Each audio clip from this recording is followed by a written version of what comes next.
Hey guys, what's up? Welcome back, as always, to another video, and today we are working on a brand new Baldur's Gate 3 playthrough. And I've played this game a lot over the past 9-10 months since it's been out. I've got just south of 400 hours in this game, but I've never played the Dark Urge, and so without further ado, let's start and get into the Dark Urge. It's also played on Tactician mode. I'm normally a balanced man or a custom game mode guy. But let's just rock it, good old-fashioned Tactician. And yeah, we'll get right into the Dark Urge here.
I am the Dark Urge. Nice to meet you.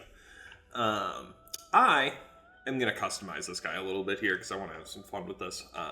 I've never, like I mentioned a few seconds ago, I've played Baldur's Gate 3 a ton over the past year. I think a lot more than most people have that aren't, real Baldur's Gate nuts. But I haven't played the Dark Urge. I'm not someone who really does well with being like uber mean to people, especially in real life. Definitely in video games too. But I think I've played this game enough now that I am just starting to see these people as just pixels like they are, and not real people that can have their feelings hurt. So let's dive into it here. I don't really know. I really didn't put a whole lot of thought into this before I dove in, and so I think. So I'm debating about whether or not I'm going to keep the Dragonborn race here, go with something else. I think I am going to go with the drow. This is going to be very funny because my first playthrough, I was a drow wizard, and this playthrough, my first Dark Urge playthrough, I'm also going to be a drow wizard. The reason for that being is I just haven't played a wizard in a while, and I want to play one. And so the drow 2 are really fun in the beginning of the game at the goblin camp and whatnot. And, we'll talk about that. We'll talk about that later. I was going to talk about setting some ground rules for this playthrough and just kind of talk about where I'm coming from, but we'll talk about that in a second. So we're going to go with drow here. I also think we'll probably go Lothsworn drow, because that's just more evil. I think these guys are pretty... Yeah, these guys can be found seeking allies all over Faerun, aiming to settle their conflict with Loth and catch and each other by any means necessary. And Loth is what Minthara has sworn to, the evil goblin camp leader, who you can get as a companion, which will probably I think we were going to do that in this run. I've never actually done that either, and so there's going to be a lot of first things for me in this campaign, even though I've played a lot of this already. But we're going to be a Lothsworn drow, raised by Loth's cult in the city of Menzaberezin.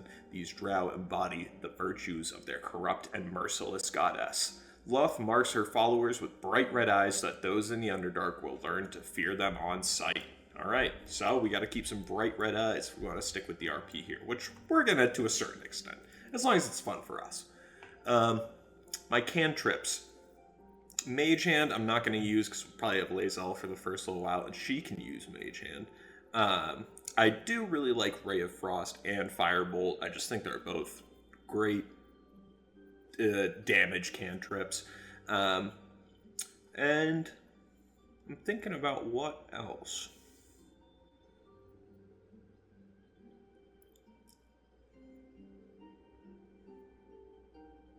I think we'll probably take Blade Ward. Just because, honestly, I don't use cantrips very much anyways, because I rest a lot when I'm playing Baldur's Gate. And so I very frequently, when I'm going into a tough fight, have access to most of my spells and spell slots. As it comes to our spells here that we're going to take with us into battle, we'll quickly clear out what we got selected here. And we're going to start with Magic Missile. Just an unbelievable spell from the beginning of the game all the way to the very end. And we'll talk about why I think that throughout this series here. Ice Knife is another great one. Just deals tons of damage for how low level a spell it is. And being able to modify the terrain too gives it a lot of help as well. Burning Hands I think is okay, but I do not want to be in a position where I have to use Burning Hands ever, so I'm not going to take that. So this is where things get strange for me, because I haven't done a lot of tactician play. I mentioned earlier that I'm mostly a guy who plays on balanced. And Charmed Person, I know that in higher difficulties, if you use this, you can in one way or another be found out. Like, they can confront you on it. Be like, hey, why do you just use Charmed Person on me? Why do you use level 1 Charmed Person on me? And I don't know when that's going to come into play, but I'm going to take that anyways, because we are going to be doing a lot of talking with not a lot of charisma. Featherfall is a spell that's fun that I really haven't used very much. Grease, I love Grease. I just, like I mentioned with the ice, with Ray of Frost, I just love being able to modify the terrain. We're going to take Shield as well, because it's useful to be able to, on a reaction, basically help prevent us from being attacked.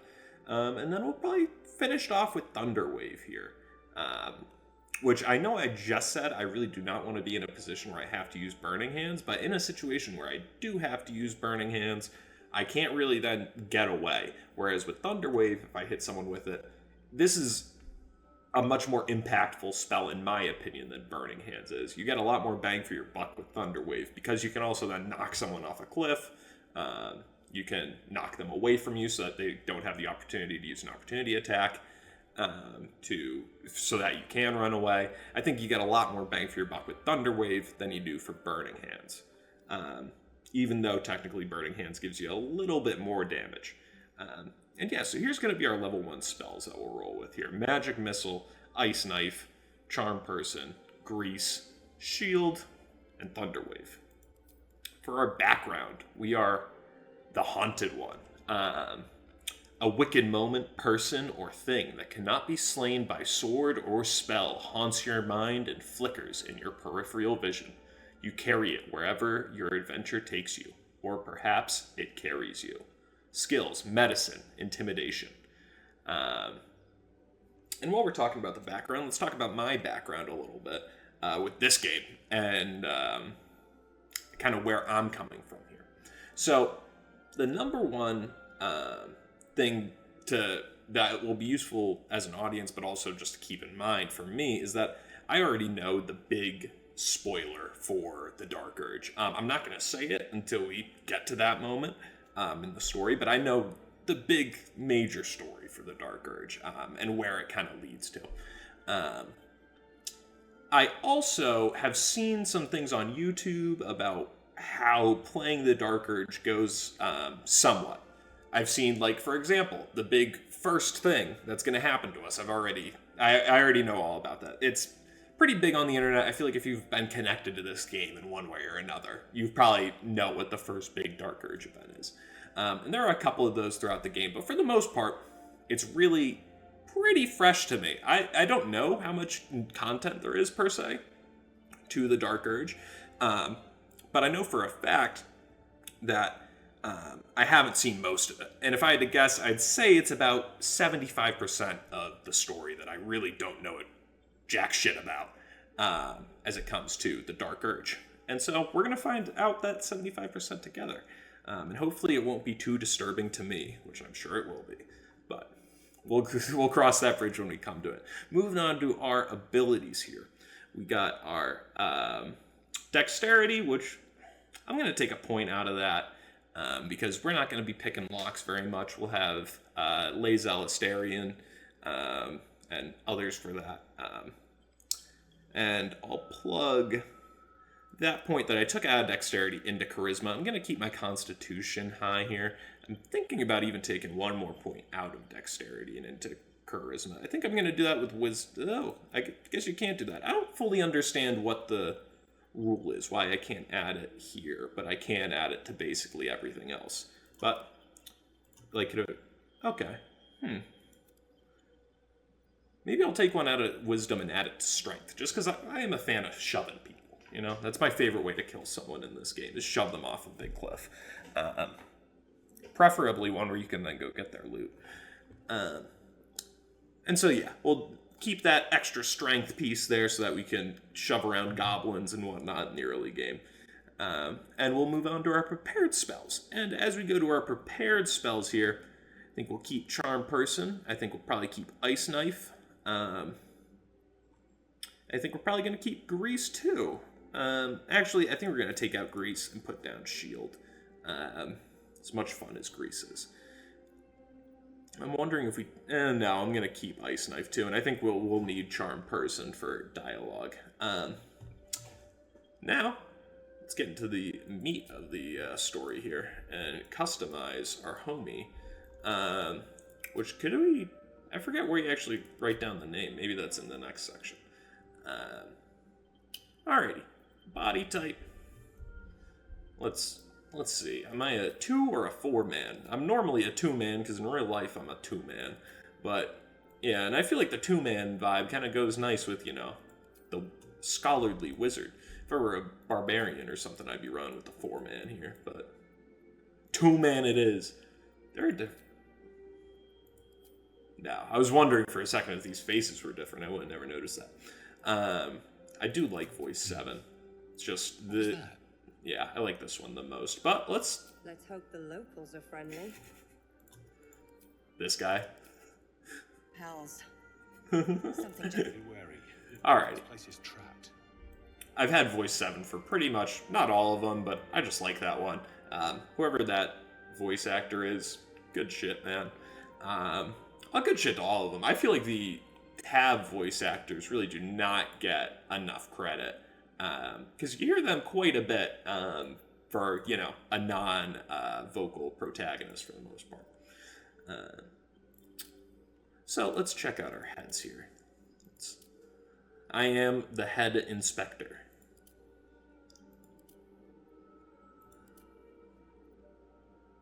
I'm not an old guy.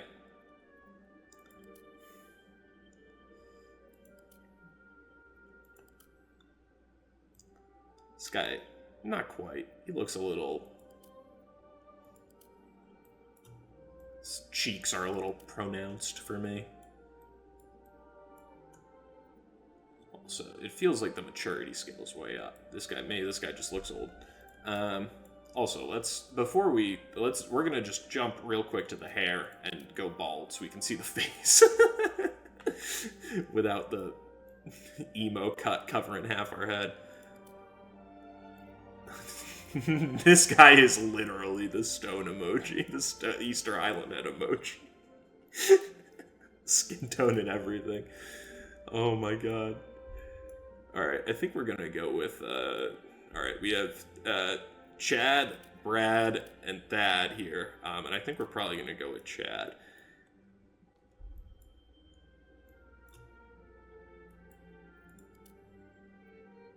Yeah, Brad doesn't quite do it for me. Yeah. Chad looks a little menacing here, too. Might be his bald-ass head, but we'll get to that in a second. In fact, we actually are going to just jump and give him something a little bit tame, so that way we can see what the hell he looks like normally. And yeah, I don't want, like, the deepest cave you've ever gone, but I also don't want, you know, basically not a drow. I kind of like this purple. Ooh. How purple is Minthara? I think she's, like, more, like... Ooh, this guy is... Yeah, that's a little bit too purple. Yeah, I think the darker... Yeah, okay. We've singled it down here. A little bit darker purple. Hell yeah. I like this. Just a guy. Alright, what kind of scars do we want? I don't think we want the creepy ball one. That's a little bit on the nose. That one is also a little bit much here. I like this one the most. Like, I've used this one the most, but I feel like I've used it too much. This one ain't half bad. Kind of like that guy. This one just reminds me so much of Shadowheart.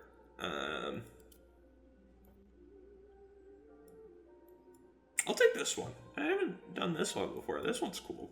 Just right across the lip. Gives it a little bit of character. The maturity slider I always just play with, but almost always send it back down to 0. No freckles needed. And yeah, we're not going to play too much with the balls. Nah, we're going to play with the balls.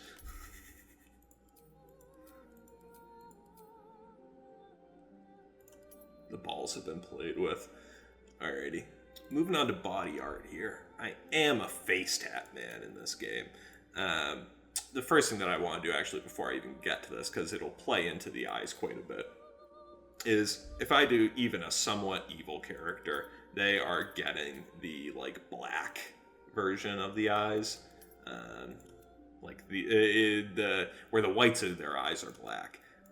I do not care if it's not canon or RP or whatever, but it just looks way better in my opinion for the evil characters. And yeah, I mean, come on, dude, he looks menacing.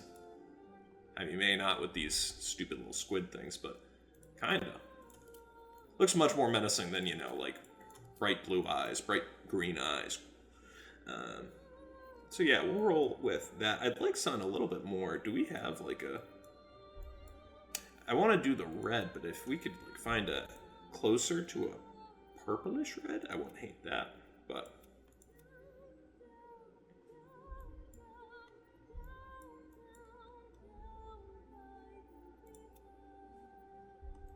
Yeah, I think we'll roll with that.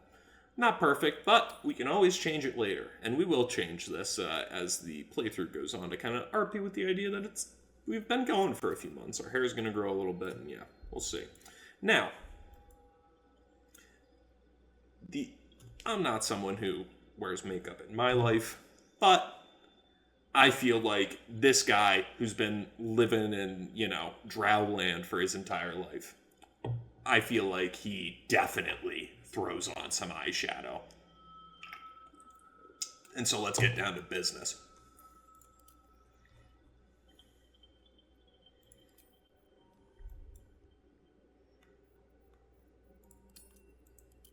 Yeah, that's a little bit much. But I think, like... What does it look like if there's nothing? Oh, yeah, no. Yeah, dude, just a little... that's all I'm talking about. Not too crazy. Just a little... Just make it a little dark around the eyes. Because this looks a little... That's disturbing. Let's make this a little bit more delicate, please.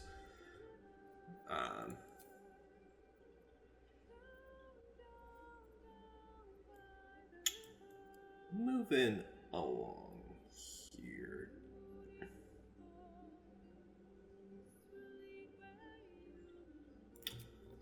All right, let's take a look at these hairs. The game definitely caters more towards female hairstyles, I think, but I think it also kind of it exists in the world where, men did not cut their hair as frequently as they did back in the as they did now. It's much easier to cut your hair now than it would be in a world of D&D, especially to a stylish degree. And so I think it kind of goes along with that I sure as hell don't know, but I would imagine that this was a fairly regular thing for a guy to be running around with, or maybe not that, but whereas today, if you go into, there are certainly some people who look like this. I used to look like this for a time, but I think if you go into most places today, it's a lot of these guys. But I want something kind of wizardly, something kind of elegant here. That's a little bit much for me. I'm not quite a ponytail guy. This is a little bit too messy for me. Yeah, it looks like it's tied in down there again, too. This is okay. Not great. This guy looks pretty fucking badass, but not very wizardly. Leroican vibes.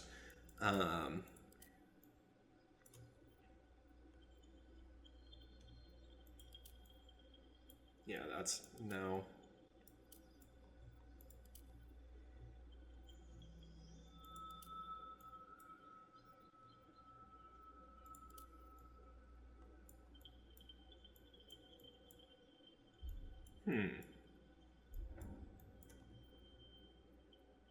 I like this one. This is definitely our leader. See any competition here? Do we see any competition here? I do not. Now, let's get into the color. Because I don't hate the white, don't love it. Actually, I do like the white, but we're going to try and talk ourselves out of it here. That's a little bit much. Let's do something.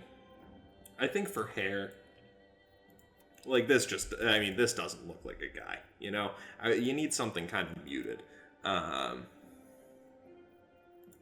And yeah, this purple just is not that. I would like to incorporate some purple in here to kind of go with our skin tone, but it seems like that might be a little bit difficult. I think if we go... I also don't want the black hair too, because I think we are going to roll with the white, at least to a certain degree, because I like how it contrasts with our skin tone here. Now, if we go to our highlights, we might be able to have a little bit more fun with getting our hair a little bit more purple. It looks like this might be a... Yeah, see, that looks a lot better. It just, gives it a little bit of a tint of purple than that. But if you go too heavy with this, it just shows up in streaks, which is... you got to find the happy medium, which in our case is literally 50%. Then if we go to our graying too, we can do something similar here. Give ourselves a little bit of help with that. And this comes in as much more full because it's trying to imitate your hair being gray and not, how you kind of just get one gray hair at a time until eventually they're all gray. Whereas, as opposed to highlights, where I don't know how highlights work. I've never gotten highlights, but I assume that it's the way it's portrayed here. It's going across certain strands of your hair, or certain streaks, as opposed to it all just kind of filling out randomly. And so, yeah, we'll add a little bit more gray here, and yeah, that, or purple in the form of graying, and I think that does a lot to make our guy look a little bit more just purple and kind of center around what is a really, I think, a very good drow skin tone. Good little base for our character. And, yeah. Cool. We got our makeup good. Do we want any earrings? Oh, shoot. Good thing we came back here, too. Any face tats? Kind of like that. I like it to be somewhat minimal. I like that, too. I also... One thing I really like doing then is when you have tieflings or drow, for example, that have much more colorful skin tones than humans do, I'll make this a like it make it blend in a little bit more with their skin tone. I think it looks much more appealing like this than if it were, you know, like a tattoo in real life, kind of in this, you know, in this vein. But just my 2 cents.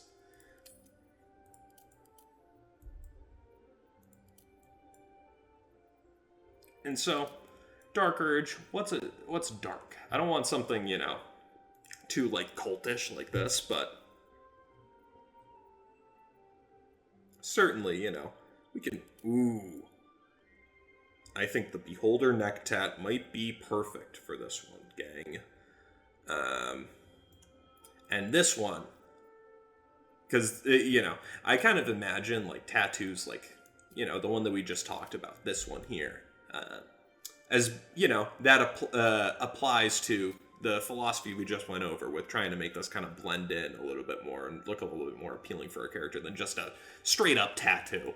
I do not think that applies for something like the Beholder neck tat that you kind of want to stand out as compared to everything else. And so we're going to make that nice.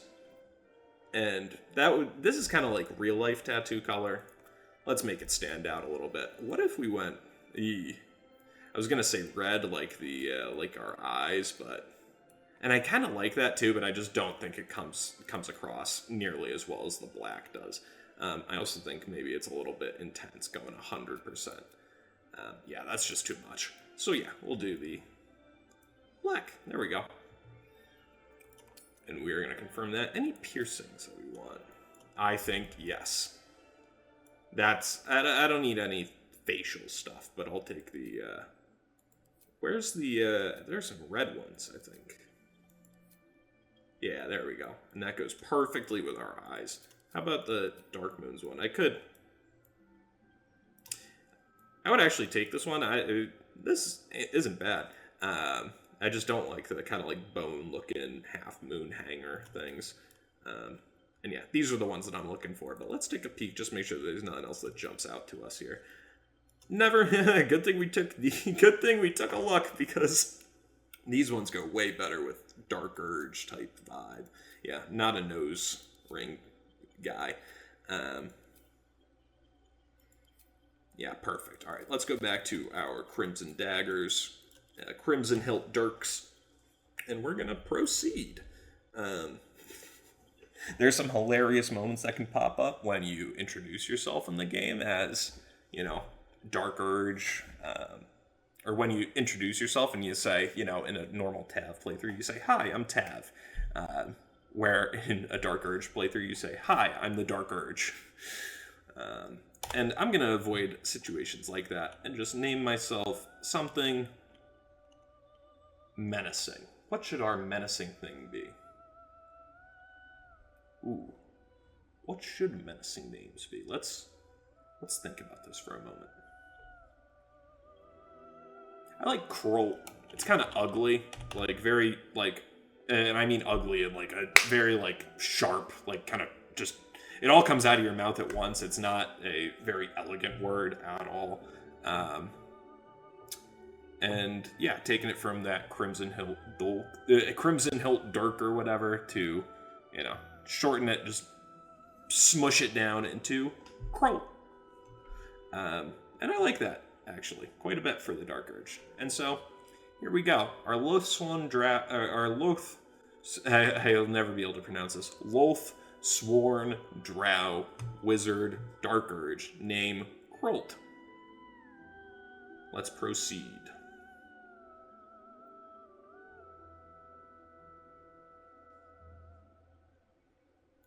You need a guardian. Choose one. Alrighty. Take another sip of my Celsius and get after the Guardian. Guardian, I mean. The first time I played this game, I thought the Guardian was like someone who was gonna like show up in your party. And so I made it a big, bad, menacing guy. I found out the spoiler about the Dream Guardian, and now I obviously, spoiler alert, they're not someone who joins your party. And so now I just make them hot every time. I mean, how can you not?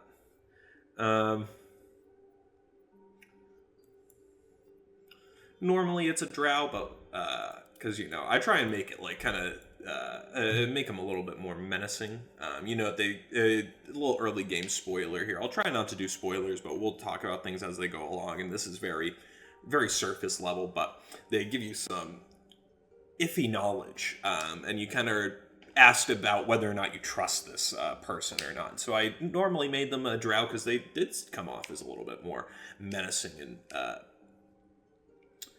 mischievous as they're portrayed in this game and other D&D lore. So we'll make ours an elf this time, since that's kind of the opposite of what I was just thinking about with the drow.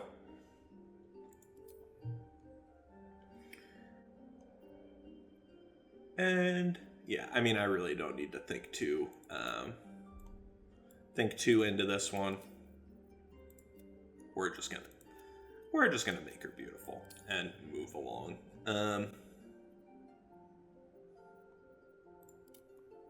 With a scar too. I mean, how can you not?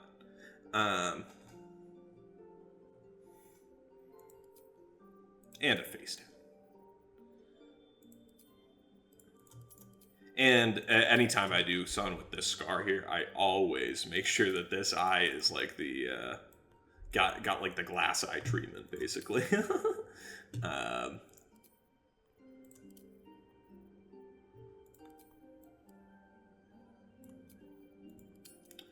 Makeup, make it nothing crazy. Can't see anything because the hair's in the way.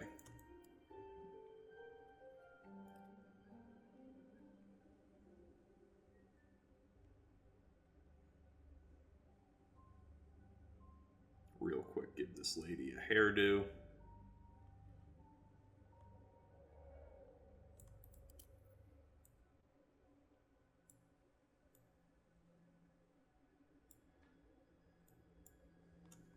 Yeah, I don't like the scar this time. I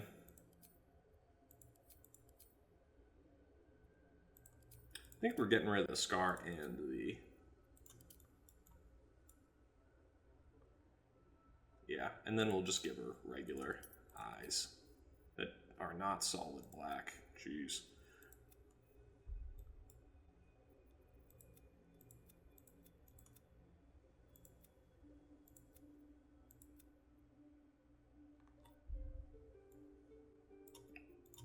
Nice pair of brown eyes, and then we'll do...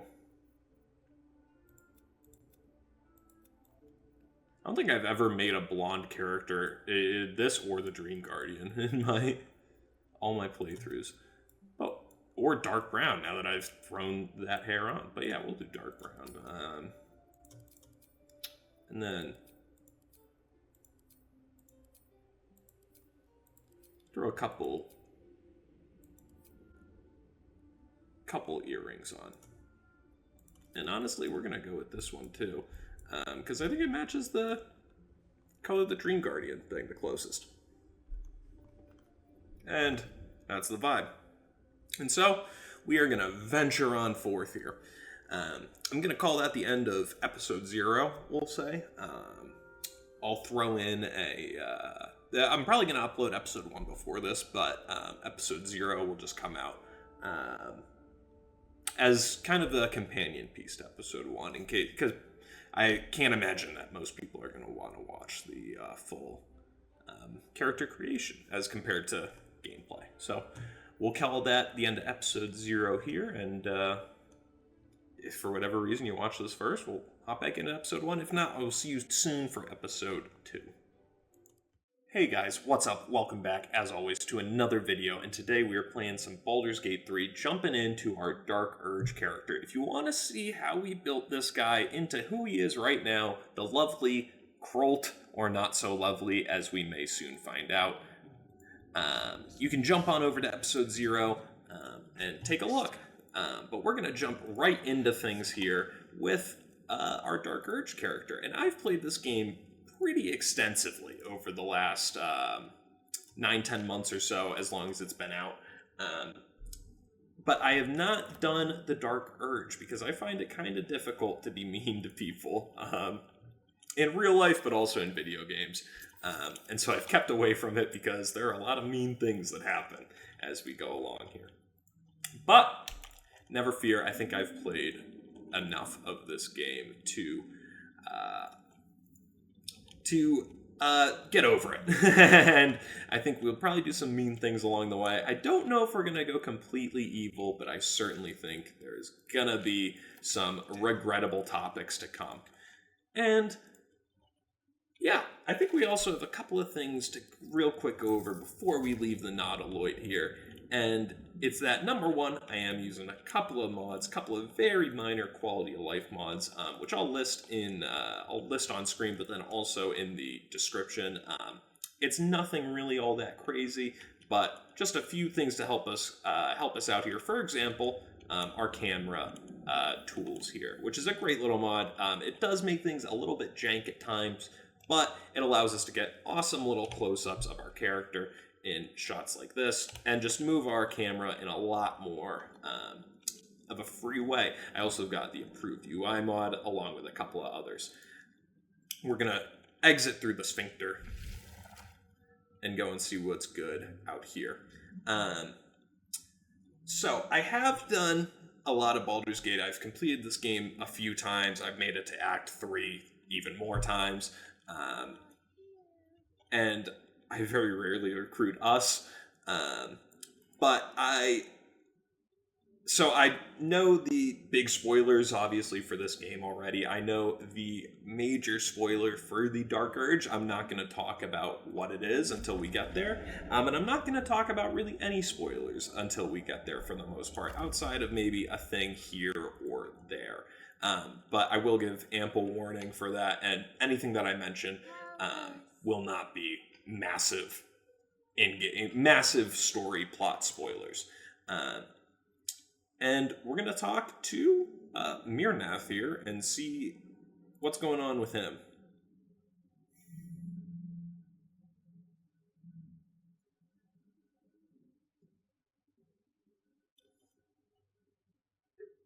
Rough day, buddy? You've come to save us from this place. From this place, you'll free us. The exposed brain quivers in expectation. Please. Before they return. They return.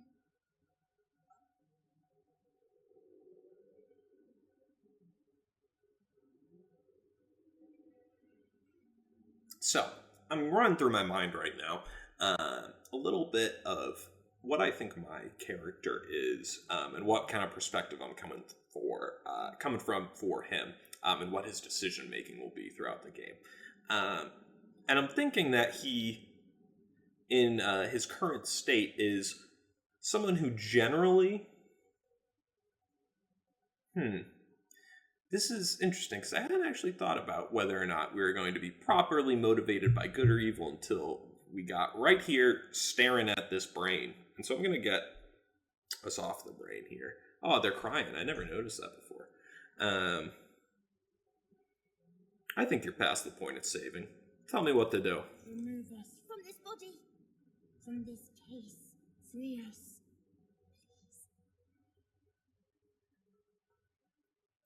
Well, I think my guy is certainly ready to let some anger out, and so I'm going to go through a strength here and break the skull. That worked great. I don't think... Yikes. Oh! That's nasty. The skull holds fast.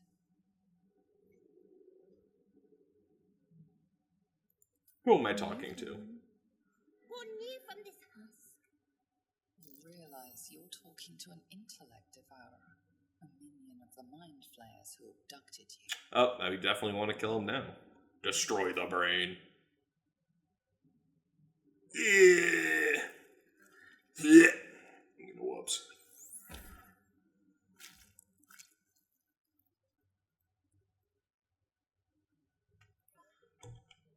So, I think he's definitely very, very upset at the mind flayers, but whether or not he's going to be just going out to do good things for other people, I think if there's something in it for him, he will.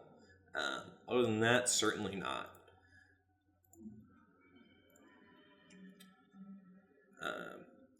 So let's head on down. I forget if this goblin has anything here. I think there are some...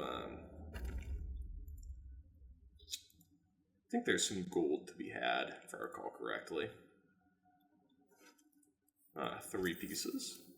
Nonetheless, that'll go towards some dye or something. Let's read this Images Olithic of record. goblins, their habits and histories flash into your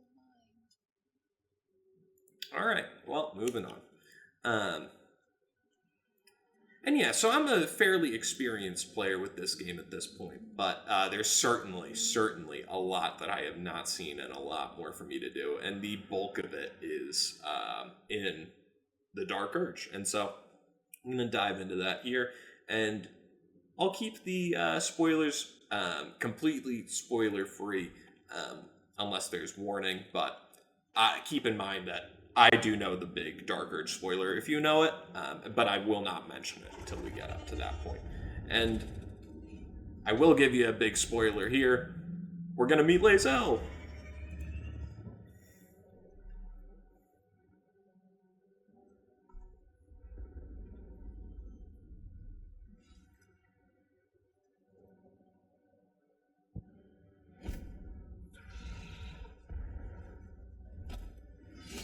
Very gift shot.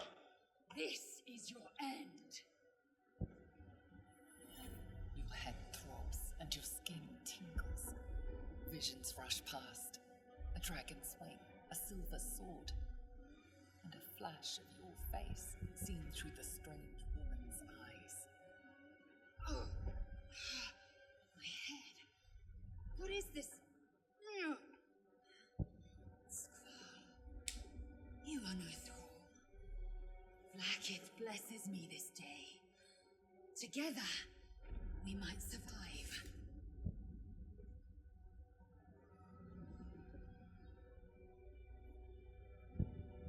So I think in this, I think he's, at this point, our character is completely blinded by anger in the fact that he's woken up, now flying through the house on probably what was just a Monday for him. The worst Monday ever. And so, who the hell are you? Who am I? Your only chance of survival. Yeah, I could do it myself, lady. Shut it.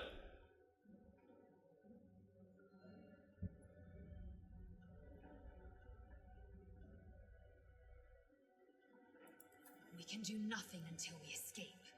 That must be our priority. First, we exterminate the natives. Then we find the helm and take control of the ship. We will address the matter of a cure for this infection once we reach the material plane. They've crammed more shots of Lae'zel's ass into the first 20 minutes of this game than I think any other game does with any other character. Alrighty. I do actually love Lae'zel. I think she's a good character, but also kicks ass! Which we are going to see the first example of right here, baby! Fire. Alrighty. Just going to have her keep moving, and I am going to use our... we'll use Firebolt here. Just going to use cantrips because there's really no point in using the spell slot. If you want to see how I decided what spells I'm using here, what cantrips I've got, and how I decide on the wizard class, hop on over to episode 0, and all that's there for you. I'm going to move back here. Worth noting, we are playing on Tactician difficulty, which is not my normal difficulty. I normally am I'm a balanced boy, but we're gonna tactician it up a little bit and challenge myself a tiny little bit here. Because I normally play this game, for the enjoyment, the RP of it. I'm not normally playing to really challenge myself. I've got other games that I enjoy that for. But this one, since we're having fun, we're trying something new, we're making a YouTube video. We're gonna tactician it up, and I'm not gonna talk about this as if I'm kind of approaching this at an angle of you've probably already you're familiar with Baldur's Gate to a certain degree. And so I'm not going to explain every single move that I'm doing or why I'm doing it. But I will go into things a little bit here, and I'm going to daze that guy just because I had the extra bonus action and nothing else to do. And I'm going to Ray of Frost him from up here. And boom. No need to move my guy. He's way out of the way. He's way too close to make that, Oh, no! No, I didn't mean to run. Way too close to make that firebolt work, and we're just going to main hand attack this guy. Boom. Nice. You proved surprisingly adamant. Yeah, surprising, huh? We're just going to pick up all this stuff, add it to wares. Not much point in me taking this, except these crossbows, which I'm going to send to Lae'zel here. We are going to lose her ability to use this for the time being, but it...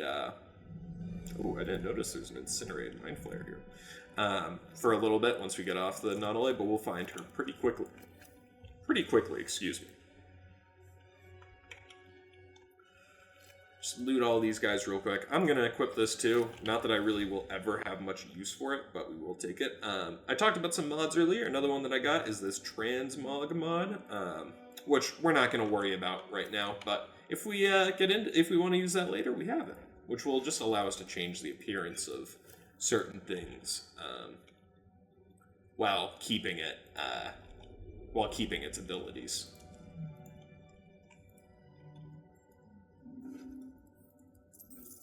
Pick up some gold along the way and hit our restoration station, baby.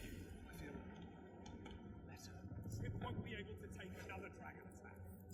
We need to get out before it's too late. I think I might stand here for 30 minutes just to prove the point that it will. But I won't. Moving on.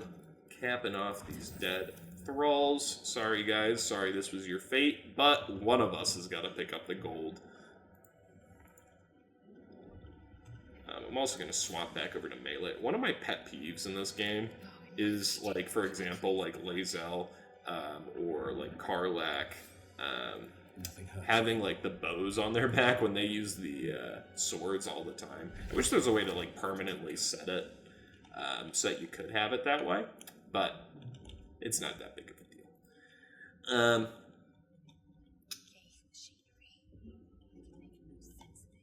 I'm also going to try and be quiet anytime that the characters are talking.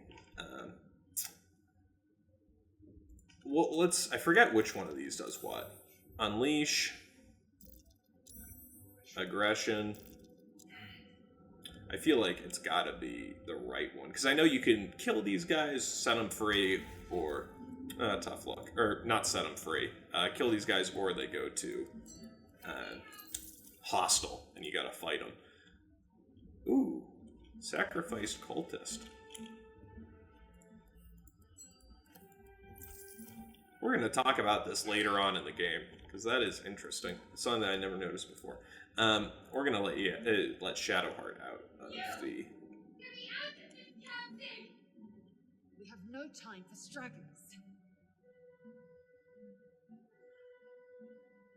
I would say, though, that my guy is certainly not in any desire to stand around with stragglers. I certainly agree with Lae'zel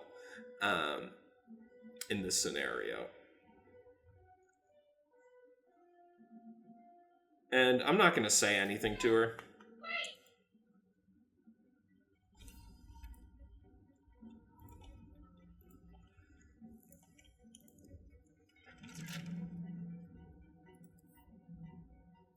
I think for RP purposes, my guy... So that's another thing. Say in the comments how much you want me to really like adhere to RP purposes versus like actually trying to min-max things a little bit. Well, I mostly play this game for RP, right? And so like in this situation, I would say my character is really trying to get the hell off this ship, and so he won't even stop to lockpick this. But in our meta context world, where we know this ship isn't actually going to explode no matter how long we stay here, I would definitely stay to lockpick this. And so let me know, and kind of using this as an example, if you would have me lockpick this or not. Oh, can we not even do it with no... Yeah, we don't even have to use tools. Can I just... I'm just going to take it and run. I do not normally do that. But we're just going to take this guy and run. And yeah, that'll be general idea. Would you want me to... How much do you want me to focus on RPing? We're nearing the helm. Once inside, do as I say.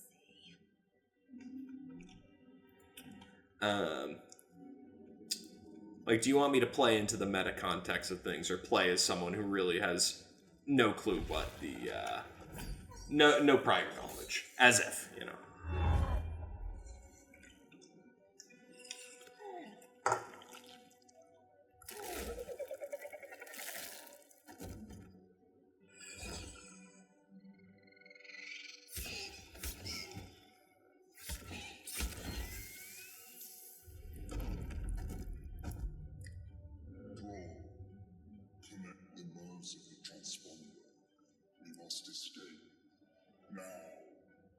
Do it. We will deal with the gate after we escape. So, I feel like my guy's kind of blinded by rage in this situation, but I also don't think he's a complete moron. Because he is a wizard, you know, he's a learned fellow. He certainly knows a thing or two about a thing or two. And so, we'll have him be aggressive in this situation. What I'm trying to get at is, would he just want to kill everything in this room instead of just, you know, running to escape in his rage? And I think he would probably just, in this situation, escape. But, you know, certainly take a guy or two down with him. Yeah. And so I'm kind of talking through in this episode, too. We're going to be talking through the first few episodes a lot about how our character feels about certain things and his decision-making. And we're going to start here with a firebolt. I don't think these guys are... Yeah, none of these guys. I think the imps might be. Oh, no. Not resistant to fire damage at all, huh? Alrighty. Well, we'll take it. We're going to fire at the imps because we got a better chance of killing them. Yep. Like, for example, that would not have killed the Hellsboar, but it did kill the imp. And we're just going to have him stand here. Lae'zel will take on the Hellsboar.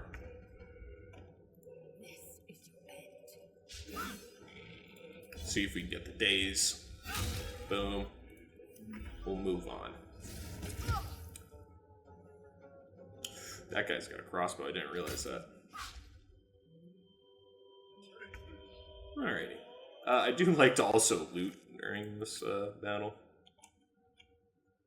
So yeah, so a certain amount of metagaming is going to be taking place, but I'd say an acceptable amount. 1 damage is borderline insulting. I would literally rather I just not hit him. Is he just going to fight the... It would be funny if he just went and fought the Mind Flayer over here. Boom! Perfect. Nice. That's good stuff. We'll hit the second wind later.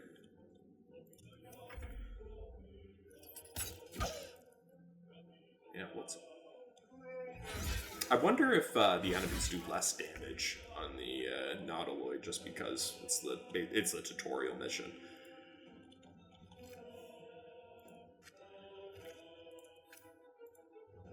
Another crossbow here.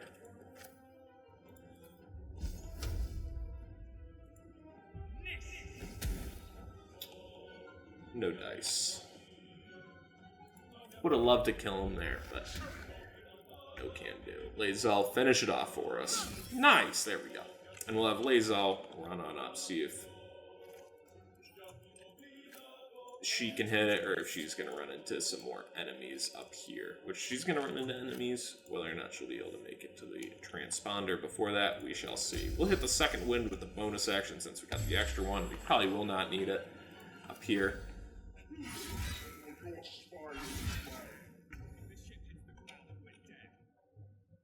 Into the bloody fray.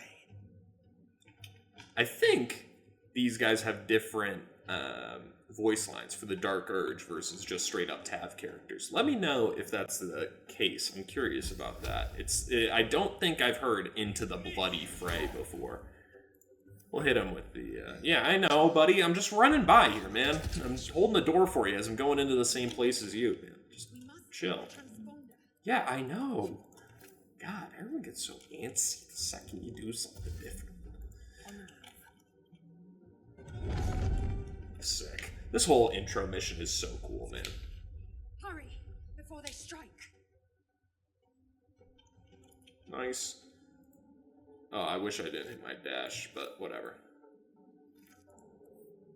Pick that up and add to wares. See, like, you see how many things I'm pulling off these mind flayers and stuff here just as I'm running through the intro level, which, are there any, like, chests up here or anything? Oh, yeah. Oh, there's something. Solidite shell. What is that? That's gotta be just a alchemy thing, which that's another thing I really haven't done. Let me know if you want me to dive into alchemy, because I've never done that before, but I can certainly get into it here. We'll just have Lazel run on up to this imp here.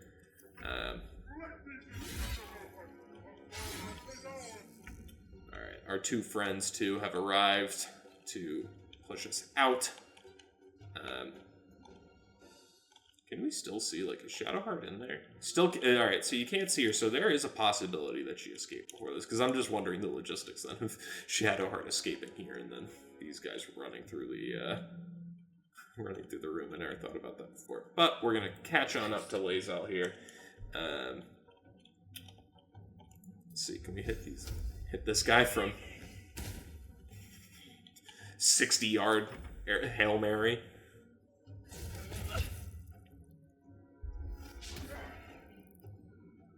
Dude, am I gonna get killed by Commander Zeke?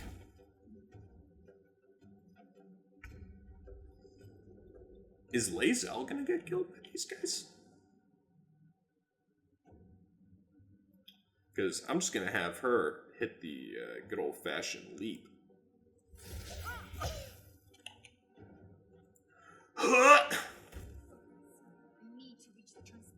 You got it! And Lazel's gonna hit it for us here. The helm's alien transponder. You made it in time. Also, I'm gonna try and keep the cursor out of the middle of the cutscene.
Hey, buddy.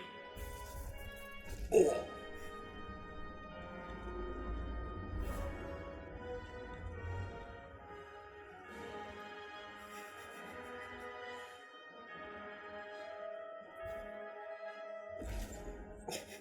That still would kill you. You might as well have just hit the fucking dirt.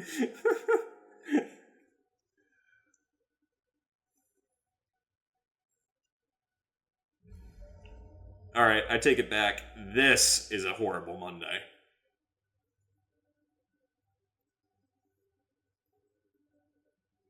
And so, I'm going to try and keep the episodes to around an hour long here, and I've expected your memories to return once you are free of the Mind Flayer ship. Your past is still an aching void. If you don't find a way to remove the tadpole burrowed in your brain soon, your future will be as blank as your past. Your head whispers vengeance. You cannot wait to slice your way forth, seeking whatever wrought this tragedy upon you. So I'm going to try and keep the episodes to about an hour long here. It seems like, and it seems like people generally like as it comes to Let's Play content, which really isn't big on YouTube anymore. It's not the YouTube of 10 years ago, but it seems like the people who do watch Let's Play content prefer it to be a little bit longer in an episodic format. And I just thought, honestly, this was a good way for me to get started because it's something consistent that I know that I can do. And I just wanted to put something out there to get started. And so I figured I'd just do this because I know I've got a lot of experience and I know I can do what it takes to make a series on this and not... and I didn't really know what else to start with. So we'll start with it here, and we'll keep going here. I'm not sure how long I've been recording this episode 1 for, because episode 1 and episode 2, I did not stop recording, or pardon me, episode 1 and episode 0, I did not stop recording between.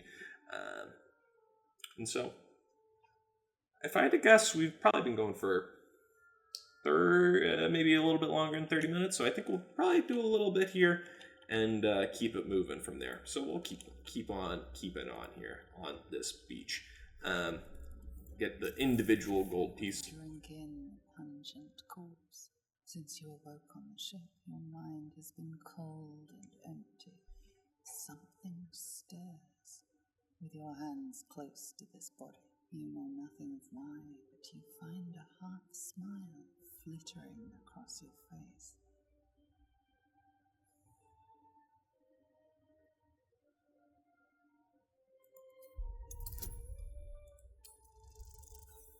Oh, how did I miss that?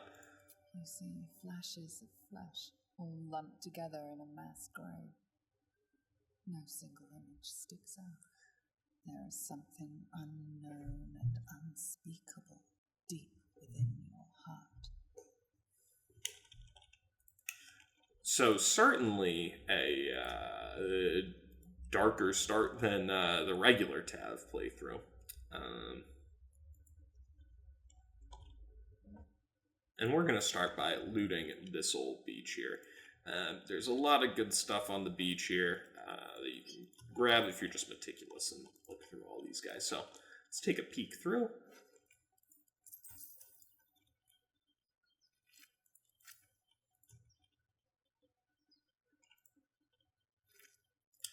The fish is awesome for just early camp supplies. Send all this stuff to camp. Anything that you, any camp supplies.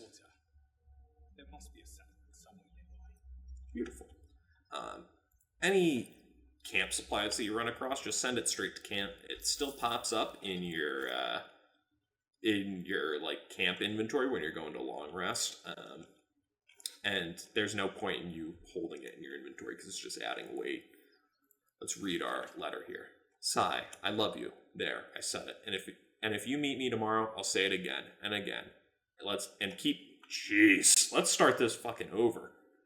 Who else in the class would like to read? Sigh, I love you. There, I said it. And if you meet me tomorrow, I'll say it again and again. And keep on saying it till we're old and gray. So let's do it. Let's go to Baldur's Gate. I know it's risky, but so is staying here. The last few months have been hard, but they're always a little easier when you're there. Very cute. Leave your boat and meet me at the hill overlooking the old bridge. Bring whatever you can carry. We'll make it do without rest. Don't be late. Love, Anna. God, I am bad at reading aloud. I didn't realize that until right now. Thought I was better than that. Maybe we'll get better as things go on here. Another dead fisher. Shadowheart, we're going to find out in a second, but I gotta look through these barrels first. Yo, drum, sick. Thieves' tool, also sick.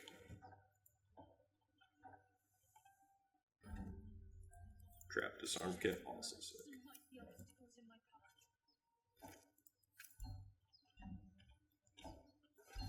Shadowheart, you do this?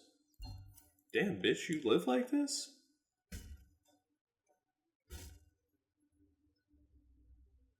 Blasted Dora! What? Stop! Not another step or I'll... Wait. You're the one who left me to die on the ship. Suddenly you see what she sees, feel what she feels. Anger, bitterness, a will to survive. Ah! Did you feel that? You've got the same thing. In your head.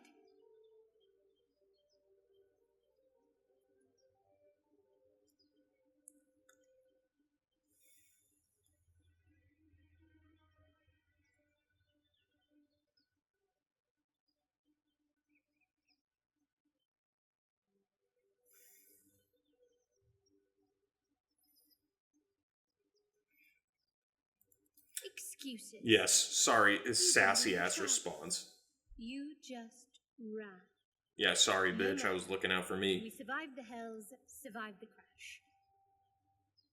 But we mightn't survive these things in our heads. They're going to consume us from the inside and turn us into mind flayers. It's good that everybody else except me knows about this. I certainly don't want whatever the snarky-ass info she's gonna tell me. Because I'm certain that she does not trust me at this point, so I'm not going to ask her about mind flayers.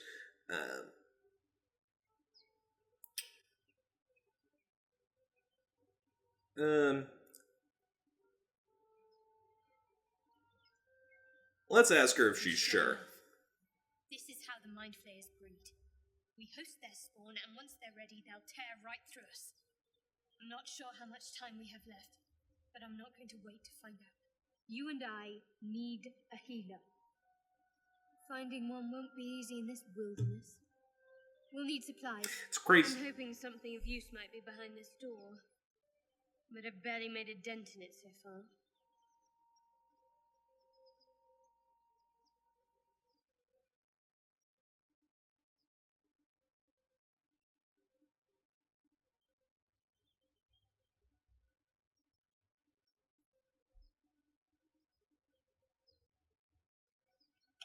Be my guest, but that door's too strong. Maybe there's another way, up the cliff. Hopefully there's no more of these things.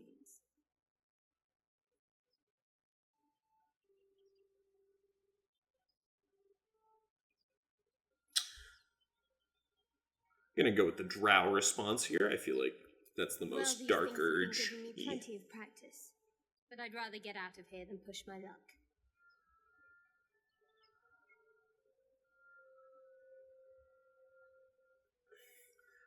Alliances have been made on Company for our less. final moments. But you're right. Whatever lies ahead will be a little less daunting with support. You can call me Shadowheart.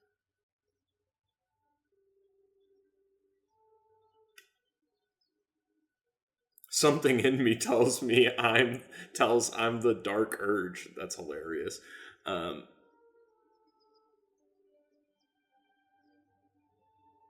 That's a funny drow one as well. I've never met an elf, half or otherwise. But I'm gonna go with just the straight up. I'm Krolled. Lead the way. Welcome to the party, Shadowheart. Do you have a crossbow? No, you don't. Gonna give you one of these. And now that I got this, I'm gonna try and lockpick this. Use guidance from Shadowheart here. Damn, man, I can't get lucky at all. That's tough. Alright.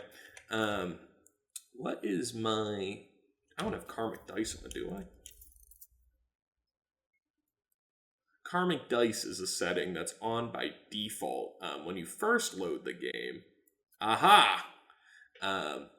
That will reduce the actual randomness of the dice, and it'll... If you get a lot of bad rolls in a row, it'll cause you to then get a lot of good rolls in a row to kind of make up for it and keep things balanced, as opposed to pure RNG. I prefer the pure RNG, and so that's why I just switched that back on. And now we'll go up here and fight these intellect devourers. More of those wretched things. You can, if you want to get real cheeky about it, you can climb your way on up here. Skip this whole fight and get Gale over here. And, you know, just carry on the game through that route, and come back to these guys later, because these guys are a sneaky, difficult fight, but we're going to F5 it real quick here to save our game and just go on in. See if we can win a battle. We're going to hop right on up here, just because it's very nice to go from the high ground.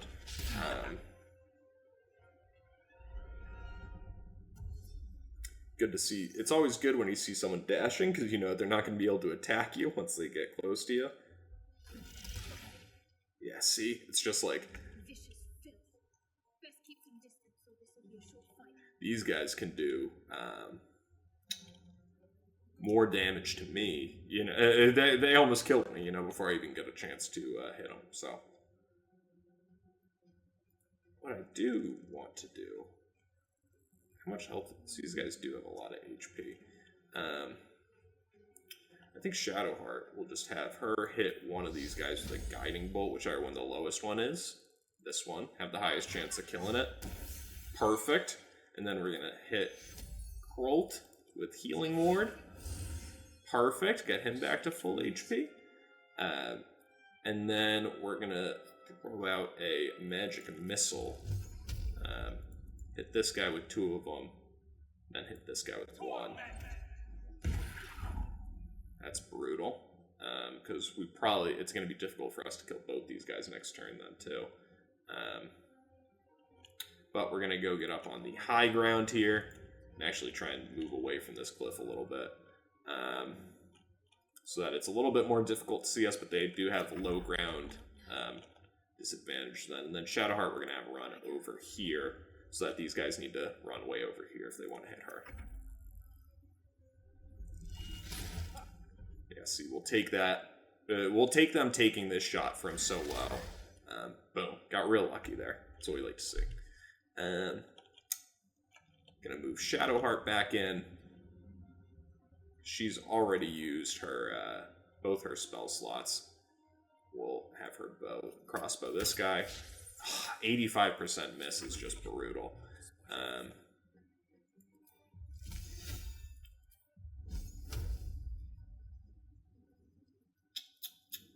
This is difficult. I do not know what to do here. Alright, I think we're going to try and firebolt here. Damn, tough. Then we're going to have him run away. Back into that corner there. They're both probably going to attack Shadowheart, I imagine. Nope. We will take that every day of the week that they're trying to shoot uphill at us. Got so lucky in this fight. Let's see if we get unlucky again. Jeez, man. That's just brutal. But hide back here. And I think we may... No, we'll just hit this guy again with a... Oh, come on, you're fucking with me now.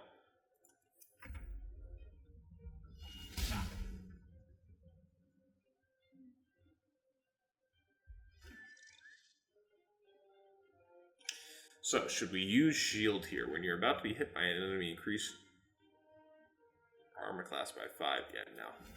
We'll take that. Come on. Oh my lord, man. 85% miss 3 times in a row.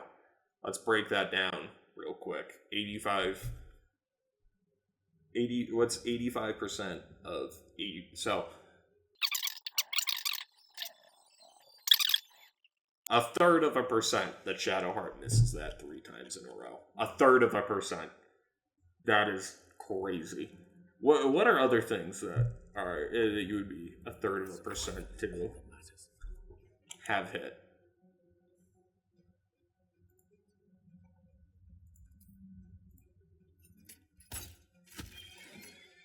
I don't even know why I crossed. I'm so used to my old Paladin playthrough.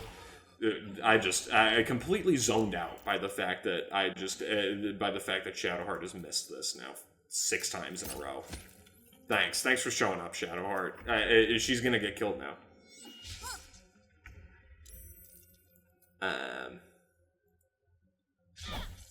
This is crazy, man. This is...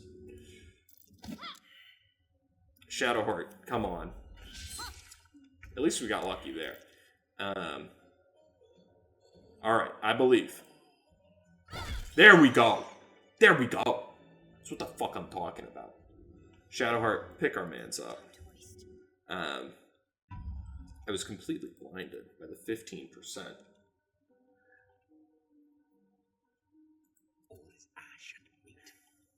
15% misses back to back to back. Alright, we will short rest it real quick. And we are going to loot up a little bit here. I don't think these intellect devourers really have anything. I think you can get a couple void bulbs around here, though, which I am a big fan of, because like I said, I love pushing people off cliffs, and that is a great tool for doing such things. And we'll leave the skull there. The nobleman also has a couple good things on him. Poor guy. Silver locket. 50 gold, which is very good for us going this early on. And we'll send the green grapes back as well. Nothing on the intellect devourer, if I recall. And we'll see what's on the mind flayer here. Potion of speed and 2 void bulbs. I don't know how much of these loot tables are actual loot tables versus how much of it is just listed that way every time. But I can't. I don't know. I feel like you get the speed potion off that guy every time. But I feel like a lot of chests are. They vary. The thieves' tool will take that. This wooden trunk doesn't have sturdy or anything on it, so we'll just break it. And we'll pull out the leather helmet here. Pick that up and add that to wares. Because usually, honestly, by the time that it's even worth wearing these, by the time that it makes that you actually need the armor to make a difference in your survival, it's you get something better than a leather cap. So keep it moving here,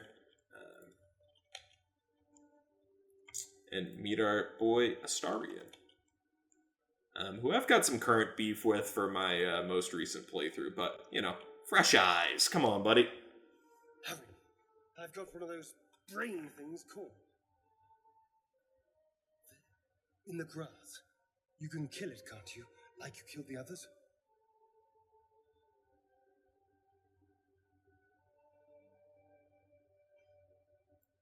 I'm blinded by rage, I would say. Easily. Stand back.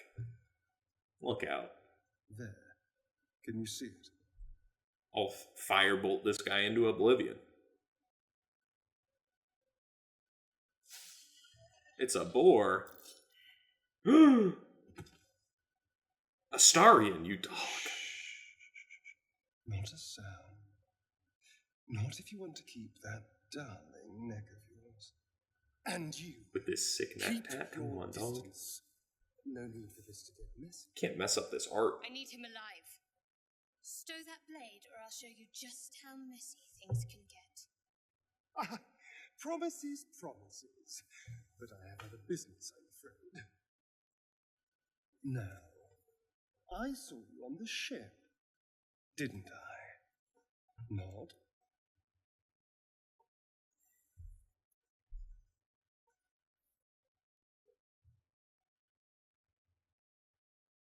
If he's saying that he saw me on the ship, like, he's not making that up, right? So he would have, I mean, I would guess he would have no reason to make that up. I'm a pretty, as you'll learn, I'm not the brightest bulb in the tool shed, so Splendid. I'm gonna nod. And now you're going to tell me exactly what you and those tentacled freaks... Ah, brother, you see, I was not affiliated with those tentacled freaks aboard the Nautiloid.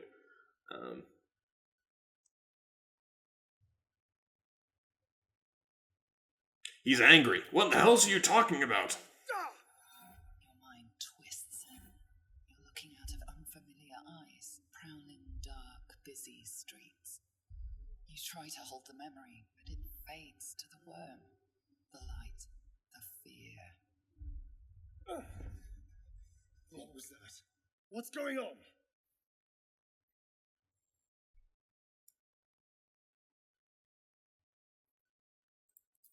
Definitely hitting them with the wizard melee attack. Because I'm mad. Come on, man, let me hit a roll. I got my hands in my face in my hands, man. A fine effort, but I've seen it all. I was walking this land whilst your ancestors were learning to crawl. Now tell me, Brother, you are a what just happened? vampire. Except, obviously, we all, Asterian's a vampire.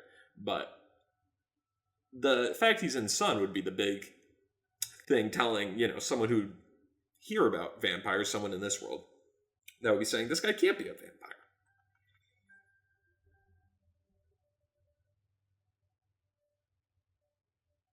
Stupid. I saw into your head, you know. I wonder if will he just kill me?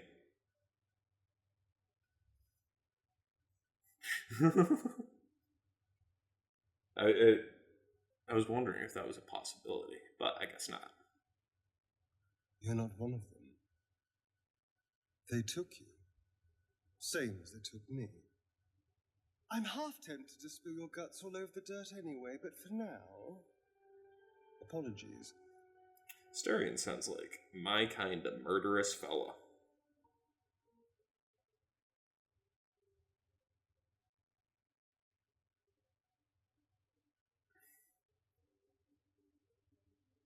I would say this in somewhat of a sarcastic tone, I would say. Please, allow me to introduce myself. My name's Astarion. I was in Baldur's Gate when those beasts snatched me.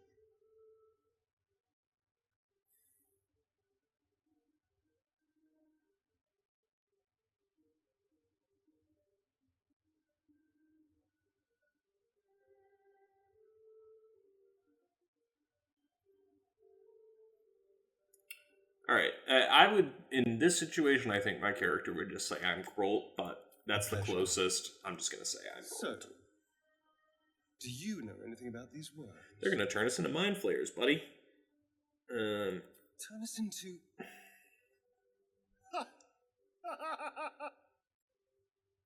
Of course it'll turn me into a monster.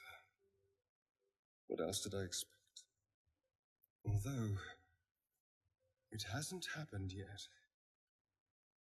If we can find an expert, someone that can control these things, there might still be time.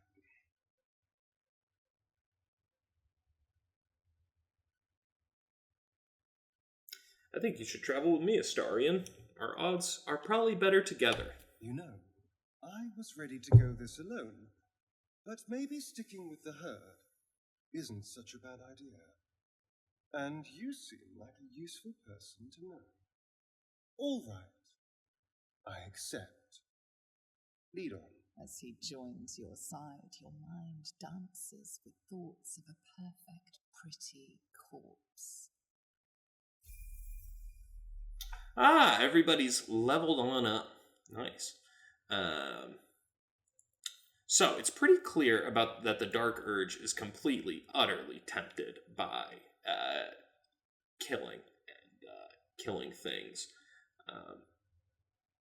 So we'll just keep that in mind as we continue our RP, and we're going to level on up here.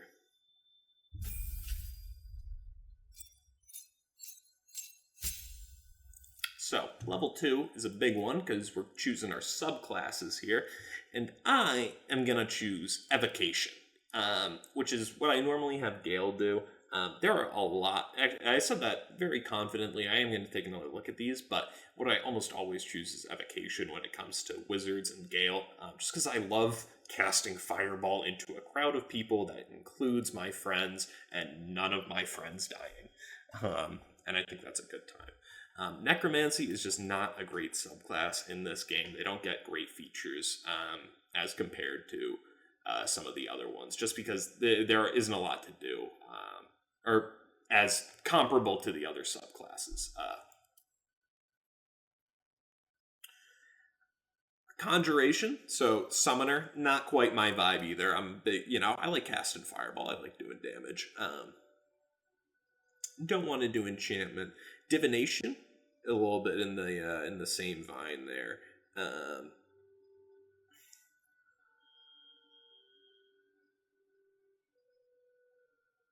The Portent Dice, that's a fun feature. I do remember playing that one once. Illusion, you specialize in unraveling and restricting the fabric of reality to fool the unwary, the gullible, and the monstrous. Not going to do that. Transmutation, yeah, no. So we're going to do the good old-fashioned evocation. And our next spells, we'll do Chromatic Orb, because I like Chromatic Orb. I just think I like big damage spells. I think that's what wizards are good at in this game. Staying far behind things and throwing a lot of damage at things that have a row of allies between you and them. And what else here? What else? We don't really need to disguise self, because being a drow is going to give us a lot of opportunities with the Goblin Camp in Act 1. I think we'll probably do Fog Cloud. Just to add a little bit of support to our portfolio here. And that said, though, we are going to keep it the same for our learned spells.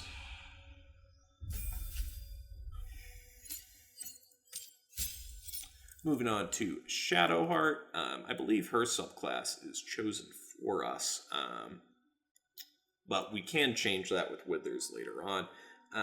And we're going to keep the same stuff here, except we're going to replace Shield of Faith with Sanctuary and Cure Wounds with Bless. Because Cure Wounds I just don't think is that great, because you need to be touching somebody, and I don't think having your characters all bunched together is ideal. And especially just having Shadowheart need to be running around places to heal people isn't ideal either. Next we got Asterion here, and all you do for leveling up a rogue is hit accept. And so, I'd say that is a great end to episode 1 for Krolt and crew. Don't have the full crew established yet, but it's going to take a little while to get there. And I'd say we made good progress for our first 2 episodes, which are coming in a little bit shorter. This one is, I think they're probably both coming in a little bit shorter than an hour. I'll be better about that in episode 2. But thanks for jumping in on this journey with us, guys. Really, really appreciate it. If you want to see more, or see certain things from me in the future, please do me a favor and comment or like and subscribe and all that YouTube stuff. So really appreciate it, guys. I'll see you in episode 2. Peace. Hey guys, what's up? Welcome back, as always, to another Baldur's Gate 3 video in our Dark Urge playthrough. And today we are picking up right where we left off episode 1. If you missed that and you want to see how we wound up here, go on and check that episode out. But we had just recruited Asterion and leveled up to level 2 here. And we're going to keep on right where we left off. By heading back into the Nautiloid here, seeing if we can find anything good. Real quick cover, again, some ground rules from where we left off the last episode here, is that I do kind of know the big Dark Urge spoilers, and I definitely have played this game.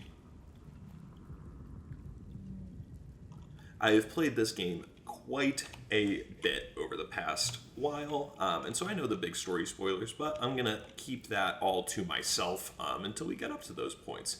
Approach the dying. Yeah, let's see what this poor guy's been up to. The thing that abducted you. You could end its life here and now, if only you didn't feel compassion. Compassion.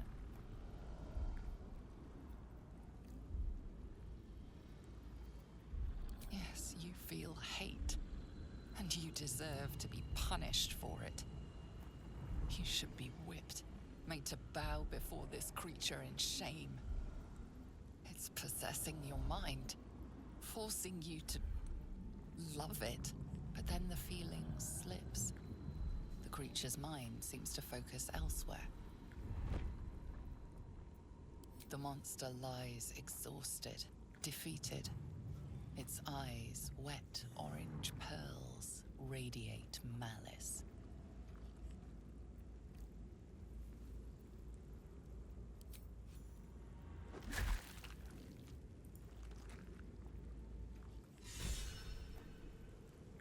Monster. Death is too good for it. Lovely. You could say that again, Kroll.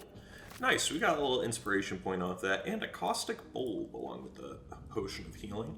And I've done a little bit of thinking between episode 1 and where we are now.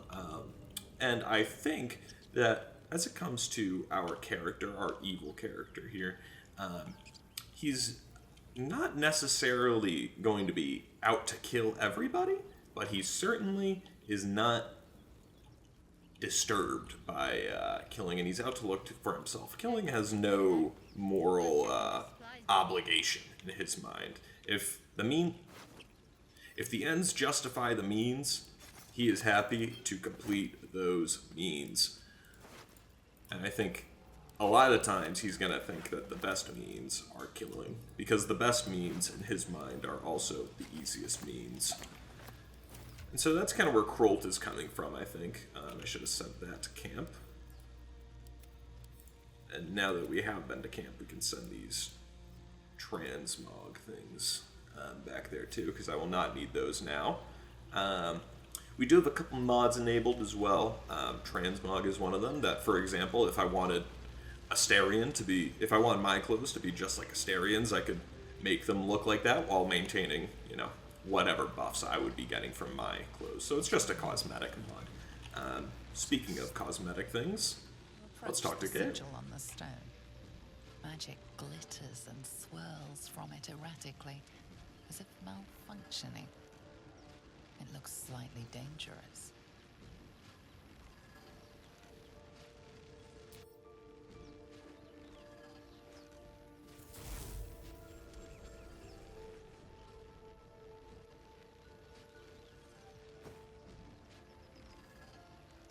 A hand? Anyone?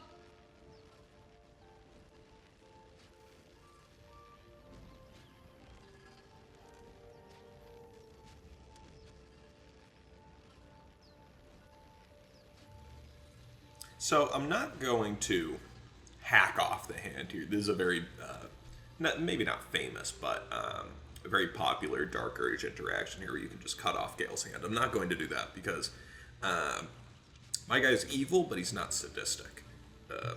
And that's a little bit sadistic. But we are going to slap the hand. Perhaps I should have clarified. A helping hand. Anyone?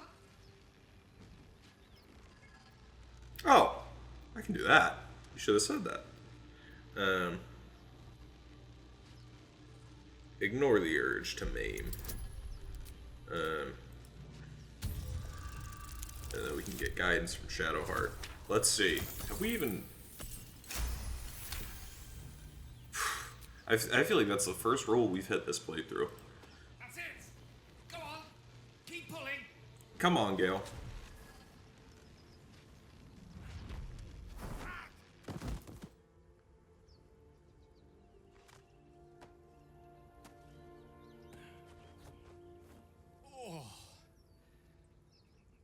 Hello. I'm Gale of Waterdeep. Apologies. I'm usually better at this. Gale, do we have the same hair?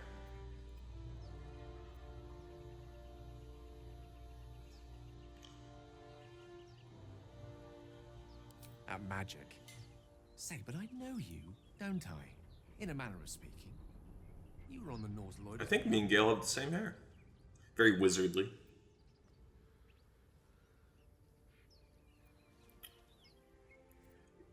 You were on the Nautiloid as well. I was, yes. Everybody seems to know me from the Nautiloid. Insertion in the ocular region.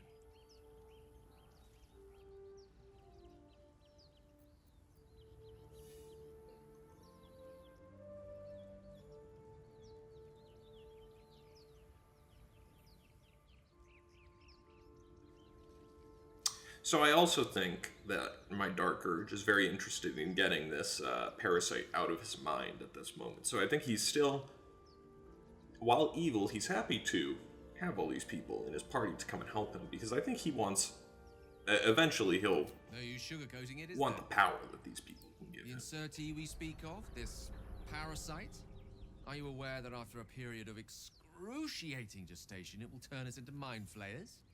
It's a process known as ceramorphosis. So I've heard. And let me assure you, it is to be avoided. You don't happen to be a cleric by any chance, Yes, do you? sir. A doctor? Surgeon? Uncannily adroit with a knitting needle? You seem to know enough about our condition to realize it's Fortunately beyond not. most clerics' skills. Most, no doubt, but I find myself hoping to be in the presence of the few. You don't happen to be one of them.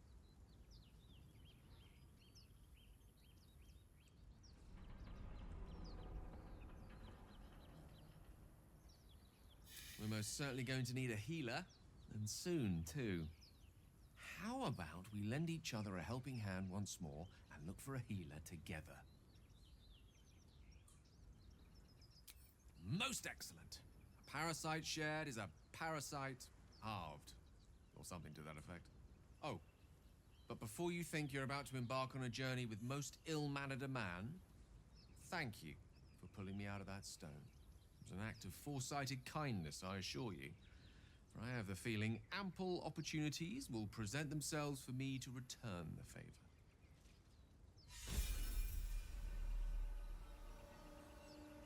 Nice. Gale's level 2. Let me know in the comments if you guys want me to talk through the cutscenes a little bit. I've been letting them play out so that you can hear the characters speak and all that.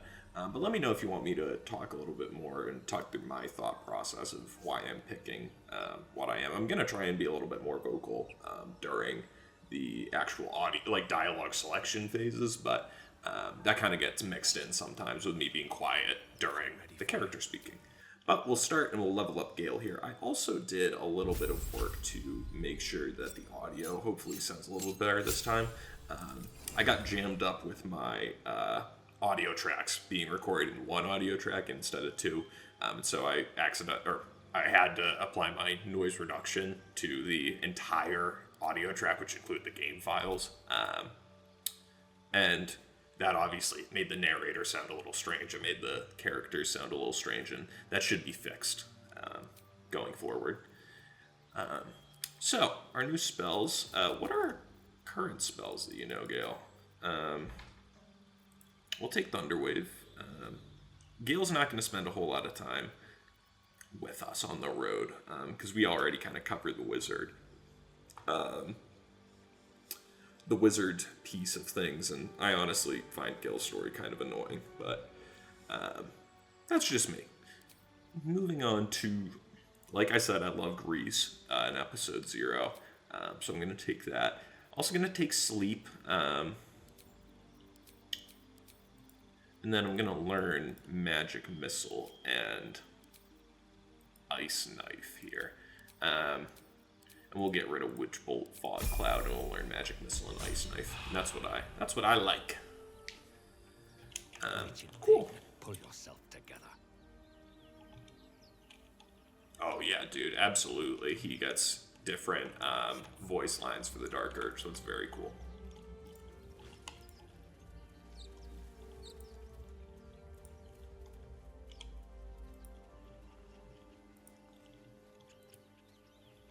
Wasn't sure if there's a chest or something around here. There is the little bonus chest down here.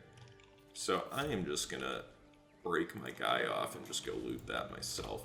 I do think, honestly, as I've played this game more, it is easier to just break off when you gotta go do like a little traversal to get this, like for example, this little hidden chest up here.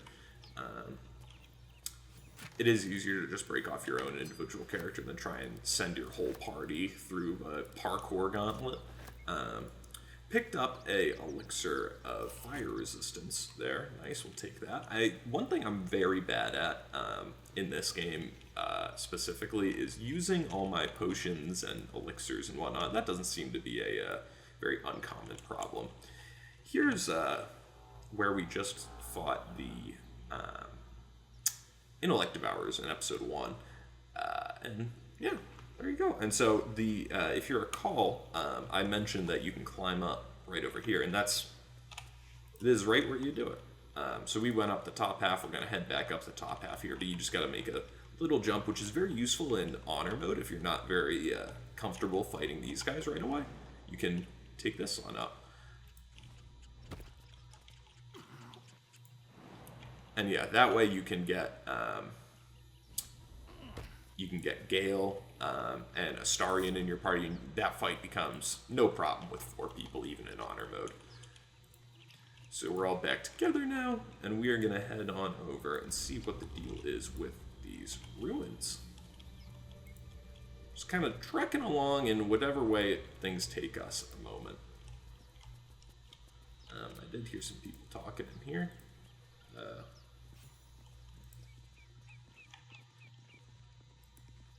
You're both twice as tall as me, but have half the bloody backbone. But we don't know what that thing even is. And what about the crypt? I'm telling you, it's a ship. And the crypt can wait. Mari and Barton have been trying to break in for days. Now we... Stop! God, I absolutely have the same hair scale. Already. That's our ship.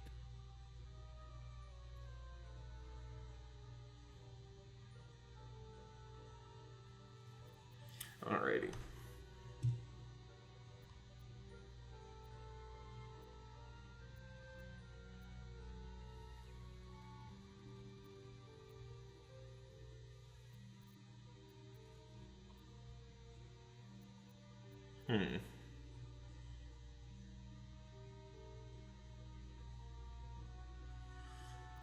What does my guy say here? There's a lot of options, and I'm still not fully in the vibe here about where my guy's coming from, but I think he definitely... I'm debating about whether or not he would immediately attack these guys or say something snarky. I think he will say something snarky. The only thing you own is your life. Leave before I take that too. And this will be a good time for us to use... Actually, no, we'll leave Charm Person off things for now. Nice. Don't even need the bonuses. Well, in that case, come on you lot. No point in getting killed. Second worm gets the cheese and all. Second mouse gets the cheese, no? Nobody's getting any damn cheese! Now move it! You're more cunning than you. Get out of here. I thought we had a fight on our hands. I thought we might too. There's a somewhat difficult fight in here, at least one that I don't want to take on before I get Lae'zel or Karlach, and so we're not going to go in there quite yet, but we will walk around here, see what we can find. Send those cheese wedges and the fish back to camp. Always good to just send that stuff straight back to camp, so it's not weighing you down. And we're going to run into Lae'zel here. You think it's dangerous? Of course it's dangerous. Zoru was right. Yellow as a toad, and twice as ugly. The thing's dangerous. Leave it for the goblins to kill. Your skull pounds in response to the prisoner's white-hot stare. Her lips don't move, yet you hear her voice. Get rid of them. Holy house. Under elf. Lay tie, Nymissa.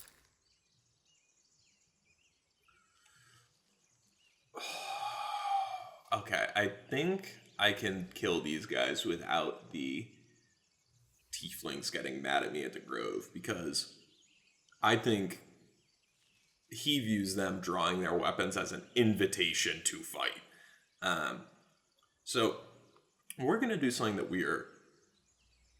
I'm going to try and limit, but in certain situations I think it might be necessary. I am going to save right here, because in the event that the tieflings hate me for this, I'm gonna we'll come back and but in the event that they don't, we'll keep going. Hey, Mesa, watch out!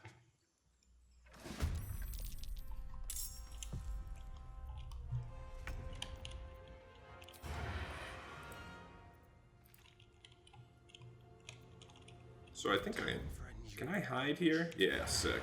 And now I bet you I can do my sick.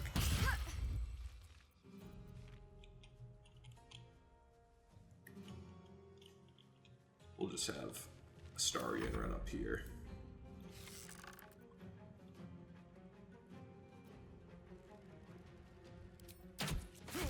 We're not going to react. Because we'll still have our short rest to use after this. Gale, we're going to come down here and hit these guys with an ice knife. Boom, baby.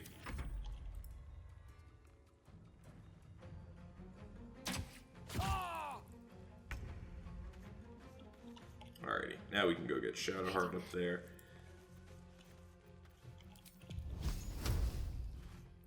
I kind of want to leave the ice, so I'm not going to Firebolt. I wonder, can we break Lae'zel out of this? Will she just join the fight if we break her out? Great, nice, did 1 damage. Can't even catch my breath.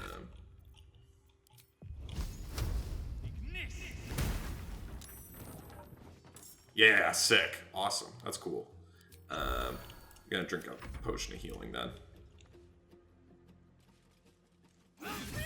Mesa, no! Over here. Ready or no? Hit him with a hidden attack. I feel badly about this. This does not bode well for this, for my feelings throughout this playthrough, but it's okay. They pulled their weapons on us, remember? Shadowheart run up here. See if we can hit this guy. I think Shadowheart usually has better chance to hit with her ranged attack, but not by much. Well, so much for peace. Into the bloody fray. We'll just hit him with a magic missile to get some damage off, because I guarantee that if Lae'zel dies here, she'll just die, and we probably can't revive her. Boom. The tadpole hasn't yet scrambled all your senses. Auspicious. But the longer we wait, the more it consumes. My people possess the cure for this infection. I must find a creche. You will join me. Careful. She obviously sees your kindness as weakness. We just slaughtered these people.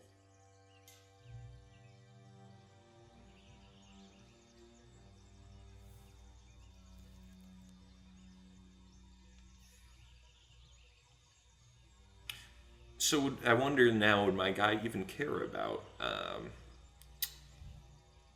would he care about knowing what a creche exactly is other than a cure for the infection? Or would he just take that and run? Let me know in the comments what you think. I think he's a wizardly fellow, learned guy. He wants to know the details. Hatchery, a training grounds, a shelter.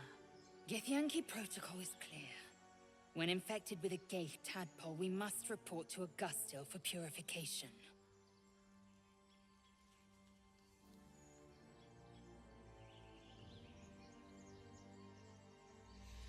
Alright, we journey together. Let's find this crush. My might is yours. Keeping Gale, your greatest head on back weapon to in camp. reserve, eh? An excellent strategy. Good. Gale looks Our beat up. victory is most certain. You have made an ally from Kresh Kalir. Few know such fortune.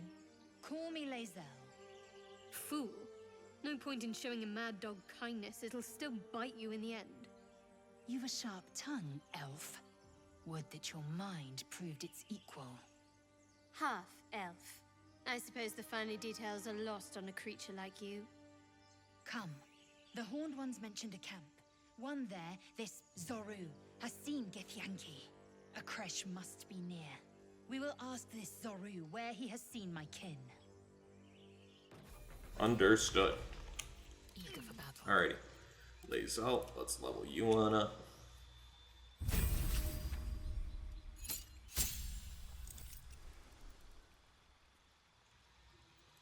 And all there is to do is hit accept. Nice.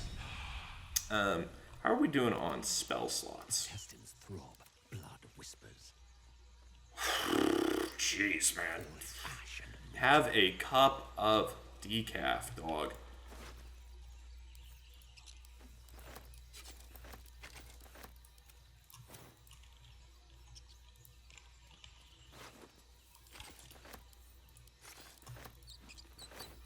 Just add all that to my wares. I try and most stuff that I get off of enemies, I try and just pick up and add it to my wares. And again, let me know too if you think I should be doing alchemy, because I will get into that if people want me to, but it's not really something that I normally do, because honestly, I usually just buy what I need. And there usually are enough vendors for that. Sometimes it can get a little dicey in Act 2, but for the most part, it's pretty good. We should check it out.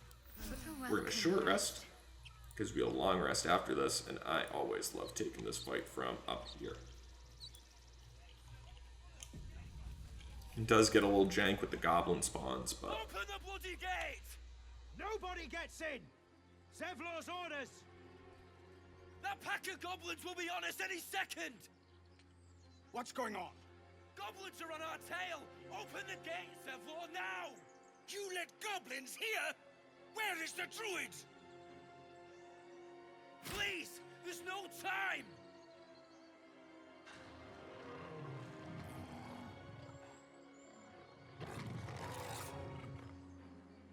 By the nine hells! Open the gate!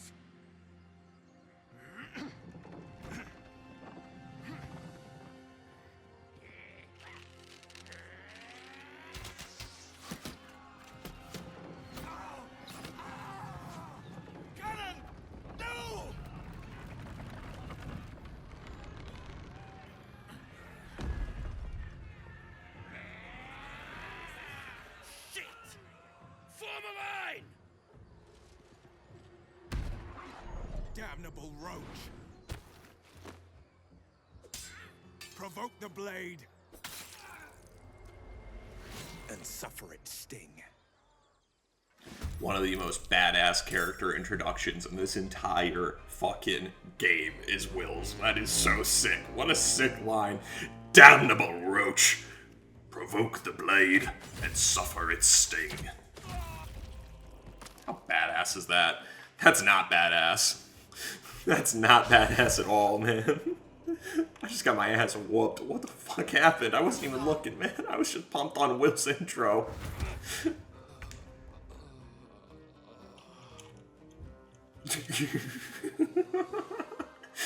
Rough Tuesday. Okay. How shan't we do this? Alright, I think we'll just focus on taking care of this, because I really do not care if these guys die down here. Except for Will. I'd like Will to survive, but... yeah, no, I don't have the thing that gives you initiative. Damn, unsuccessful hide, too. That really blows. But, whatever. I think we should still get this guy. Anyways. Yeah, another badass line from Will.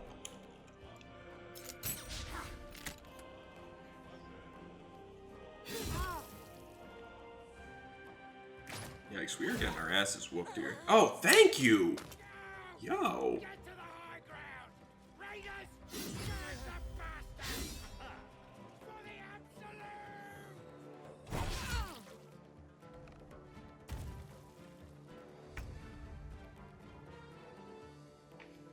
Alright, do we use Shadow Hearts?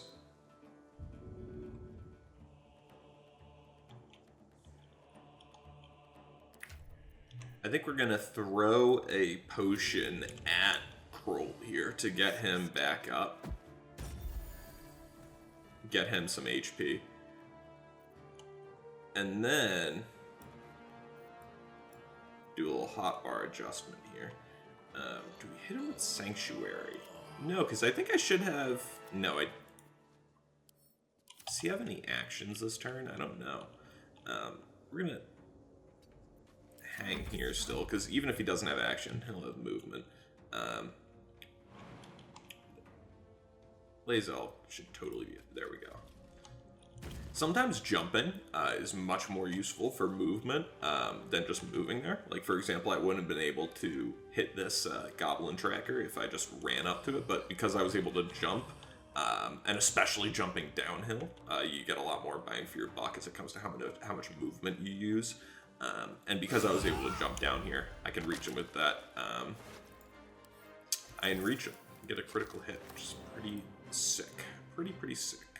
I'm going to use my action surge up here too, and hit one of these guys. I got the highest...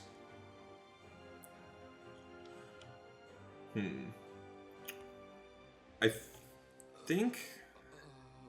Because these guys have a really high chance of dying, I think. I think Barth and Ramira probably could wind up dying here. We're just going to go for the Bugbear. We get the highest chance of hitting him. I don't like the chances of anything else. Anything below 60%, I mean, really anything below like 80% is... I'm trying not to do, but anything below 60% I really don't feel comfortable with. Yeah, no actions for me. I could drink this speed potion, which I think I may. Yeah, I'm going to. See if I can get the ice knife down here. Perfect.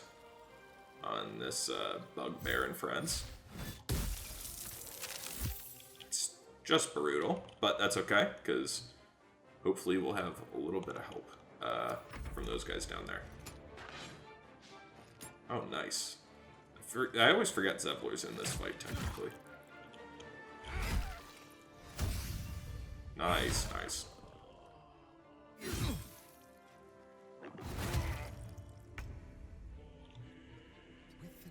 Cool, and now I think we should be able to use our sneak attack since we have advantage.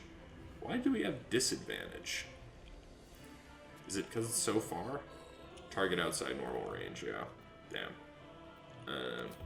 Whatever. We will use our cunning action, dash, to get on down here. And I think once we get down to this lower level, we'll be okay. And I can still use my sneak attack, which is pretty sick. I really wish I had better chances of hitting that guy since he's prone, but we don't, and that's alright. We're going to shoot the warg here, because he's got the lowest HP. And I'm not really concerned about what the goblin tracker is going to do. Who's groaning? My guy shouldn't still be groaning. He's fine.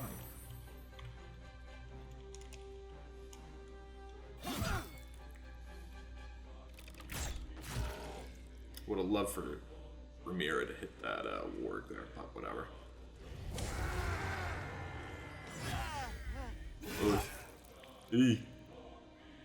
Alright, we're gonna heal Barth if possible.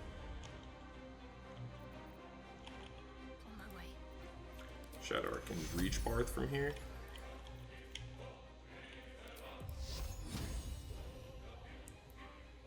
Alright, we're gonna hit... So remember how I said I tried not to do anything below 80? These guys are so low HP. Ooh, actually, I'm gonna hit the Bugbear there. Yeah, perfect. Yeah, why are you... Bro, everything's alright, man. Have Lae'zel. Now we got advantage on the Bugbear because of that guiding bolt. I am going to get rid of the warg though, so that Aridin... that sucks. I was hoping that Aridin then would be able to go take out Zakrug and help our guy there. We'll try again with Freezing Ray. Oh, damn. But we got... I forgot we drank that potion. And so we got the second one we can use. No way, man. Oh. How unlucky is that? Ugh.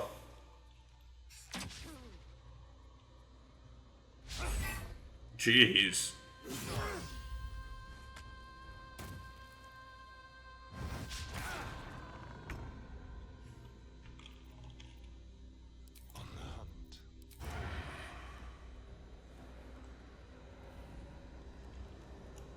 Damn, it's a shame we couldn't save that guy, but I guess my character wouldn't care anyways. Jeez, my guys don't do any damage.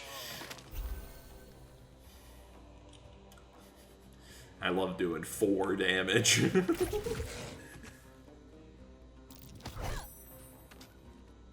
I love shoving.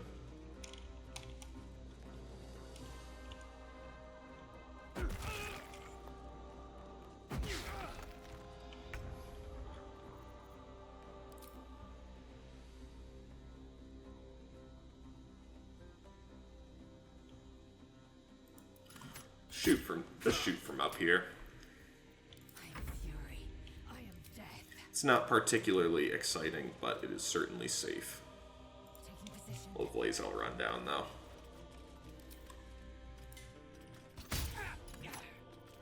Behold, the dance of death. Oh yeah, man. That's badass. 70%. I'm just gonna take this.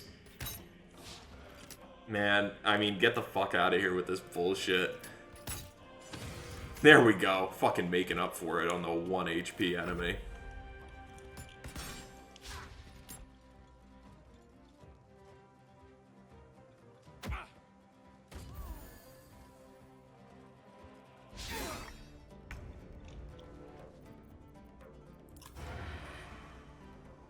Alrighty.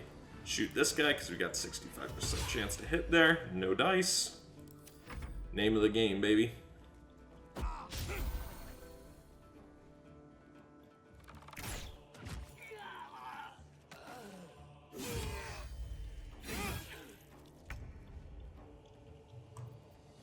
Yeah, this took so long, my guy became lethargic.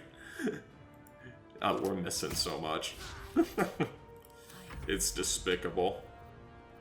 Lae'zel, oh, good lord. Does this guy just have huge AC? 16? Yeah, I mean, my guys aren't cracking 16, really, for anything at this point in the game.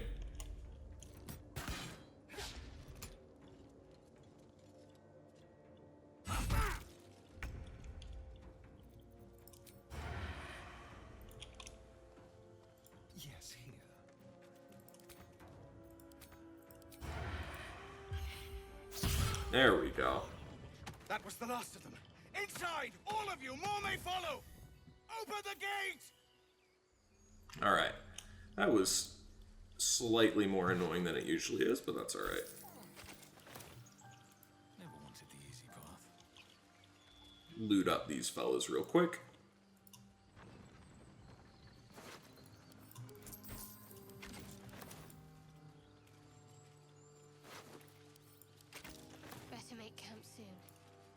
A while before there's another chance to rest.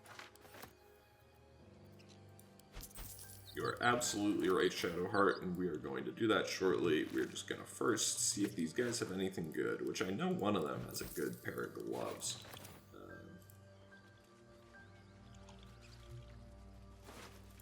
Whoopsie daisies. This is a Krug, I believe. Yes. Gloves of Power. On hit with a weapon attack, possibly inflict a 1d4 penalty to the target's attack rolls and saving throws. These are really good, just early game, like melee weapon dice. We're going to give them to Astarion because useful for the sleight of hand. And then he's got a little bit of gold for us too, more than we normally find in places at this point of the game, so we'll take that for sure. We'll throw these gloves on Astarion and get a little dripped out. Pick up a couple more pieces of bits and bobs here, see if the bugbear's got anything. And then I don't think anyone can see us from up here. Yeah, and so we can take whatever Barth had on him.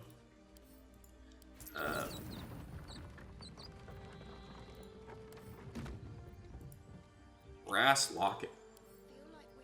We'll take that. And then we're going to add all Bart's stuff to our wares here, which I just did not mean to add that crossbow to wares, because we can give that to Astarion as well. And add this bow to wares. Yeah, the short bows do not do as much damage as... Was that a hand crossbow too? Yeah, very interesting. Even a hand crossbow. So let's see what's going on here with Grove. There are children here, you fool! We was running for our lives. You led them straight to us, and you let them take the druid too? Unbelievable!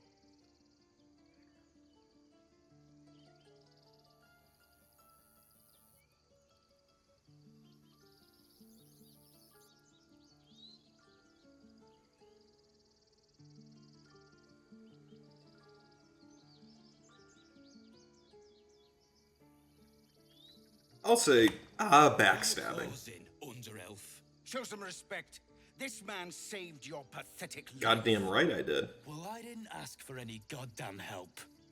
Please, you were begging me to open the gate. Anything to save yourself, you coward! The human's eye twitches. He's about to blow. I think we just punched the human in the face for talking shit after we rescued him.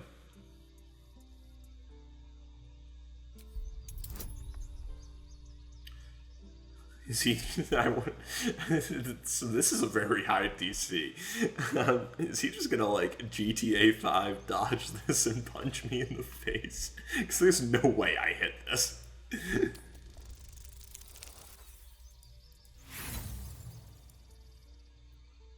Let's roll again, baby! Damn, alright, that's tough. One mod that I do also have, let me know what you guys think about this. We'll leave this on for the rest of the episode, but let me know what you think. Is this, mysterious dice mod. Should have done that a long time ago.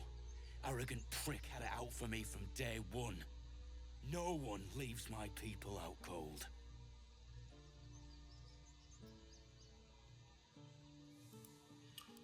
Too little, too late. We are going to kill Aridin the first chance we get. Coming back to this hellhole was a mistake no amount of gold can put right. I'd rather face another round of goblins than stay in this pit. So I thought I was going to get the chance to change it. But I thought I would have the chance to change my dice. And I do have a mod that makes the dice look like Shadowheart's mysterious artifact here. Which I think is pretty cool. And so we'll throw that on when we get the chance next time. But let me know what you think about it, because if I dislike it, or if you dislike it, we can get rid of it. But I'm a fan, so. I wonder now that Zevlor's knocked out. Better be cautious. I am taking your things, brother.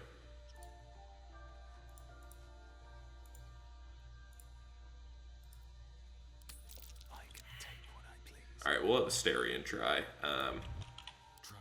Just make our life a little bit easier here. Target 7, much better. Sleight of hand failed, come on, man. There we go.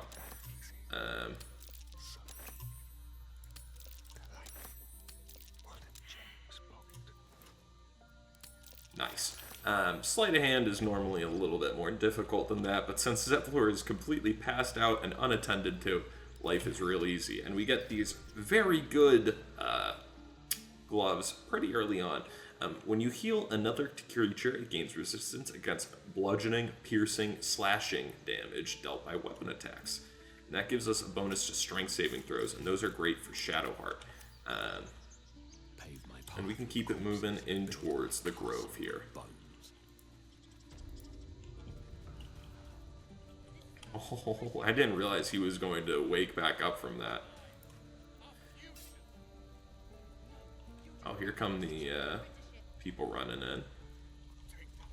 Let's talk to Aaron here. Refugees, adventurers, and even a drow.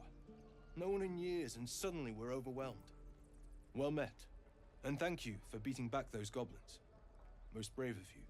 Is there anything you need? Act fast if you do. The ritual will be complete before too long.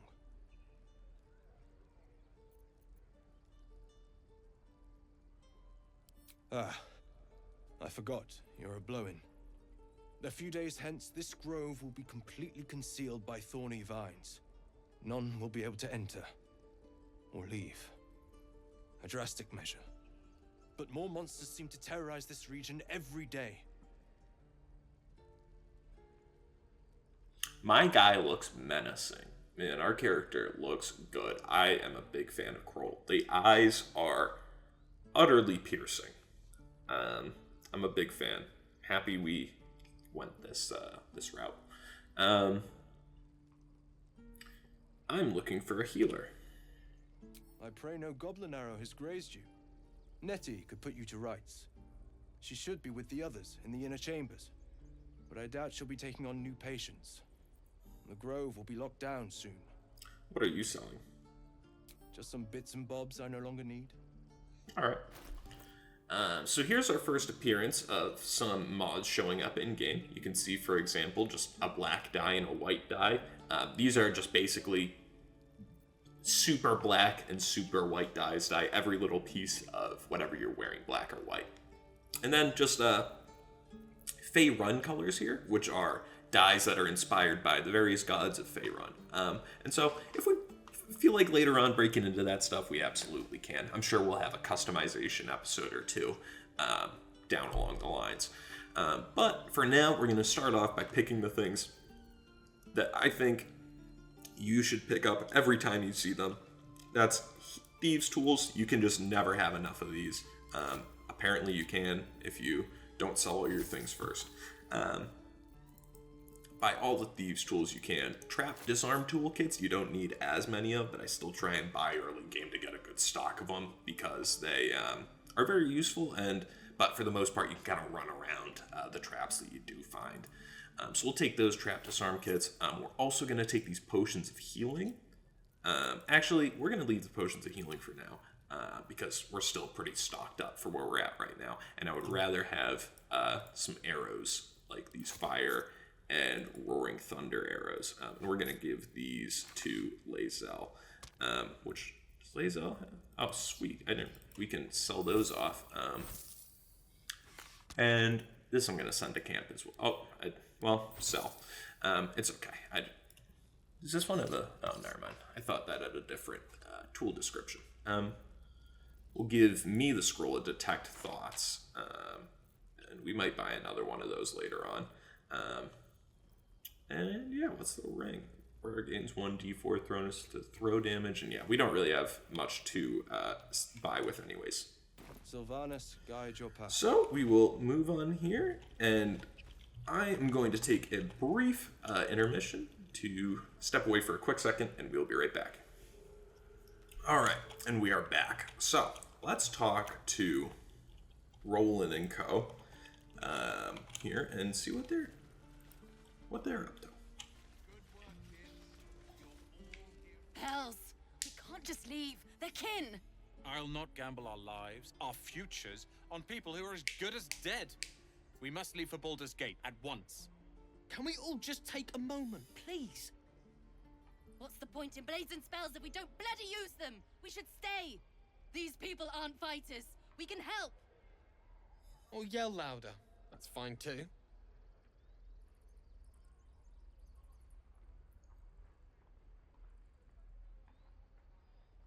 We're gonna say nothing. Roland's right, sis. We should leave while we still can. Or would you deny your brother here his chance at fortune in Baldur's Gate? Fine. Let's sneak away like God's damned cowards. But if something happens to these people, it's on us. I think it may hope be you on know me. that. What's going to happen to these people? Okay. Moving along here. I don't really talk to this guy very much. Hi, Toron. You have cool horns. This place is a bloody death trap, not a sanctuary. I think I'm gonna do just You should that. clear off while you can. After I talk to everybody. Talk to some people at least. I will. Go on. Give me a best shot.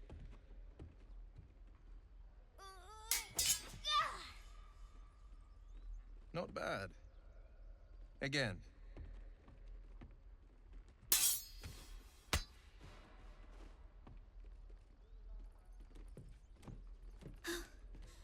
I can't do it.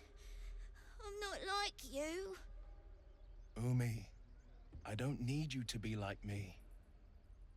You just have to buy enough time to run. Come on. I believe in you. You can do this.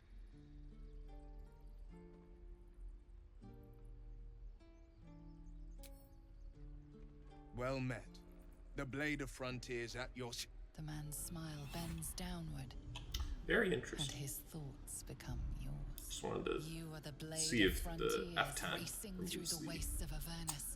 HUD Just during ahead, cutscenes a as well. diabolical figure, red skin, single curled horn, blazes with flame, bloodied great axe held high. Hell's great fires. You were on the ship.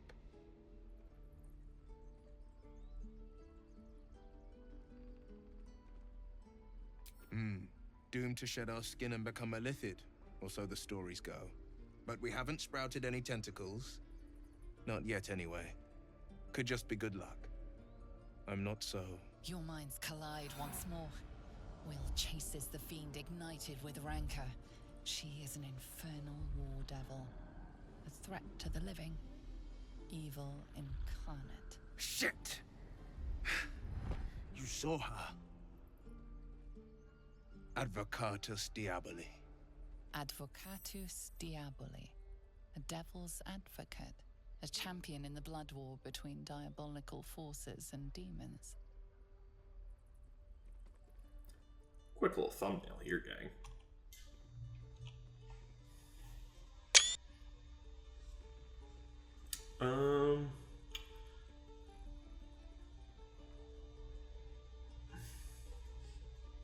Cavorting with devils, I see. You should consider better company.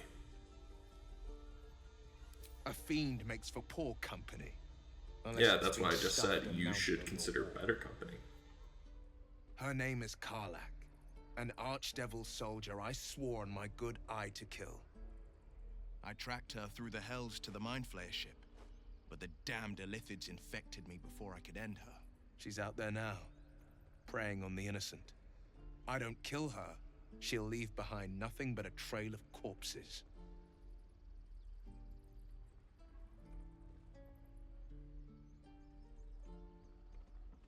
I'm looking to cure this infection. I suggest we partner up. Just so you know, my first duty is Karlak. I'm oath-bound to go after her. But I won't deny this infection is bothersome. I accept your invitation. Sorry, but there's no room for me. Maybe I can't. A splendid plan. We'll talk yes, more we then. will. Alrighty. Let's continue to explore the grove a little bit. Aha! Zoru. By Mordai's eyes, another one. My friend's blood not enough. Come to rip me open too. In Kresh Kalir, a formal greeting begins with a bow. Is this monster with you? Let's give the tiefling a menacing glare, and I'm also going to get ready to take a thumbnail here.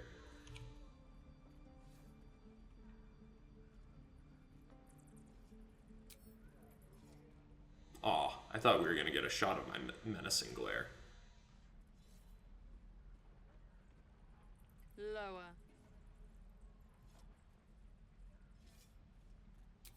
On your knees.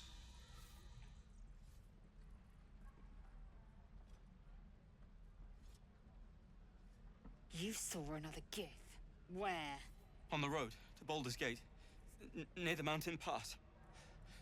Saw us, for we saw it. Jammed its blade through Yul's belly, straight to the other side. No twisting. Kin must have been in a hurry. The map. Show me.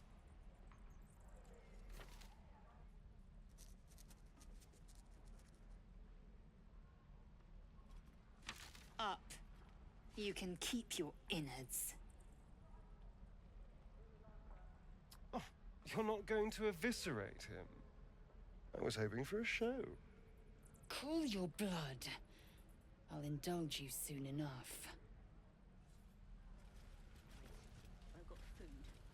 The locals prove compliant. A useful trait. I warned you, didn't I? You ought to reconsider keeping her around before she causes real trouble.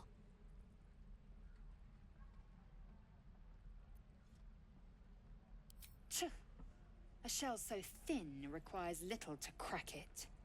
The tiefling was clear. If there are Githyanki west of here, that must be our objective. Purification cannot wait. I think my guy knows can imply what purification means from Lae'zel at this point. Alright, moving along. Let's actually, pardon me, head back down this way. What do you have to say, Aramis? Goblins. Certainly druids. seems that way. This grove is a death trap. Grab what you can and get out. That's my advice. Shoes. Where are my boots? Let's see what's going on in me. You ain't gonna shoot me. Your hands are shaking. Put it down. She can't fight back. That's the point. Get out of the way. She didn't kill your brother, Arca. You're better than this. Your mind wanders. If the crossbow bolt shot through her mouth, would she taste the metal before she died? Shoot before you lose your nerve, Tiefling. If you ever had it to begin with.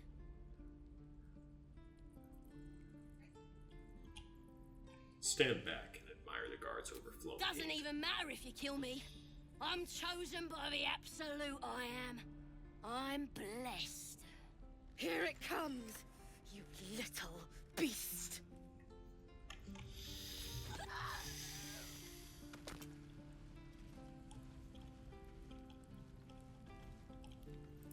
I think we ought to talk to these fine folk.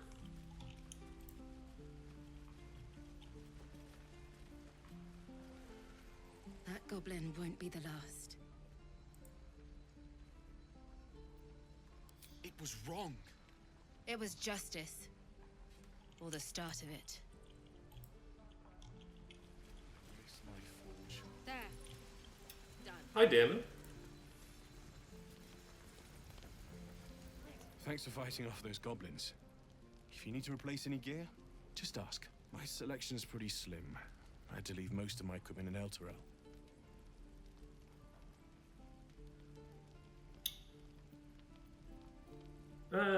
Let me see your wares. I care not about whether you're a smith or not. I just want to know what you have for me. And not much of note that, or at least none that we can afford. So, good to know. Let's talk to Ethel over here. Why, hello, there's... Ah, if it isn't the talk of the camp. Thank goodness you came along when you... Oh. You're twitching something fierce, love. And your eyes. You look like you don't know the meaning of the word sleep. Auntie Ethel will sort you out. I've lotions and potions galore.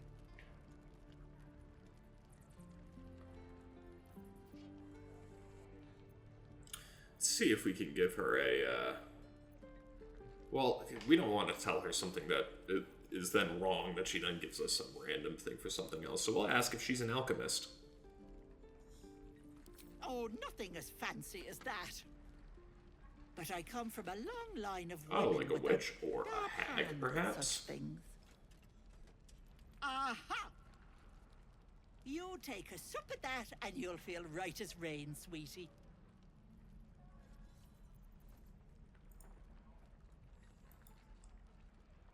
Oh, 'tis just a healing. You just Sorry look for like you skipping that might there. need a pick-me-up. I'm sorry to go on about it, but Are you all right? I'm fine, step off. Looking awful peaky. Don't get your knickers in a twist. I was only asking. Now, do you need anything? Let's see what you I have. have a few odds and ends for sale. Alright, sweet. So she gave us the potion of greater healing, which is just a regular potion. There's no catch to this one. The elixirs of hill giant strength. I would like those as well. I've been fighting a sneeze since we started talking to Zoru, and I was hoping that I would sneeze immediately as we were talking to Zoru, so that I could cut my audio while the Zoru thing was going on. I wouldn't miss anything. But here I am, still fighting it.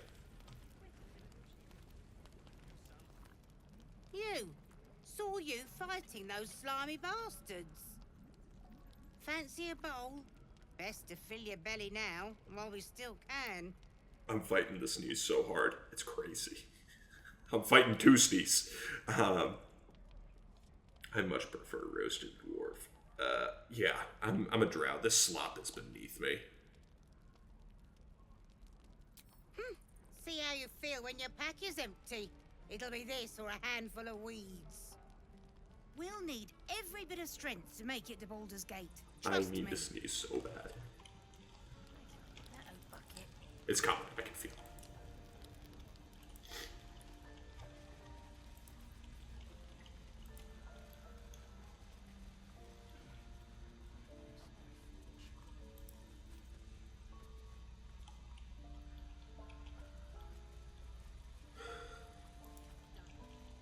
Alright. Ikaron is someone who I always thought, I wish he had a little bit more to him.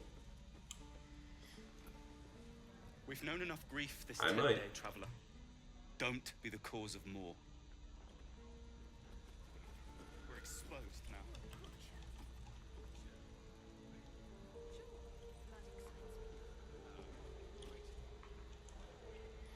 Alright, let's see what's going on inside Zevlor's stone door here. Let's talk to Zevlor here and see where we stand.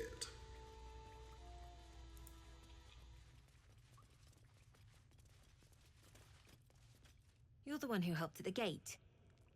Glad to have another sword. We might need it. Your help at the gate was appreciated.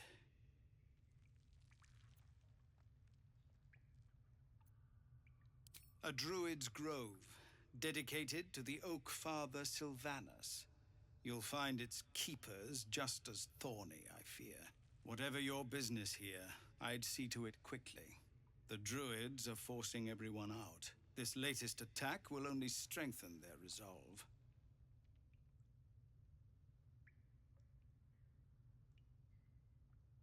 There have been several attacks by different monsters. The druids blame us outsiders for drawing them here. Nobody's welcome anymore. They've started a ritual to cut the grove off from the world outside. We can't stay, but we'll be slaughtered if we leave. We're no fighters.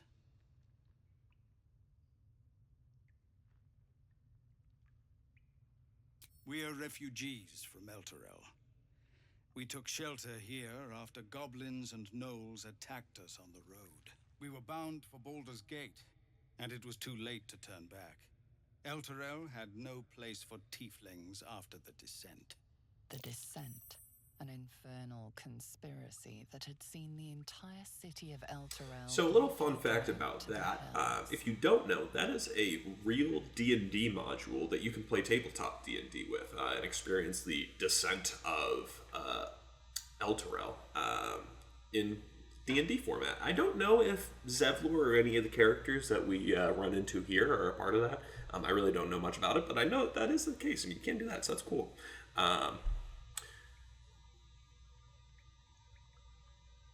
Is there a place for tieflings anywhere? I'll just ask that. A fair point. We can only hope the citizens of Baldur's Gate are more open-minded. But we can't get there with those beasts blocking our path.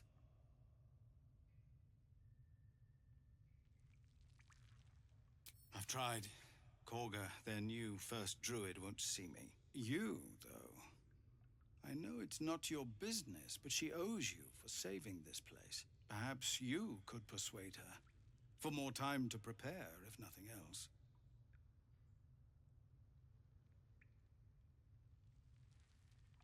I also don't think my guy's just going to be constantly asking for rewards, because I think he wants to kind of get into people's good graces to use them when it's advantageous for them. So I think he's confident, he's conniving, he's evil, but not sadistic or petty. And maybe petty's not quite the right term, but so we'll play along here, and we'll say, I want to try and help.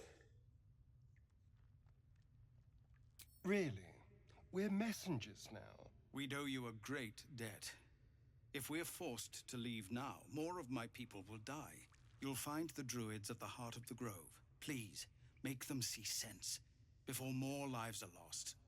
Oh, and if it's of any concern, you're brave to walk around without hiding your heritage. I'll make sure everyone knows. Thank you very much. Us at the gate. We'll keep it moving here. I think it's funny that Zevlor doesn't make any comment about how Asterion or Lae'zel, I forget which one is wearing their gloves. And that is where we are going to call it the end of episode 2 here. We have come a long way. Not really, but we got a lot of good progress done in that first hour. We talked to everybody, talked to a good amount of people at the Grove here, talked to Zevlor, got our first couple of quests along those lines all started, and we're running a little bit over an hour now. So we will call it episode 2 there, and we will pick up with episode 3 right here in just a second. Peace! Hey guys, what's up? Welcome back, as always, to another Baldur's Gate 3 video where we are continuing along our playthrough of Krult, our Dark Urge drow wizard who is being a little bit conniving at the Druid's Grove at the moment. We're picking up right where we left off with episode 2, and we're going to go down and talk to some of the druids now that we've talked to a lot of the tieflings. So let's dive right along into it. Actually, I think what we're going to do first, before we do any of this, is actually go and long rest. Because we haven't done that yet, and it'll be good for us to go and get that out of the way. In case there are any story moments that are popping up for us, which it looks like there are a couple.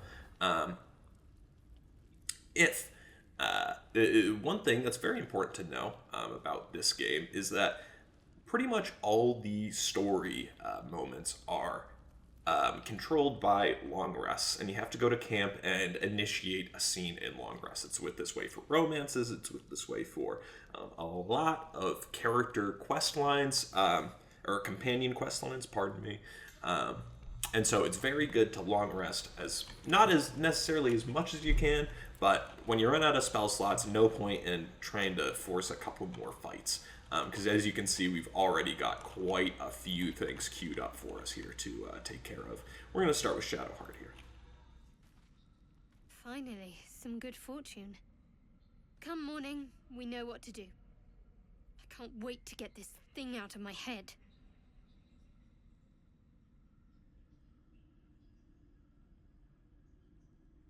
The same. These parasites are proving suspiciously benign. But suppose I turn. What would you do? Kill you immediately. A firm answer. I'd do the same. We'll need that kind of thinking to make it through all this. You're doing well. We should get some rest. Good night. Lae'zel? I remember who I was in Kresh Kalir. I was hungry to face my first Geich. My sword pined for their blood. Would that I were doing battle up there, among the tears.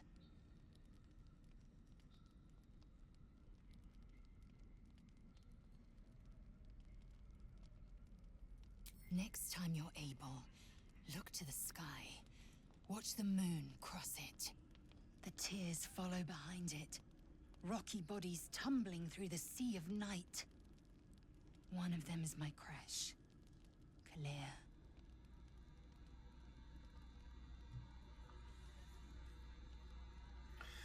So I think my guy wants to be pretending to be invested in our companions here, and we want to learn more about them so we can properly leverage them throughout the game and in future. So let's pretend to be empathetic. It must be quite a shock to leave your creche behind and arrive here. Do you think me so sheltered? Oh, she's mad at that. My entire clutch battled beholders deep within the eye of the sky. We infiltrated a Nyogi spelljammer and laid waste to its crew. The tears span Toral's sky, Vinisk. There is more to this realm than this grassy pebble. But enough of this. You are wasting your resting time. Come dawn, we resume our search for a creche. Yes, ma'am. Alright, it was supposed to be a rainy day today in real life, and it's sunny out, and that's always disappoints me. I do love the sun, but not when they say it's going to be raining. A tingle runs through your head and down to your feet. Ah, there it is. That shiver. Our little brainworms have made fast friends, it would seem. How do you feel?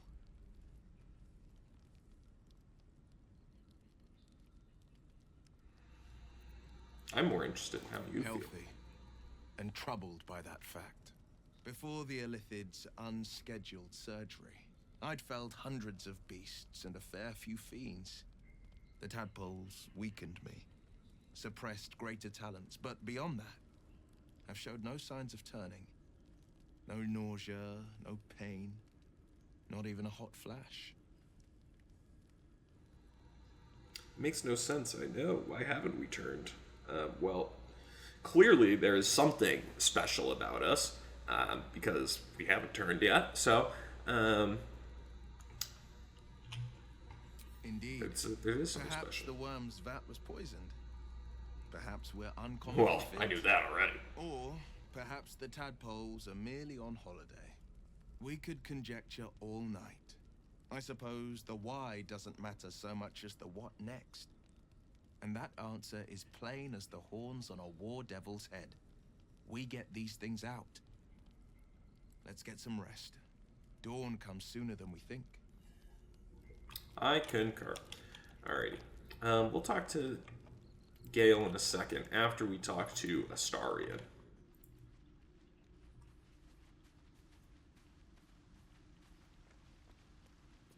You know, I've been thinking, reflecting on what tomorrow might bring. When we arrive at this Gith crash, will we find out how to bring the worm under control? Will this little adventure of ours be over?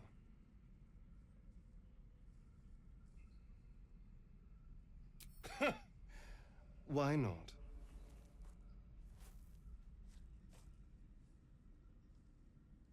You've been to the Hells and back, survived the crash, survived everything that's followed.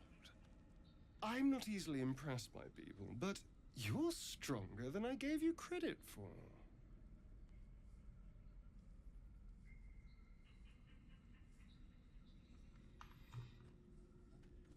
I'll say true, I am pretty impressive. Aren't you just?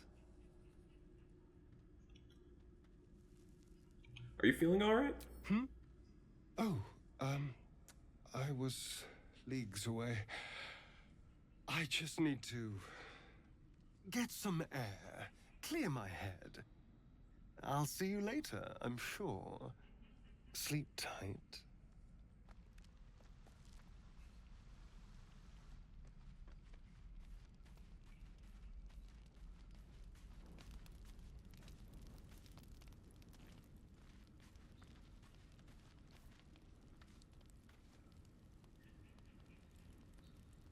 I've known a few warlocks in my time. Talented, of course, though sometimes too eager to listen to the devils on their shoulders.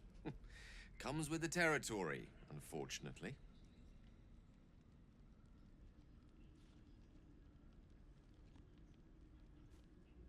Okay, none really to say to Gale yet. So, let's take a look at what's in our traveler's chest here, in our camp chest, see if there's any good mod items that are in here that we should go over.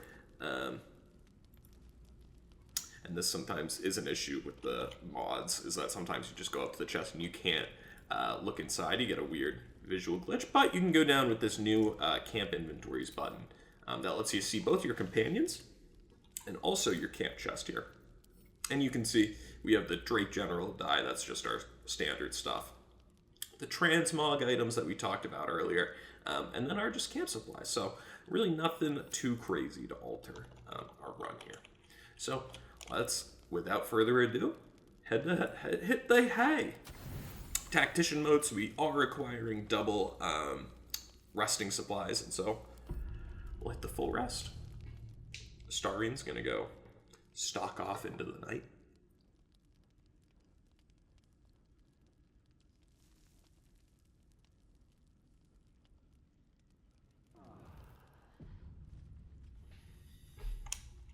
And nice. Alrighty, let's start the day and let's leave camp here. And let's head on down to the Druid's Grove to talk to some folks.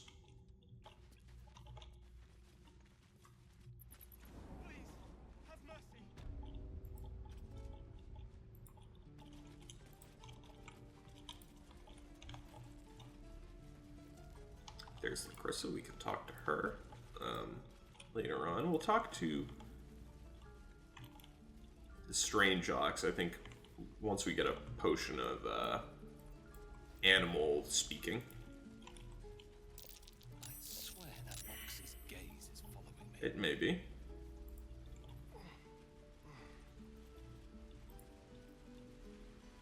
Oh, you're waving to me, buddy? Let's see what's going on. Oh, hey. You're one of those drow, right? I heard stories about you. How you all live underground and steal kids away.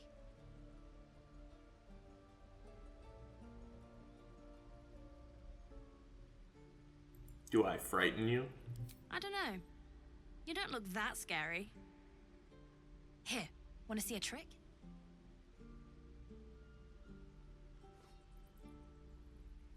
Go on. Take this ring. It's lucky. We're just gonna leave. I think my character has had enough experience with children peddling wares to know that it's not usually a good Let my daughter good go engagement. right now. She's a thief, hellspawn, and you will wait for Korga's judgment. Now get back. Oh, let me through, Mragrasham, or I'll rip your damn throat out.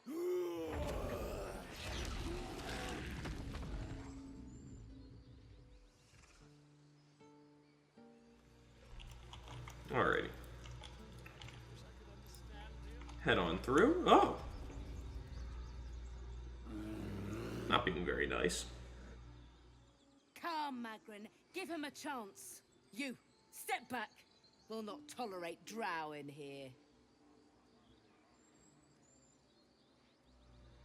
If it weren't for me, you'd be overrun by goblins by now. I'll go where I please.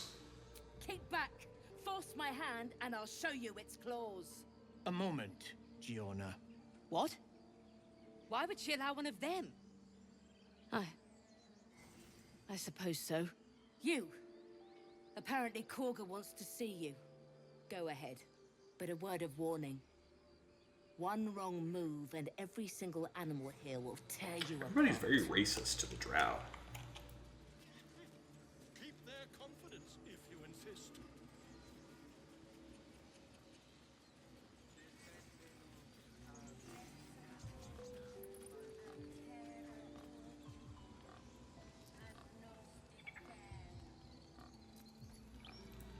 Hello, Abacus. I'm intrigued. I really haven't spoken to this person ever.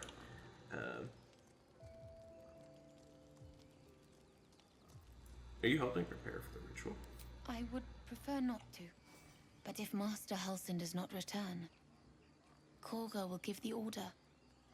And my voice will not matter. So it seems that Halsin has gone missing, which is what my guy's piecing together here. He's heard about a druid that's gone missing, and if Master Halsin does not return, probably connecting 2 and 2 there. So Halsin got taken prisoner by goblins. Maybe. Tell me if you think I'm making too much of a leap there and I'm including too much of my meta knowledge that if you think I'm making too much of a leap there in that judgment with what my character knows versus what I know. So, what happened to Halsin? He left with the adventurers. They went treasure hunting in an old Now he temple definitely near knows. here. Master Halsin did not chase treasure. I do not know what he was chasing, but he never returned. The bird knows. She needs to know. You do not. I help defend this grove. I'm not your enemy. We'll use Charm Person here too and see, let's do our first use of Charm Person.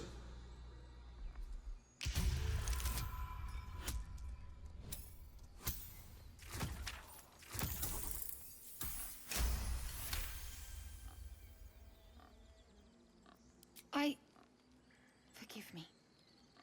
It is not you I fear. It is my brethren. More follow Korga every day. They are afraid, and she offers a simple solution. Eject the refugees, and we will be safe.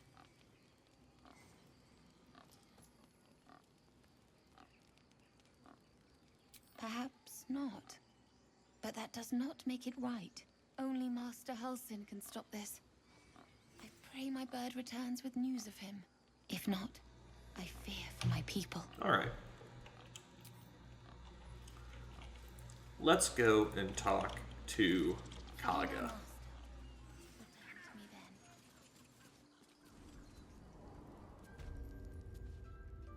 I'm sorry.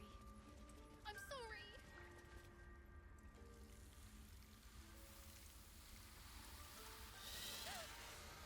Please. I'm sorry. This is madness, Korga. She's just a... A what, Wrath? A thief? A poison? A threat? I will imprison the devil. And I will cast out every stranger. A death viper. You've milked their poison before. A single drop of it could kill that child in a heartbeat.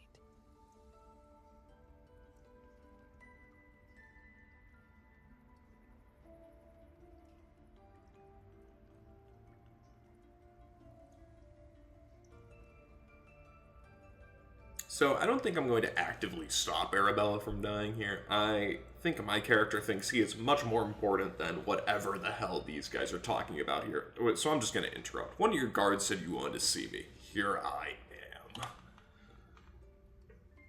We will speak soon enough. First, judgment must be passed. The parasite eats our food, drinks our water, then steals our most holy idol in thanks. Wrath, lock her up. She remains here until the rite is complete. And keep still, devil. Tila is restless. Come, Korga. We took back the idol. Surely... Do it. The snake's hiss of approval reveals its intentions. Should the child struggle, it is poised to strike. The death of a child. A timeless tragedy that never grows old.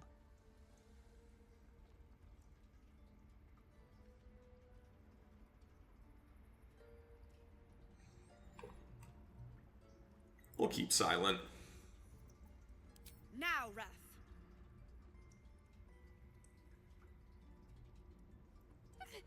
No. No! Damn. Ithias. Tila, to me.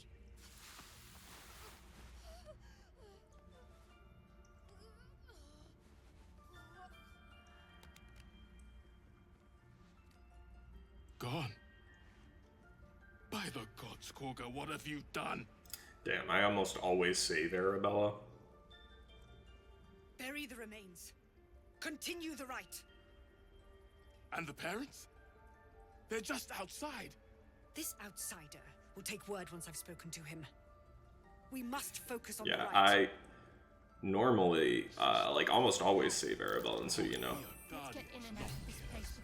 here's a, you know, very positive, or maybe not positive, but much more positive ending than very quick one Arabella received here. Damn. R.I.P. Arabella. This is gonna be a sad. This is gonna be a sad playthrough. All right. Now we gotta talk to Kaga. A deep elf. In our grove, on this day. A sign. Or rather, a gift.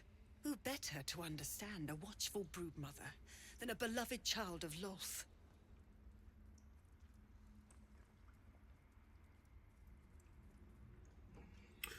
I'll say my compliments. Then we agree. Preservation is not luxury, it is not zealotry. It is necessity. A viper bears her fangs defending her brood. Is it not her nature to strike at invaders? I took back the idol of Sylvanas, and the rite has resumed. We will seal the grove, free from harm, free of intruders.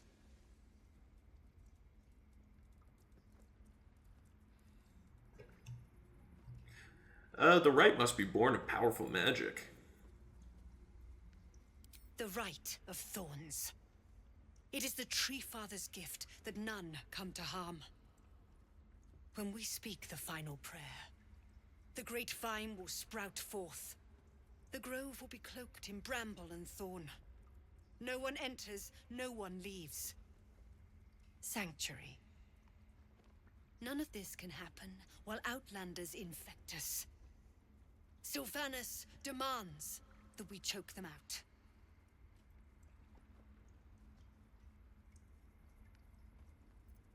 Then I was wise to grant you entry.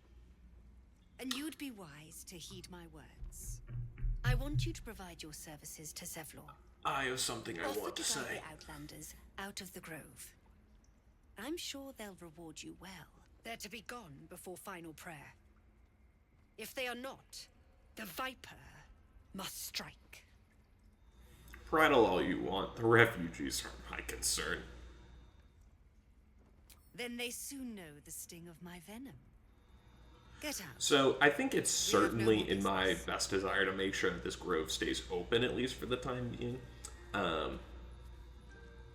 So I'm going to do what I can to prevent the grove from closing off, because my character wants to have access to Halsin eventually, because it sounds like they have not lost hope of him returning yet. So I want to make sure we got Halsin. I want to make sure we're able to talk to the healers, the merchants, etc. So I think it's in our best interest that the grove stays open. So I think that's our current objective, secondary to finding a cure, which may come along with.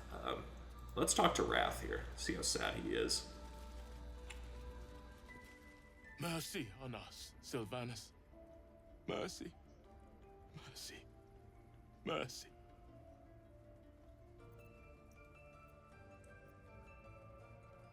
Preventable.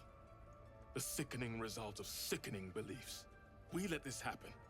We let this snake replace our leader. How did Kaga take over the... can I break away sick? Kaga seems happy to rule the roost. Who's your real leader? Master Halsin. Perhaps gobbling cold, perhaps dead. He'd set Mistress Korga back in line. Hold her to task, stop this damned ritual. More will die if the rite is finished. So many more, sent into a world gone mad. I could look for Halsin. Would you? Sounds like it's in my common interest. See Halsin return home. No need to fret, I'll find him. Sylvanas' blessing upon you, and my gratitude as well. Halsin is an elf with the presence of a bear. He left west with the adventurers. You won't mistake the first druid for anyone else. Alright. Can we talk to Silver? No, they don't wild shape like they do with a companion. I'm not going to try and get closer. Let's talk to Nettie real quick.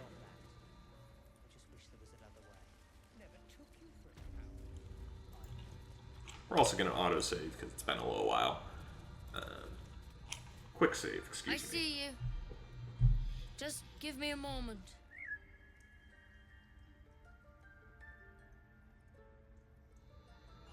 I'm going to wait patiently because that's not a good way to get what you want. There. It's up to her now. Life or death. Now, what? Drow. Last time I saw one of you folk, he tried to slit me open. I hope you're more agreeable. Could you imagine if, like, that's how racist just, like, everybody was? I mean, go back 50 years probably. Not everybody, but, you know, that's crazy, man. Just a crazy way to greet somebody.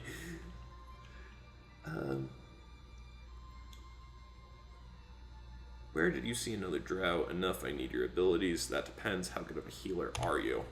Good enough to tell there's nothing obviously wrong with you. A bit tired, maybe. But we're all a bit tired. I'm not telling her that I have a tadpole.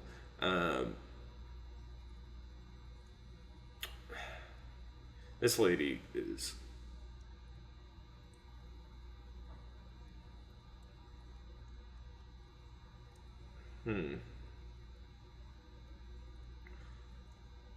This is tough because I'm not confident in Nettie's abilities. I'll say. Crawled in? Some sort of bug? Or... Wait, did it look like a tadpole? But from your worst nightmare? All slime, teeth, and tentacles? No, it was just a regular bug.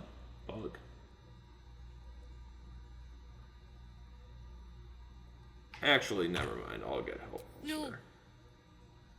If you're right, come, follow me. I might be. Might doesn't sound great. We need to be quick. This way.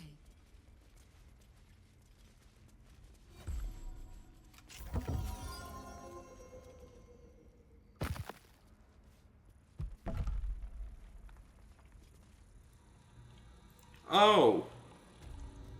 Oh. Don't worry about him on the table. I'm not in the habit of killing drow. Don't worry about him on the table. He attacked Master Halsin and I in the woods, leading a pack of goblins. Tadpole crawled out of his head soon after.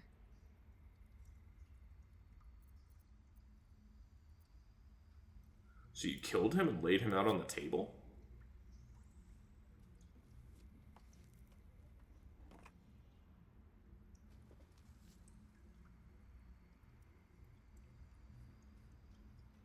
Are you gonna jam that into my eye? No.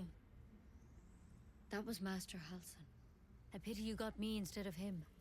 He understands these things. Studied them. Still, we have options.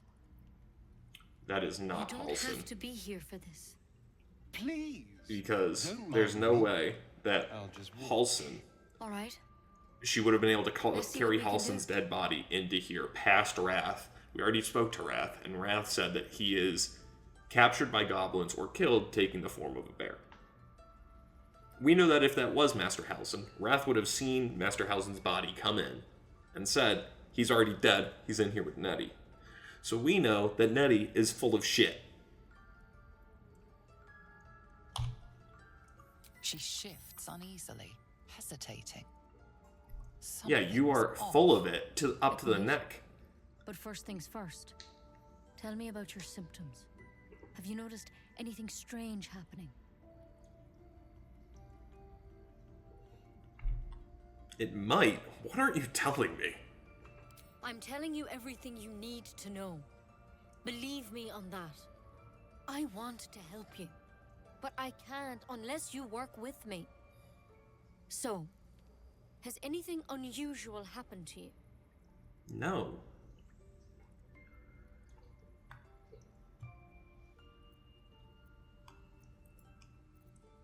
Nothing?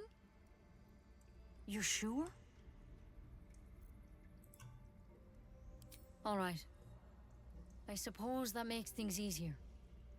Give me your arm, please. You came to me for help. Not Do you want it or anymore. not? No, I am leaving. No, I can't let you leave. You could transform any second. This is the last time I'll ask. Please.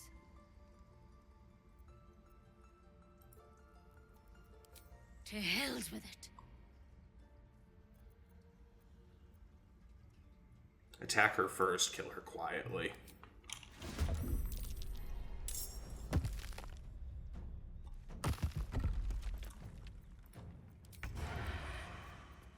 Into the shadows.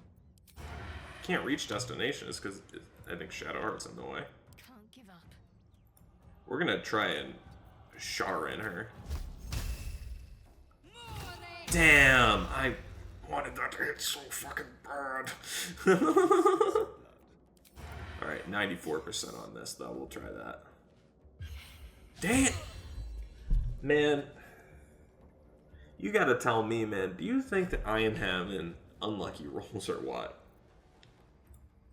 Need to stay focused. Utterly infuriating. Everybody save the thunder wave, thank the Lord. Coming out of nowhere with the...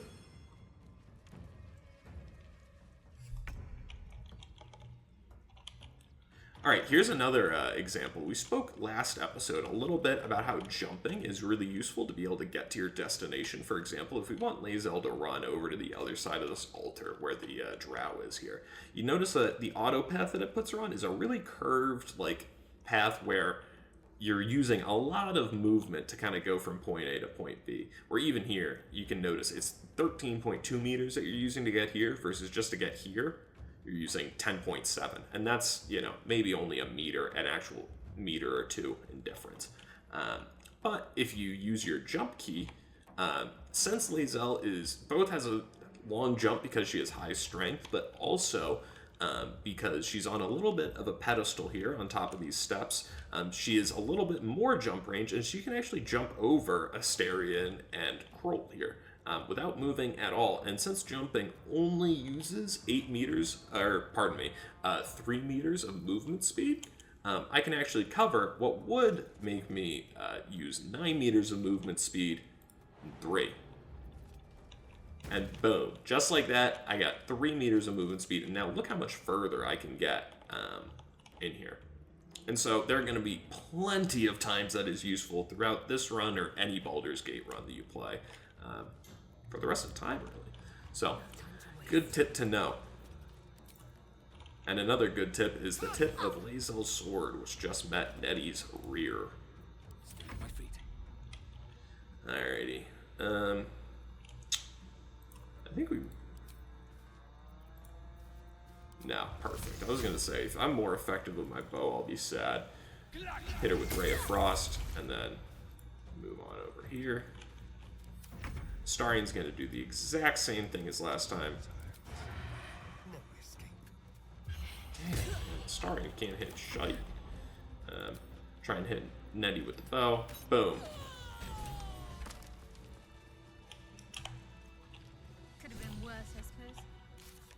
We'll take a look at our journal here in a second. I realized that was the first time I've ever opened the journal this playthrough. Key of the Ancients, doesn't seem very useful to us. We'll send that to camp. The Wyvern Toxin, we'll also steal that because that'll be good. We're going to steal that and add to Wares. Do a lot of stealing and adding to Wares. Don't these? Yeah, steal those.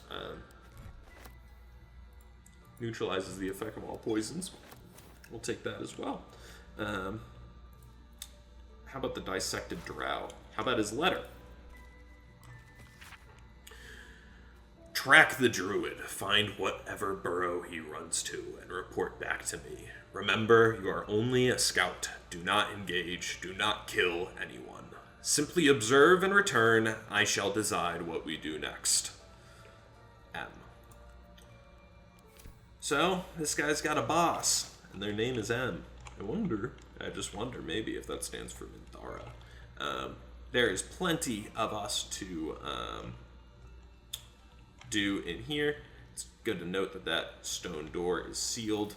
I can only hope that the rest of the Druid's Grove is not now aggroed on me. But there's plenty for us to do in here after. Now, the first thing is we're going to take this Mind Flayer specimen.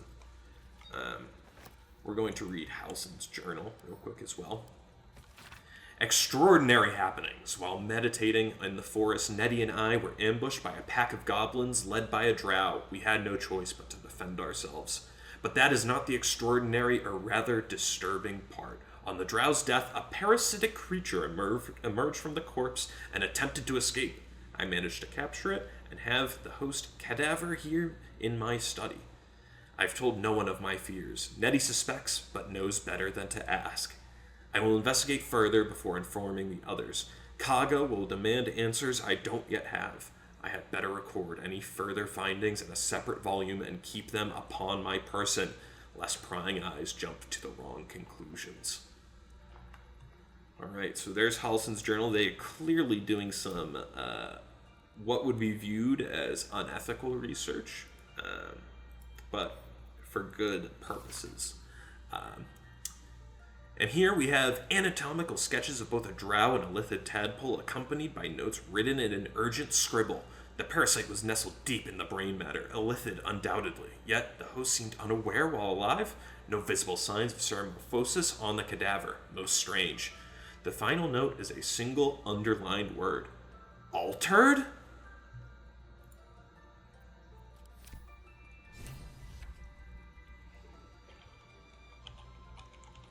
So, perhaps these notes are, these parasites are altered in one way or another. Now we have a note from Halsin. My dear Nettie, I entrust you with the circlet to open the library. Wear it always. If you need to enter the vault, talk to Wrath. He has the rune, but won't give it to anyone, so be sure you have a good reason to ask. Protect my research while I'm gone and take care of the animals. Don't give fish to Tuffet, she's getting lazy. Master Halsin. So, I think we may have gotten ourselves into quite a bit of a situation here with having killed Nettie. But, all that aside, we're just going to have to see. Let's see what's on this personal account here. In Ketheric, I see our failures made manifest. He did not fall, he was pushed. His grief was twisted by shadow, and still we did not act until his life was all but snuffed. Let me know how much you guys want me to read here. I think we can spend ages running through reading everything, and I'm happy to do that if that's what you guys are interested in. But if not, we can keep it moving, because I know when I'm watching stuff, I kind of just skip along to the combat, but I'm kind of enjoying reading things, so let me know what you guys think. I'll leave that up to you guys. I think we've gotten just about everything in here. We got the circlet, but we need the rune from Wrath, so I think we could steal the rune for sure. We could send Astarion to go and steal it. I think that's high up on my priorities once we leave here. Let's just see. I am slightly concerned that we are going to be attacked by druids the second we leave here, but we'll see.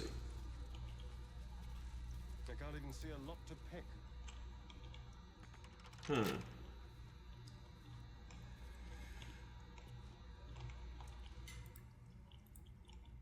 Nothing hurts anymore. So maybe we gotta go use this thing.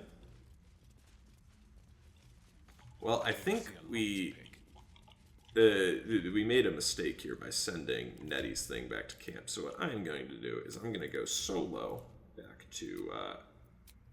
oh, I can't even go to my camp from here.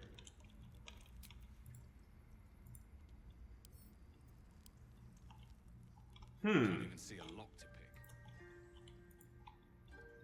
How is it that we get out of here then?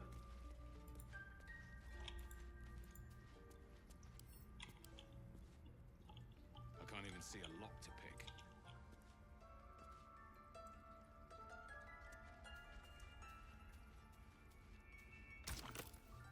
Yeah, we need that. Tidy slot, but no room. Rune. Cannot fast travel from this area. Well, that's a shame. Well, I'm going to get caught back up to this point off camera, and we'll get checked back in, because I'm going to have to go back, reload a save, kind of catch back up to where we are here, and keep Nettie's amulet headband on us so that we can exit from here, because we have made a mistake. So, I'm going to real quick load up, and I will see you on the other side.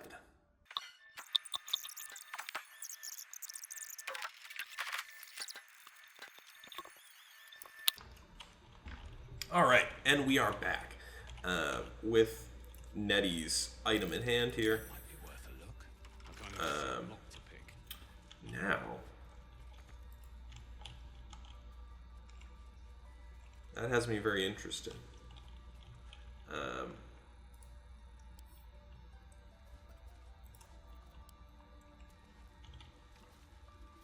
I entrust you with the circuit to open the library.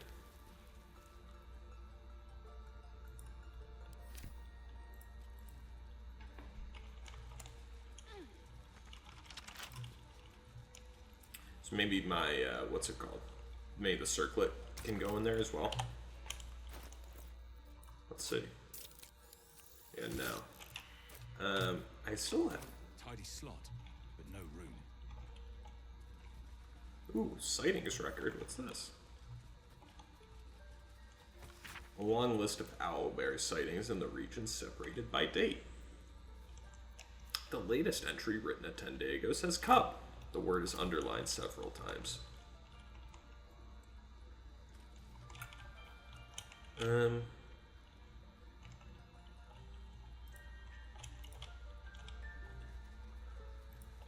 Alright, is there... Ooh, there are lots of scrolls here. We are not going to sit here and read every word of this. I do not know how to get out of here. I can't even see a lock to pick.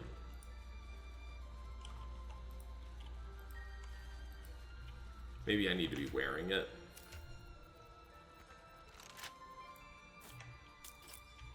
Yeah, there we go.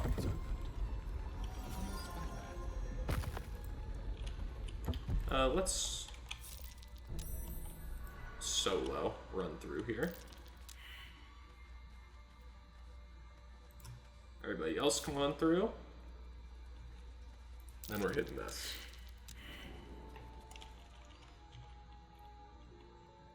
No sign of the others Goblins. Do you think the Perfect fight up excuse for front murder. bad?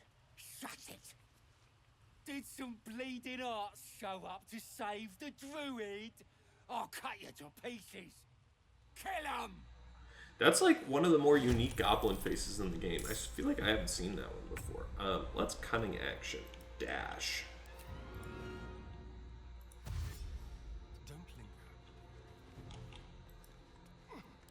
No advantage, which is sad, but whatever. Damn, man!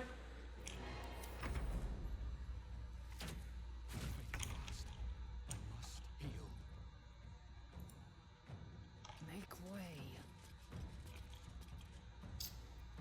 Oh, there's a druid down here. I don't really... This is all just mud, so nothing really that we can...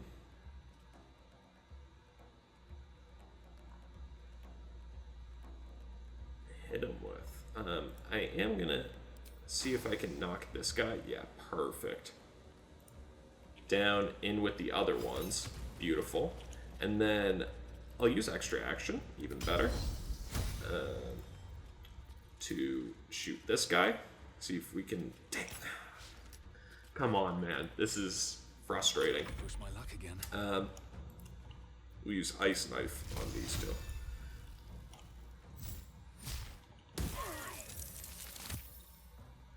And then I'll just use a regular potion of healing and run away. I'm coming for you. Nice. If you want to run back down there with the rest of them, we will take that every day of the week. That was crazy.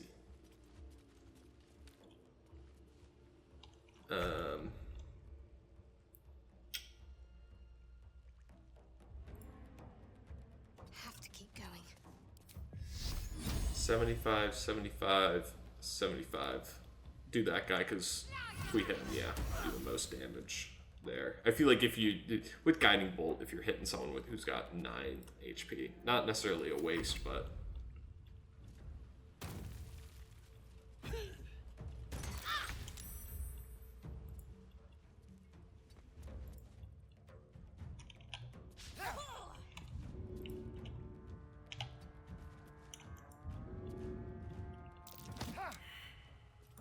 Oh, this fucking guy? Shit, I gotta move Asterion over to here. Alright, we gotta, like, hit these guys eventually. I mean...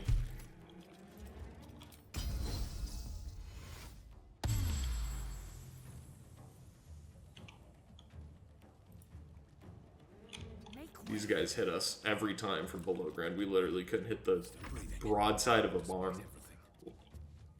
Alright, we're just gonna hit this guy again. Since he's prone. Nice, there we go. Finally got a little bit of a payoff. And drink another potion. And we'll leave him here. That's definitely hitting Asterion.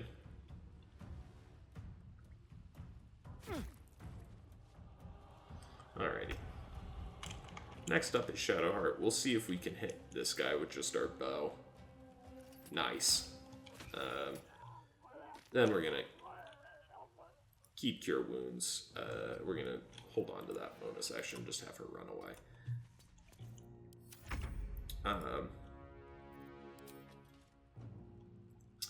Astarion is gonna shoot the guy that he's got the high ground on. No advantage, which is a shame. Then we'll run over here, see if we can push this guy. No, we can't. That stinks.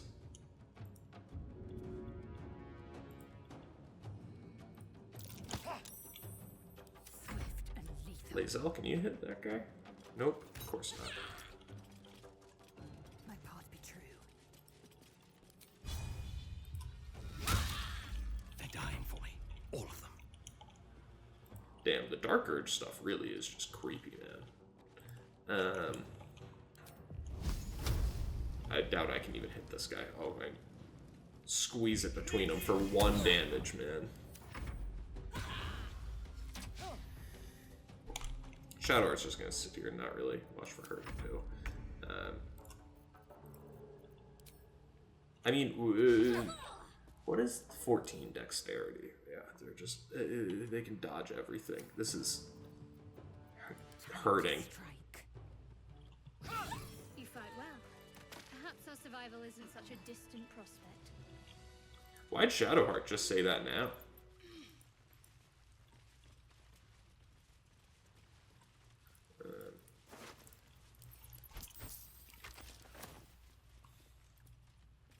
Nice. Couple arrows. Take that.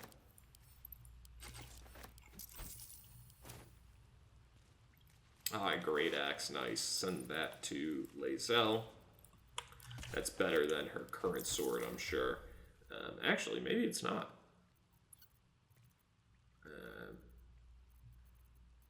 0 to 11. 4 to 13. 4 to 15. Yeah, we'll keep that. Does this count as a weapon that Asterion can use? Yeah, but I doubt that's really as good. Do we have like any daggers or anything? No, so we can give him a second one. Findle. His breaths are shallow, his wounds deep.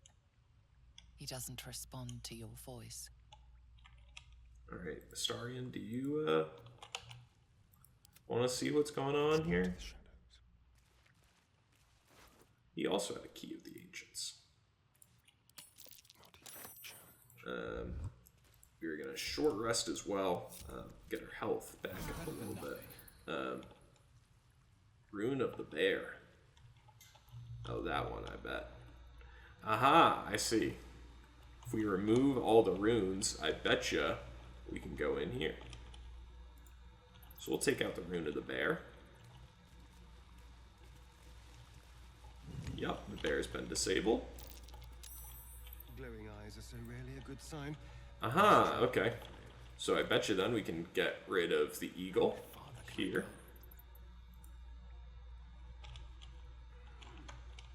And then I bet you that is the wolf one down there. Shut him off. See what's on Tracker Worm now that we're out of danger. Pick this up and add that to wares, and then you do the same over with these boxes. Trap Disarm Toolkit, nice.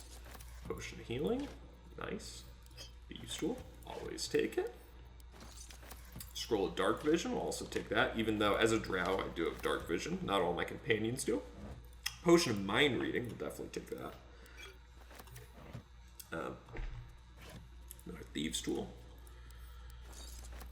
And then anything in these last couple of barrels. Nice. Potion of Healing. Then it looks like, ooh, I've never noticed this chest back here. Astarian. I noticed that everybody. Nice. Traps. Disarm. Consider it. Okay, so real quick. A mod that I do have installed is something that changes these dice over to a very cool mysterious artifact dice. Let me know if you want me to run with this. We'll run with this for the next episode or so, but I'll adjust to your comments if you feel strongly about it. But yeah, this or the default dice or this blue dice that the game also comes with, or should I install a mod that has some different dice? Let me know what you think. We'll add on our guidance here just to get a little extra OP. Nice. Didn't even need the bonus. Gonna get up to like 25 on this. Hell yeah. Now we can lockpick. Got the same guidance applied still. 15 DC. Gonna get that, no problem. Nice. And we're in. Nature's Snare. Chance to ensnare a target if it's not a plant or a beast. We'll send that to Kroll, because I bet you he can dual wield that one later on in the game, if that's still worth it by then for us. Pick that up and add that to our wares. Don't really like color spray. And we'll leave these barrels here. I don't know, but it's gearing towards us probably not having Karlach this playthrough, so it seems that we may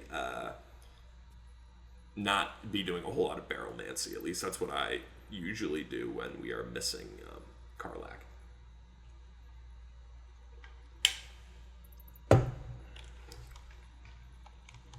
Alrighty, let's head down to the rune over here. I bet you, because I noticed while we were in combat, I hovered over the rune of the bear momentarily and noticed that I got a 100% chance to hit. So I'm wondering if I can disable it by shooting it. No, I bet you I can disable it though with Mage Hand. So Lae'zel, come on up here. We're gonna have you cast Mage Hand right here. We're gonna go straight into turn-based mode so that this thing doesn't fire at us. And we're gonna have the Mage Hand shut off the rune of the wolf. We're gonna just dismiss that summons once I check. Yep, all dead. And bingo, bango, bongo, we are good to go. We're gonna send Lae'zel over just because she's got the longest leap.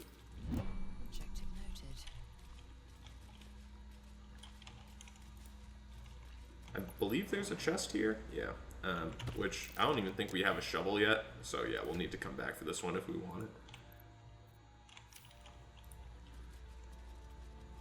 Oh, I don't even think, yeah, I think there's a chest down here too. Yeah, it's the chest, it's the key for that chest up there. Which we can totally, this is one thing that I learned about this like last week in this game, is that you can still, we know there's a chest here, even though we can't see it. We can just still dig here, and it'll still just dig up the chest, even without passing the survival check. With that completed, we're going to head up and out the one of the other exits here. There are a couple. I don't know which one of these leads to where, so we'll see.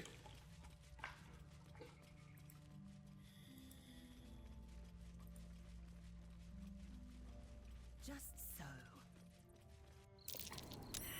That might be worth a look. Ah. Okay. This is out the back of the... Still in control. Just. Out the back of the prison. Light on my feet. Nothing in that cell. Let's check and see if there's anything in these equipment chests. Nothing. Alright, and with that, let's say we can probably fast travel out to the... Oh no, that's right, we need to go speak to Arabella's parents. We're gonna run and do that real quick. And then once we do that, we'll take a look at the journal and see where we stand. Look, don't take your eyes off my hands.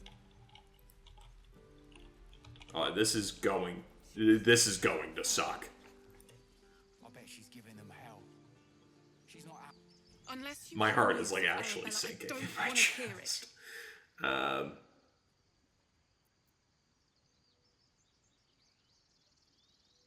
Let's turn them against each other. Kaga killed your daughter. Korga did... What? No. No!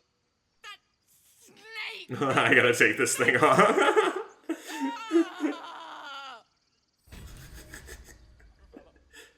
Oh, I'm sorry, guys. That emotional moment was ruined by the cut to me wearing Nettie's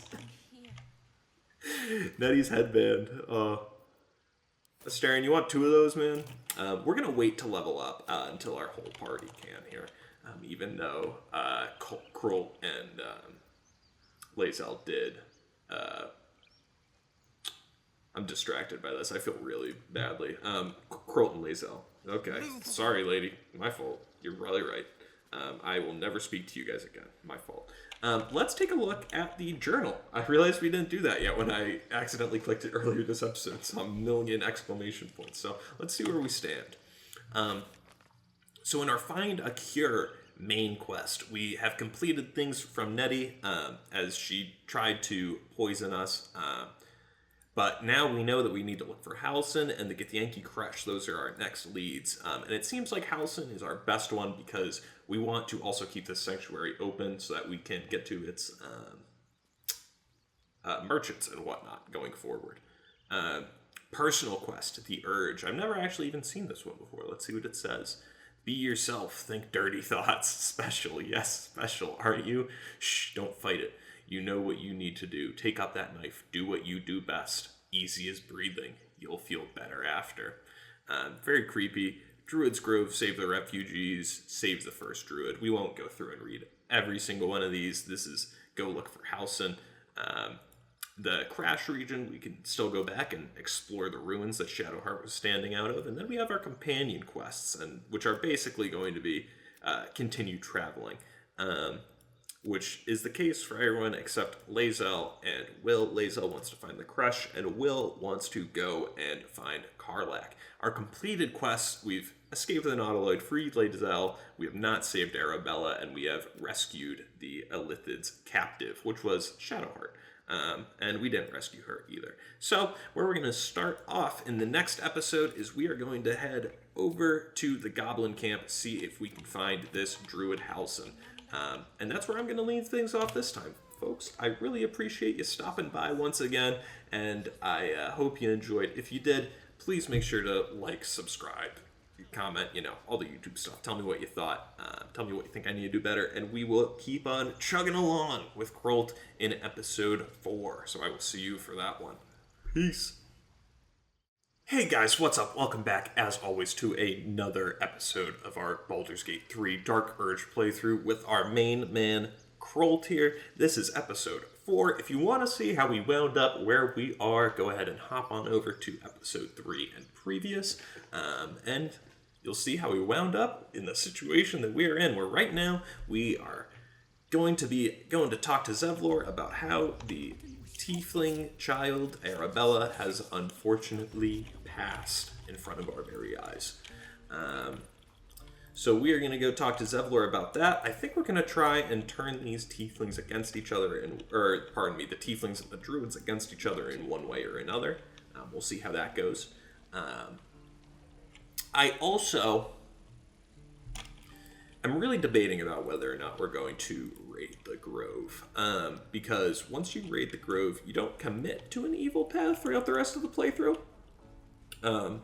But you certainly commit to one that's primarily evil, and I think we probably will, but we'll see. A little bit, probably a couple episodes yet before we get to that real decision point. But that's what's rattling around in my head at the moment as we're walking up to Zevlor here. Let's see what the Z-Man has to say to us. I've already heard. Arabella, 9 summers old. And now she'll never see another. Because of druid law. Every natural law demands I take up my sword, storm their lair, But no. That's what Korga wants. To prove we are exactly what she says. A threat. I won't give her the satisfaction. I'll get my people clear of this. But on our terms.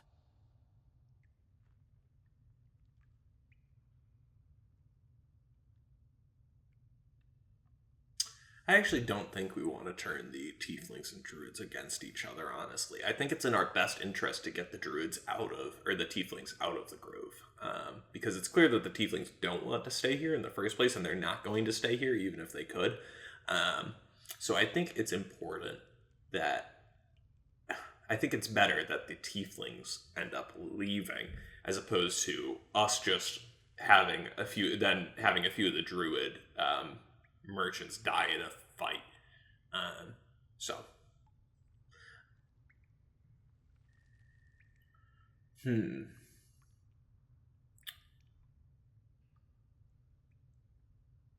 Can you delay the ritual? We'll see. You saw what they did to Arabella for trying.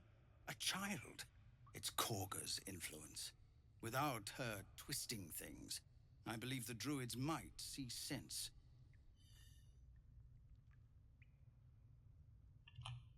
A thought I might have dismissed before Arabella. But the druids would slaughter us. We'd have to get close to Korga, within striking distance. I can't manage that. But they've already let you pass once.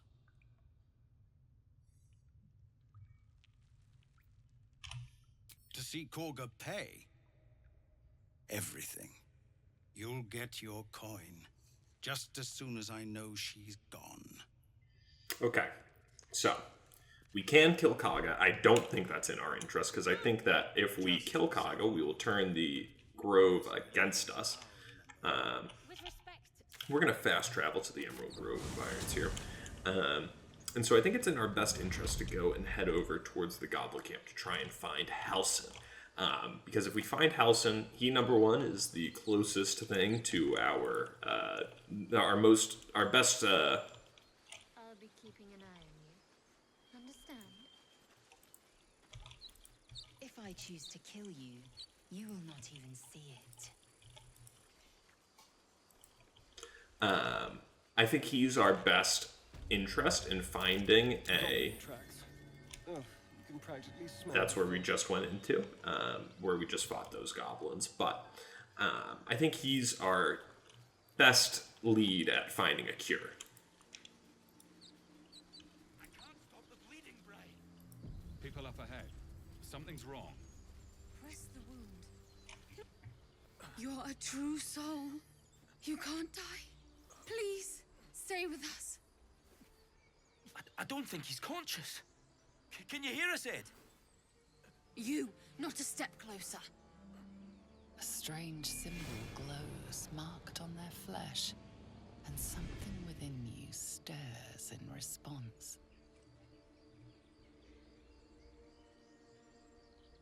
I will go where I wish.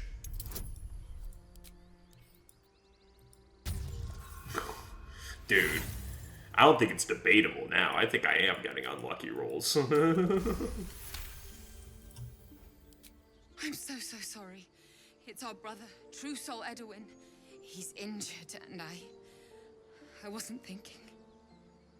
A shiver runs across your mind. You feel sated. The injured man locks eyes with you. The parasite writhes in your head. We're going to try and block him out because I think doing this unwillingly for the first time is probably going to kind of freak our guy out. Your minds intertwine. You see his siblings, Andric and Brenna, new recruits. Yours to shepherd. Ooh. Protect them. Mind the true soul. He will... He...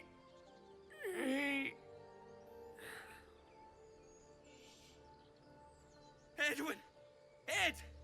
Please! He's with the Absolute now. A true soul. Thank the Absolute. Edwin, our brother, he was chosen, like you. Do you have orders for us? We were reporting to Edwin.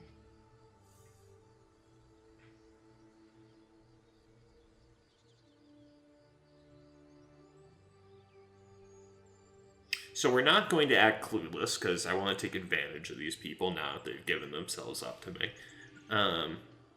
So I'm going to ask why they were out here. The wilderness is dangerous. We know that all too well, sir, but the Absolute sent us here. We're looking for fugitives, survivors from that ship that crashed farther west of here.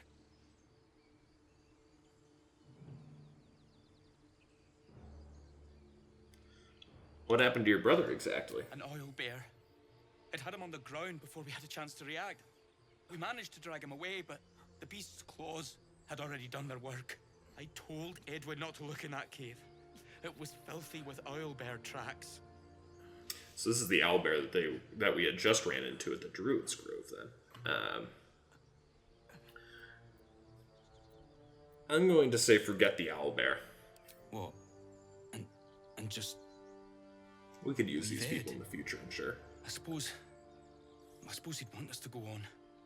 Find a way to honor his sacrifice. May the Absolute guide us.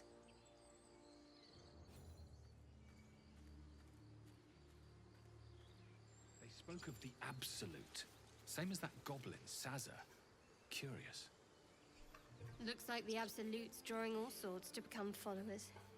Impressive in a way. Alright, so we can all level up here, and everybody wants to speak to me, so I'm going to just loot Edwin first. I really hope that didn't cancel everything that they just wanted to say to me. Most corpses feel like toys before you, to be played with and discarded when you tire.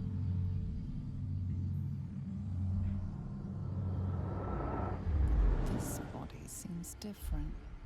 A friend calls out from the corpse, desperate to be freed. Why let its host's memories go to waste?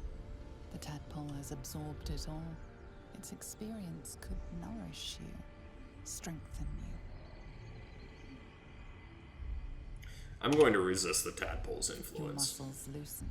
The tadpole breaks free of its deceased host. Your mind is your own again. For now.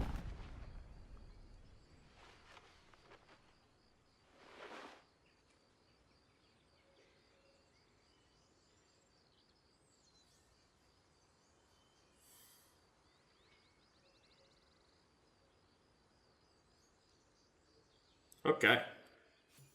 I'm really disappointed that we just lost the exclamation points here. How recent was a load for us? I'm going to just load us and so that we can see what these guys all had to say as a reaction to that, and we'll catch right back up. They spoke of the Absolute. Same as that goblin, Sazza. Alright, let's talk to... Looks like the Absolute's drawing all sorts to become followers. Let's Impressive in a talk way. to our companions here, see what they have to say, and then we'll speed through Edwin again. So the tadpole gives us the ability to influence others.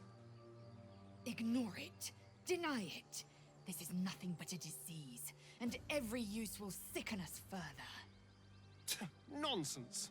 Any power freely given is a power well received, and this is a valuable power indeed. It's only valuable if we understand it. And we don't.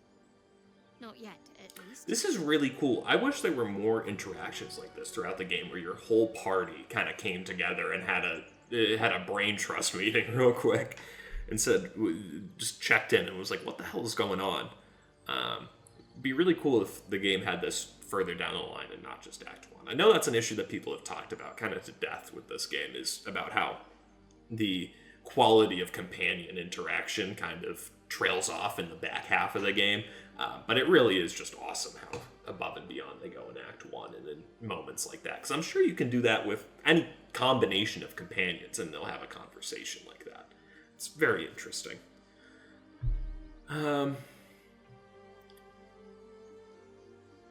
If this power comes from the parasites, it can't be trusted. I think we should... These are strange times and even stranger powers. We should seek to understand them before we make any rash decisions. I think that's a good idea.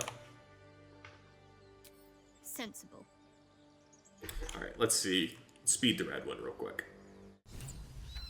Oh, the tadpole ran away. I didn't even notice that. All right, let's send all his sausage to camp. Various sausage and cheeses. You can tell this is when the game expects you to do another long rest, in which case we will certainly do after we level up here.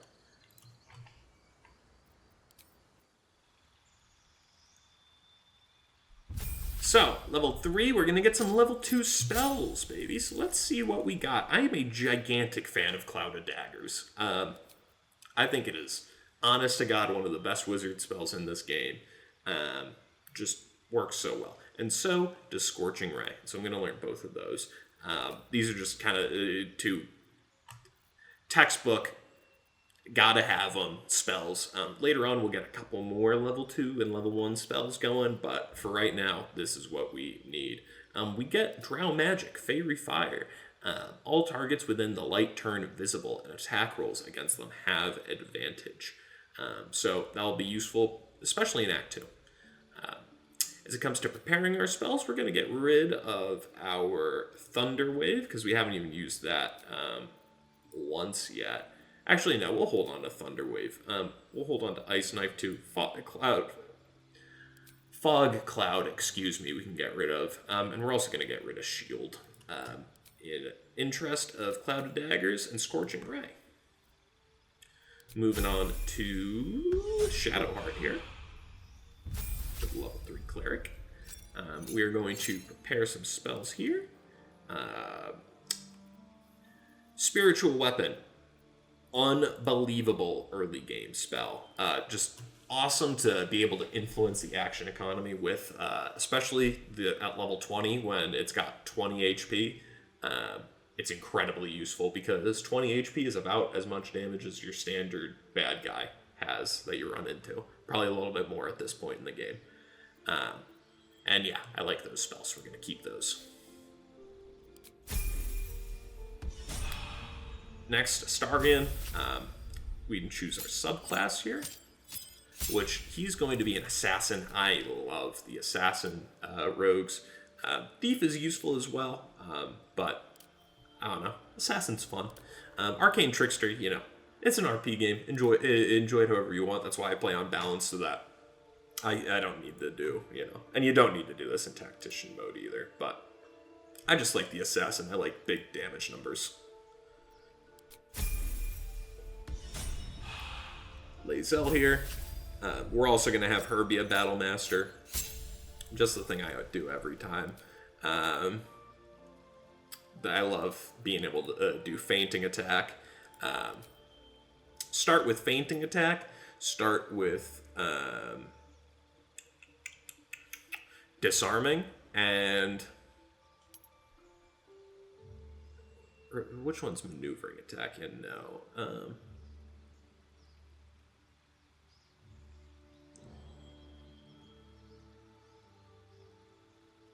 Precision Attack, not quite. I think Menacing Attack might be the one that we go with here. Big fan of all of these. And boom, there we go. And it's officially time to hit the plus button on the hotbar, because we've got enough stuff going on here that we want to be able to see a little bit more. Gonna do the same thing over here with Shadowheart.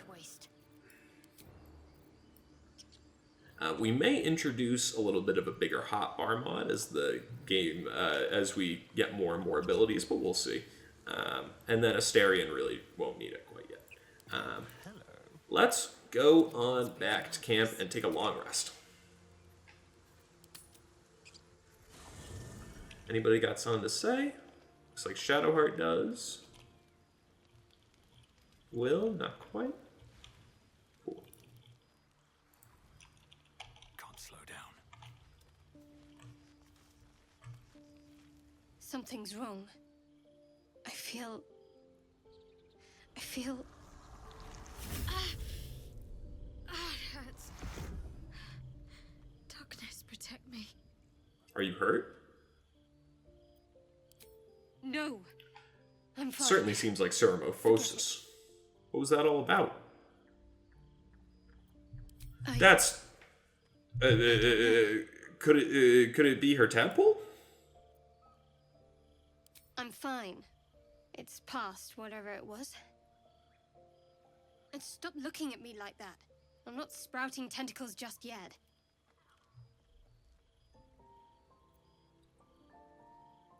Uses a shared connection. Oh. Nat 20. Let's go! Let's go! Yeah! Let's fucking go, man. Fucking talk. Let's fucking go. Talk that fucking shit, man. I sense her trying to understand what just happened. She silently begs her goddess for guidance. Shah. I'm not going to bring up that I know this yet. We're going to keep being conniving. Confident, conniving,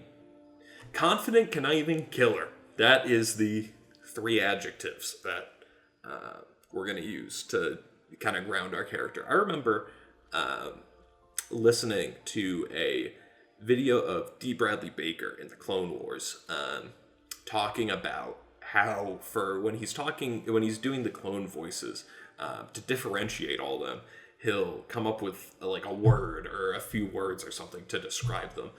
And I remember him saying Captain Rex is solid, and that was his use for that. And I find with Baldur's Gate 3, when I'm trying to RP characters, it's very useful to do the same thing, but with a couple of words.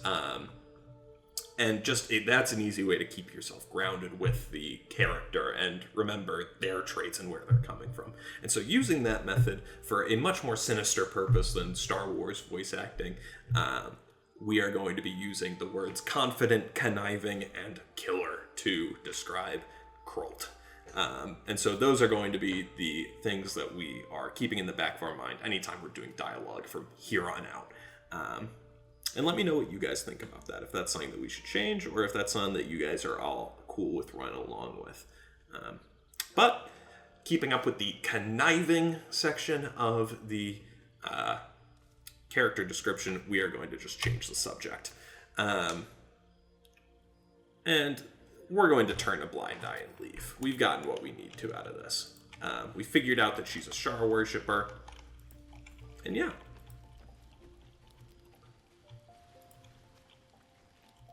Nice. So I think probably pretty good here. Now, let's say we can go to bed.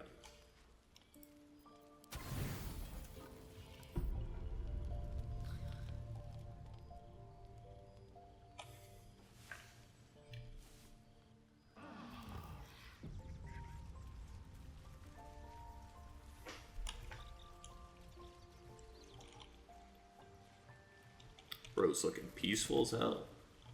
Not anymore, now that you've turned away. Alright. Let's not long rest, let's leave camp.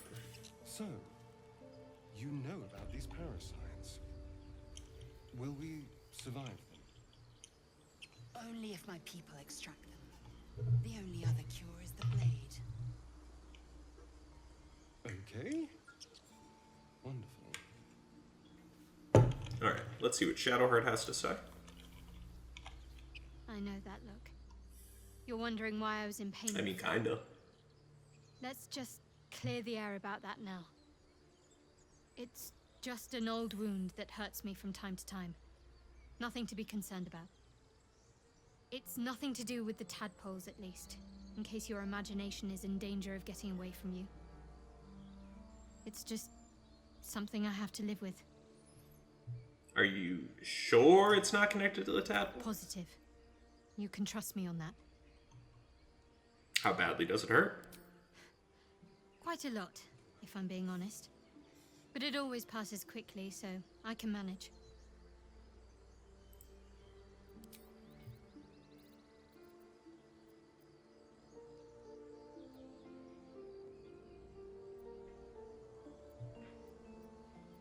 Alright. Let's keep on keeping on to the goblin camp. See if we can track down good old Halcyon boy.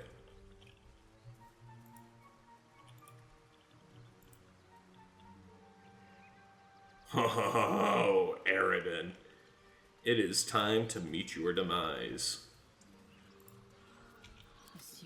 Lae'zel, stab this guy in the fucking back. To battle. You sort of fight.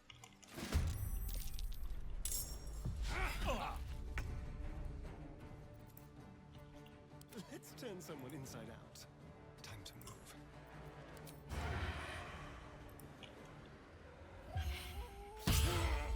move. Nice. We'll leave him there. And then Lae'zel will wait. I don't think we need her to use her extra action. Rhaenyra, what are you gonna do? Ranged attack, Starion, whatever.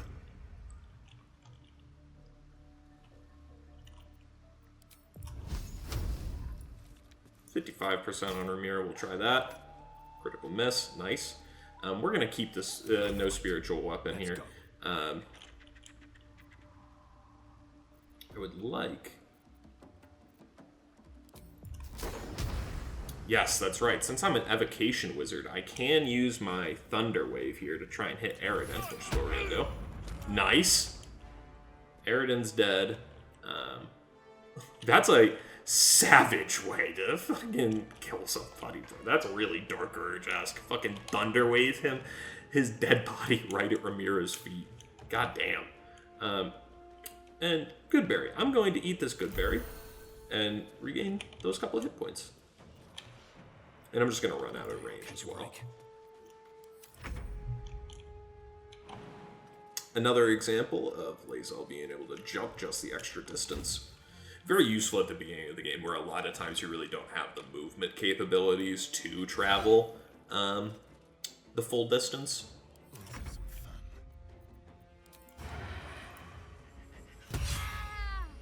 So I don't quite understand. I need to take a closer look at what Astarion just got that allows him now with the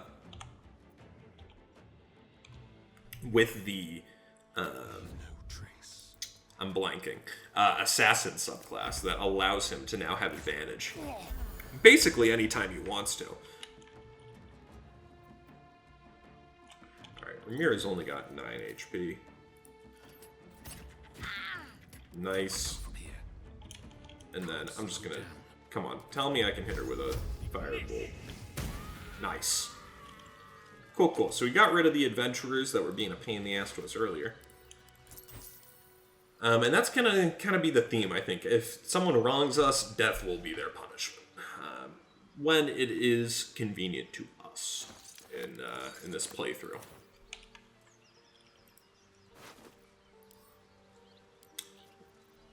Ooh, okay, so you can also learn these spells for a gold cost, which is not something that I really did in my first game, because, like, Witch Bolt, for example, I'm not going to use. Same thing with Color Spray. So here was Aridin's party, it seems. We'll send all of this junk to camp.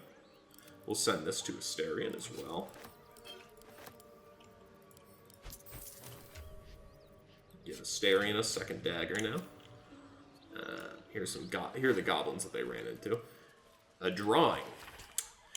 Drawn in thick charcoal lines upon an animal's skin, this childlike portrait depicts 3 stick figures, a goblin with sparks in its hands, a square, humanoid figure, and what seems to be an elf. Each of them is wearing a simple crown. Alright, so that must be the goblin leaders, I assume from our journal updating and from my prior knowledge, but alright, what's Eridan's handbill here? A scuffed handbill stamped with extravagant seal boldly proclaims, "Adventurers wanted for perilous and profitable quest." Master Lorowican, the Arcanist of Katla, the recluse of Ramazith's Tower, seeks brave and enterprising individuals to delve treacherous temple and recover a storied artifact, the Night Song, for preservation in Baldur's Gate. Only the stout of heart and keen of mind need apply. Fame, glory, and incredible fortune assured. We'll pick up Eridan's key. We'll also pick up the scale mail. I bet you this is actually better than some of the armor that our guys are wearing. And I've also got this chest from the Nautiloid still, if you recall, from episode 1 that we just picked up and ran with. And yes, this is better armor. I don't know if rogues are proficient in medium armor, but I know this is certainly better than what Shadowheart is currently wearing, even though it's much less stylish. So like this, for example, would be a great use of the transmog mod. And we won't get into that now. It's going to be a little bit further down the line because we still are at a stage where we're really just kind of crushing through gear as we pick it up. Pretty much everything we pick up at this point is better than what we had. So we won't worry about that now, but certainly in the future we will. Rejection letter we're going to read. A letter stamped with a bright seal of Ansur's Finest, an adventuring guild based in Baldur's Gate. Citizen Ramira, we received your application with interest and noted your experience in the field with great enthusiasm. However, your letter's repeated reference to pay and bounty indicate your motivations perhaps at odds with those of the Finest. We are sure you would make a fine addition of any adventuring guild and wish you luck in finding one more compatible with your own particular priorities. Regards, etc., Severin Bask, recruitment officer for Ansur's Finest. Lovely. We got a dead tiefling up here. I wonder if this is where Lae'zel ran into people. I can smell trouble ahead. Can you smell trouble ahead? We'll short rest here. Get Astarion up to health. I can keep going a little longer. And we're also going to have him drink a potion. Never quiet. These boots have seen everything. And let's talk to these goblins. Get over there! Surround them like! I know you're there. Show yourself. Good. It's like they say. Wait. A drow. In the sun. Stand down! This one's got a touch of the absolute about him. Apologies, your lordship. Hard making you out from a distance.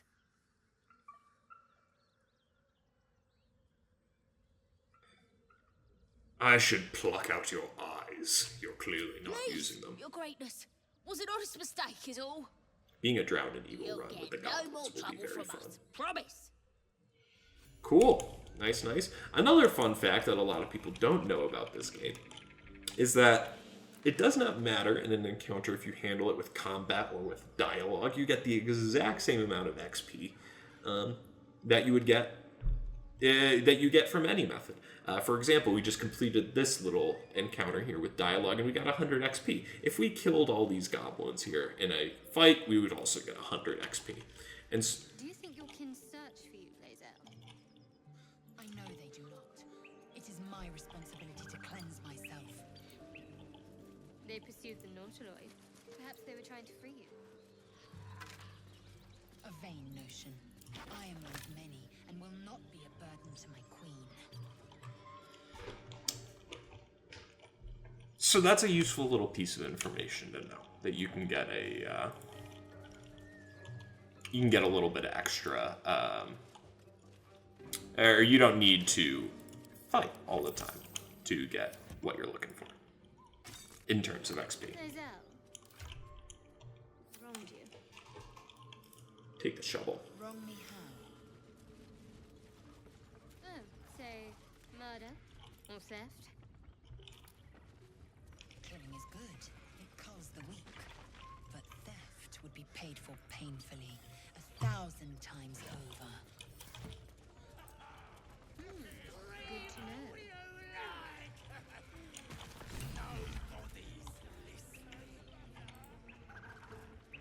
Alright, let's rescue the gnome here. What have we got here? Oh, stop this thing! The goblin seems unsure whether to bow to you or attack. What do you want? I mean, what do you need?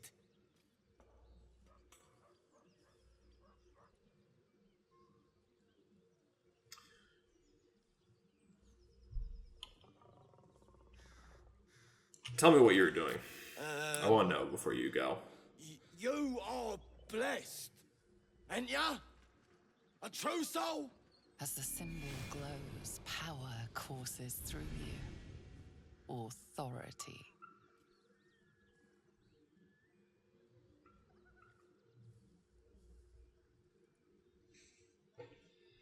Intimidation. Stare nothing. Stare down the gibbering coward.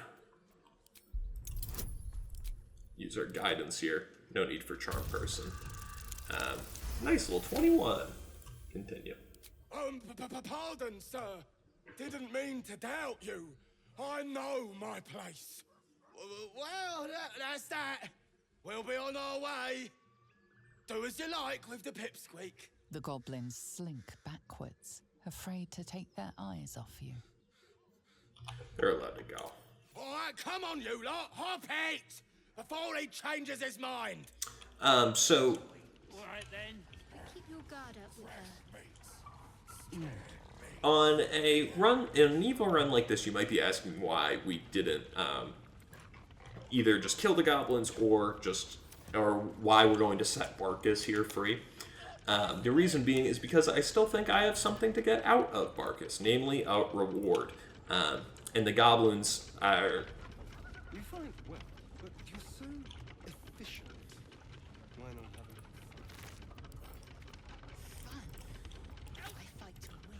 have and I think, and if I think there's something to gain for me personally, I will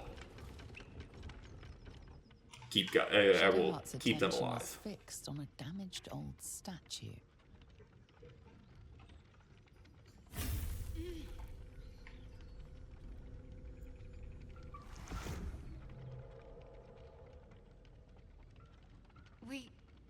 We should keep moving. Nothing. The trick of the light. Don't take me for a fool. I'll take you as I find you. Now let the matter rest. Let's just move along. Time's a rare currency for both of us.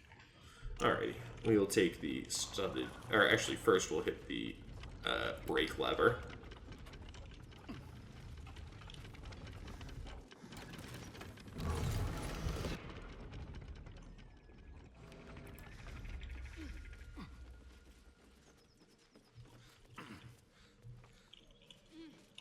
Goblin bow, goblin scimitar, no thanks. We'll take the studded shield here real quick. Pick that up and add to wares.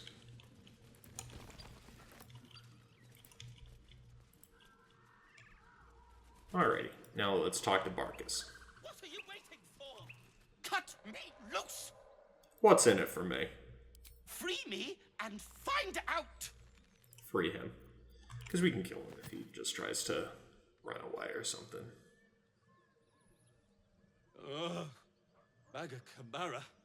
Those pustulant thugs.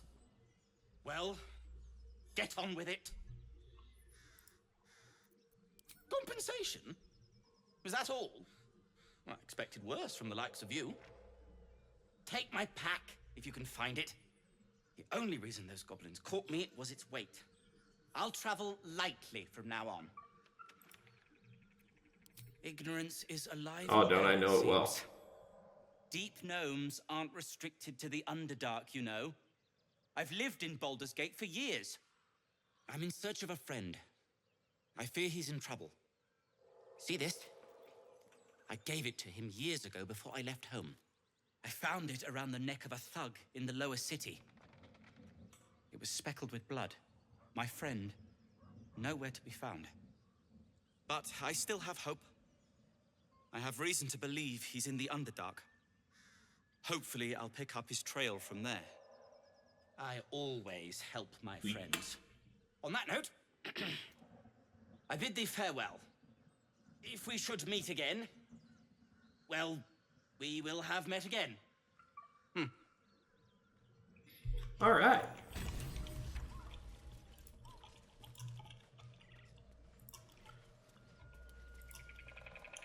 We'll go and snag his pack. Oh, there's a chest down here too. Nice. Ooh. These are going to be great to give to Gale once he starts bitching about his artifact. Anything on the bottle rack? Nope. All right. Anything else down here? Shattered wine barrel, bottle rack. Yeah, no. Let's get out of here. Shadow. Such a grim name for such a beautiful flower. I heard you mumbling that line to yourself earlier. It needs more work. Fortunate for his tongue, he didn't say it to me.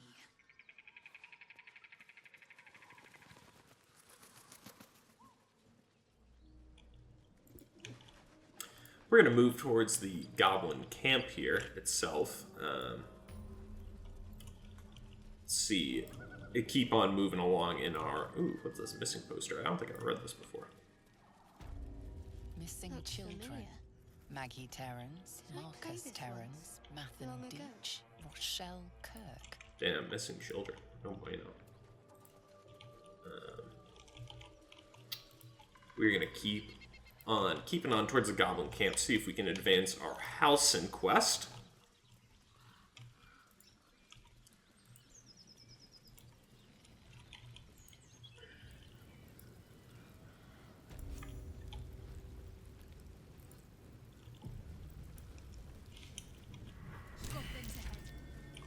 Shove over, Claw!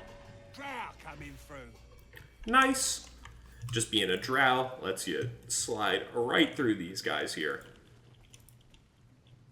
There's another group up here, but you can't get to that stuff without killing these guys, which we're not going to do currently, just because I don't want to fight these guys as well.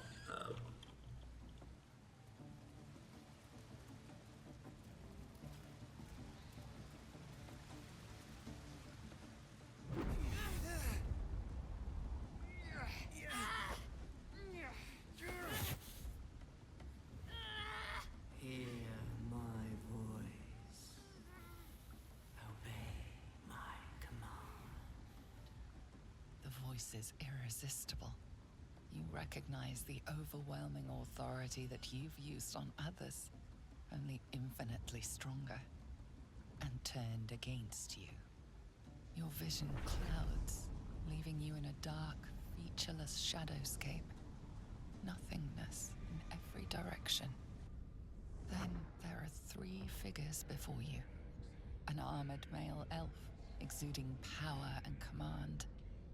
A handsome younger man with a quick, easy smile, and a pale young woman with even paler eyes.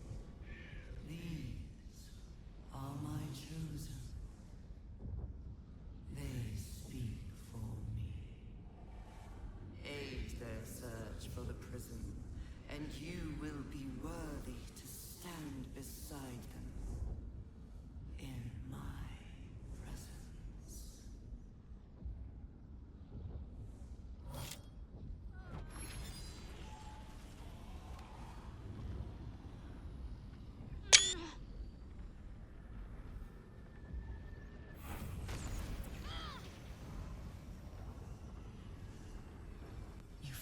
energy pulsing from the artifact, lifting the pain from you, pushing the voice away. My power grows. My forces gather. The reckoning draws near.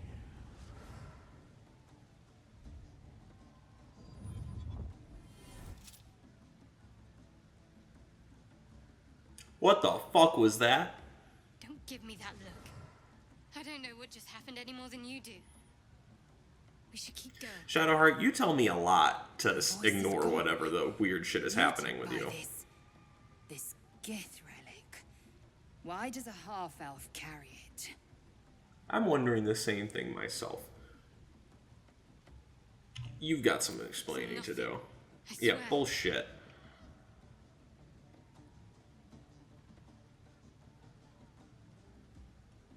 We're gonna go persuasion because we still need Shadowheart to stay with us, and we're not gonna threaten to kick her out of here.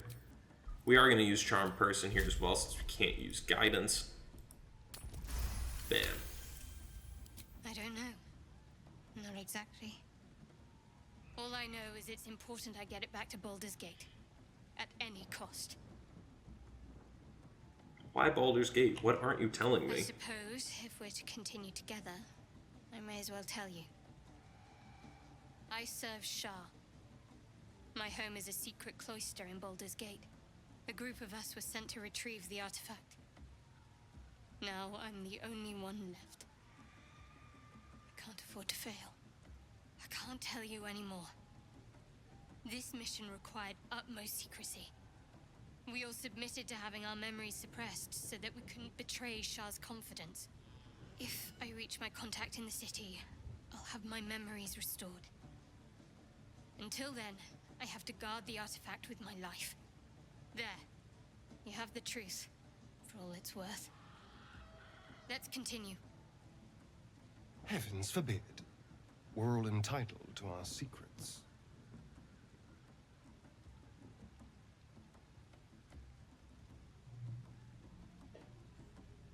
Your faith is your own concern. True. I didn't think you'd react so pragmatically. Perhaps I should have told you sooner.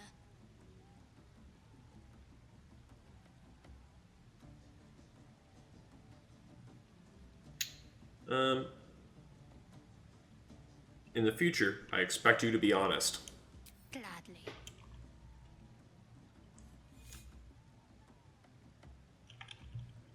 Alrighty. Let's see what our updated journal looks like here.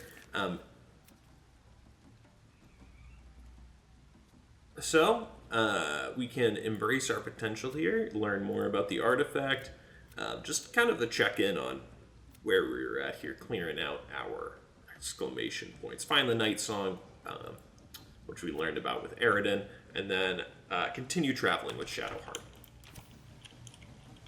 So we'll keep moving into the Goblin camp here. Sounds like they've captured themselves a bard.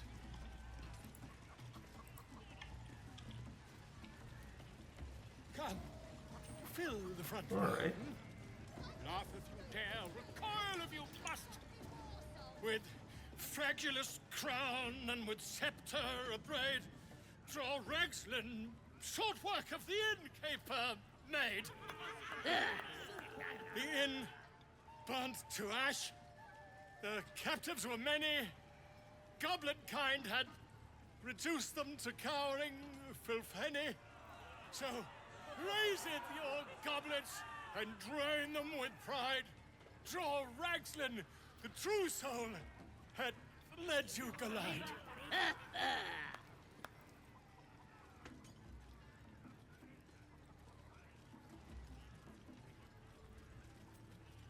Let's give him our attention. You! I'll do what I say. Do as she says. Now. Now, where was I? Huh? Wait a tick. A friend of yours? Oh, certainly not. What are you doing? I'm busy here. You lying. To you? Never. Come, let's continue our ballad. Draw Ragslin! Draw Ragslin! I hear this song in my sleep. I am Draw Ragslin! Tumptuous! Draw Ragslin! You broke him! Wait! Draw Ragslin! We pay! Come on, pigeon! Back to your cage! Now, look what you've done! Alrighty. Of course. My name's Gribber, idiot! Let's talk to the merchant. Right, yes. Not for me. Just taking a piss in the corner. Nice. I've got some good stuff if you're looking to buy. Let's see what you have. Let's sell our current wares. Got ourselves a nice set of them. Potion of greater healing. We're gonna take a couple potions of a few potions of just straight up healing. Pass those guys around. Just because we used a couple of them already, we'll leave pretty much everything else, I think. Let me just take a quick look. Not the Doom Hammer. Lae'zel's got a good weapon. Astarion could certainly use a better one. And Shadowheart's mostly a caster. Yeah, I feel alright where we're at right now. Not great, but...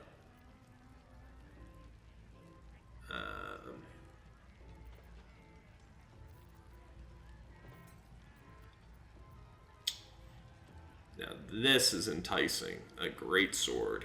I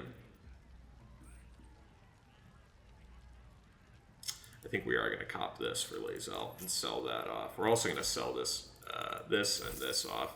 Anything else? This we're going to send to camp. Anything else we want to sell off? Yeah, no. Take the greatsword, equip that, and yeah, a little bit better off with that. We'll also sell the quarterstaff, the onyx, and yeah, sweet. Cool. Everybody's got everything they need equipped. Let's send this to Astarion real quick, and let's do this before we go any further. Because we've been holding this off for a long time. Boom. Right in. Let's open. Boom, another onyx we can pick up. We will... Did not mean to drop that. Take all this here. Send that to camp. Where'd the onyx go? Take that. Don't mind if I do. Let's get going. Alrighty. I would like to find Halsin, and so I think that's certainly our best option is certainly to go inside. Let's get this quick fast travel point here. We got the one at the Blade Village, right? Yeah.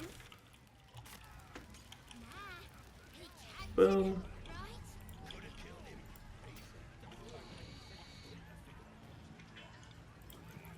And yeah, so our first option is going to be to go inside. That smells delicious. Statue of Seluna. This room must have been dedicated to her. And now it's a nest.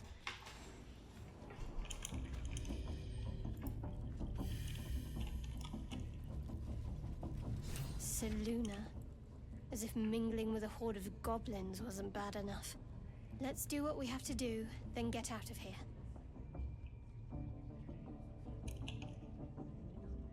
Quite the understatement, but yes. Let's not linger in this place any more than necessary. Alright. Let's get what we need to get. Oi! We ain't said you pass! You don't pass! Area is off limits. Perhaps the I belong guard here. can be convinced otherwise. You shouldn't be asking for my...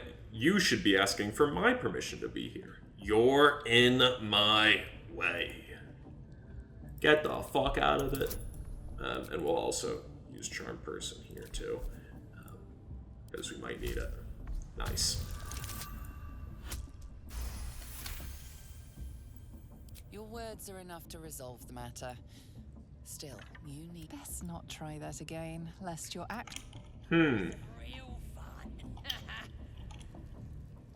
Interesting. Why am I not allowed in here? Maybe I just need to talk to these guys?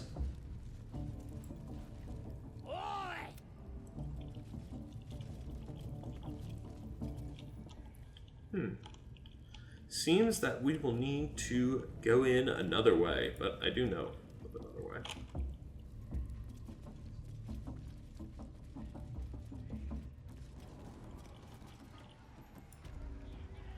Will he let me in? Nope. So let's head on up.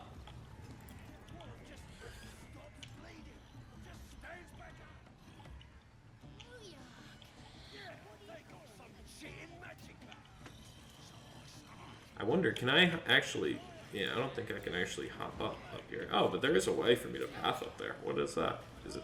It's not up here, is it?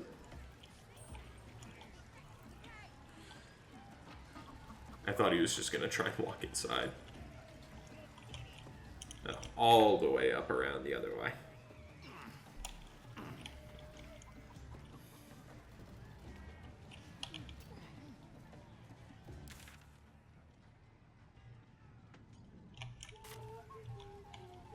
Styrian Naruto runs everywhere. Looks like the booze got the better of them.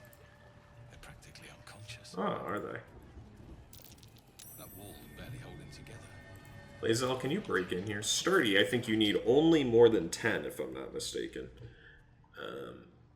Well, only a hit that deals at least 10 damage. So that's... We can do 10 damage. Immune to slashing damage.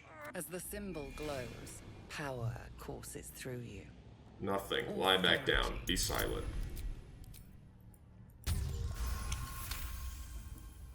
Don't need to tell me twice, boss. Yeah, good night. A shiver runs across your... Good night. Oh, sorry for skipping that, guys. That's my fault. Alright, what do we have then that can deal enough damage? No one's stopped me yet. It's not immune to... It is immune to fire damage. Not immune to thunder damage. I think a level 2 Thunder Wave might do it. Let's see.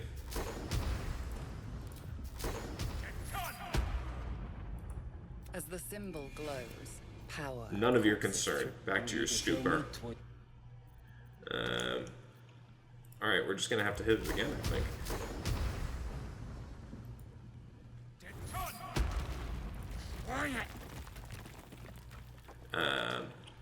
I'm sure there's a better way to do that. We might have been able to use like that roaring thunder arrow. Actually, no, I forgot we used that against the goblins earlier. But we made it into the goblin camp here. And we are met with a friend of the infernal variety. My, what manner of place is this? A path to redemption? Or a road to damnation? Hard to say, for your journey is just beginning. What would suit the occasion? The words to a lullaby, perhaps. The mouse smiled brightly. It outfoxed the cat. Then down came the claw. And that, love, was that. They do know how to write them in Cormyr, don't they? Well met, I am Raphael. Very much at your service. It's not every day one meets such a cavalier sinner as yourself. A true, bloody pleasure. Oh, you're familiar with my work?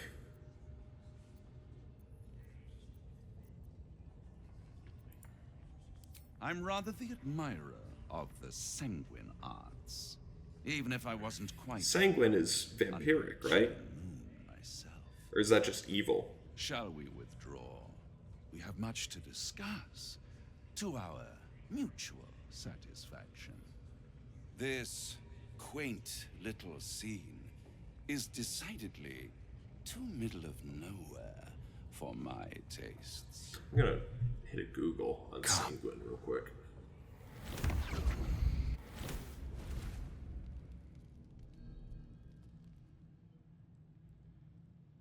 There, middle of somewhere. Optimistic or positive, especially in an apparently bad or difficult situation. So I mean, I guess that means that you're cool in bad moments. I thought that meant something like vampire-y. So I guess that's an apt description for an evil guy. The house of hope, where the tired come to rest and the famished come to feed lavishly. Go on, partake, enjoy your supper. After all, it might just be your last.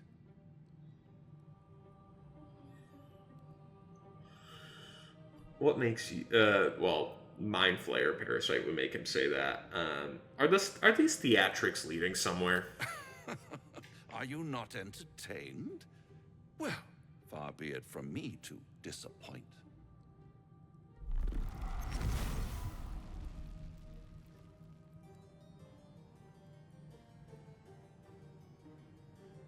What's better than a devil you don't know?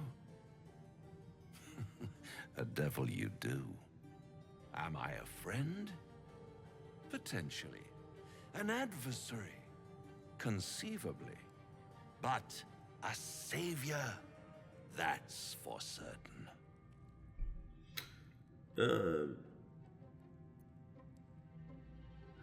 Why would you help me?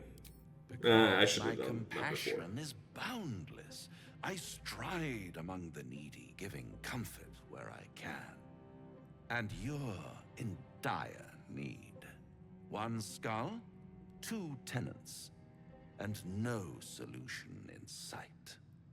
I could fix it all, like that.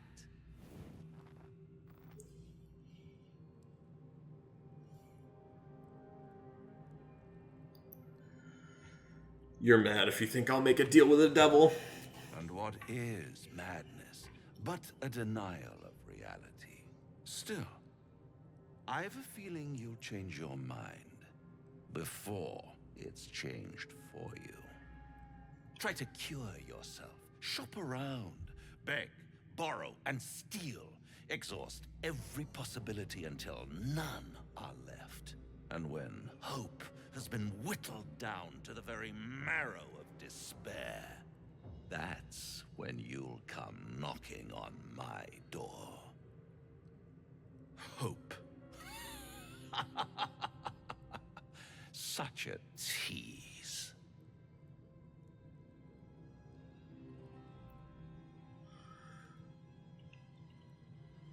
How would I find you? I'll be I want to keep around, my options open. watching you squirm like a tadpole through a nice, juicy brain.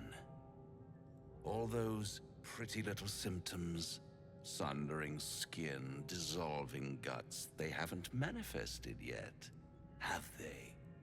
One might say you're a paragon of luck. I'll be there when it runs out. Alright, and we're back. Let's see. Ooh, perfect. Chest over here. See if we can get a couple things up in the rafters here. Boom! Bunch of gold. And we'll leave the hill giant figure and whatnot. I think there's another chest over here. Now, up in the rafters is a very good place to fight these guys from, because you obviously get the big height advantage. And that's normally how I fight Drow Ragslin. Not normally how I fight Priestess Gut, but it may be this time. We'll see. But I want to do some just talking here first. We'll take the Scroll of Detect Thoughts. The Scroll of Darkness, we're going to add that to Wares. Ray of Enfeeblement.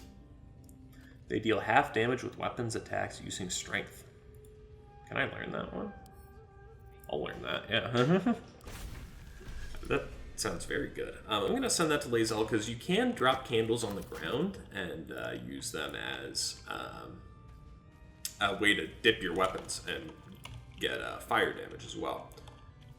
Alright, we are going to just walk on downstairs, see if we can talk to anybody or if they're just all going to attack us immediately.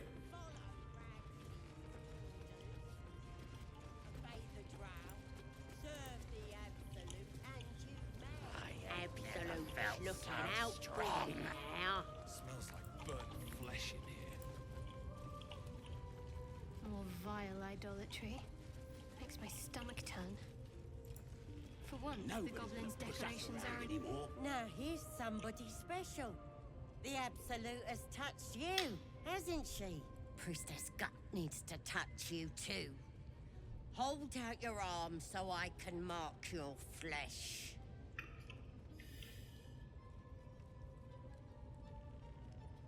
I assume this mark has a purpose? Shows our devotion to the Absolute. These maggots see how strong we are with her guidance. Whole camp will be branded soon, and you should be too. I think I'll take the brand. You ready? Brace yourself.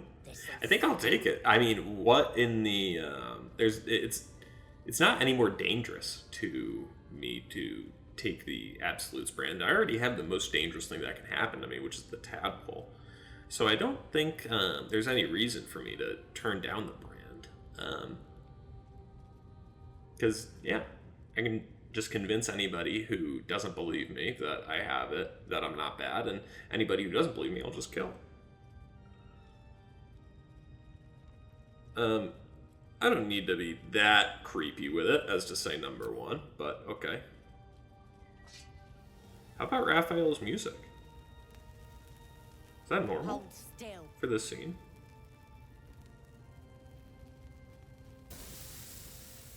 As pain muddles your thoughts, your minds become entangled. A familiar sensation. She too carries a parasite. Darkness seems to swallow the temple, leaving you with a vision of the goblin priestess receiving instruction from a handsome young man. One of the chosen. The vision dissolves away.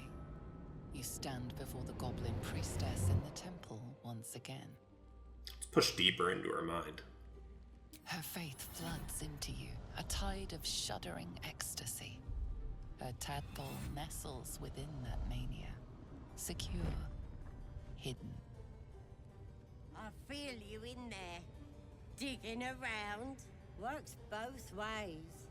And I saw some weird shadows swimming around in your head just now. Maybe I can help with that. Us true souls gotta look out for one another.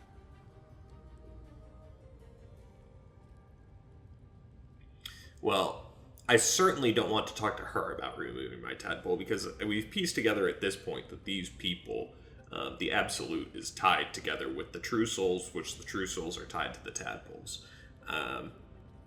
In one way or another.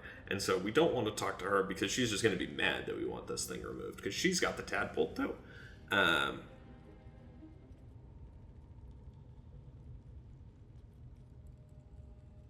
And I'm just going to leave because there's no point in me taking that from her. Or me following. And that is where we are going to end episode 4, I think this was. I'm recording a few of these back to back, and so I think that is where we will call it. I'm not sure if we ran over on this one. An hour is about where I'm trying to keep them. I mentioned this at the beginning of episode 1, but it does seem like people who enjoy Let's Play content, especially in the more narrative games like this, enjoy them in a longer format. So tell me what you think should be shorter. I really don't think I'm going to go over an hour for any episode, or be aiming to go over an hour. I don't think we're ever going to be aiming to go an hour and a half unless, there's some really big things that happen. So around an hour is where we're going to keep it. I'm going to walk away from her so we can talk for quick second. But yeah, so I think that around an hour is where we're going to keep them. But unless, please tell me if you disagree with that. If you think they should be shorter, please let me know. But yeah, I think we're off to a really good start here. I'm really enjoying this. And yeah, we're going to keep on chugging along in episode 5 and the next one. So thank you guys very much for watching. I really appreciate it. If you enjoyed, please be sure, like, comment, subscribe, the YouTube stuff. You know the vibes. Really appreciate it, guys. Thanks for coming along. We'll see you in episode 5. Peace. Hey guys, what's up? Welcome back, as always, to another episode of our Baldur's Gate 3 The Dark Urge playthrough. This is episode 4. If you want to see how we wound up here, we just talked to Priestess Gut, got the brand of the Absolute, and spoke to Raphael right before that. You can go and hop on over to the playlist in the description. You can see the prior episodes. This is episode 5, and we are picking up right where we left off. We just spoke to Priestess Gut, and I think I want to go right back to her and see if she knows anything about Hausa. Because that is still our number one objective at this moment. Our character wants to get this tadpole out of his head, and Halzen is our best lead. So, we're gonna talk to Priestess Gut and see if she knows anything about that. Ready to figure out what's going on with those shadows in your head? I've been looking for a healer. Think you can help? I certainly don't think that she is going to be the one to help me get it out of my head. So we're gonna move on. Doesn't seem like she's much help at all. Let's see if there's anything around here that, in terms of a lead. Let's see if we can talk to anybody. Master. Didn't mean to get in your way. Okay, these guys are just petrified of me, so we don't really have much of a lead on Hausen at the moment. Maybe we can talk to these guys? We want you dead, you dumb knuckle. We treat the spiders real kind, sir. Feed them the plumpest prisoners. Alright. Get down there and stop complaining. Poor guy. That's a tough look. Oh, big ass spiders moving in. We're gonna keep moving along here. And see if we can find a lead on our guy Hausen. You with that other drow what's been bossing us around? We're working. Okay, so these guys have no interest, really. The regular goblins have no interest in actually speaking to me. They just want to know. They just want to say that they're working hard. These guys are big chillin'. Got a rat there. Nice. Alright, let's go. Keep on keeping on. Oh. Go talk to Dror Rags on here. What do we have?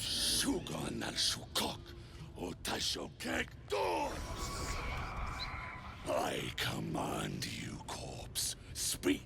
Reveal truth to the Absolute. By Vlaakith's blade, a geich. Nothing. Must be reading it wrong. Suga no Shukok. The hobgoblin turns to you, and the parasite squirms in your skull. You taste the ale on his tongue and the bile in his soul. The visions cloud your inner eye for a brief moment once again. You see the hobgoblin bowing before the armored elf you'd glimpsed before. The elf speaks of the hunt for a great weapon, and the rewards that will go to whoever finds it. The hobgoblin's eyes gleam hungrily. Another drow true soul. As if there weren't enough of you. He doesn't speak his next words, yet they still rattle your skull from within. You ever talk to a dead squid? Now's your chance. Let's see.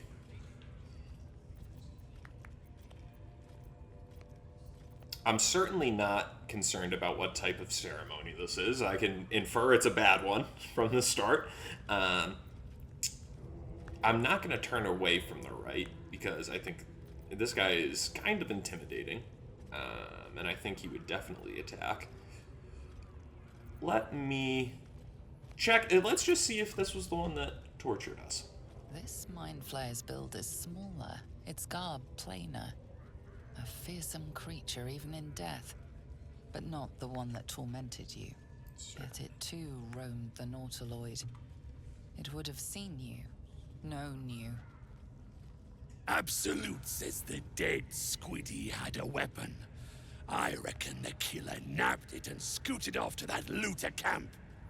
We find who killed it, and we find who took that weapon. So settle in. You feel Shadowheart's anxiety. The weapon the Absolute seeks. It's the artifact that she carries. The same one that protected you as you entered the goblin camp. Her mind focuses. Their suspicion cannot be aroused. They cannot discover that the weapon they seek is within their grasp.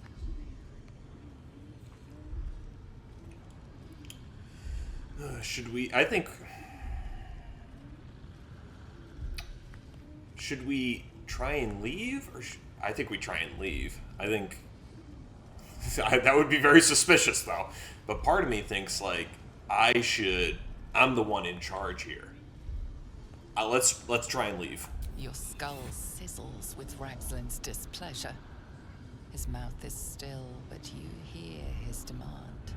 I speak for the Absolute, and I say, you stay. Comprende, senor. You choke on black smoke as the hobgoblin bellows his incantation. I command you, corpse, speak and say sooth. Lucan ok, al koldek, shulkol kank.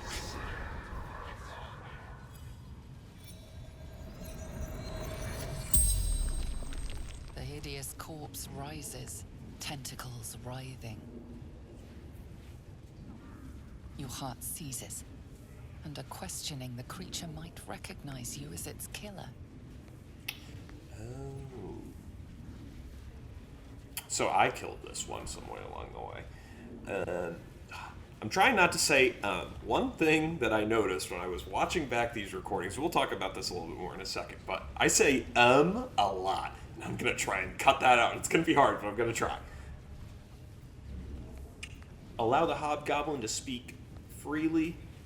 I did it again. I do not want to do this wisdom check, so I'm just gonna... Talk to me, freak. Who killed you? The creature responds, not in words, but memories. You see a clawed hand open a holding pod, devoid of flesh, only darkness. I hope there's a way. Damn it! That tells me nothing! Yes! The memory fades. There's no way this... awaits the next question. There's no way this spell is going to hold under his anchor. This reminds me of like a Sith trying to meditate or something. There's no way that this is the right way you're supposed to be doing this. But I don't know how magic in D&D works, but I have to imagine.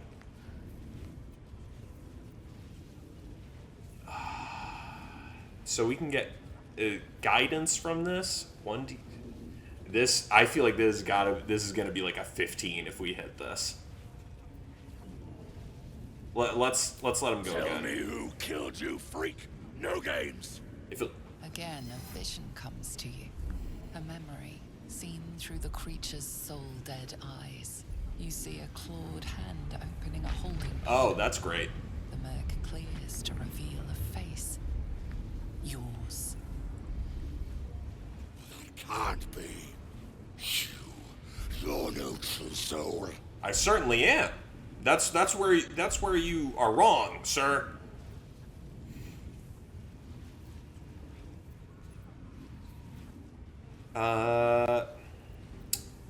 Cast Detect Thoughts, and that's a wisdom too. All right, I say there's no way this is less than like an 18. All right, send it. Cast Detect Thoughts. We are fighting an uphill battle here. I can't believe that.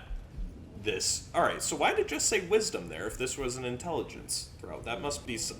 I don't want to call it a glitch because I have a lot of... I say a lot. You saw the list in episode 1. It's not a lot, but it's enough that I'm sure there is some messing going on with the underbelly of the game files. That is exactly what we need. I won't lying down. I'm the boss. I'm the absolute right hand. That's what you thought.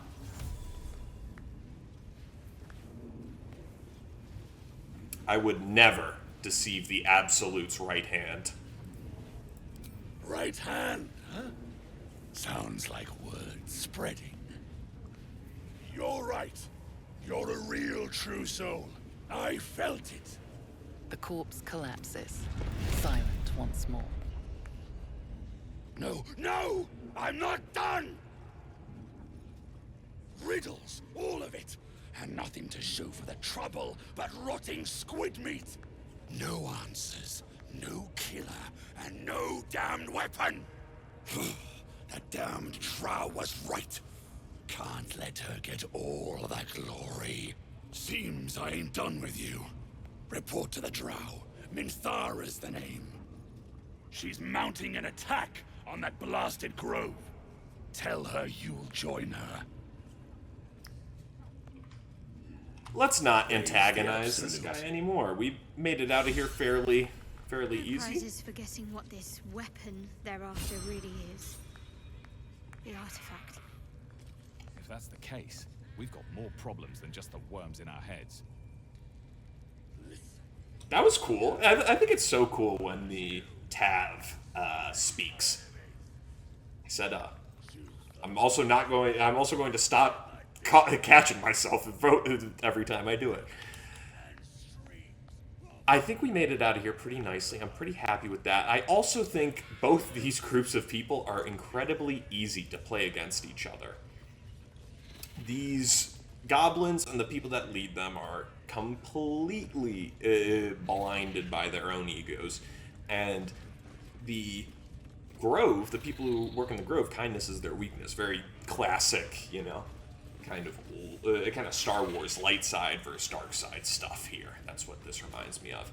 Now, do we go and speak to Minthara? I think we probably do, because she is another person who might have a lead on Halsin. One thing that I would like to do... A scrying eye. Best not do anything suspicious while it's watching. One thing that I would like to do is make sure we get back to the Grove before we wind up going there to attack, because there's still a lot of things we have not done at the Grove yet, and a lot of things I would like to do in Act 1 before we do the whole Grove quest. Let's go speak to Minthara.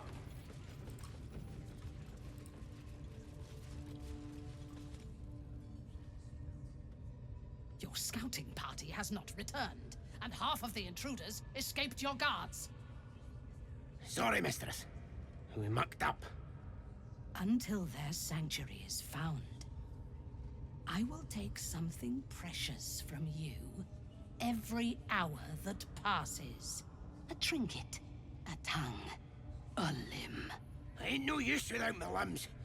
The lad'll make the prisoner squeal soon enough, I swear. Silence now, creature, or I will silence you forever. Maybe we do have something to get from Volo. As she turns to you, her thoughts mingle with yours. A cold hand caressing your brain. The chamber melts away to reveal a dark, endless nowhere. In it, you see a vision. The drow listens as a pale-eyed young woman whispers in her ear. One of those the voice spoke of. One of the chosen. The vision fades away. A true soul? Do not think that means we are equals, Jalok. Are you here to join my hunt? So I wonder what Jalok means. I'm sure that's some type of drow word, and maybe I should have learned that along my studies. One thing that I did take note of in the comment section, I really appreciate the feedback, is people want me to go focus a little bit more on the drow side of things and bring kind of drow heritage and what a drow, quote unquote, would typically be doing into the RP of things. And I'm definitely going to be taking that into account. I watched a couple videos about drow lore and stuff like that, so hopefully I'm in a little bit more of that headspace here. And I'm certainly going to try and work on that. So, with that in mind, let's select our option here. true soul. Do not think that means we are equals, Jellic. Are you here to join my hunt? I'm on a hunt of my own. I'm looking for a druid named Halsin. So we certainly already know from Ragslin that she's planning a raid on the Grove. So the hunt is the Druid's Grove. I am on my own hunt. I'm surprised that there isn't a option since I just spoke to Ragslin, but I think a hunt who's the target Worshippers is the of closest. a false god. Their existence is an insult to the Absolute's claim on this region. There is a weapon the Absolute seeks. I'm sure those wretches have it hidden away there.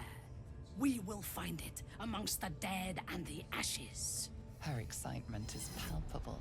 She lingers on thoughts of victory, of unbelievers' blood spilled, and of the weapon.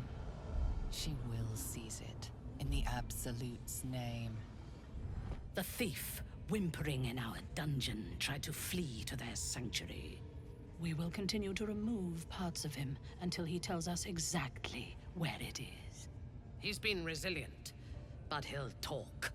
She is seeking the grove you visited. Already you feel her mind closing around yours. So we certainly don't want her to gain complete access to our mind, because then she'll find out where the weapon is. And I certainly do not want her to know that. All I want is to go know where Halsin is, and I certainly just heard that they've captured him and put him in the dungeon. So, I want to get out of this conversation as quickly as possible and go get down to Halsin so I can get away from all these people who are getting very close to finding out that I have exactly what they're looking for in my back pocket of my Jinkos. So, let's see, what do we have here? She's seeking the grove you visited.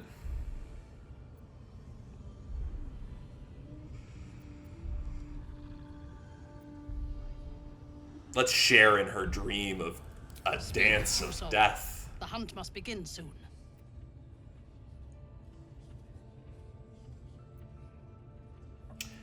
I'll say I can be very persuasive. I'll visit the prisoner, because I don't want her to know that I already know where this is. Excellent.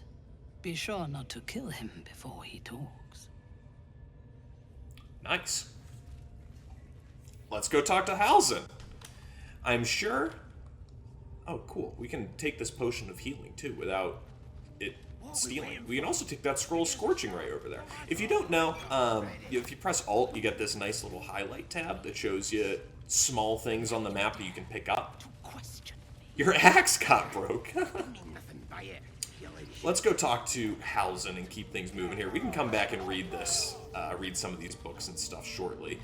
That's another piece of feedback that I really do appreciate as well, about how much I should be reading. I very much appreciate, just real quick before we go down and talk to Halsin, I really, really, really appreciate how well the first few videos are received. This is the first video that I'm recording since uploading those first few videos, and I was hoping for each one of those videos to get 10 views, and to have 3 of them blow by 100 with no problem utterly blew my mind.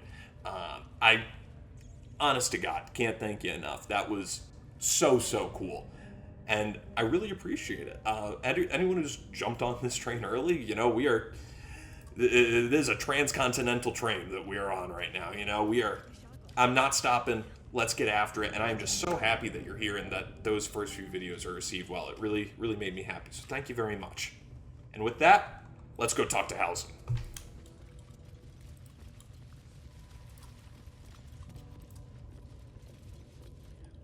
See? It squealed! Hit it again! Keep your hands steady, 3.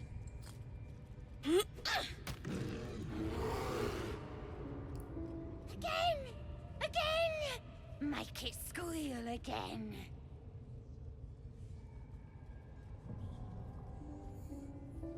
I want Halsin here. I do not want him to be hurt at all. I want him to be my friend because I need to get something from him.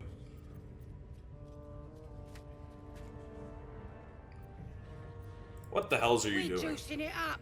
The beast came in here with those robbers, killed Dink and Mince too. boss is thinking of serving it to the wargs. And it makes funny noises. We made it squeal. Look, you'll see. Give me that rock. I'll show ya.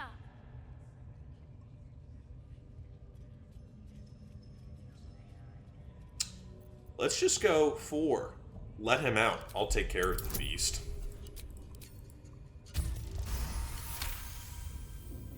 Oh, you're also, yes, of course. Something stirs deep within you, hungry and alert. It's taking something you'll never get back. But I want to hear it squeal. One, that's a true soul you're talking to. Show some respect. Sorry, sir. I'll open the cage for you.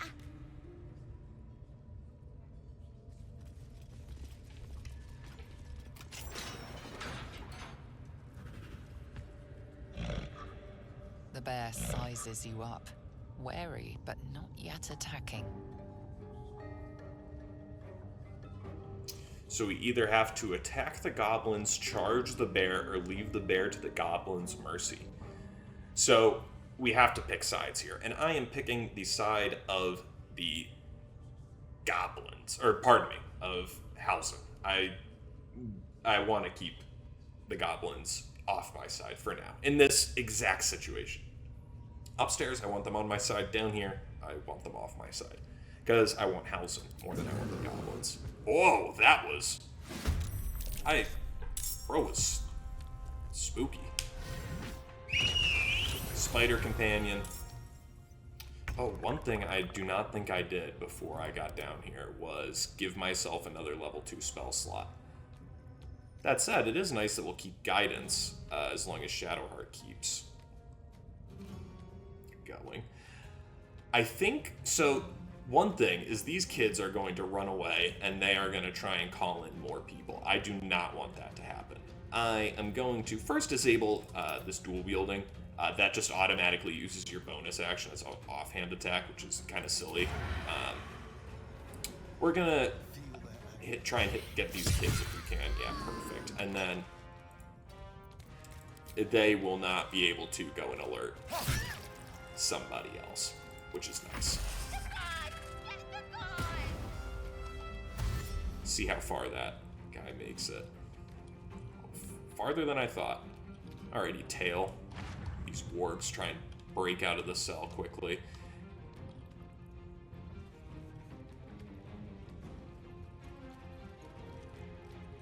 Oh, why didn't they run anywhere? Maybe because they can't really get anywhere without triggering an opportunity attack, I wonder. But then why didn't they attack? Very strange. Very strange. Let's see. Shadowheart, what's your chances of just hitting this guy? 45%. I don't like that. And we're threatened since we're so close now. What about just hit him with the necromancy? This has a better chance of hitting than the melee attack. So I'm just going to do this, even though... Damn, that really sucks. Because now we're going to need to use another action. Let's go. So I'm going to do the exact same thing that I just did with Shadowheart and jump over the webs. I'm going to go wide and see if I can... What's the... Alright, time to hope. Nice! 4 is the exact amount of damage that we needed. I am slightly concerned, though, because we put ourselves in a very bad position to absolutely get crushed by Warrior Plague here, because our wizard's AC is so low that he's going to be seeking out hitting our guy. What was that? Did he just... Oh, grease. I thought he just threw a water bottle at Lae'zel. Alrighty, and she's not enwebbed anymore, but she is standing on grease, and you gotta remember, we really don't have any gear on these people that really helps them, you know, with terrain.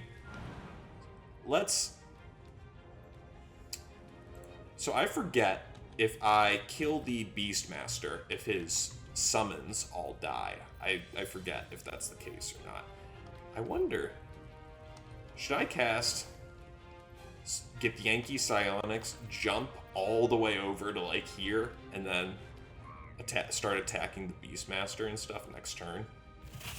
I don't want to put Lae'zel just all the way over there by herself though. So we're just gonna have her run, jump right in front of this conjured spider here, and we'll have her hit it with a menacing attack. Just because that's our highest chance for damage. No luck there. No point in saving this action surge at this point. It's very valuable anyways, and we're gonna do another menacing attack. Nice, and that's the exact result I was looking for there. Just do a ton of damage, get the spider frightened, which frightened makes the spider unable to move, and they have disadvantage on ability checks and attack throws. So that is going to make it very difficult for this spider to really do anything for the rest of the fight, and that's exactly what we need. That is not what we need, is Hausen just getting wrecked there, because Hausen is a huge help in this fight. He is so much more powerful than any other person here, usually by this point in the game. And so, we've been effective over here at clearing out the enemies, and now that we kind of have this safe zone built, we can send anybody who gets low health kind of back here. Hausen running up like that really stinks, but it's whatever. Blocking Asterion to run around. And so we're going to have Asterion help here with Lae'zel. I think, yeah, you should have an advantage. Nice! Asterion gets rid of that guy, and we're just going to have him hide right on over here for now.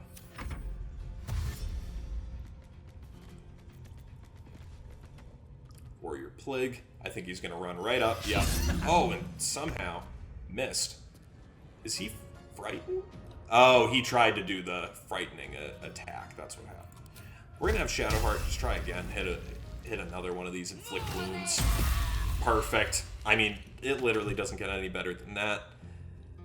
And should we have her do anything else? No. We are going to have her just move across. Keep going. No choice but to keep going. My wizard, I will hit... I'm going to move the wizard to right here, because I think he'll have a shot at basically everything down here from here. Hopefully. Can I hit the... Cool. So I can hit him, which I think I might do, honestly. Do we have a water bottle or anything? I do. Does Shadowheart have... What should I do? I think it takes an action to throw something, right? Let's see. Shadowheart, can you... No. Yeah, no, she can't throw it, which stinks, but whatever. What I was hoping for was to put this throw a water bottle over here with Shadowheart and then cast Ice Knife, and then set this whole thing to ice to make it much more difficult for Fur to get out. But we'll use our Ice Knife just right there anyways. Oh, and I didn't realize it wound up. There's a whole little section here that it freezes. Nice. That worked out better than I thought. The grease.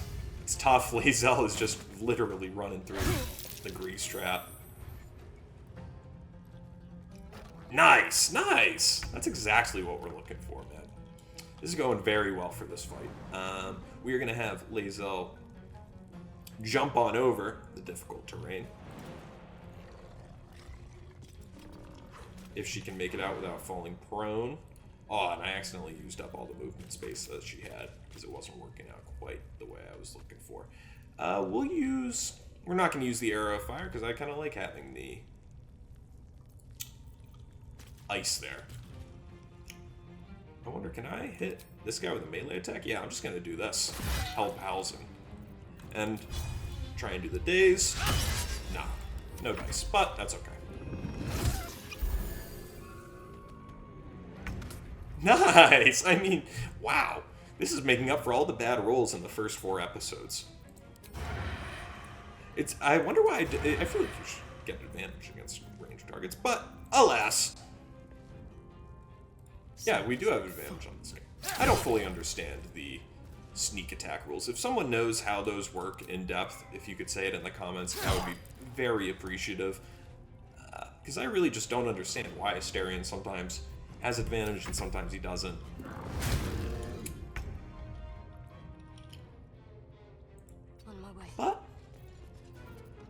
That's no matter, because it won't make much of a difference for us anyway. So I'm going to try and finish off the Beastmaster. Nice! Everything is working perfectly at this. Except for what's going on right here, exactly. So I've got a couple scrolls here.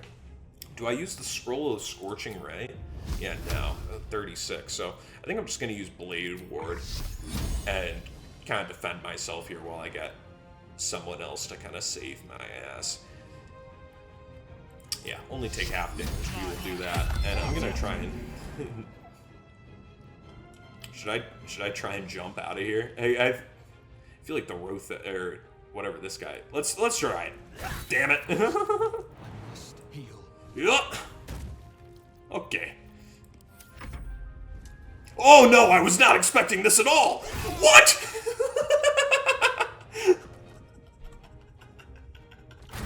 Oh my god. Get used to that level of stupid. It is coming in full force for the next 100 videos plus. Oh my lord. Sometimes I amaze myself with my own stupidity. Alright. I can't believe this. Wait. Someone else just joined, it sounded like. Oh, and was that just me failing that saving throw? Alas. Not great. I'll hit another healing potion there. Shadowheart, you want to do me a favor? Can I? Yep, another great example. I can do it jumping. Wouldn't be able to make it there just running. Let's hit him with a level 2. Damn.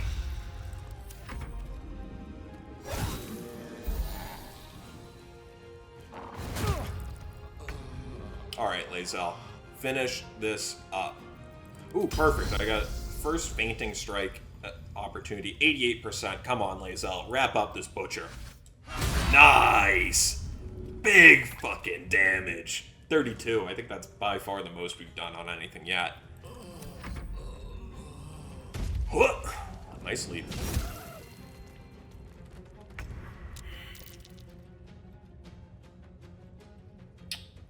Alright. Hit him with it, Asterion. Hit him with it again, Asterion. Nice. Go help our guy. One should cherish all of nature's bounty, but goblin guts are quite far down the list. You aided a bear without knowing if it would savage you. A true friend of nature. Or perhaps a lunatic. A well-informed lunatic. Either way, I owe thanks. I am the druid Halsin. Hello, Halsin. I've heard you're an unmatched healer. I need your help. I've been to the Emerald Grove. It's in danger.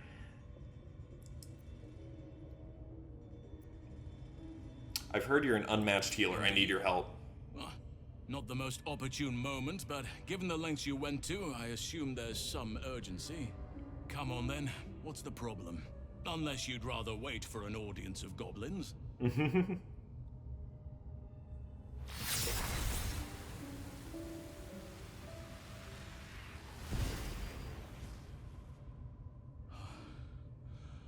Oak Father preserve you, child. You're infected, aren't you? The Mind Flayer's spawn. But something's different. You're aware of the monster inside you. You don't bow to the Absolute like the true souls do. How is this possible? Trying to figure that out myself. But I think the artifact probably does have something to do with it. I think, honestly, in this situation, we are telling Halsin most everything. Maybe not. I think probably I don't know is a good idea. But, yeah. Actually, I take back what I just said 10 seconds ago. We don't want to tell Halsin everything, but we certainly want to tell him that there's a Mind Flayer parasite inside our head, and we have no clue why we haven't turned yet. Let's hit him with the... Actually, I escaped the Illithid ship after being infected, because that gives him a little bit more to go with. But I wouldn't want to place all my faith in blind luck. You You weren't speaking lightly when you said you needed help. Let me tell you what I know. I've been studying these parasites for a while now. Ever since I discovered these so-called true souls are infected with them. Someone is using very powerful magic to modify these tadpoles. They're using them to exert control over the infected. I'm sorry to say, I can't undo that magic, which means I can't cure you. But that doesn't mean I can't help. I didn't find what I came here for, a way to remove the tadpoles, but I found the next best thing. I found out where they come from. That must be where these enchantments are placed on them. And it's where you'll find your cure. Magically enhanced tadpoles to prevent you from being infected.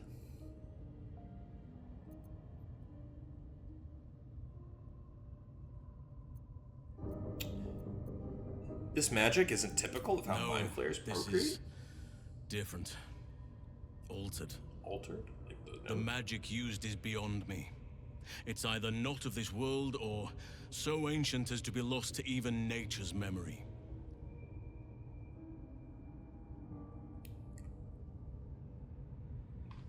Tell me what you've learned of the Mind Flayer's origin. I overheard that the cultists are sending all of their captives to Moonrise Towers. Innocents go in, true souls come out. Given that all of these true souls are infected, it has to be the source for this magic. If you want to find a cure, you must head there and discover how the tadpoles are being manipulated.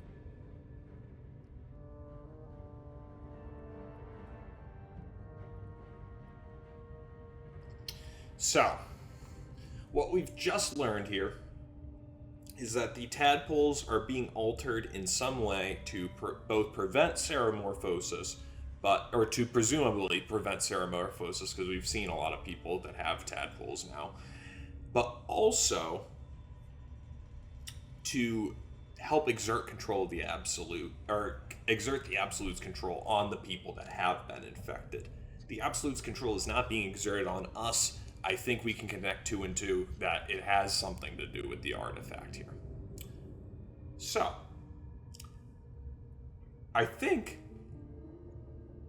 that I'm considering whether or not this was a turning point for our character in now wanting to consume more tadpoles to gain more powers.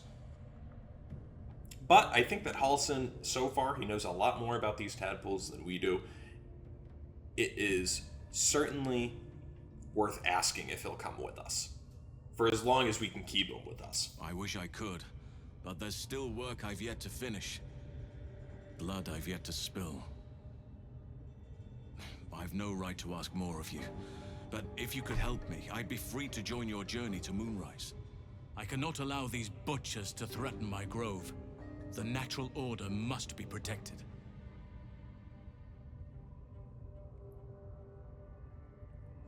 Let's just ask him how we help, but with no intention. My thanks. If you prevail, I'll owe you the debt of a lifetime. Rare is the beast that survives decapitation. Help me eliminate the drow Minthara, the hobgoblin drow Ragslin, and that perversion of a priestess, Gut.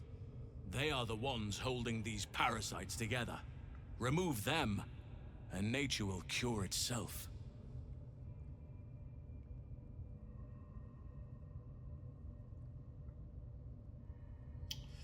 I'll say I'll deal with this. There is no safety. Not while this rot festers. Once it is cut out, once the grove is secure, then I shall leave. Alright, wait here till it's done. Hand. Focus on the leaders. That's all it will take to restore the balance here. Okie dokie. So Shadowheart's on the ground. I'm still dead. Asterion, help our guy. Can't give up now. So we are certainly going to take a long rest after this and then head back on over to the Grove. We'll talk about what we've learned once we long rest. For now, let's loot these guys all. Warg fangs, We'll add them to the wares. Mind my stab. Once per turn, when you dash, you gain Wrath for 2 turns. Wrath is a barbarian thing, if I recall correctly. Oh, no. Plus... Alright, we'll take those. I'm not really sure what we'd use them for, but we'll hold on to them for now. Let's see. Who else? Alright, we'll take the prison key here. I think that's probably just to grab Halcyon though, but we'll check what's in these barrels in the chest. Oh, perfect! Some camp supplies, which will be very useful to us very shortly. Don't need the bones and the skulls. Beastmaster's chain. Chain for animal friendship. We'll take this, because that might be useful when we go and talk to the ox soon. But we'll pick up these potions as well.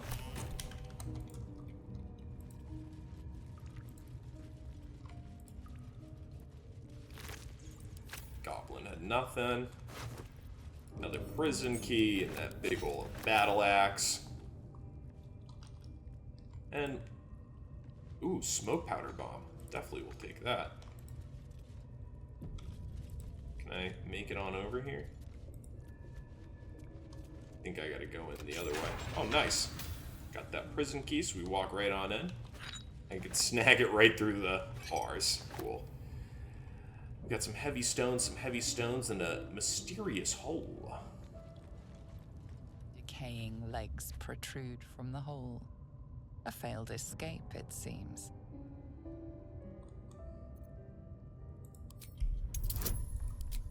Let us investigate.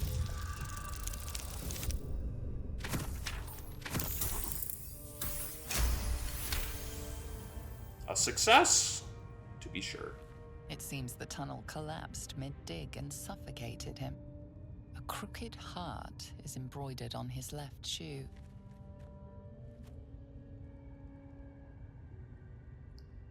Well, let's see. Pull the body free. The body comes loose, revealing a tunnel. Perhaps you can escape where he failed. Well, I don't think that's particularly useful to us. Still blocked, but should be easy enough to clear.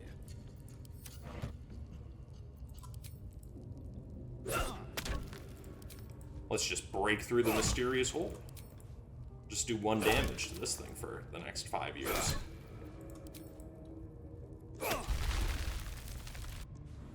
Where does this go? Oh. Okay, it's just another way out. Alright, let's go. How did we just drop in through the ceiling? How did we get out? Oh, mysterious hole, there it is. Still a little bit more for us to loot down here, that is for sure. Particularly some evidence chests. Nothing in here. Alright. Alright, we got all these goblins except this one, I believe.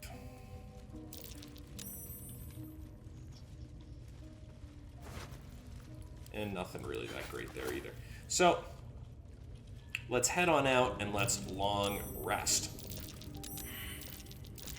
Oh, guys. Come on, guys. We can do better than that. Alright. There we go. Everybody's back together. Let's loot these last couple rooms here. I forgot we got these too. Ooh, some nice silver things. Always catch a pretty penny at the merchant. Shout out Damon.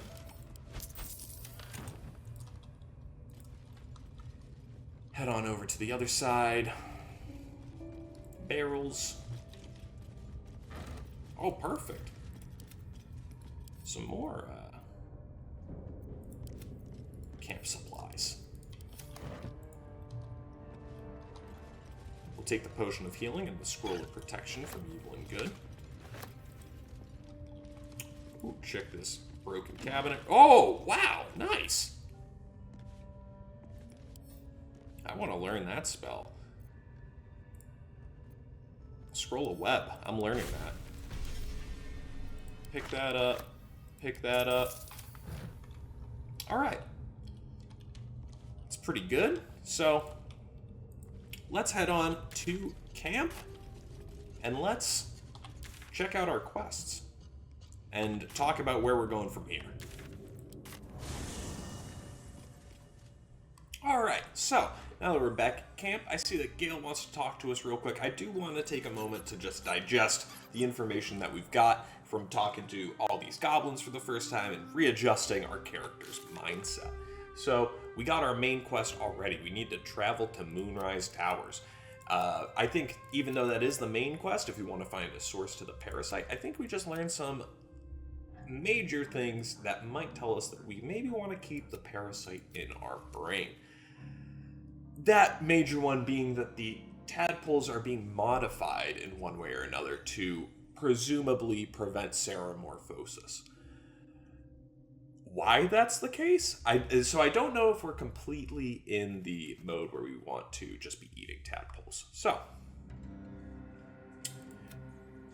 we can rescue Halsin, and he can take us to Moonrise Towers, where we can try and learn more about these tadpoles. Or, we can go to the creche. I guess we can do both, and see if the Gith have a better lead for us. I think, though, that there can't really be any harm in taking more tadpoles, because if we just take more tadpoles, we already know that the seramorphosis is being delayed. And the tadpoles, theoretically, as, you know, the game's told us, or the narrator has told us, that it could enhance us if we take the tadpoles. So I think we might try one and see what that path leads us down. And certainly, we may have to embrace our potential. And so we're going to learn more about the artifact secrets as we go along here. And then more quests that we already talked about last episode. So let's see what Gale's got going for us here. Spare me a moment, if you please. I've something important to discuss with you. Certainly. We've been traveling together for a while now, and it's just about time that maybe I like 2 days, shared but, you know. something with you. Okay. It's a rather personal matter that I'd have preferred to keep quiet, but needs must when the devil drives. I have no choice but to speak. You see, I have this condition. Very different from the parasite we share, but just as deadly.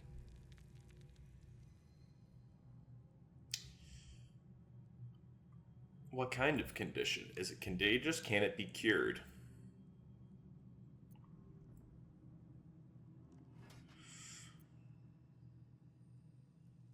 What kind of condition? The specifics are rather personal, but suffice it to say that it is a malady I've learned to live with, though not without some effort.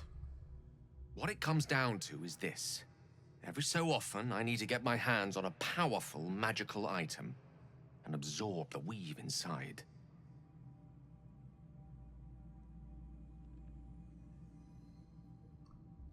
Your illness causes you to consume raw magic. I'm going to need the details. Are you telling me you're addicted to magic? That's certainly the shrewd and annoying thing that a drow would say. No, it's nothing like that. Magic isn't a narcotic to me, it's quite literally a lifesaver. That sounds like an addict. I would not burden anyone other than myself with this were the stakes not so high, and the means of obtaining such artifacts challenging for a humble wizard to face alone. It's been days since I last consumed an artifact, since before we were abducted. It is time, and by that I mean it's imperative that I find and consume strands of weave at the earliest possible juncture.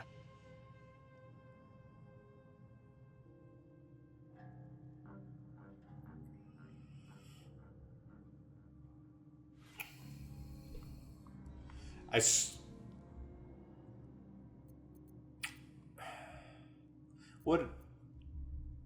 don't think I would really suspect him of just asking for my things that I really have no use for, so I'd be happy to help Gale. You have my thanks. And fear not. It costs me nothing to give Implicit you trust these. is well placed and will be rewarded with any and all means at my disposal. As luck would have it, you're already primed to give me exactly what I need.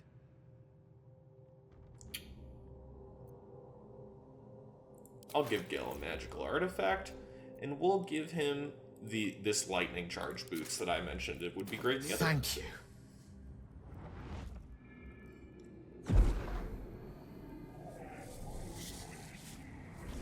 Yeah, see, dude, I don't need any part of whatever that glowing thing is. My guy is very concerned about this. I can feel it work. The magic, it's like a lullaby that sings to sleep the demon inside. A metaphorical demon, I haste to point out, but no less dangerous. And no less bound to wake up again to continue its ravages. Such is the nature of all monsters.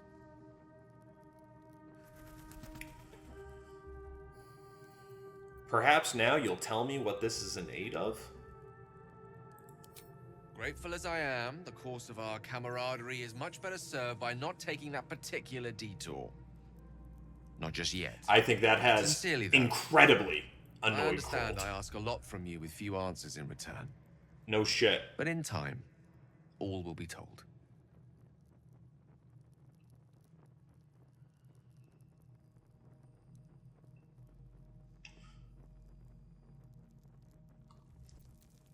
I'll say that condition of yours is a very expensive one, because there was nothing to gain from having that one. Nothing there comes cheap.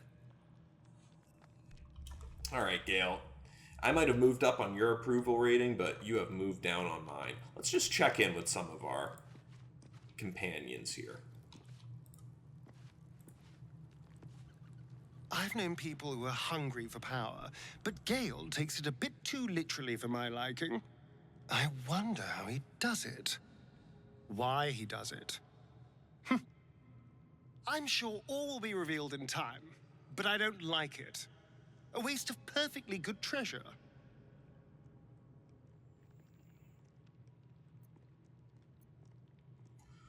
Why don't you tell me about yourself, Astarion? So tell, I'm a magistrate back in the city. It's all rather tedious.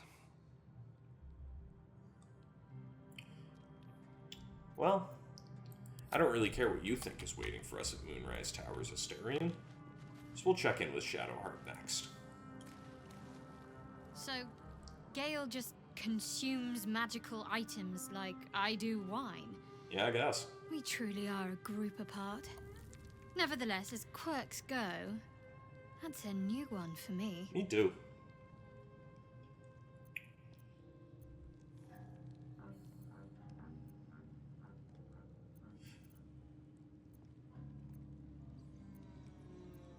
Alright, let's ask her about the artifact.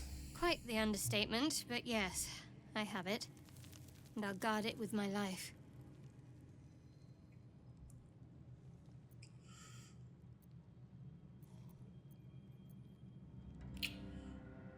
And yet you don't know what it is?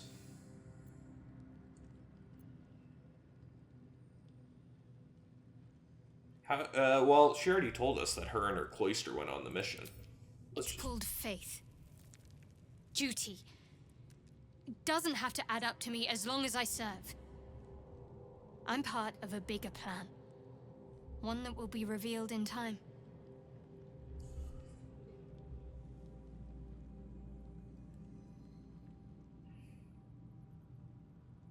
How can you go to all this trouble and not understand why? Because again, these are my companions at this point. I'm not trying to piss them off and be rude to them, but I'm certainly a little bit colder than you would be. I told you already. I surrendered my memories for the sake of the mission. Shah's secrets must be protected. Duty demands it. Once I fulfill my mission, I can have my memories restored.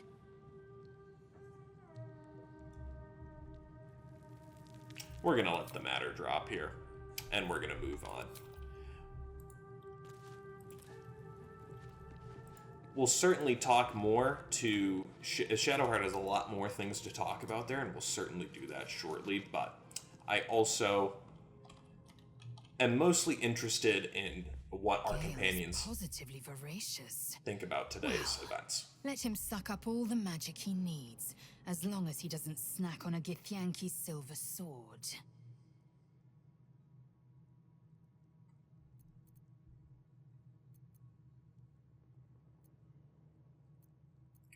I've had these urges. I want to kill. I want blood. That's very interesting. I think Lae'zel would very much relate to that. I think we'll ask if she understand knows. much beyond your comprehension. That's what you think. More to the point, I know the cure for our condition. It is imperative we locate a creche. You do well to observe more and question less.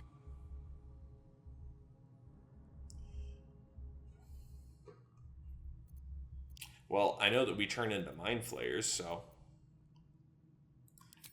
Alright. Let's see if Will has anything to say. Is he in one of these rooms somewhere? Oh! Who doth thou be? Ah, another. Thy name has been recorded. I shall be here in thy camp for whenever thou hast need of my services.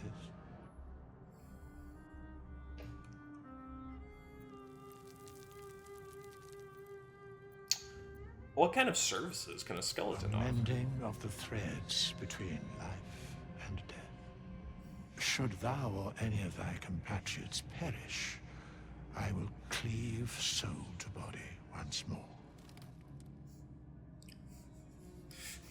That's incredibly powerful magic. Because it is my calling. There is little else to explain.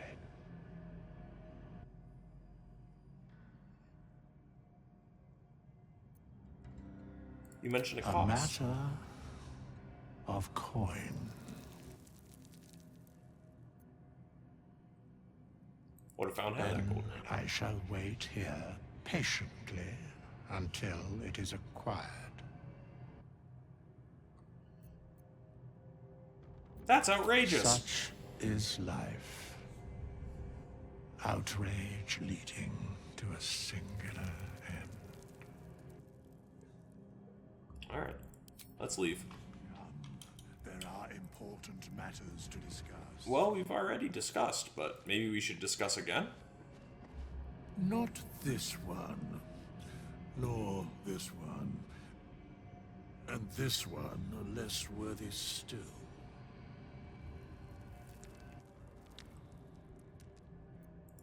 Righting the balance. Beyond mortal realms, there doth exist an amalgamation of spirits akin to thine own, ensnared by the treacherous cult of the Absolute, felled in its name. They bear great discontentment with their destiny. For a mere pittance of coin, I might summon the worthiest among them to lend aid to thy undertaking.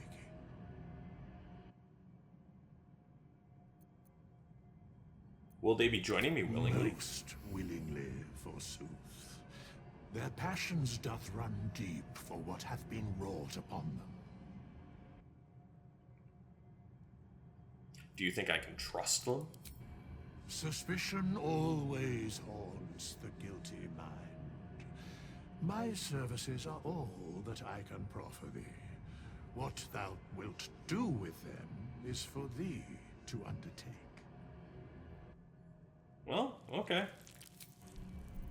Alright, let's head on to find Will. Is he in the other one? Can't find him anywhere. Will? Will?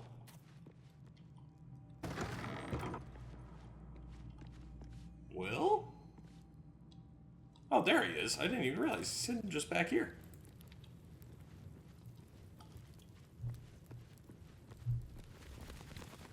Gale slurped that thing up like a horse with a carrot. I hope he got what he needed from it.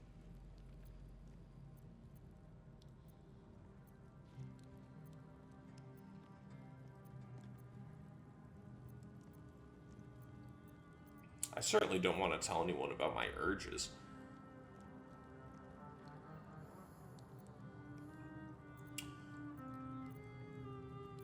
Let's ask him what he makes of Raphael, though. He brings to mind a story. Will's familiar with the Infernal. The Devil with the Silver Tongue. An old fairy tale my father read to me.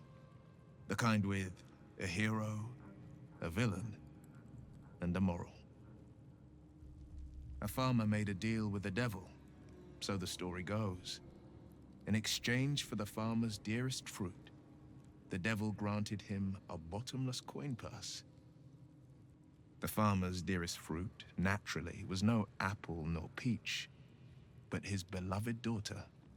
We can learn a lot from fairy tales, don't you think?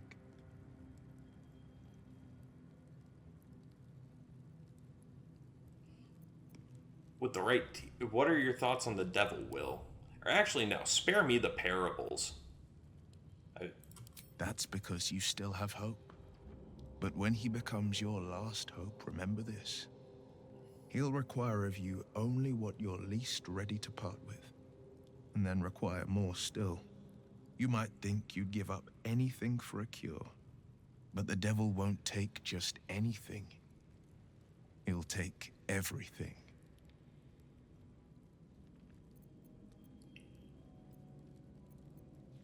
Well, that's understood, Will. Makes sense to me. That was very deep, or a very emotional, kind of emotionally charged scene from Will. I think my character definitely took away that there was something extra there. Let's see what's going on this evening.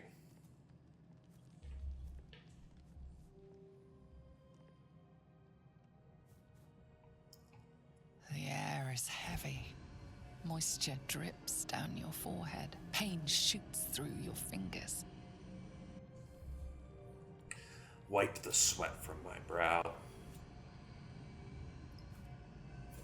Chukil Gate Vlakith Mazathok. Can you feel it crawling through you?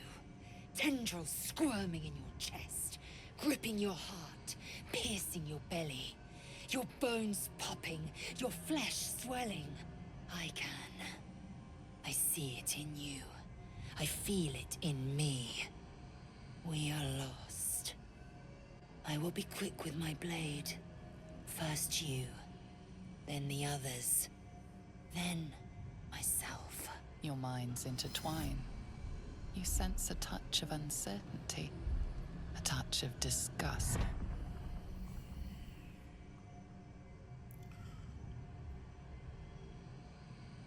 Am I proficient in medicine? Yes, it's just a fever. Rest will break it. Nice, got both of them.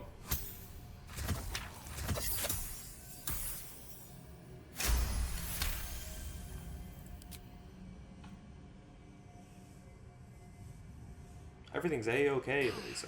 I cannot trust my own mind, so it seems I must trust yours.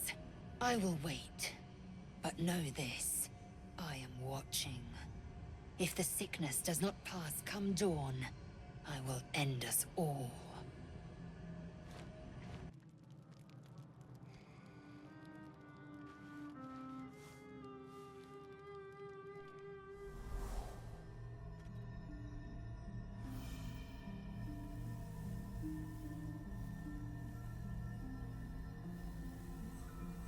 I came just in time. You are transforming.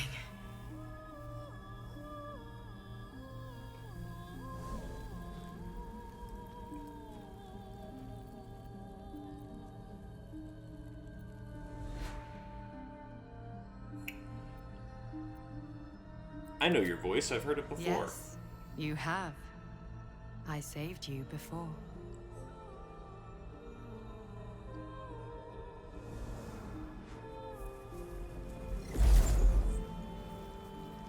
And I'm here to save you again. Don't worry. You will not become a mind flayer. Not while I'm around. I'll protect you. Imagine hacking the grabby paw off. I think we get up on our own here. Independent. Good. We haven't much time, so listen closely. There is great potential within you. It comes from that parasite. Your instinct is to resist the power it gives, but you must accept it. Nurture it. I will keep it from consuming you, but for the sake of both of us, you must learn to wield it.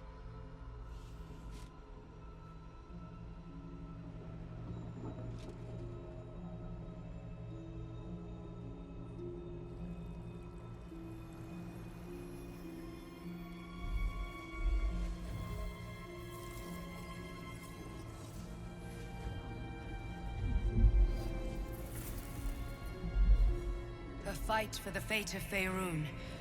A fight we are losing. For now. You can change that, but only if you embrace your potential.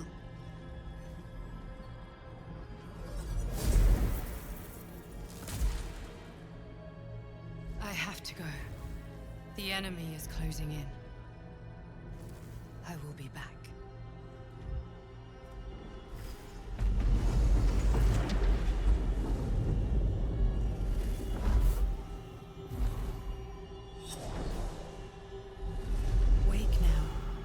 You'll feel better. I promise.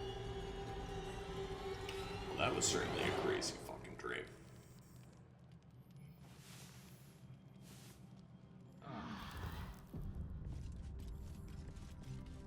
Real rough way to wake up on a Wednesday. But our journal has been updated. Let's check that out. Embrace our potential. We were visited in our dreams by a mysterious figure who told us that our illithid parasites are special and the source of great potential. We use the power... Then that's going back. So I certainly think this has been enough for us to want to start consuming at least a parasite or two and see what happens. We've certainly learned a lot about the parasites in this episode and given a lot of influence in us towards going towards the route of consuming them, and certainly learned a lot towards going the route of raiding the Druid Grove. And that's where we are going to call this one, guys. I know it was probably a little bit of a slower episode. We did a lot of talking to people, but I think next episode things will certainly pick up a little bit, and we'll go from there. But I think we got a lot done in terms of lore and getting a lot of the main storyline moved along, where now we can kind of go back and do some side quests and explore the world a little bit more now that we've really gotten to the core of our main question at the beginning of the game, which was, what is the parasite? Is there a cure for this? And we've gotten those two, or really trying to find a cure for the parasite, which we certainly haven't explored every available option for that, but we've explored every available one that we can at the moment. And our current research is by that I mean talking to Halsin and now the Dream Guardian, and through our research through our talks with the goblin leaders, it certainly seems like this is not an immediately deadly threat, and one that we can kick this can down the road a little bit for, and especially if there's power involved. Krolt is interested in it, and so we are certainly going to be partaking in that in episode 6, where we will be picking things up right here. So thank you again so much for watching this episode, guys. Really appreciate it, and I will catch you guys in the next one. Peace! Hey guys, what's up? Welcome back, as always, to another episode of our Baldur's Gate 3 Let's Play The Dark Urge with our main man Krolt and his crew here. And we are picking up right where we left off in episode 5 with episode 6 here. If you want to see episode 5 and previous, go hit the playlist in the description and you can watch all the way from character creation to how we got here. Quick little previously seen on for you here. We just spoke to Halsin for the first time, and we heard from him that the parasites are being altered in one way, these tadpoles, to prevent both seramorphosis, but give the absolute control over the true soul, the user, the infected. But also, we learned in a dream, or we heard in a dream, which I think Krolt certainly believes is influenced by the mind flayers, or by the parasite, that the tadpoles can give us more power, and if Krolt wants anything, it's more power. And I think he's heard from what would be a trusted source in Halsin that Ceramorphosis isn't necessarily on the table immediately, and he's heard from a not so trusted but kind of devil on his shoulder source that he can get a lot of power from these tadpoles. And I think Krolt is looking for power more than anything. Power over the people that he's in camp here with, power over the people that he interacts with on a daily basis, and power over his own body. And so I think we are going to begin today's episode by consuming a tadpole. This one is a true soul parasite. It can enhance you. You can absorb its potential. Open your mind to it. You already know how. Open your mind to the tadpole. Your mind swells as it subsumes everything the tadpole has to offer. Everything it was and everything it was destined to be. Pure potential. Pure power. Good. You have grown your power and improved your chances of survival. It's cool that we didn't get another Igor scene like we did in the first episode. Oh, that's cool. I barely knew.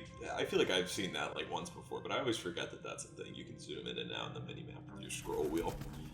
But we should have just gotten a tadpole power here, if we can see up in the top right. Once you consume your first tadpole, you'll get this little screen here, and you get this nasty little brain graphic here, and we can start to pick some powers. And these are really fun already, but they get just even more fun and broken the later you get in the game. So, let's take a read through these guys. Psionic Overload. Your attacks deal an additional 1 to 4 psychic damage, but you take 1 to 4 psychic damage every turn. That doesn't sound great to me. There are certainly better ones that aren't harming us to immediately be taken, especially at this point in the game where we really do not have the health to be taking 1 to 4 psionic damage every turn. Favorable Beginnings. The first attack roll or ability check you make against any target. Any target gains a bonus equal to your proficiency bonus. That's pretty good. The Force Tunnel. You basically just kind of charge a pathway and kind of push people forward, which this one's cool, but not really that useful. Concentrated Blast. You must be concentrating on another spell to cast this. If the target was concentrating, you heal half as much as the damage that was dealt to it. I think this is going to be very useful for us because we're obviously a wizard. We're going to be concentrating on things like Clouded Daggers, Wall of Fire eventually as we get later on in the game. So I think that's one that we can definitely think about taking. Sacrifice half your hit points to heal a target for the same amount. That's Transfuse Health. I don't think we're going to take that. I think it's between Favorable Beginnings and Concentrated Blast, even though I do like Force Tunnel too, but that's just more a fun thing, not really a beneficial thing.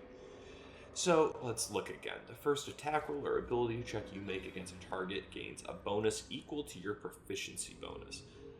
I don't really think I need that. I would much rather have the Concentrated Blast. I see a lot more use for the Concentrated Blast, and we get to do the jiggle physics on this tadpole here too in the meantime. And cool, we unlock a couple more here, which we can take a closer look at later, but Cola Week is a super good one, and Psionic Backlash is pretty good as well. But we will, without further ado, carry on from there. We just finished with the last episode of The Long Rest, so we are jumping straight in to leave camp, and we're going to go right over to the Emerald Grove Questline, just fast travel all the way back over there so we can sell some of this stuff that we got from the Goblin Camp. Astarion, you wish to speak, my friend? So, you've indulged. Just helped yourself to a little more power, I see. Oh, isn't that right? And there isn't a tentacle to be seen. Not a bad deal, I'd say. My only complaint is that you didn't want to share. I wouldn't mind indulging myself.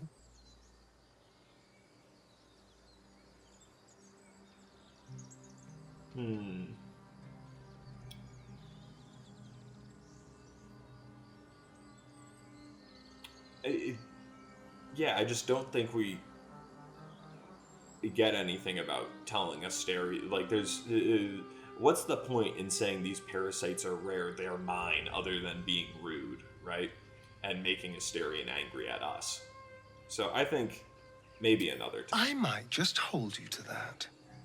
I'm fine with that. Because I'd also be fine. I definitely do not need to take every one of these. I'd be happy to give Asterion a few, if that helps him become more powerful. So let's walk on into the Emerald Grove here. I think this is such a beautiful little area. And Not the vilest any of us have seen of late, unfortunately. I didn't really mention it when we had the fight here, but this is such a good little battleground here for an introduction to the combat mechanics. You have varied heights, big open area. These tieflings prove fragile. I have a mind to end their misery myself. You know, Lae'zel, I was thinking the same thing. They're survivors, not soldiers. Hey, buddy, what happened to the urges? See the distinction. Aaron, my guy. Need anything else? I'd love to see your Of course, but please, remember, you're not the only one in need. I will be if you wait long enough, Aaron. So I'll quick sell off my wares here. Does everybody have a crossbow? Nice. They do. And now let's take a look, because, ooh, sweet, sell off potato. I want to send that to camp. We should also send that to camp as well here. We're gonna... Alright, there are a couple things, actually, that I should have sent back to camp along the way, but I'm going to sell the Scroll of Protection from Evil and Good. I'm going to hold on to the Scorching Ray one, because I think that could be useful later on. I'm also going to sell the Dark Vision one, because drow automatically has Dark Vision, and my companions won't necessarily. I think maybe the elves get a lesser version. I'm not sure about that. I'll also hold on to the Good Berry. And yeah, okay, so what do we have here? I only have 400 gold. That's not that much. I guess we still haven't really gotten a whole lot of opportunity. We haven't gotten a whole lot of great gear yet. And I don't really see much that's... I really think is all that necessary for us to pick up here in the first place. Maybe Damon has something more interesting Sylvanas for be us. with you.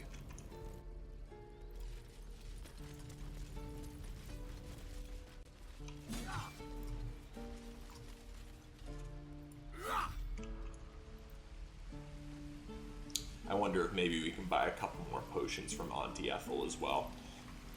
I would like a couple more greater healing potions if we can get our hands on them. Just because they're very good this early in the game. Looking for steel? I have, well, something close. Let me see your wares. Okay, now this is more in my vein here.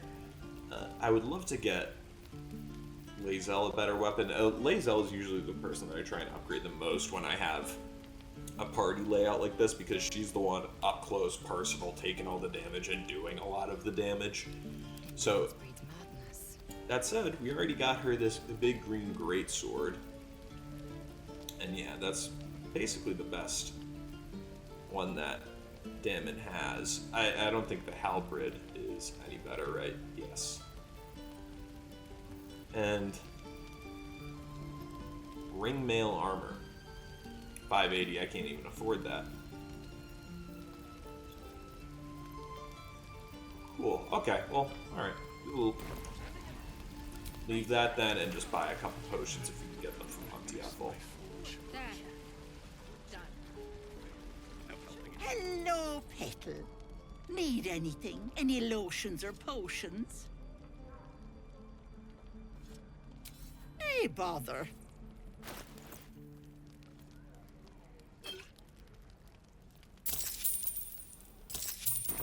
Take care. Alright. Another thing that I would love to do is head down to where we used the Circle of the Ancients and we found the paralyzed druid. I would like to head back down there and go and grab the chest, because we didn't have a shovel the last time we were down there, and so we couldn't go down and actually grab it. But now that we've got our shovel, we can go down and shovel it on out and see what's in there. See what our prize is for killing those goblins in an episode or two previous.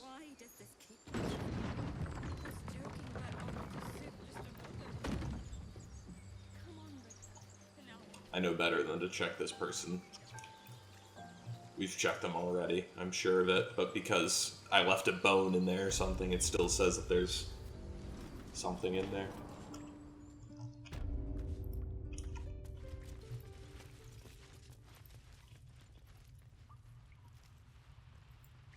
Walk on down.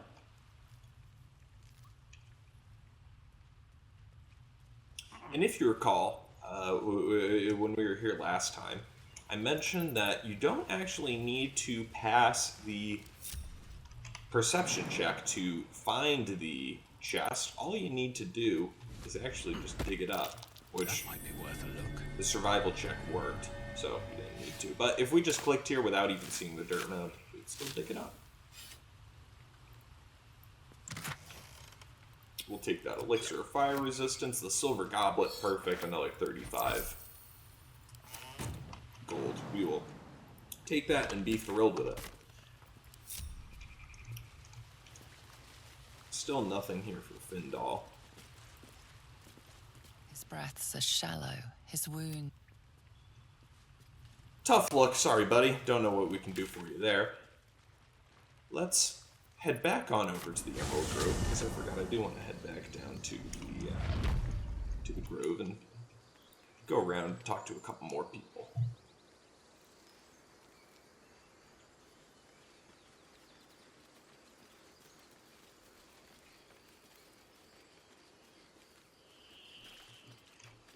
Let me in!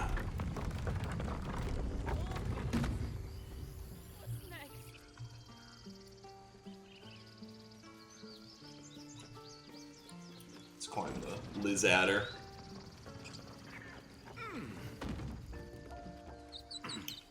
Rika, Allegius. I don't know if eventually you can find all these people later on. I know you can find lots of them, and a lot of them carry on to have further quests, but it's just interesting.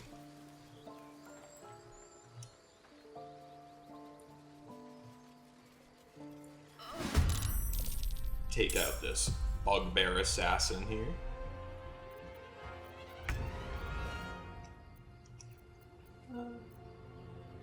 Let's have Asterion dash on over. I love the rogue bonus actions. Or the cunning actions, pardon me. Get the assassin advantage. Nice! Asterion hits like a truck. That's who we should get some new weapons for, is Astarion. And I know it's technically Astarion. I first learned it as Asterion. I'm trying. Just like with the Uz, I'm trying. So, let's get Shadowheart on up here now, too. See if we can... You usually have a little bit better chance to hit with the ranged attack, I find.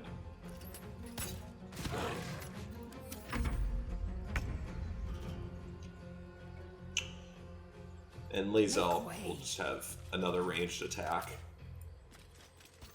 That won't work. I think it'll be fine. Ooh, I got a couple. Oh, that's my concentrated blast. Nice. Alright, it's about time to expand this again here.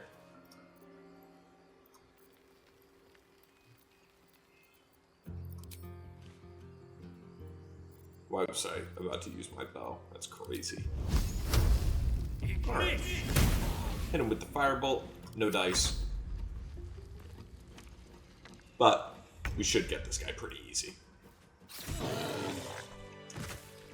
Nice. We'll take the poison, we'll take the Morning Star, and his gold for Shursky. How did this guy get here? And why does he want you? You have good timing. Never been much of a fighter, so wrestling a bugbear would have gone... poorly. But you're not here for heroics, are you? Avernus's stench is all over your skin. Let me guess. Your devil mistress sent you to get her soul coin back. Too bad. I earned it, fair and square.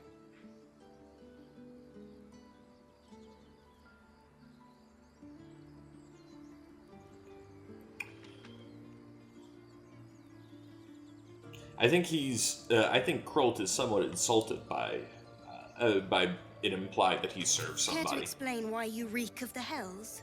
Not really.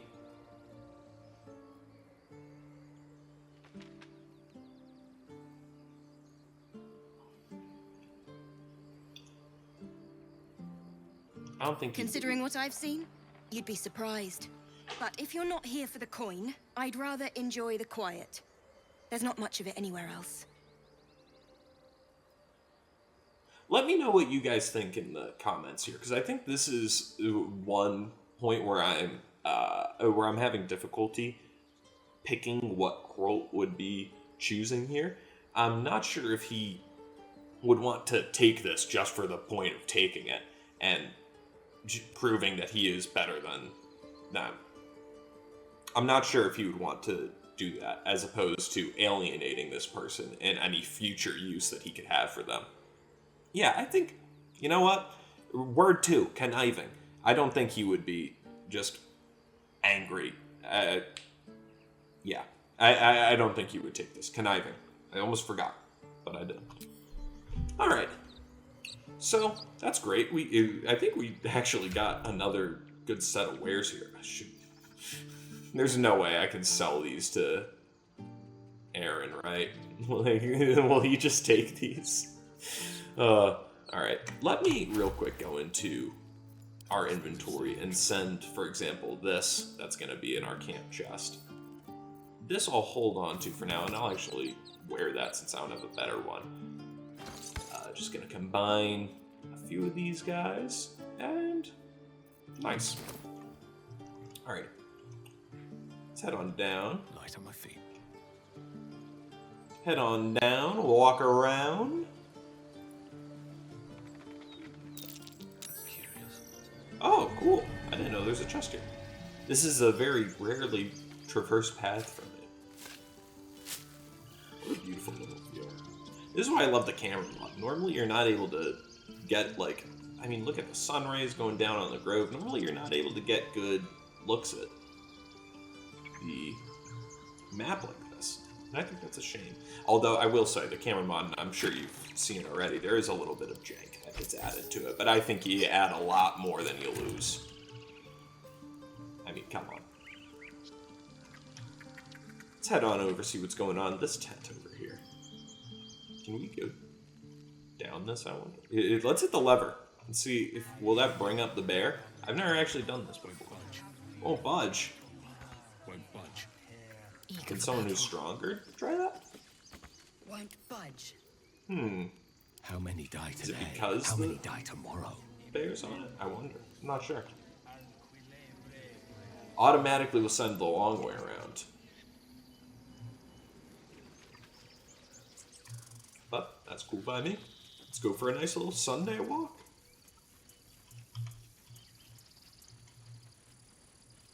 Yeah, I wish there was just a little bit, and part of this is that I'm on keyboard and mouse. I'm sure with a controller it'd be much smoother, but I wish there were a little bit smoother camera controls. Ooh, actually, while we're walking right by here, let me... Strange Ox, cast Animal Friendship.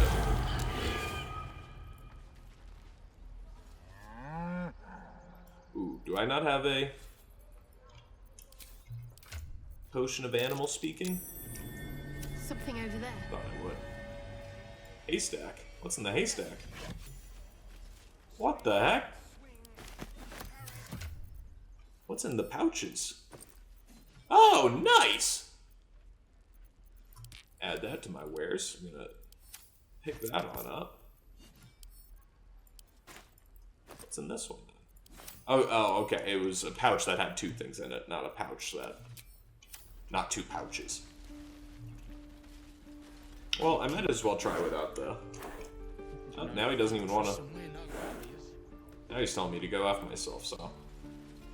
Hi, Zeph. We could help each other. Fight the goblins together. Instead, these fools are trying to chase us away.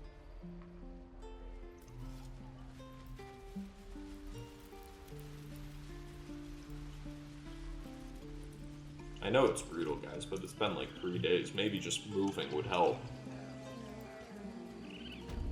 Excuse me, folks.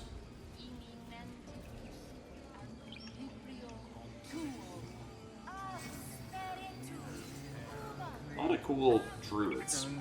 A lot of cool druids.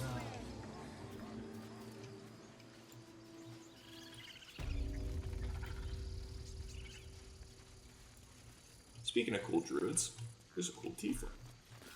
Dance upon the stars tonight. Smile and pain will fade away.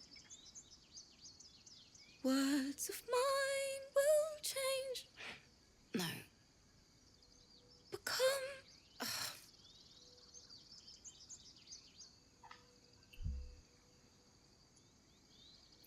Stay silent and listen.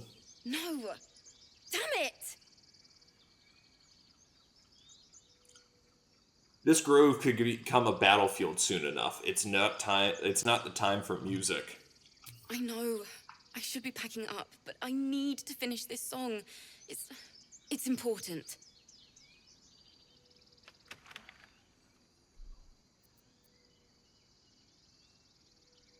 The song's more important than survival? Fine, it's your life. And I'm sticking to it. Thank you ever so much. Too sweet. Odiously sweet. The vomitor's gall within churns. She sickens you. Ugh. Gross. Words of mine will... Oh, this song will be the death of me.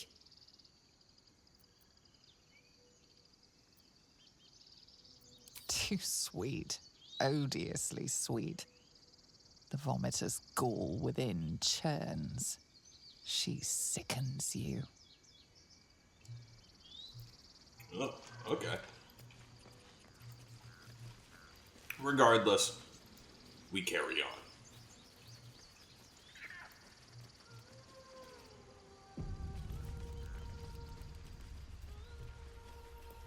Is someone singing? Let us see. Let us see what's going on down on the beach.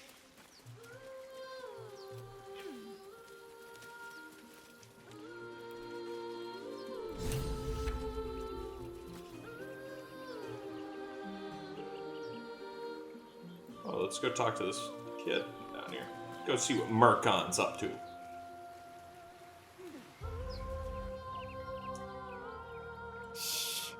Listen. Your favorite drownings all take place in shallow water. Just a slice of the ankle tendons.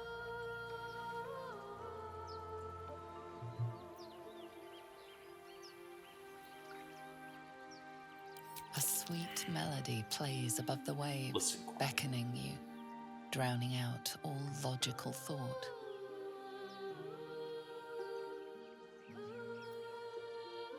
Struggle against the music's pull.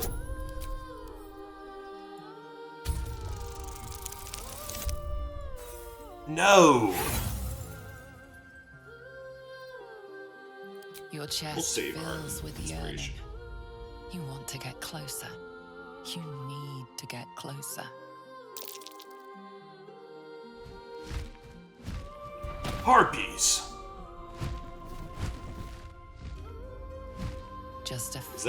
Is that okay on YouTube? Can I don't understand. I don't know how that works with YouTube, because that was... Lacelle, no! Oh, and everyone get pulled in.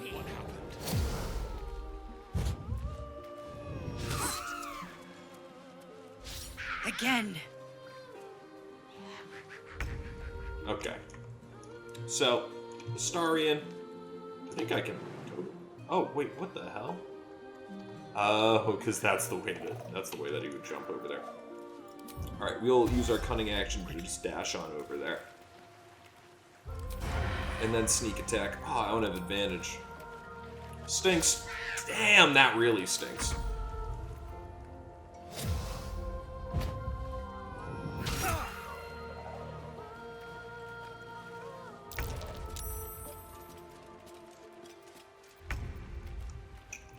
Alright. We are going to cast Guiding Bolt on this harpy here. Try something else. That just blows. We're gonna cast a spiritual weapon up here, because I don't think this thing can fall to the harpy's song, and then we're gonna get Shadowheart up on the high ground up here. Stay on my feet.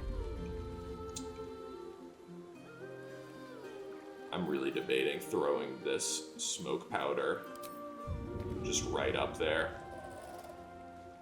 But I'm not going to. I think what I am going to do is use this Scroll of Scorching Ray and hit this guy. Nice! 2 crits, man. That's just plain old lucky. Let me get a greater healing potion in me. And let me move on over this way.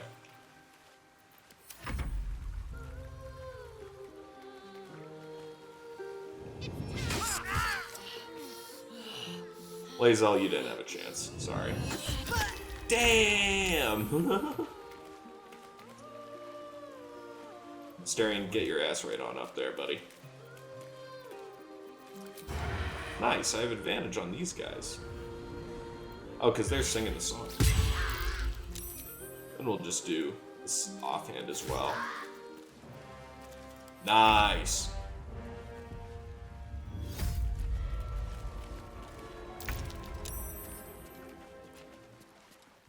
Alright. We will have... Should I just cast Revivify on Lae'zel? It's going to be difficult to get over there. Shadowheart's kind of in a crappy position, honestly. Actually, I didn't realize we actually have a good look on these guys. We'll cast Guiding Bolt on this one. Come on, Shadowheart, give us a little bit of help here. Still breathing, despite everything. Cloud of Daggers would be great right there, but we'll move to here and see if we can do another Scorching Ray. 65%, 55, 55. Yeah, we're gonna just try and hit them with the Scorching Ray, break that concentration. Exactly what we need. And our spiritual weapon is good to go. Try and hit the lowest HP heartbeat. Can't hit anything on that guy. Murkon, do me a favor. Just don't run back into the...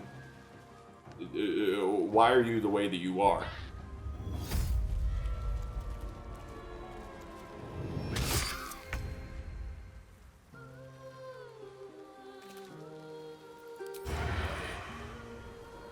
Advantage on this guy.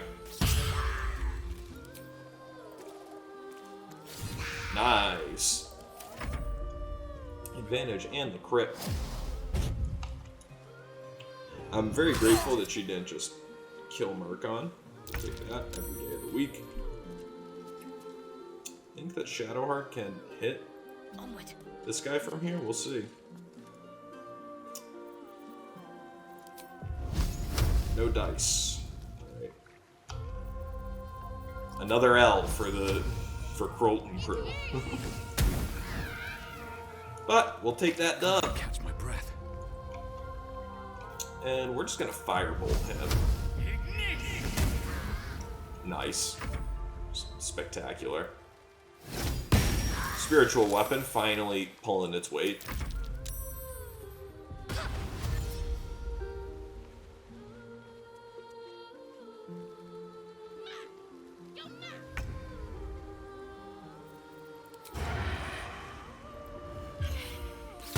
Nice. There we go. Pulling us together late here. We're just gonna need to pick Lae'zel's dead corpse off the ground once we're done. But that's okay. We know how to do that. And maybe 2 dead corpses. I thought they just teleported. Alright. 40%, 60%. We'll go with the 60. Nice! Can you fly on up here? The spiritual weapon just has 0 movement, which is its big downfall.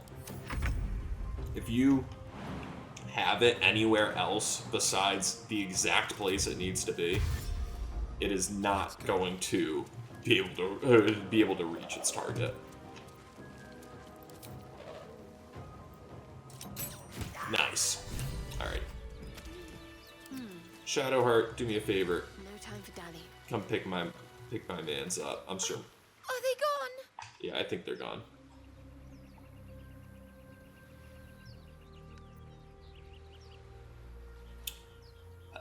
This is Shadowheart talking here, and this is a not really consequential scene, so we're going to play this one from Shadowheart's perspective, and I think she'd say to just go back to your parents. They're gone. Now there's just Mole. She'll be so mad. I didn't get the gold from the nest. I got to go. Wait, you should meet Mole. She'll be grateful you helped me. Find a boy called Donnie. Tell him you want to see the dragon's lair. Gale approves. Huh. I don't think I've ever seen that before. That scream. That was very cool. Alright. Shadowheart, do me a favor. Walk on over here. I know you wouldn't want to do this, but just do it for me. Pick up later. Not fall before my time. Alright, now everybody short rest. Welcome, rest. And we're gonna crush a couple of HP potions. Nice. Not as bad as it could have. Breathe deep and move. Nothing on the heart piece. Some gold, we'll take that. Alright, we know there's some gold in the nest, supposedly. Where is the nest? Is this it? This doesn't look like the... It's certainly not the nest. Aha! I see it. Cool. Alright, let's go get that gold. I rarely actually do this quest properly, which is, I think, the way that we just did it. Where we save Murkon, he says, go meet Mole. Nice, got some gold there. Cool, alright, we're making a little bank here this episode.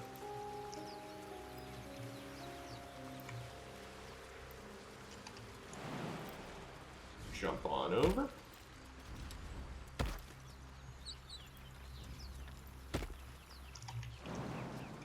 Well, is that too far for me to make? Come on, tell me I can make it. Lae'zel's gonna be able to make that jump, though. Quickly, then. Leap! Leap. Lae'zel's got Those harpies were hoarding. Lae'zel's got some high strength, that's why she can make that jump, but our wizard can't. Aha! We've got some lore to read and a ring to... Ring? Ring of color spray. Pick that up and add that to our wares. Same thing with the jade, and we'll send the supply pack back to camp. Take a sip of water here before I read these. Let's see. I'm sorry. Uh-oh. This is going to be sad. Miriam, I'm sorry it's been so long since I've written. A lot has happened. First, some good news. Maggie Two Fingers won't be bothering you anymore. I paid her back in full. I'm sorry. She should never have got your name in the first place. Now, for the bad news. My love, I'm not coming home. Not for a while, at least. The money came from a mercenary group. Probably best I don't give their name. And I've agreed to a couple jobs in Icewind Dale in return. They paid me up front because... Gods, it's so strange to write it. Because they needed a warlock. They needed me. I took the deal that Cambion offered. I'm not going to say I had no choice, because that would be a lie, but I don't regret it. I'm a new man. I feel strong for the first time in my life. Aside from being awoken in the middle of the night by the smell of sulfur, he likes to drop by to see, quote, how everything is going. I have no complaints. If you don't reply to this letter, I understand. And if you don't want to come back, and if you don't want me to come back at all, I understand that too. I love you, Miriam, and I want you to be happy, even if it's not with me. Edmund. So, someone was... that seems like just a... I don't know any Miriams or Edmunds. Oh, wait, no, Edmund. Edmund is... Oh! Edmund's the guy that we... That's cool. Nice. Edmund was the true soul that Andric and Brenna's brother. That's so interesting. I want to go back and... So Edmund was a good man corrupted by the absolute, it seems. Now we'll read the inscrutable journal. We've followed Musharib's instructions so far, but something feels odd. We've encountered no creatures along the way. Only alien noises from all directions. Sleep evades us, and the muck of my boots has hardened to a permanent feature. Hopefully we find... Lost more hair this morning. I knew there would be side effects to coming back, but I didn't expect it to be so. Eric. I hear him laughing. The lamentations of Oman's droning like a chorus. What is the purpose of this hellhole? He speaks through the walls, the ceiling, the floor. Is he the tomb? Is he... On the last legible page is a crudely drawn charcoal outline of a bearded devil's face, its mouth agape in a silent scream. I don't know what that one is all about. But very interesting nonetheless. Can we not? Let's leap on back over, link back up with our crew, and head on up.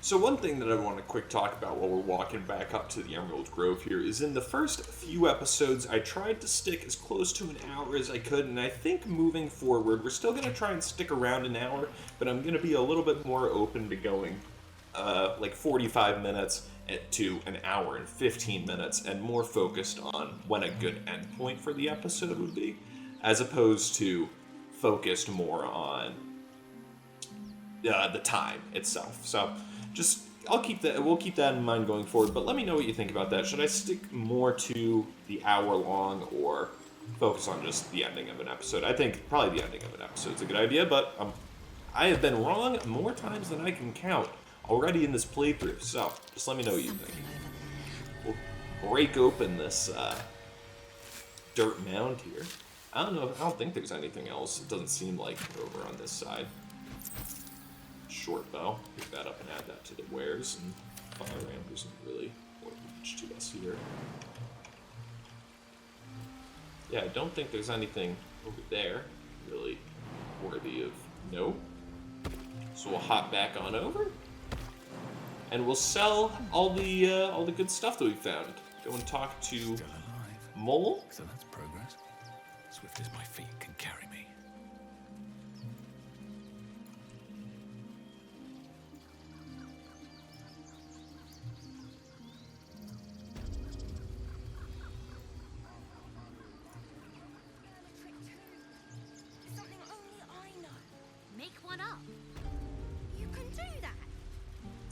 Just look around here for... Oh, cool. Oh, wait, no, I thought Amek was locking Chimera. Where do I know Amek from? I thought he was Arabella's father for a second. He stares right past you, as if you're invisible. Or boring. Donnie, is it? I want to see the Dragon's Lair. He nods, then reaches for a concealed hatch.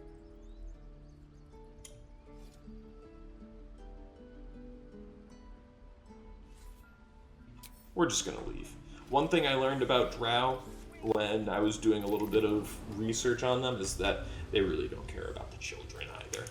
But we are in the tiefling hideout now, and let's see what there is to learn.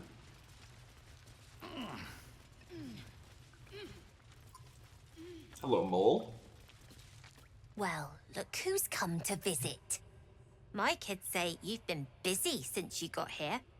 Mercon says you got him out of a tight spot with some harpies.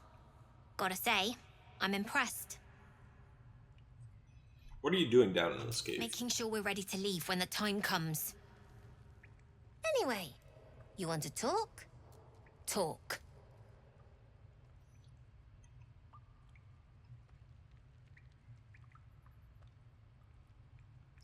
Anything to trade?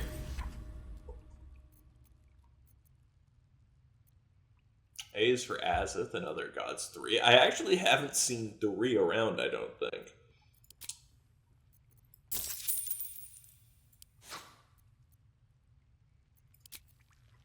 Let me just sell my wares off here.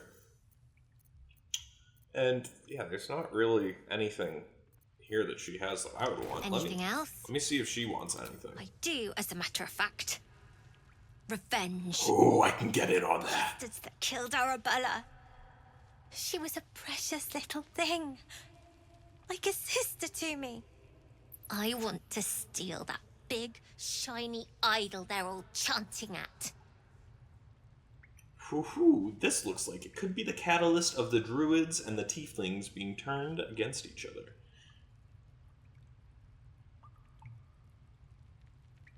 What do you want to do with that? The important thing is to get it away from them. That ritual's gonna get us all killed. And we can sell it once we get to the city. Might be worth enough to pay a priest to bring Arabella back. I could help you get it, but time's Sure. valuable. When we sell it in the city, I'll make sure you get your cut. I'll see what I can do. Be careful. They look as brittle as old bark. But they're vicious. Anything else? You've been a friend to us. Come back anytime. Ooh, Mole, you have told me something interesting. I think we could get up to some conniving in this episode. the ring scam. Maybe not in this episode. I think we already have been a little conniving, but I think we definitely see an avenue to turn the druids and the tieflings against each other and cause a little chaos. But let's head on out. Where's this holding? Not a chance I'll fit in there. Yeah, not a chance, right, buddy? So we'll head out this way. Although I do see, yep. See, there's some of the janky camera tweak. Jank. I see something over here that's worth, yes. Blackets will be done. So,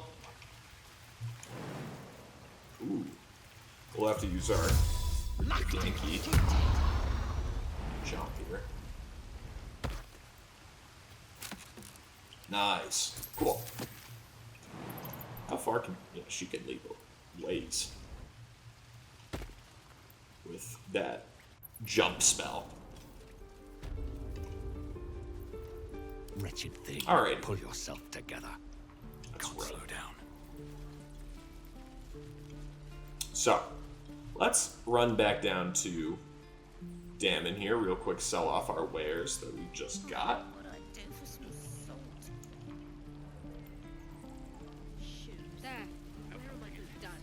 Looking for steel? I have, well, something close.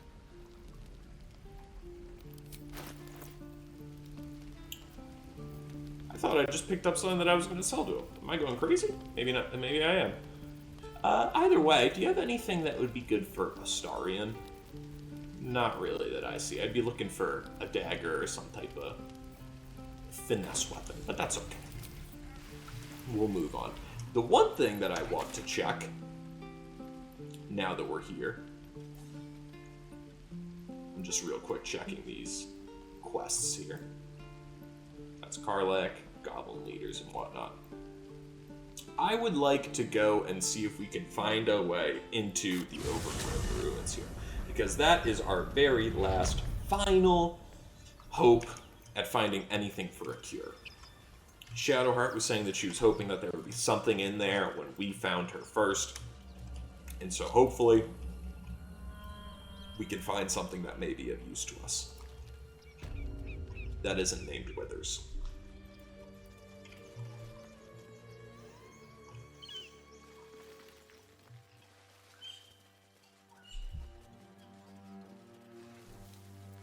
Astarion, can you try and get us in here, please? Should be easy.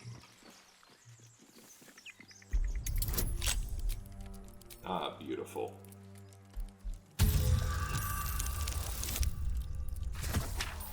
Didn't even need the bonus, but let's see what it gets us to. From a 7 to a 16.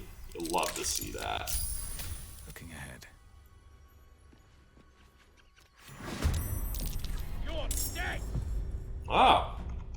time to fight, is it?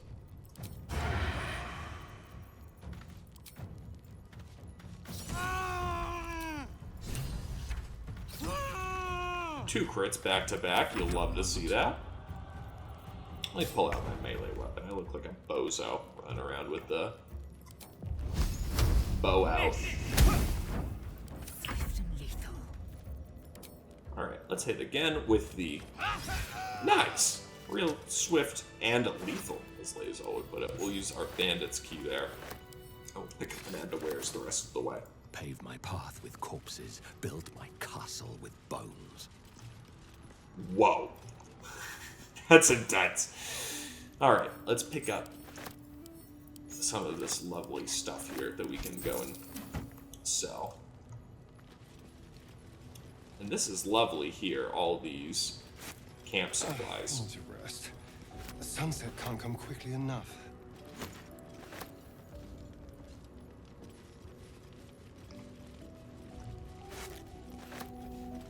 Nice. The air's stale. It's been centuries since any prayers disturbed us. Who are those prayers for? Normally the patron god is Ophius. Not here.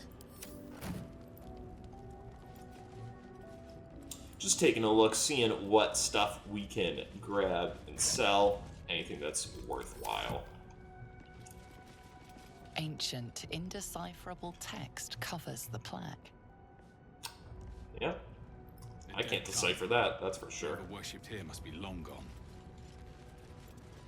Oh, what? Whoops, that's the way we just came. That would have been...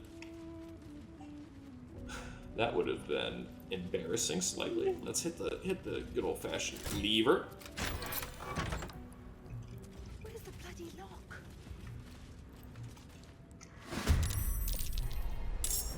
Should have snuck up on her, but I honestly didn't think she'd be triggered by the fact that we were just running behind her. Some enemies do get triggered by that, some don't. We are gonna hit her though with a good old-fashioned. Oh, come on.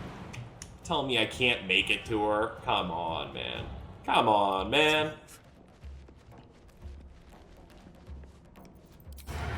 Yeah. How'd you get past Andor? Back off! Hey, someone's in here. Uh-oh. Alright. Time to fight some homies. Let's... should Shadowheart even dash on over there? Oh, well, we can't even get in there with... This is worth the cost. Lazel standing there. What I'm gonna do is hit him with a good old-fashioned cloud of daggers right at the doorway here. Perfect. Now they are not coming in here. I'm very concerned about someone hitting this oil barrel, but it's not like I'm really gonna do much about that at the moment. Shadowheart. Can you hit anybody from here? No, that's alright. Swift and lethal. And now Lazel can move up. Why is Lazel able to... maybe it's just some weirdness with the initiative and the order that was all found in. Can I shoot an arrow of fire? And no, not worth it.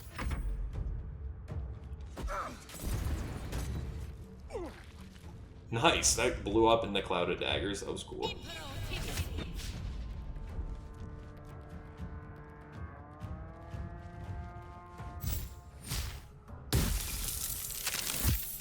Nice. God, if you want to run right through the cloud of daggers, be my possessed. All right, we're gonna go for Barton here. Ah, Newman. We're gonna hit Halsey with the guiding bolt. Makes me sad. Makes me sad. Can I get the spiritual weapon past here? Yes. That's what I'm gonna do. Cause a little chaos in the back lines there. They're dying for me. All of them. Oh yeah, man. That's what the hell I'm talking about. And then we're gonna thunderwave these guys right in the face, try and knock them right back into the cloud of daggers here. That was awesome. It's a shame that this guy didn't get hit, because now I am about to get absolutely clubbed with that thing. Time to strike. High risk, high reward. There's going to be a lot of that. Lae'zel, we're going to have her jump into position. Then we're going to have her disarming attack, because then hopefully we're going to do it again, try and disarm attack again, because that'll save our Krolt here. Perfect. Now Krolt really isn't in nearly as much danger. Nice try, buddy.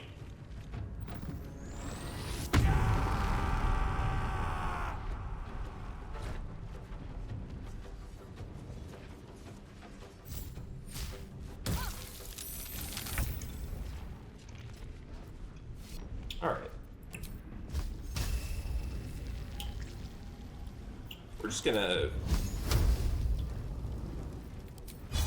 We're gonna just regular attack these guys. No point in using a spell slot here. No one really needs heals. Astarion could use them, but we're not in any actual danger. Cunning action hide. Nice. Is all that matters. Let's try and Thunderwave him again for fun.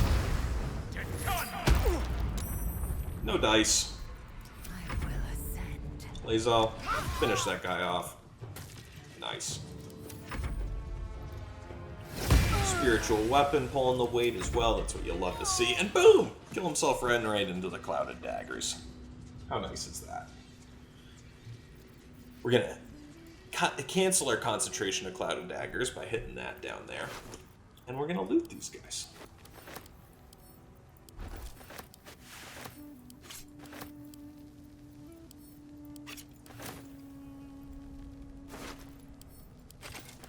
Pick up all their stuff, loot it all, see what's in the barrels. We'll probably even take this oil barrel. I don't know who's going to really... It's just good to have a couple of them. Maybe I'll wind up sending it to camp, but they're good to hold on to, even though we probably won't have Karlach in our party this playthrough to really carry them very well. Lae'zel will be able to hold a lot of stuff too, but not, you know. Karlach is the stereotypical party hoarder for a reason. Well, that room was useless. Let's see what's in the idle room here. This person had some really good stuff. At least for your standard dead guy. Simple robes, we'll take that. We'll also take the Scroll of Burning Hands. Don't know when that'll come in handy. Journey through the jungle. Read this. The sun had just fallen below the horizon when I first heard its call. 1,000 reed pipes at once, whistling a single, beautiful, terrible song. Ulu Thalong, said Jaw. It's coming. Jaw dropped her pack and scurried up the nearest biter. With a bit more effort, I climbed a tree of my own, and the two of us surveyed the grassy ground beneath. Awoo! There it was again, above and beneath and all around. So close to my skull, vibrated from the sound. The ferns and foliage under me rippled and swayed. Jaw held a finger to her lips to demand my silence. And in one motion, it snatched her. A vine, a tentacle, it hardly mattered. The hunter had found its prey. Jaw's scream swelled and then faded as Ulu Thalong dragged her away. I leapt down to give chase, but the creature left no mark behind. The grasses were untrampled, the shrubs unbroken. I had only the memory of that harrowing call to guide me. So it doesn't sound like jungles in D&D are really all that great, which I have to imagine, you know, it's kind of like, obviously D&D, I'm a big Star Wars fan, so like I imagine real crazy stuff that you would find in a Star Wars jungle, and I can't imagine it's any better of a time in D&D. It's a shame there's nothing in that rustic chest besides the candles. That might be worth a look. What do we have here? Well, I think that just unlocked it. Yep. Cool. Anything else good? Let's see if we got another The Unclaimed. The sturdily bound story of a cleric of Shar whose soul was never claimed from the City of Judgment.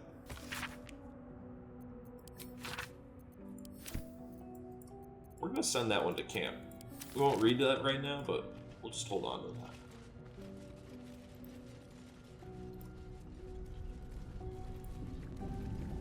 Oh, Thieves' Tools, I'll hold on to that as well.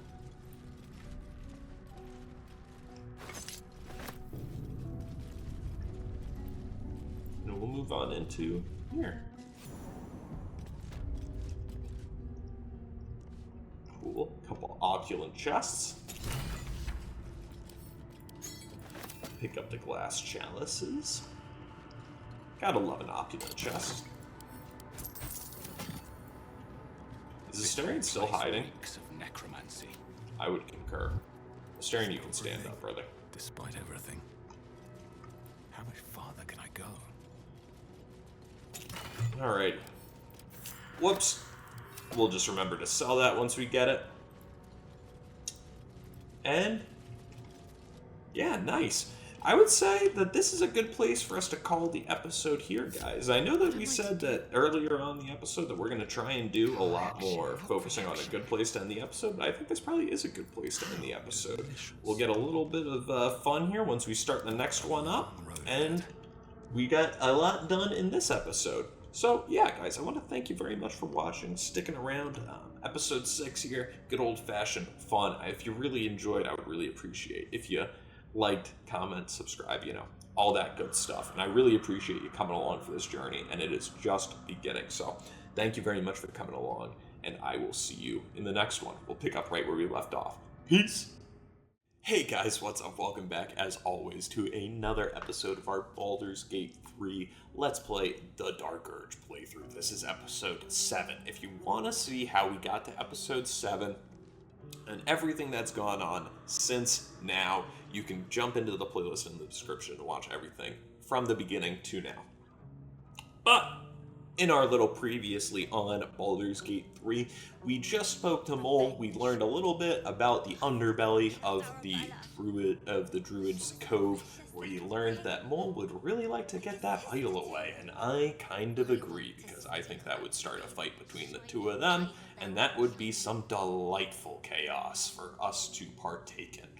So, I think we're definitely going to pursue that route, but I think what we're going to pursue immediately is where we left off last episode, and that is exploring these ruins. I also think we might give Will a helping hand with something he's been bugging us about for a little bit. So, without further ado, let's walk on through. Let's see what's going on in these heavy doors. Aha. So, I know that there's a trap here. One thing you can do as it comes to traps and things in Baldur's Gate. I'm going to try and see if I keep failing the perception check. One thing you can do... Wow. My guy feels everything. I would like to see what's in this sarcophagus if we can. Okay, so the trap doesn't trigger until you open the sarcophagus. Like I said, what you can do, you can enter turn-based mode here. Then you're gonna have a second. A trident? I had no clue tridents were in this fucking game. Could you tell I've never opened anything other than this big chest before? We're gonna pick that up. That's cool as hell. That jug is cool too. I kind of want that. We'll come back for that, I think. Hopefully it's not broken. And since we're in turn-based mode, I can open the sarcophagus here. Which you heard the trap just get activated. I can pick up the engraved key, and I can pick up the Watcher's Guide here. The trap still has not been set off yet, even though, for example, grease has already been deployed. The trap still hasn't started going because I haven't ended my turn and given the environment the chance. So I can then activate dash, and hopefully get pretty damn far out of here. And, you know, maybe we can even have Lae'zel do. Hit us with one of these. Boom! And make it right back to safety. Now we can exit turn-based mode. and everybody can go down here. And we can watch the explosion with all of our items in hand.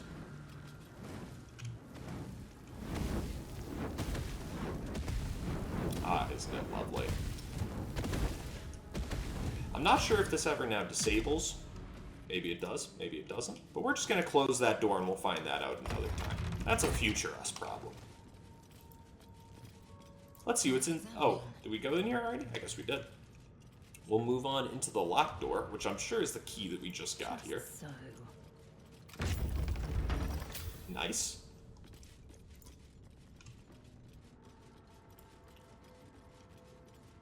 And we'll walk on in here. Hello, Entombed Scribe. For all the good it did them. Pick that up and add that to wares. We'll also give that Scroll of Burning Hands back to Kroll here as well. Yes, we've gotten a lot of good things here, for sure. Let's add what we missed to our wares Let's see what's going on this plaque here. I didn't think anyone worshipped the scribe. The inscription is in a language unknown to you. So a big conspiracy about this game, or maybe not conspiracy, but a big theory about this game is that Withers, the skeleton in our camp, is Jurgle, which is... It gets weird with I shouldn't say weird with D&D lore, but I just don't really understand it fully. But to my understanding, Jurgle is kind of the boss of the Chosen, or the Dead Three, and he gave his power to them, and they have kind of screwed things up, and that's where Jurgle comes in to now influence our party to help us alleviate that problem. I'm curious what you guys think about that, because it doesn't really have any focus on the game. It doesn't really have any influence on the game, to my understanding, whether he's Jurgle or not. I just think it's a cool little theory. Kind of similar to another theory about another big character that we'll learn later on in the game. But let me know what you guys think about that one. Is there anything up here? I don't think you can get in from this side, right? Yeah. Let's head back over to this other side here.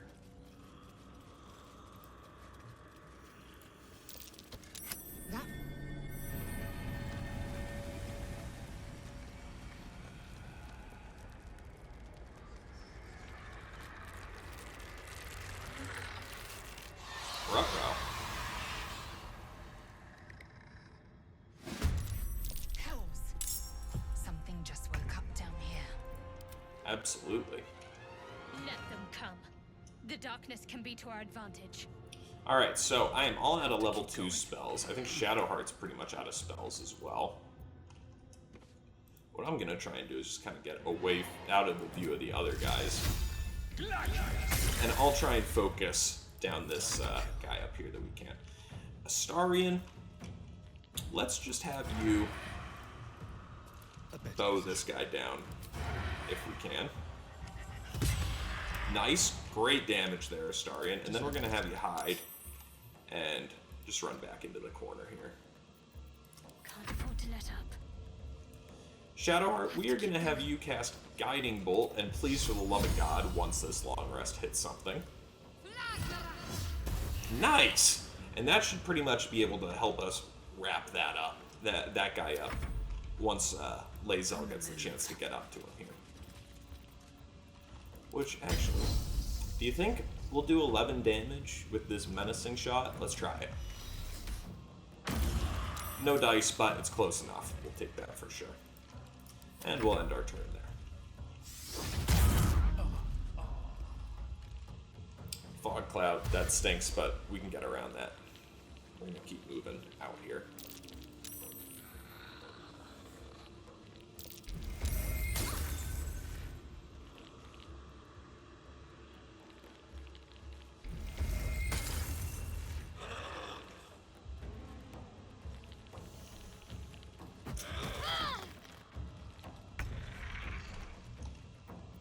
Shame, but whatever. We're gonna try and... you can't be threatened when you do it. Whatever.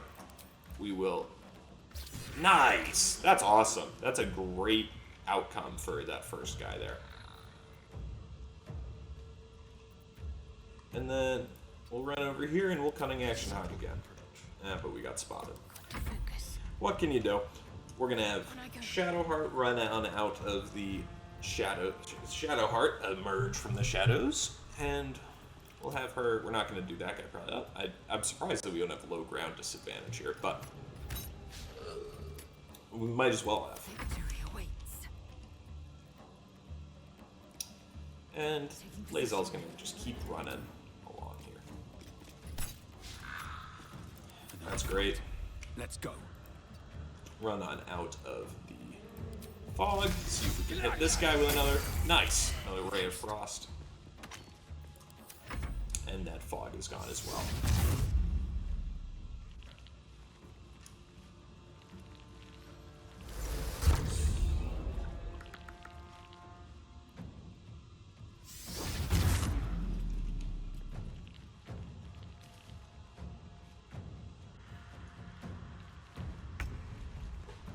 Alright, we're kind of getting absolutely boned by being in the fog and silence zone.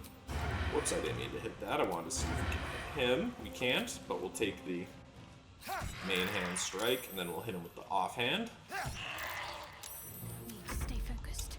Shadowheart, we're just going to have you run straight up to this fella here. You got a mace, so I think these guys are probably weak to bludgeoning damage, right? Yeah, so just bash this guy. Oh, that's great, Shadowheart. Nice, doing a nice crisp 4 damage. Lae'zel will have run and see if we can take out this guy that Astarion's working on. Boom, no problemo. End our turn there. Can my guy just hit him with a wizard bludgeon? Let me just smack this guy with my stick. Oh, come on. I just want to take advantage of the bludgeoning. Nice! 14 damage with the corner staff.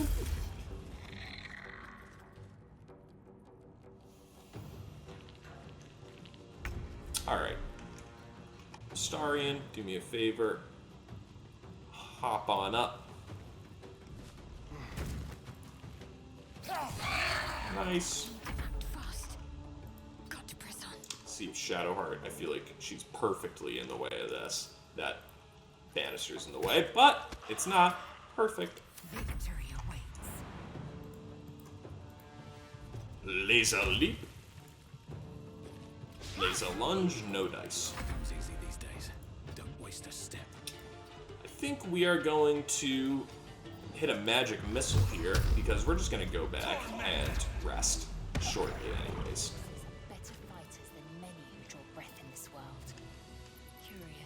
Absolutely, Lae'zel. They're unthinking cadavers. I may as well feel sorry for a breadbasket. Loot these guys up, then we'll head into the tomb room. Tomb room! Ooh, and I'm already getting encumbered here. Eager for battle.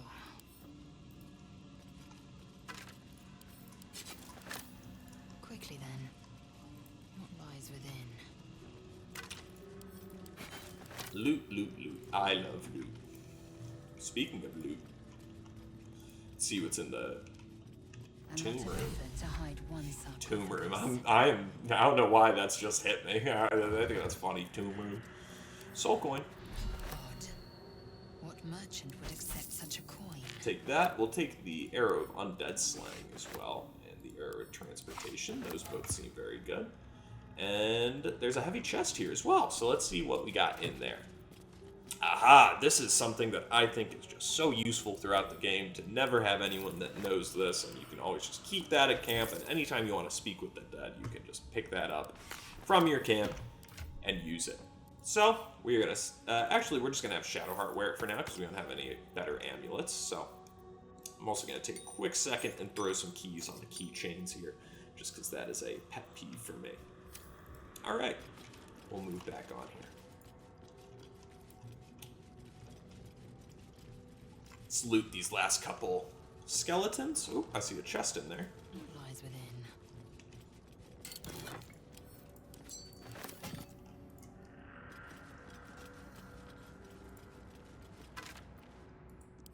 Huh. I wonder where that key goes. I wonder if one of these chests are locked or something. No? Check that chest. Cup. We'll take 10 gold. And we're gonna hit, there's a little ladder over here that you can hit to drop down and you can get a second entrance. Hit this lever, drop down the ladder, and now we can go out this way. Ooh, who's the skeleton? Hello, buddy. Thanks very much. I think there's a chest down here somewhere, too.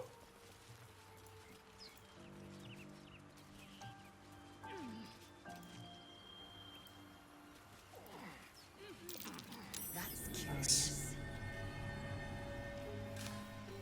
Let's see. Scroll of Shocking Grasp. We're gonna add that to our wares, but we'll take it nonetheless. The scrolls are really good if you're not gonna use them, especially too. I know it's a very popular issue to. We're actually in a nice. I mean, how lucky is this? We were actually in a very similar spot. We were talking about this last time. I was down here, I think, in episode 2, and I was saying that I have the issue of just not, like, holding on to scrolls, potions. You can already see my inventory filling up with them. Just holding on to them for ages. And if you do that, you have a big problem with that. One thing that you can do is just sell them. And you can use that on better armor and other things. Which we're not going to do with those, because these are actually pretty useful, I think. The Burning Hands we can always just give to here, because he'll always have a use for that if he gets into a pinch with enemies up close and personal. But yeah, before we go in long rest, we're just gonna run right back on up to the Emerald Grove and sell off our wares again, which we've been doing a lot of the past little bit, but we've been doing a lot of exploring. We did a lot of narrative ground cover in the in episode 5, and so episode 6 and 7 here are probably just gonna have we're picking up a lot of side pieces that I think we kind of ran through just so we could go and talk to Hulse and kind of RP that quest along, which I think we did a good job of. But there's also a lot of other stuff in this game that isn't necessarily just directly related to getting the Mind Flayer out of your head. So we're gonna take advantage of that stuff as well throughout the way. But again, let me know what you guys think. This is episode 7 now, so we've been doing this for, more than a couple of episodes. Hopefully long enough for you to get an impression about how I'm doing, how you're enjoying things. So let me know what you think I'm doing, what I can be doing better to keep improving this here. Because just trying to get better, trying to grow. So act fast much appreciate watching along, but always wanted to get better. So let me know what you guys think we should be doing. We've already spoken with just some Aaron bits a and few bobs times, I no longer need. so we don't need to run through the whole why are you guys locking down the grove. We'll sell our wares off here. Sell that candle off too. Sell off that short bow. No point in holding on to the Watcher's Guide. Potion of Invisibility. That would be very useful in stealing the idol.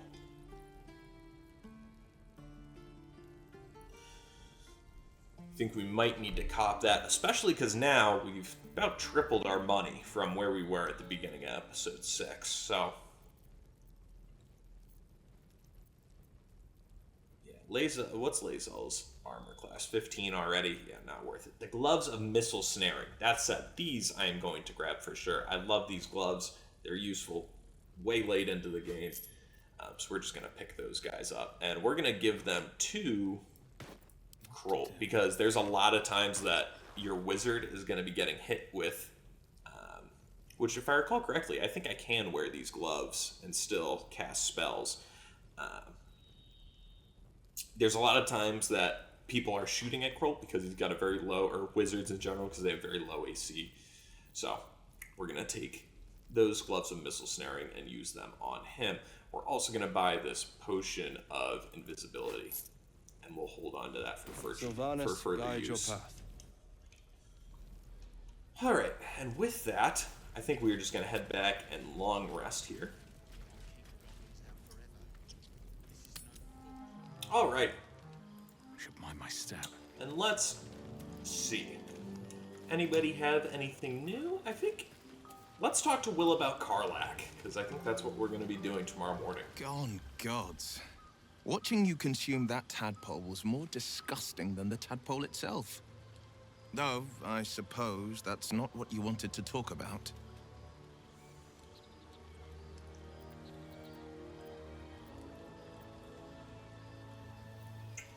How does the Blade of Frontiers end up chasing a devil in the hells? Karlach's fires raged in Baldur's Gate before she escaped to Avernus, as my source told it. And she was planning to return. One of the archdevils Zariel's own, Chaos Incarnate, a devil with pure fire for a heart. I made my way to Avernus to stop her. She fled from my reach, even climbed aboard the Mind Flayer ship as it screeched through the hells. I followed in close pursuit. I can't bear to imagine the lives Karlach might be taking, the damage she might be doing.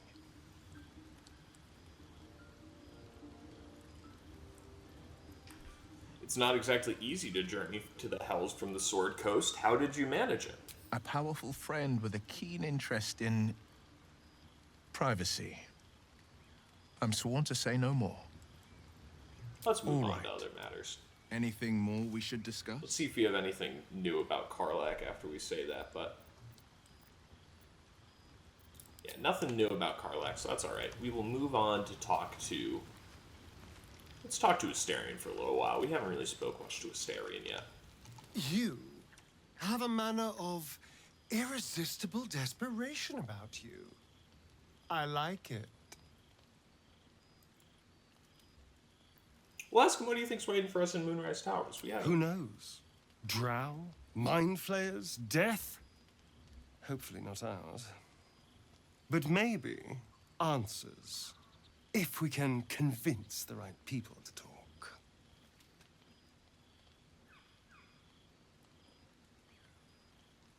We'll replace Shadowheart in our party to get Will to hunt Karlach down tomorrow morning. Let's talk to Shadowheart and have her leave our It was party. bad enough having just one of those tadpoles forced upon us. I can scarcely believe you actually inflicted another on yourself.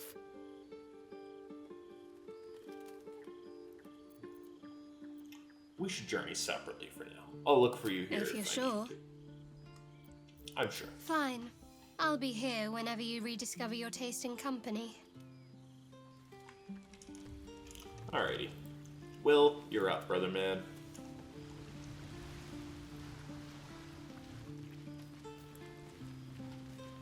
The Blade of Frontiers at your calling.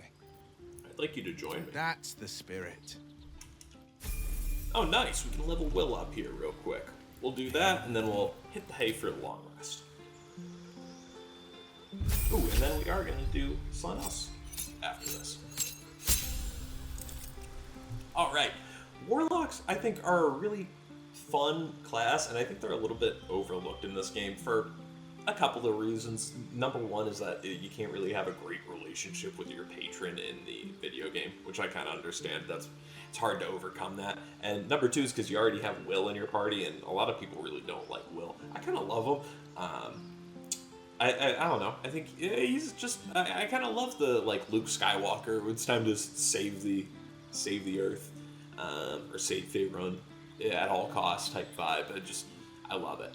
And it certainly doesn't have the most engaging story, but I think it's very cool, especially once you get to Act 3. I think people complain a lot about Will's story kind of lacking, but I think he gets a lot of depth, especially in Act 3, that is really more than a lot of your other companions get. And so I think his story picks up in the back half of the game. And that's why I think it's fun to swap party members in and out as you go along and not really just stick with one party through the whole game. Although that is perfectly viable, and honestly, like, I totally understand if that's how you want to do it. That's how I did it in my first game. But I kind of love swapping people in and out, and sometimes, you know, using Will for this or using Shadowheart for that. It's a good time.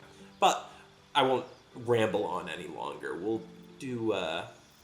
We're not going to do Burning Hands because Will be able to fight with his own weapon once we get there. But I think Witch Bolt might not be a good one. Or it might not be a bad one, pardon me. Yeah, I think we'll do Witch Bolt and then Eldritch Invocations. So this is stuff for Eldritch Blast. I always love to do Repelling Blast. That's some good old-fashioned stuff there. And then Eldritch Blast Agonizing Blast for the Eldritch Blast. Because it adds your Charisma modifier to your damage, and I've got +3, and pretty much most Warlocks will, unless you really do some very strange messing around with the spells. So, we're going to swap out the... We're going to swap out the... Actually, no, we're not going to swap out the Armor of Agathis. We're going to hold on to that. We're just going to accept level up Will to level 3 here. Spells, we're going to do Clouded Daggers. Again, we talked about how much I love Clouded Daggers. And we'll do Pact Boon, and we'll do Pact of the Chain, Pact of the Blade, Pact of the Tome. We'll do Pact of the Blade, because that'll help us out with the other side. We're kind of half spellcaster, half melee, or pardon me, martial combat with Will. So, nice. The next thing that we are going to do is we are going to head on over here, and we are going to use the Transmog mod, and I can show you guys how this works real quick. So if we go over to our camp inventories here, we talked about how this this outfit that Shadowheart's got on is just kind of really ugly. Like, it's kind of strange that she's just wearing like a blue button down underneath the armor. I think the armor enough is fine, but the blue thing's just kind of weird, and especially as compared with her like base armor that is built like for her character. I think this looks a lot better. So we're going to go over to our Traveler's chest here and grab the Transmog Appearance and give that over to Shadowheart. Then we're going to right click and combine it just like we would with any die, and we can put, if we read the description, we can see that it says use this crystal and then place the item you wish to glamour on the left and the appearance you wish to copy on the right. So the item that we want to glamour is going on the left, and by that I mean, do we need to have Shadowheart in our party, perhaps? Oh no, because since that Shadowheart isn't in our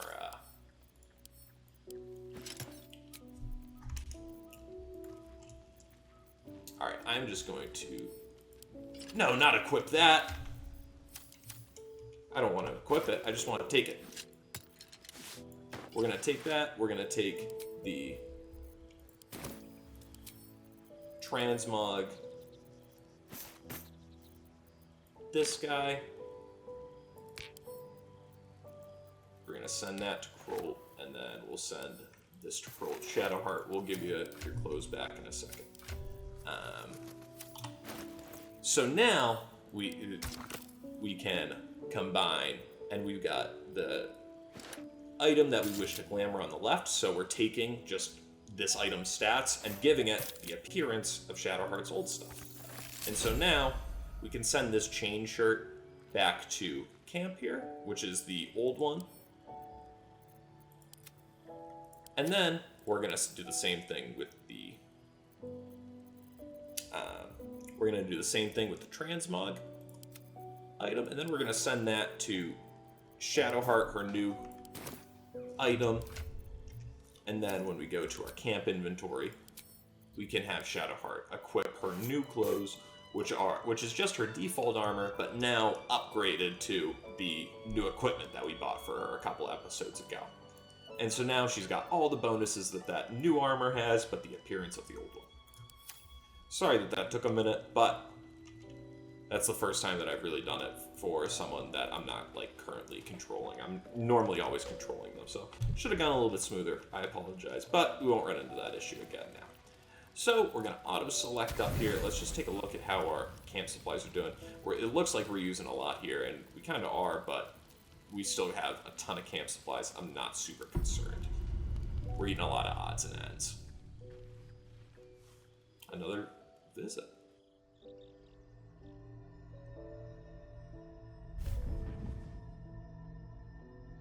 I promised I'd be back. Don't worry. I have things under control. For now. I see you've been using the powers the tadpole gives you. Good. But things haven't gone as you expected. You hoped a druid as powerful as Halsin might be able to remove your tadpole. But he couldn't. You're desperate to be rid of it. Understandable. But you're looking for solutions in the wrong places. Halsin mentioned these tadpoles have been modified with magic. There must be some way to get rid of the tadpole. There must be some way to get rid of the tadpole. But you'll need to think beyond local healers. Your parasite is unusual. It is wrapped in magic that prevents its removal. Until the source of the tadpole's magic is destroyed, any attempt to remove it will kill you. You were lucky that Halsin knew this. His instincts are right. The parasites are merely a symptom of a greater sickness in Faerun. The greater sickness, I have to imagine, is the absolute.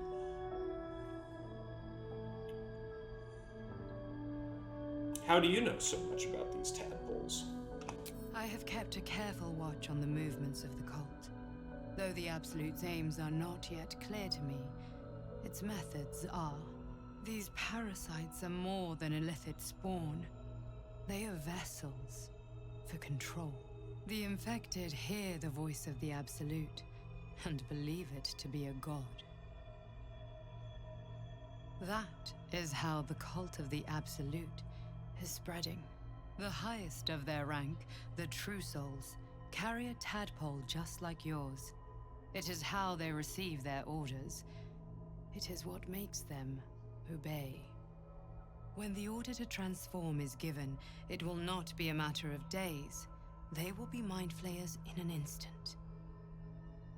Were it not for my protection, so would you.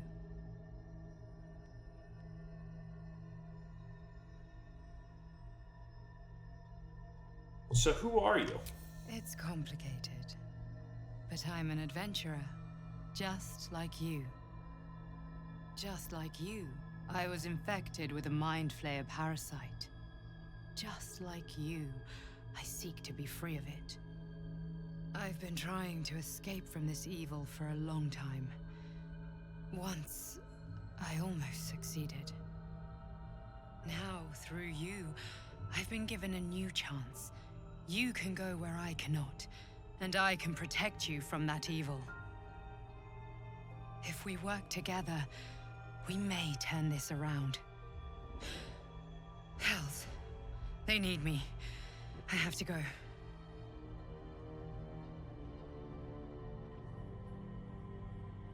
She probably just wants me to learn more about the cult. What do you need me to do? The power I used to protect you, I stole it from someone. They want it back. I will hold them off for as long as I can, but sooner or later I will be worn down. You must discover the source of the magic that controls the parasites before that happens. The cultists are gathering at Moonrise Towers. Use the powers your parasite gives you to convince them you are one of them. And when you find the source of their magic, destroy it. Go. Our freedom depends on it.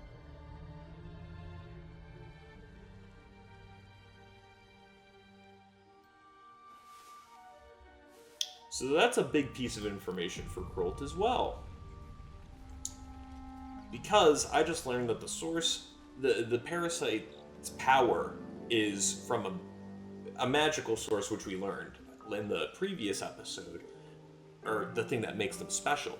But what gives them the magic itself is based in our tangible world and not some type of magic that I can't understand. Or if it's at Moonrise Towers, it's theoretically a part of the world that we're in and we're, walking around in this realm of Faerun. So it can be theoretically, controlled. And so I think Krolt just got a new goal in mind. Find out about this magic, and then use it to control anybody he can. And so, we will continue along that larger goal, but first, we are going to go help Will hunt down Karlach. We're going to travel over to the Blighted Village to do that.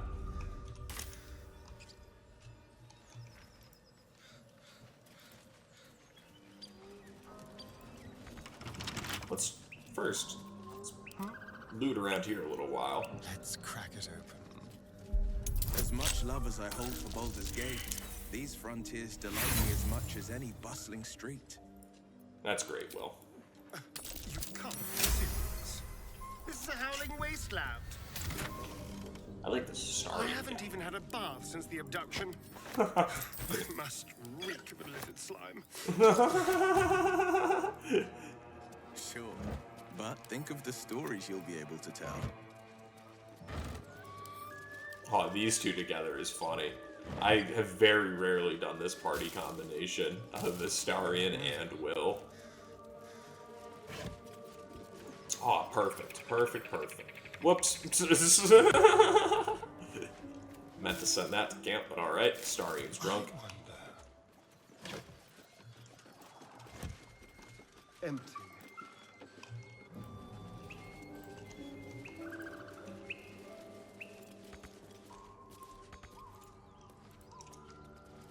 Yeah, guys, let me know how you feel about the pacing of the series in general. If you feel like we're moving along at a good rate, or if you feel like we are kind of taking things a little bit slow. I know that we talked a little bit about the reading. Do you always need to be the center of attention? Anything but. I don't fight to be flattered, Lae'zel. I fight to save lives. Moonhaven, cool. Oh, that's a cool little... I didn't know the name of this place. But yeah, let me know if you think that we are moving along at a good pace, or I'm taking too long to get through things. I'm happy to move faster, slower, whatever you need. I know we kind of talked about the reading, and I think that was some awesome feedback, and I really appreciate it. I'd love to know how you feel about the pacing in general of this series thus far. Because, like, for example, right, I'm more than happy to just kind of cut around if you think that that's better to, you know, the important things, but I also think it's kind of nice to do the long form, you know, where you get to see basically everything that we're doing here, as opposed to just skipping around to the exciting stuff, because then I feel like that's kind of not a Let's Play at this point.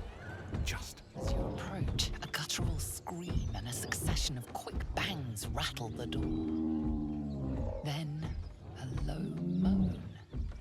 Someone, or something, is having a bit of fun. Without me? Let's leave them alone. I don't want to be invited to the wedding. Okay. Have I been this way before? Can I... Let's just see what happens. Let's just have a little fun.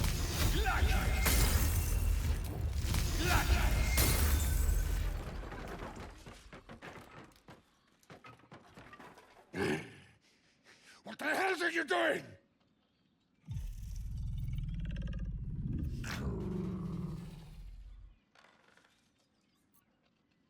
I know what happens, and I'm already like, what do we, I didn't think we'd make it this far. I thought we'd be in a fight already. Astarion, why are you laughing? Let's just attack. Don't disturb a half ogre in the making. This way.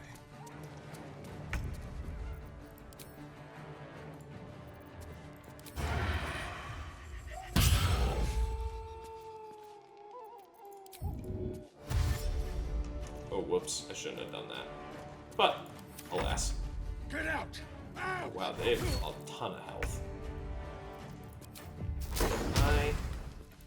Thunderwave both these fools. Yeah. Let me hit them with a level 2 since I'm right here. Hit them with it. Nice. 5 damage. That's fucking great. My guy is literally, when I say literally cooked, He is literally cooked. Lae'zel, you run in here. We're gonna try and disarming attack here.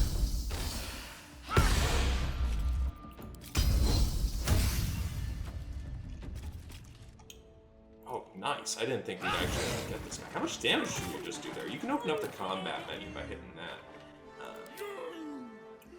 16 damage. Choice but to keep going. Alright, now this is perfect. Because now Best be on my way. Brolt can run away, slug one of those healing potions, and Ray, okay. Oh, jeez.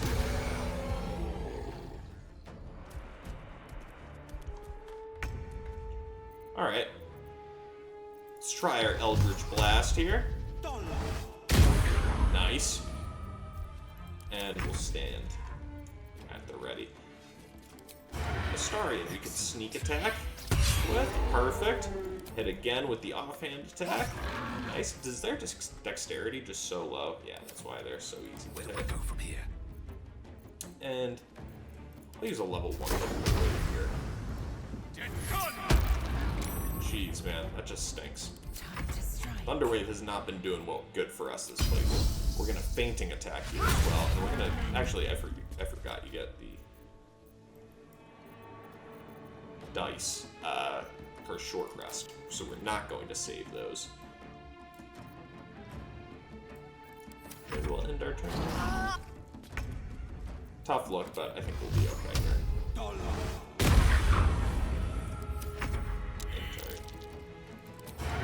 And sneak attack, offhand attack,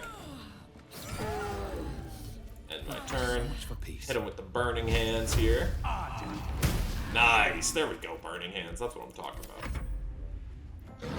Healing. Bang!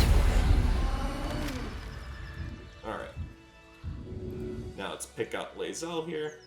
A little short rest. Well, some rest's better than none. And we're just gonna give some of these to Lae'zel because she doesn't have any on her person at the moment. I'll drink one. Lae'zel will drink a couple. And bing, bang, boom, we are A-okay. Bugbear, anything on you, brother man? Just the javelins, which we'll pick up and add to our wares. Oh, beautiful. Couple good stones here. We will send this stuff to Campus Alcohol. It is for Azith and that's too. Oh, just right on top of a mangled corpse. That's fucking gross. Yeah, nothing really else of note here. Where's this overlook? Okay. Is there a chest back here, I wonder? I've never actually gone back here, I don't think. If this looks like the perfect spot for a chest.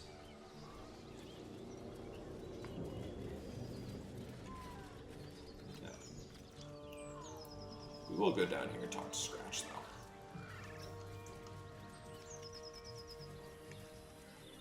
Evil to everybody except Scratch. It's a stack of books here. Anything?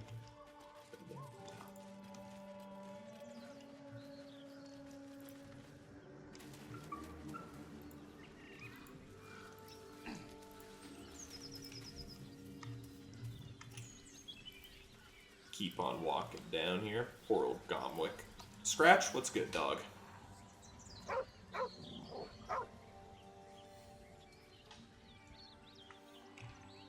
Reach out to pet him. Evil to everybody except Scratch. Neil, you mean no harm. Aw, sad. You know what's getting the inspiration point used? This. I will use all of them to make Scratch my friend. I'll do whatever it takes. Don't test me. Don't test me. I will use all of these.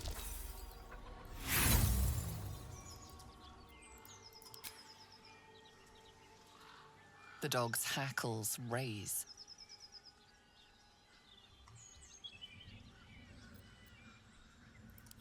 Here at his collar. Please. Nice. You see a name etched into the leather. Scratch. Hi, Scratch. It's alright, Scratch. I'm not gonna hurt you.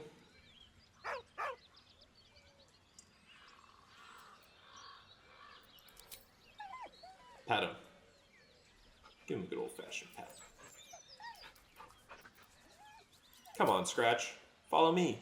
He whines, but remains rooted by the corpse's side. Hold out your hand so you can follow your septic can. Follow me along, brother man.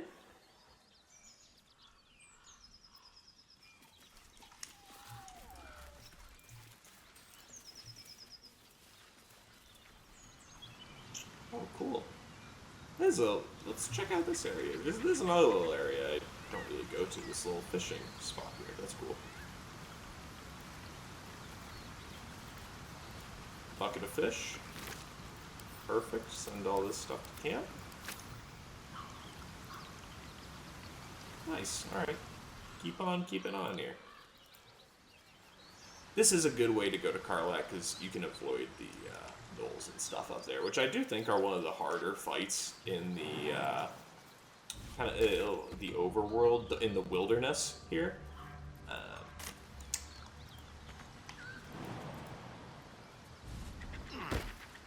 So let's see. I remember this in my first game being in my party not being able to navigate through there, and so let's see if they're any better at it now, or if I'm gonna need to do it for them again. Looks like I'm going to need to do it for them. Well, hello.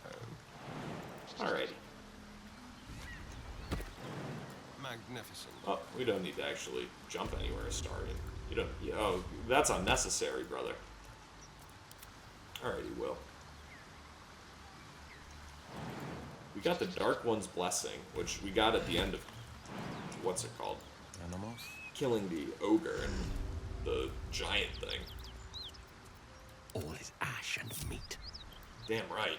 If not over, then through. Speaking of ash and meat, that might be some foreshadowing, but let's talk to Karlach.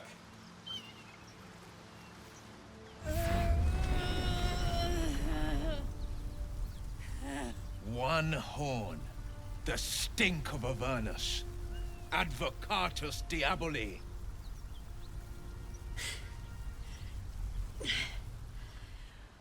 Well, I'll be God's damned. The Blade of Frontiers. Thought I'd shaken you for good. That'll teach me to underestimate you.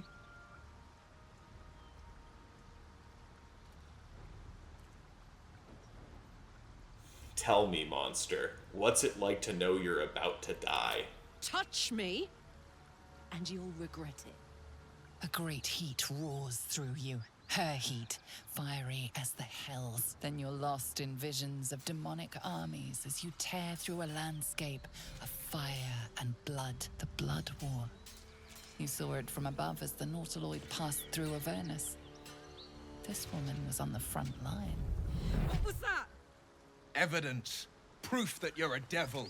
A gladiator in the archdevil Zariel's army. I can explain, but it's a whole situation. If you just hear me out... Another vision. Karlach's blade raised, slicing through devils, Zariel's servants, as her eyes dart around, seeking escape. Her rage and desperation seep into you. She is a victim of the Blood War, not an agent of it. She's trying to trick us. Don't believe her lies. You saw the truth. I never wanted to serve Zariel. I was enlisted in her army against my will. Forced to fight, and fight I did. When I saw an opportunity to get away, I took it. Finally home. Or near it, anyway. You served her. That's enough to damn you. I would agree with Will in this situation, or Krolt would. I wouldn't, but Krolt would. Krolt, so far, Will has helped Krolt out quite a bit, and now it's time for Krolt to not return the favor, but keep Will on his side. And he does not know that Karlach is a companion. Krolt does not know that Karlach is a companion in this game, and that Will and Karlach would make up and have no problem. He knows that he can just help his... He knows that he can strengthen his bond with his buddy to further along our goals of power and domination, and plus I can get a little bit of bloodlust out of this. So let's send this devil back to the hells. Karlach. By my living soul, you will forever burn. You know, I could have used a friend. Pity that won't be you.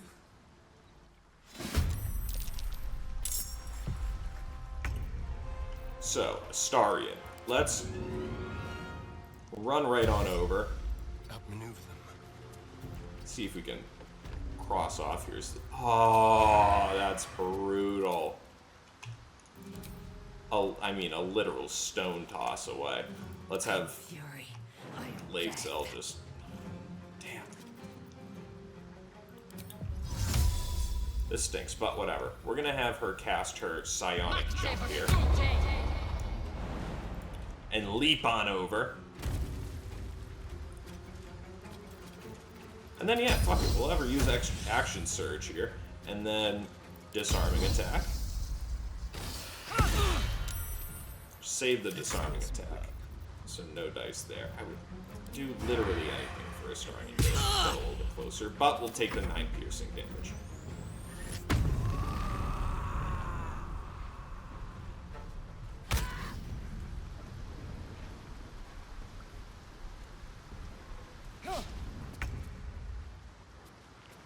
Alrighty. And then we'll Eldritch Blast, see if we can finish Karlach off that way. Nice! Let's talk to Will. The devil is fallen. Indeed. Hells, I should be celebrating, making toasts, roaring in victory.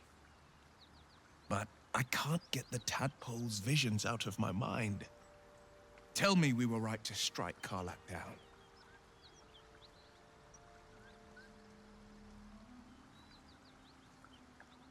Don't you think it's a little late for misgivings? Not exactly the words of solace I'd hoped for. Damn it all! I vowed to hunt vicious monsters, not join their ranks. Enough whinging already. You should be drunk on the kill, not drowning us in crocodile tears. Yes, Will, you are weak. Right you are, Lae'zel. I've slayed myriad devils, each one a threat to Faerun. I've torn the horns from their heads without a second thought. Why should this time be any different? My prey has fallen. Hail the blade.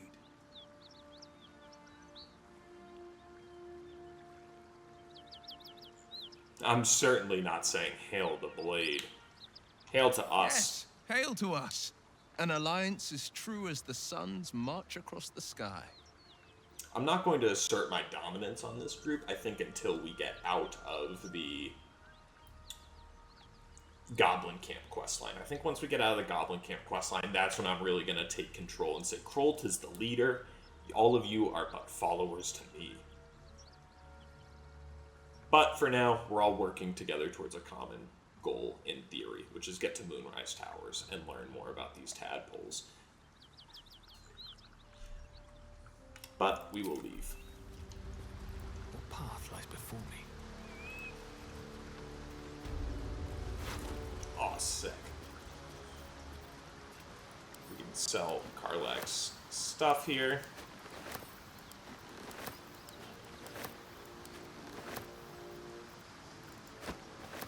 I thought she'd have some camp supplies in there maybe, but I guess not, and we'll take that stuff. Nice. Sorry, Karlach. Not sorry.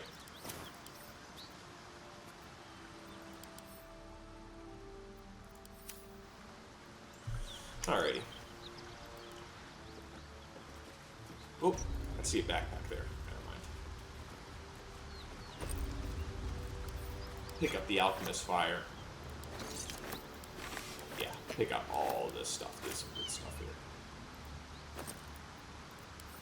here. And nice.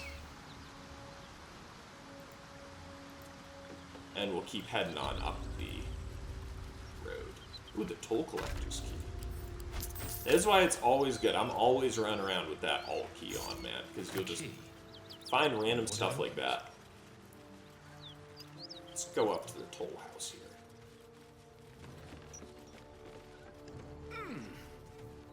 Oh, I missed the toll collector down there. We'll get to him later.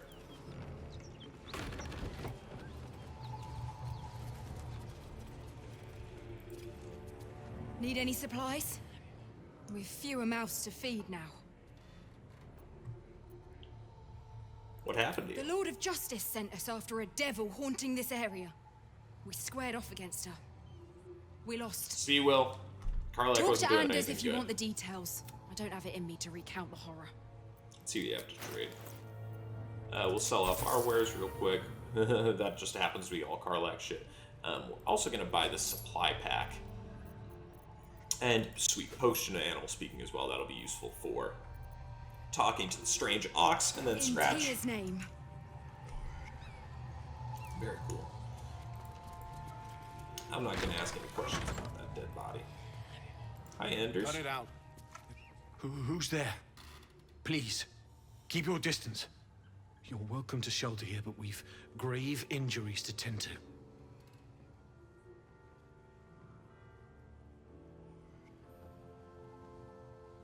Believe me, she's no tiefling, but a devil. We were lucky to escape. Just yesterday, the devil Karlach slaughtered countless refugees. An entire family met their end at her hands, including a pregnant mother. We were lucky to survive our encounter with her. This could be the work of a devil, but they collect souls through cunning, not carnage.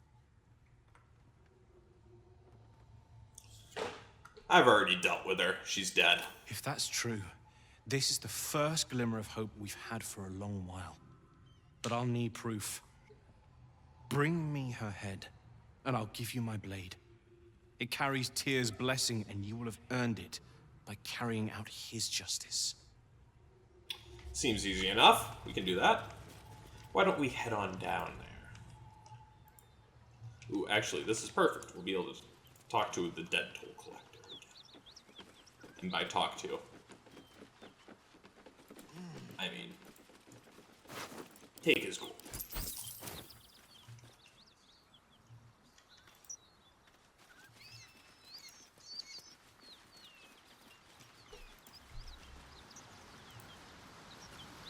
Alrighty, Karlach.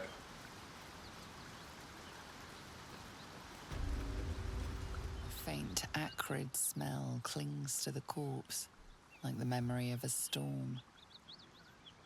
Remove her head.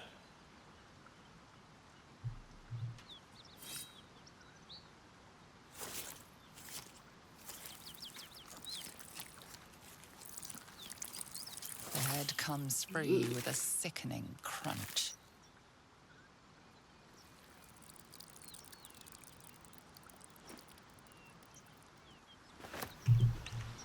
Nice. Karlach's head. Can we examine? Tough look. Sorry, Karlach. Ooh, we're close to leveling up again. Nice. Alright, let's head on back up, give this head to the paladin. See what we get from him. Well, see how good the sword is. I know the sword's pretty good, but I'm not sure how great it actually is in the grand scheme of things as compared to the stuff we have now.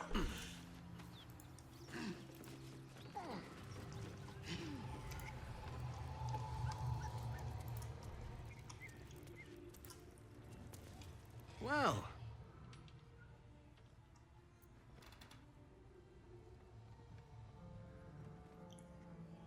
Here's her head, just like you asked. Damn. Thud. Thank you. As promised, here is my blade. Blessed by Tyr. It's sacred. The most valuable thing I've ever held. I hope it serves you as well as it served me.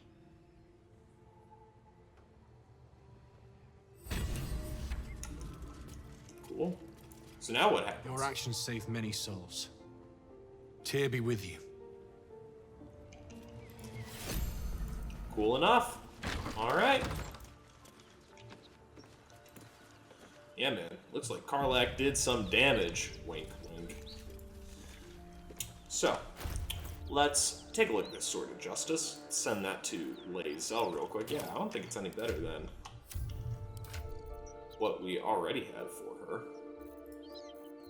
Enough waiting. I crave blood. 6 to 16 and 6 to 16, and I can cast Tears Protection, which increases armor class by 2. Yeah, so we'll swap that out. It's slightly better. Can't give up now. And let's see what we got going on out here.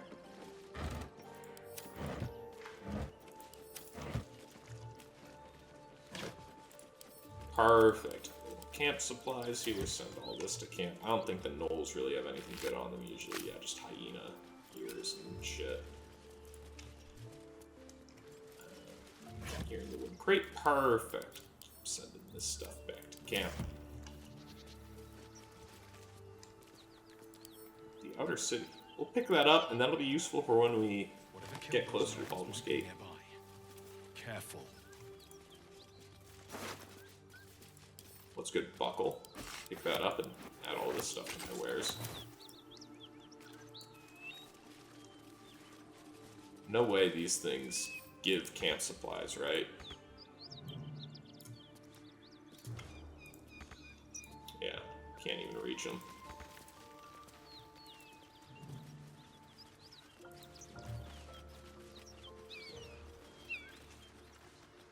Carnival squash? We'll take a second, gather up this stuff. They didn't stand a chance. We'll leave the half-eaten stuff, but we'll take the red apples.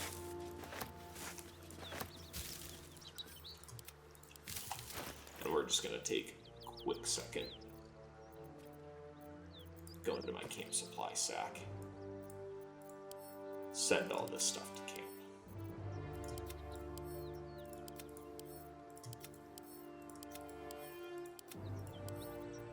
Lovely. Alrighty.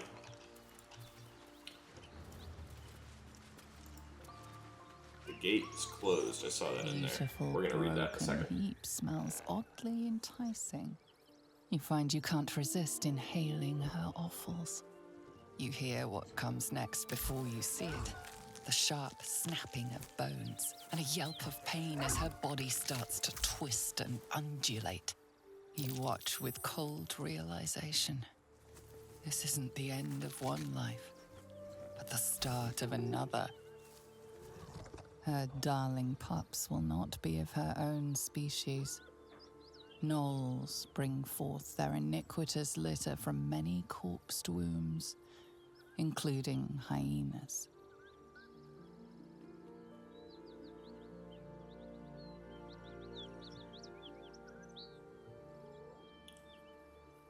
Let's strike while the beast is vulnerable.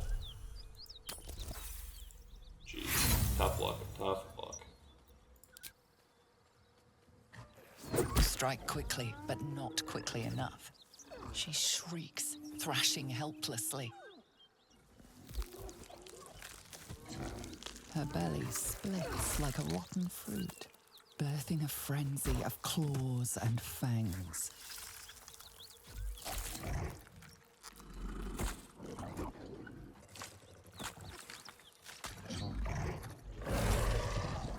The raw hate of life reared from the miracle of death. A tear almost springs to your eye. Sorry, I had to get the screenshot there.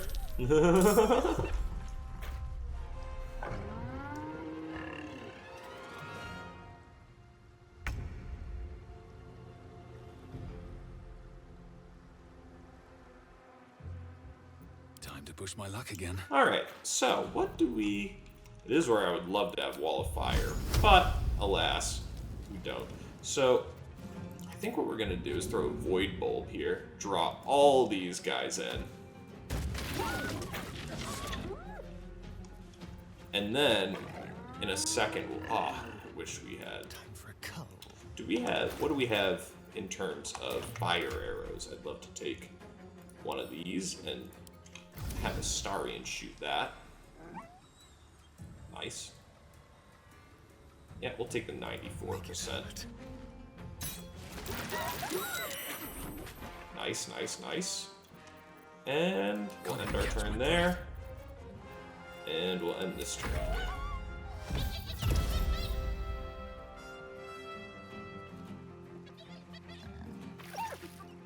One piece is broken away, and it won't be returning alone. Well, we sorted that problem out. And we can end our turn right there. And then we'll Cloud of Daggers, these motherfuckers.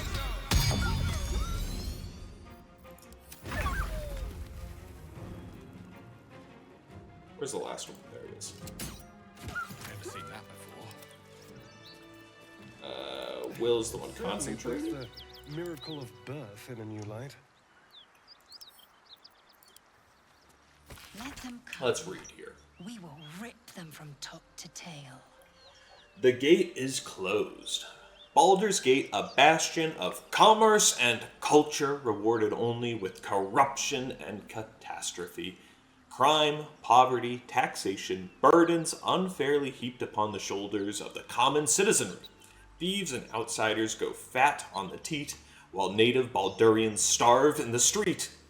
For too long, the Grand Duke and his parliament of peers have left our gate unguarded. If you'd like, join us. If you, like us, stand ready to defend it, then join the like-minded individuals for a frank exchange of ideas. Join the keepers of the gate. Enough is enough. The gate is closed. Close that guy on up, and we'll loot these homies here. Shipment orders on the dead caravan agent. Deliver the chest to me unopened. Read the first sentence again. Open it and I will know, because you will be dead. This is not a threat. This is what will happen if you open the chest. NF. So we gotta find that chest. Pick that up and add that to the wares. We'll pick that up as well. Look through these hyenas, even though they usually don't have anything. Yeah, I see another tangled corpse up here. Nice. Pick that up and add that to wares. Pick that up. And nice. We'll just complete the loop of our exploration over here. Send this to camp. Send this to camp.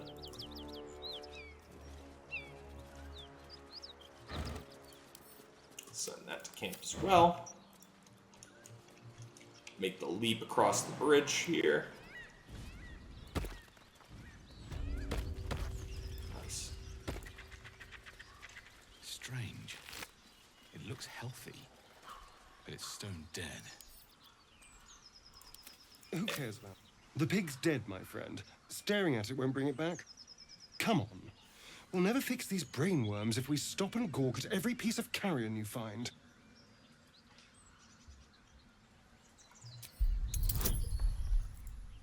Examine the boar's corpse.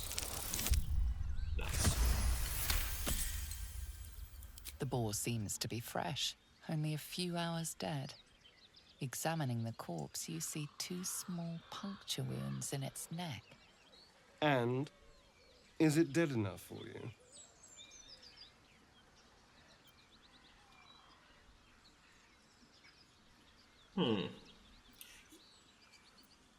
These markings are strange. Do you recognize them?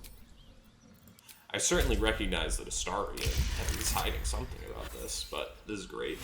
Nice. Yes, I know. It's a waste of our time, and I'm done indulging you.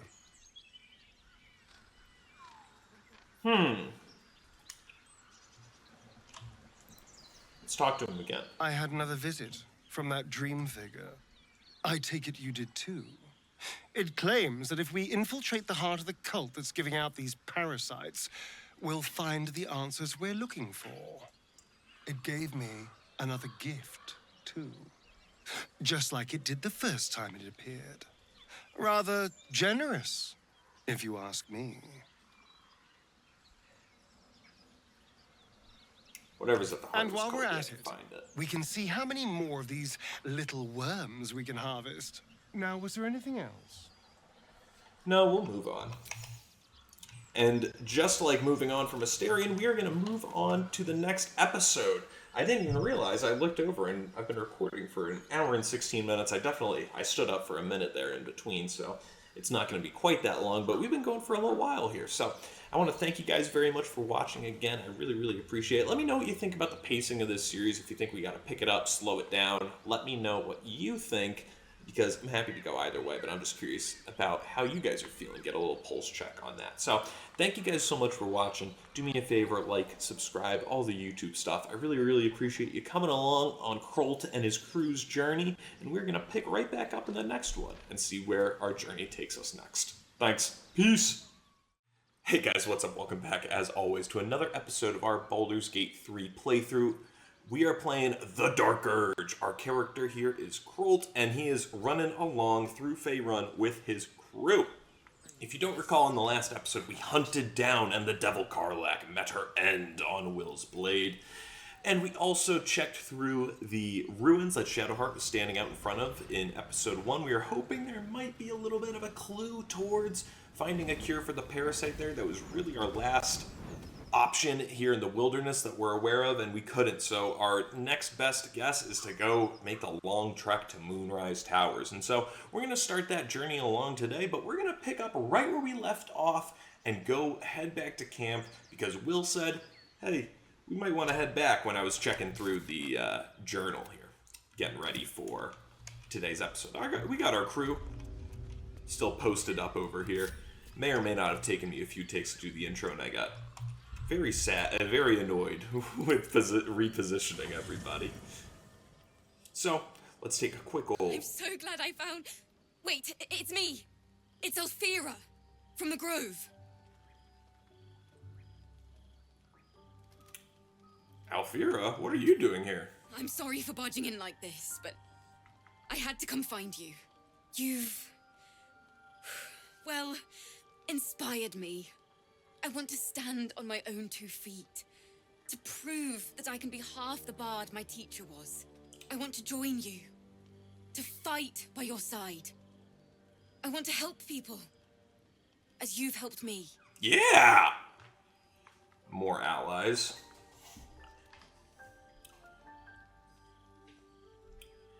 Are you sure? I lead a dangerous life. It's safer for you at the Grove. No, I have no time for weaklings. Are you sure? I lead a dangerous life. I've been running since El Turel. And when we finally arrived at the Grove, we found danger there too. Unless I hide away from the world, I can't avoid it. So I'd rather face it head on, with you.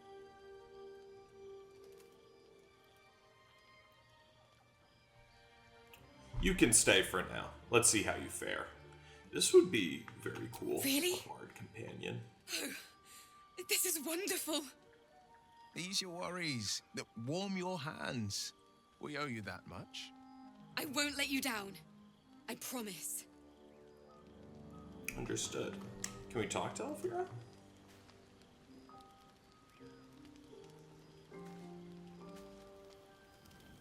Oh. This is so exciting. Krolt started a conversation, and then nothing happens. Maybe Lae'zel can start the conversation. I will be heard. Yeah, and it just has me jump over to Krolt and then back out. So, strange. But maybe that was the conversation that we just saw. Let's talk to Will. I think that Alfira is seen here. I had another dream last night. The visitor came to me and ordered me to penetrate the heart of the very cult that's spreading the infection. Me too. It gave me a tadpole gift too. Just like it did the first time it appeared. I suppose it hoped this would help. At first, I thought we should avoid these gifts no matter what advantage we gain. And yet, I can't help recall the words of my father. The best plan is the one that works. These powers could be enough to edge us towards victory. Good to hear you're of the like mind.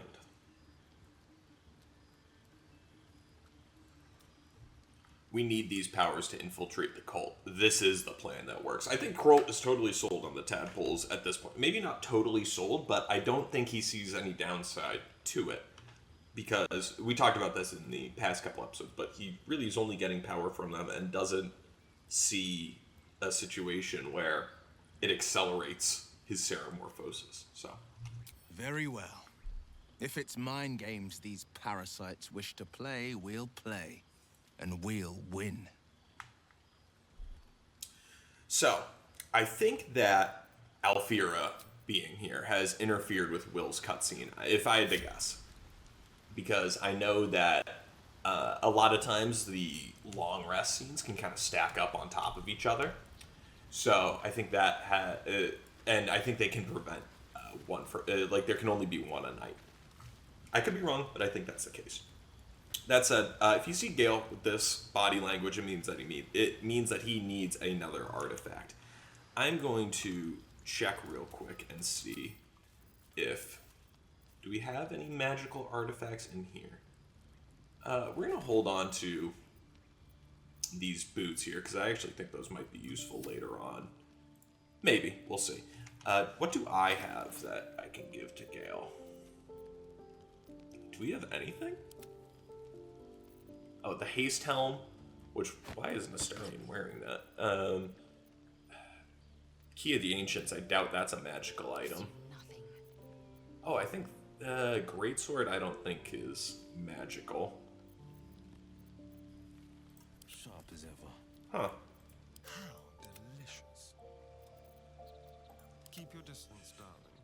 Alright, we're gonna keep Astarion with the haste helm. We'll take the Greatsword and see if that is one that can be used. Let's see. I've been dreaming of our enigmatic visitor again. She told me our purpose was to take on this cult of the Absolute, to infiltrate its ranks and bring it down from the inside.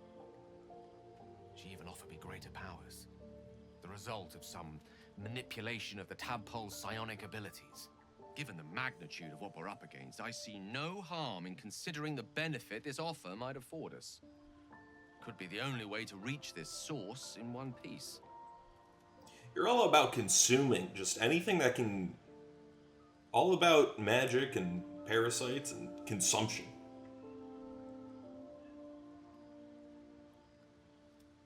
You're right, we must use every means at our disposal, even unsavory ones. This is great because this is giving... The Absolute certainly seems an adversary worth halting in its tracks. Any opportunities for us to indulge our tadpole's capabilities are hardly on the same scale. Trifles, when one considers the bigger picture. I'm going to try and be a little bit more careful about picking when I'm speaking so that I don't interrupt myself by starting a dialogue option. I think that this is a great little opportunity here, discussing the tadpoles, for Kroll to kind of show his true colors to the group a little bit. And show that, yeah, he's kind of here for power. So, let me see. I think I have a magical artifact you might be interested in. May I? Give Gil a magical artifact. Yeah, see? That's... Sword of Justice. My apologies. Perhaps I'm not conveying the urgency of the situation. It's incredibly world-shatteringly let me just hit the important. persuasion check, because Please. that was a mistake. And we're about to long rest, so I'm happy to use the charm person. Nice. Of course. I hate for you to think We'll me find one impatient tomorrow for you, or Gale. ungrateful. Shall persevere. I know. You'll be okay. Alright. Let's hit the... Hey. Try and actually talk to Alfira one more time. Yeah, very strange. I wonder if that's... Let me know if that's something that I should be... if that's something that I should be seeing, or if that's a glitch. There should be a conversation going on there. You open your eyes with a lurch, and you are not in your bed. Oh! You stand above a body which is in a state of gore nearly beyond recognition.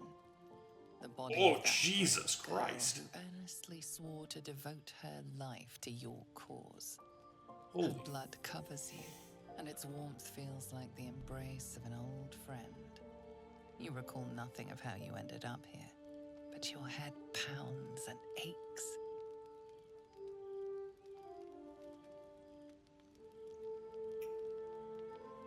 I think we...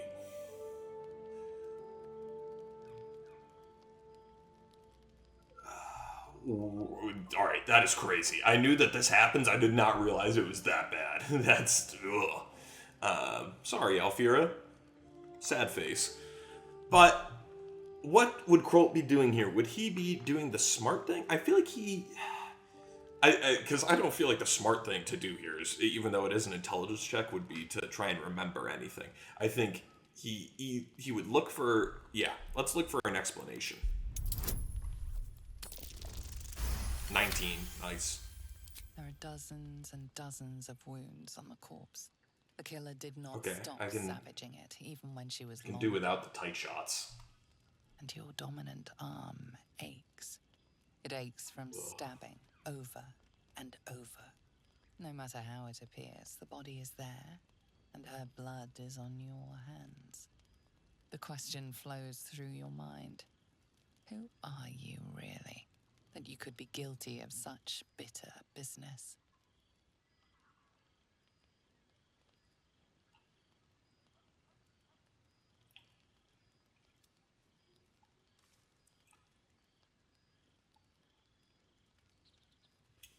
Let's connect to my parasite. Because I certainly don't think... Because I think Krolt does think Alfira was weak. And so I don't think he's particularly... I think he's probably bothered by the fact that he didn't realize that this happened, but I don't think he's bothered by the fact that it did happen. I think he's more bothered by the fact that that he was basically in a trance.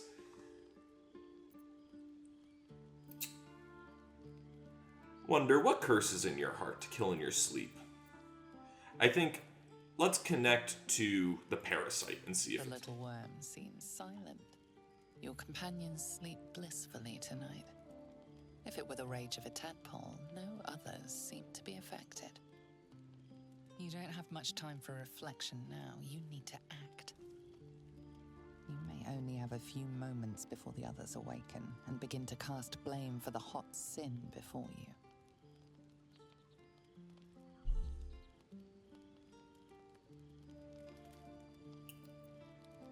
-1. Should just go back to bed. I didn't even get the bottom option before I started looking at the stealth.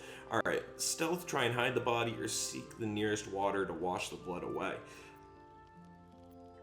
Let's try and hide the body. Come on, baby. I need a 13. I need a 13 like I need water. Give it to me. Give it to me. I believe.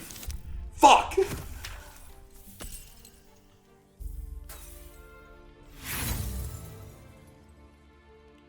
Let's do it. Let's do it. Inspiration, baby. Come on. 13. 13. 13. Even worse. Even worse. 1. That's... Oh. Damn. Damn.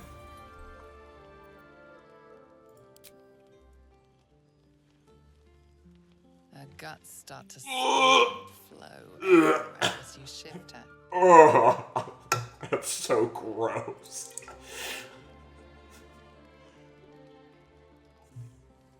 Bro, I'm just going to bed. I wonder if your misdeed. Bro, what? Alright.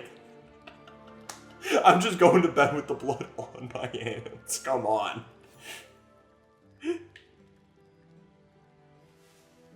Oh my god. That was...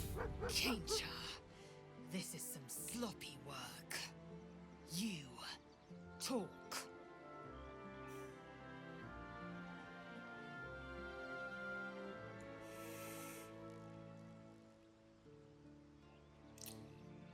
I have to lie. There's no... I'm going to lose everybody if I say that I killed this person. I have to lie. Charm person. I don't think it's necessary. Let's just fucking send it on a 7. Come on, I just had 2 bad rolls in a row. Come on, baby. Come on, baby. Come on, baby. What's gonna happen to me? So this No! stabbed her around 57 times, I suppose. I guess so. The work of the parasite, I shouldn't wonder. The worm in your head has never slept more peacefully. You know in your heart it was something deeper hungrier. All right, I'm calling BS on everybody. Just believe in that. But don't worry about it. Yeah, it must be the parasite.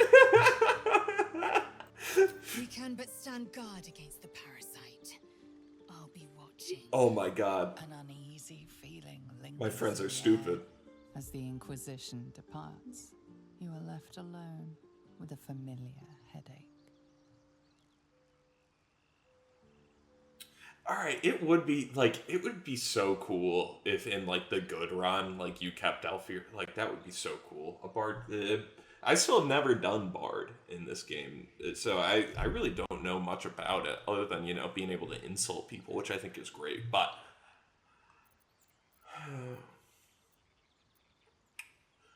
Breathe deeply.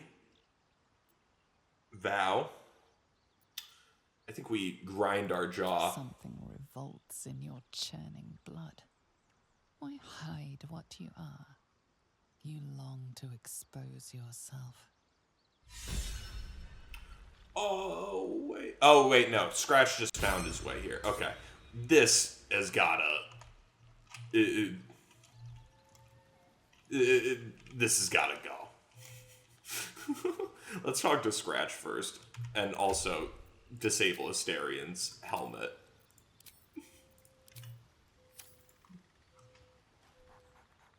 Hi, Scratch. Pet him.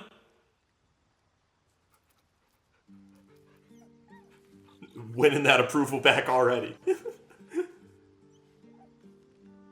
We'll never be mean to you, Scratch. Alright. Now, can I, like... Alright. Makes that... I am sad. Send a camp. Lae'zel. Action, not reaction. Pick up Alfir's body.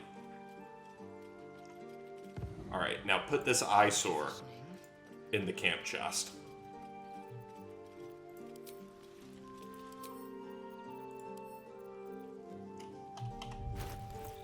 Alfira, you're just gonna hang out in here for the time being, alright?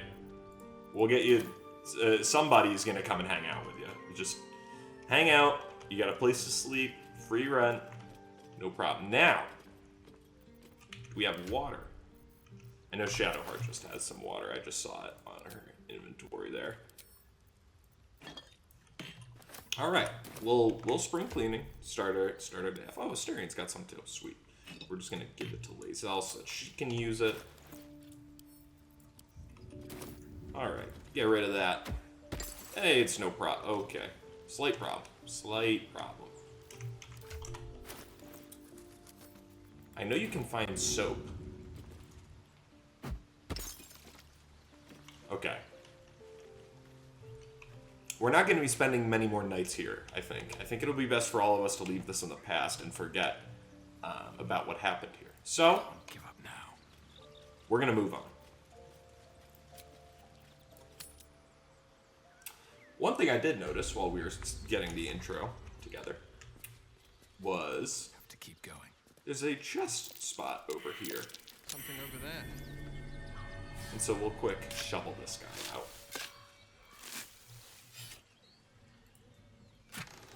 Oh, sweet! Wow, that's a really good chest, I feel like.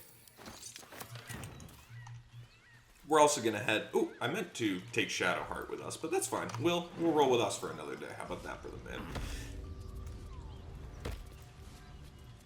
I would like to fight these gnolls that hang out up here. Just get a little bit more experience. I've never actually... I feel like I've like never seen this cart before. I've never come over here. Yeah, this is interesting. Whoa, okay. It's a tiny little area, but... Lessons for sensible living 4. Cities and how to survive them. We'll send that one to King as well. Oh, whoops. Actually, I guess we'll read it.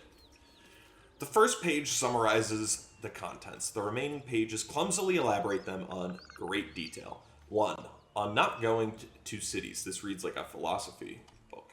The simplest piece of advice for sensible folk is to avoid cities entirely. 2. On marketplaces. People often tell me, Harrington, My fleeces and turnips are worth more in a city market than a local village fair.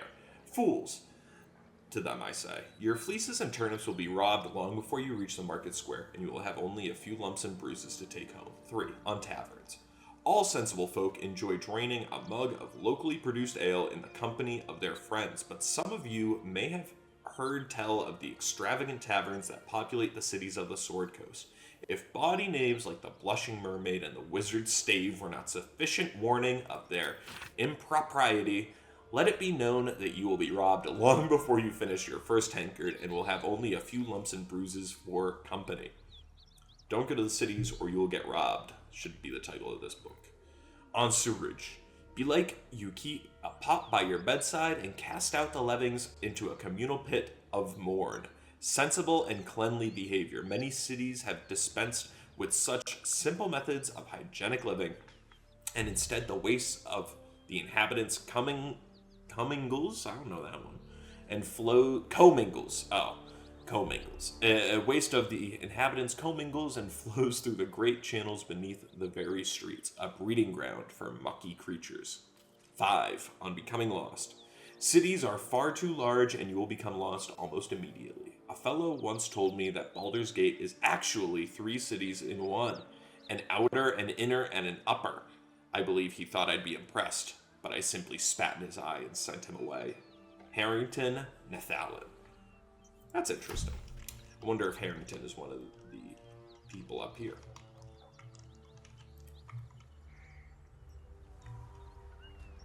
Talk to these, well, kill these gnolls up here. They're not gonna like us. It is interesting. Take the fight from up here. Very rarely do I do it this way. Very cool.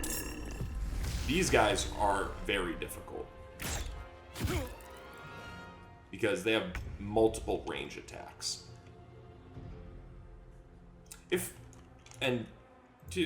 For a difficult fight, if we really wanted to min-max it, we'd be able to.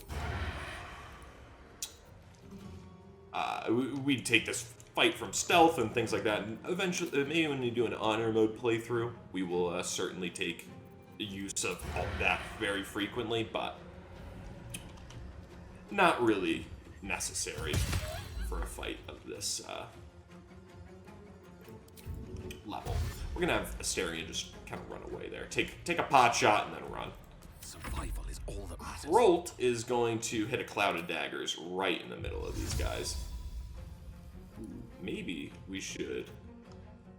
No, we won't have those guys be able to use an action. I was gonna have Lae'zel Will throw a Void Bulb and bring them all together, but they're so late in the initiative, it won't be worth it. So we'll just do the Cloud of Daggers, get a lot of damage off on these guys. Nice. Yeah, 2 HP, that'll help you. That's why I love Cloud of Daggers. Soul Realm, I forget what that is. Can't take bonus actions or reactions. That sucks. Alas. Nice! And we leveled up! Awesome. We're gonna extra attack here. Hit him again with the... Would have loved to see that, but that's okay. We'll do our days. Oh, and that broke the concentration on the Soul Numb. I didn't realize that was a concentration thing. So we got our bonus action back, and then... I don't think we'll be able to get the angle right. It would have been awesome to Eldritch Blast this guy back into those Cloud of Daggers. But we missed in the first place, so it doesn't matter. Oh, and we'll be able to do it now anyways. If we don't just kill him outright, which I think we probably will. Shoot him there.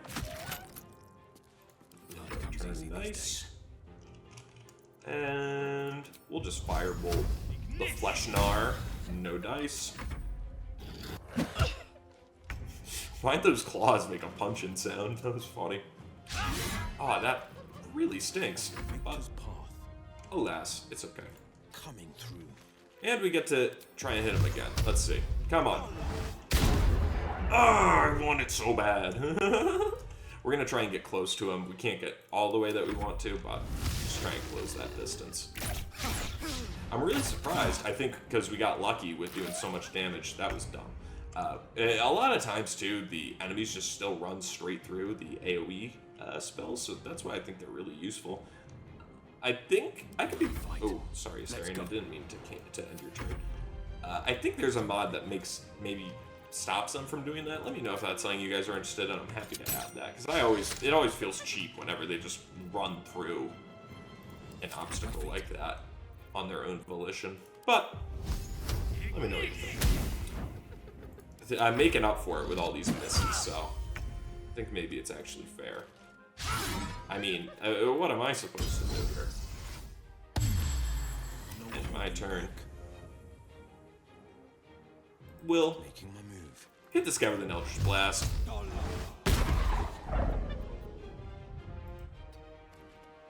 I was gonna be really sad if he wound up getting hurt there. 50%, nice. Sweet. Tough. But he finally made up for all that with our... by running into the Clouded Daggers. I take back what I just said about it feeling cheap. Because these rolls have felt cheap. There we go. Now, we disable Clouded Daggers before we move at all. So that way, because what will happen is that, let's say Lae'zel was on the other side here, and we are set to group back up on Kroll, is Lae'zel will run straight through the Clouded Daggers the same way that the Gnolls did. So we're going to go revive Will real quick. And I think we might go back and long rest immediately again, so that we can get Will's cutscene for taking down Karlach in the last episode. The Gnolls don't have anything good usually either, which really stinks. Mangled corpse, anything? Mason Coley? Nice. Nice that I can just pick this out amongst the blood and bone. Yeah. Oh, Gnoll Fang of Yongu. Yeah, nothing. But we are just gonna run back and we'll level up tomorrow morning. But we're gonna just long rest again so that we can go and talk to Will about how he feels about killing Karlach.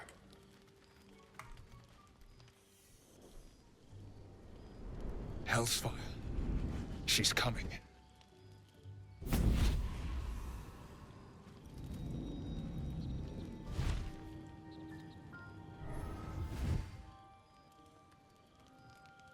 Well, buddy, I thought it was time I dropped by the doghouse. Mizora. The one and only. You haven't introduced me to your friends. Where are your manners?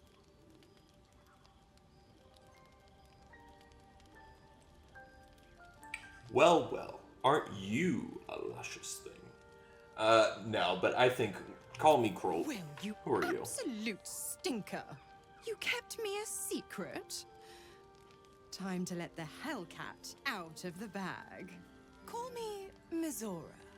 I'm Will's patron, the fount of his power. Your warlock friend is my puppy. And he's been a very good boy. I say fetch, and he'll fetch. I say kill a fugitive tiefling, and... well, I don't need to tell you.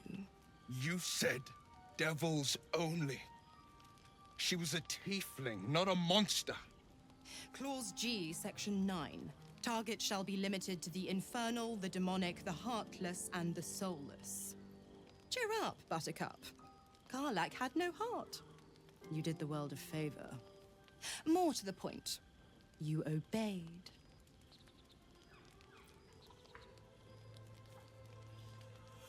Get on with it, devil. What do you want? The point? Oh, yes. Thanks for the reminder.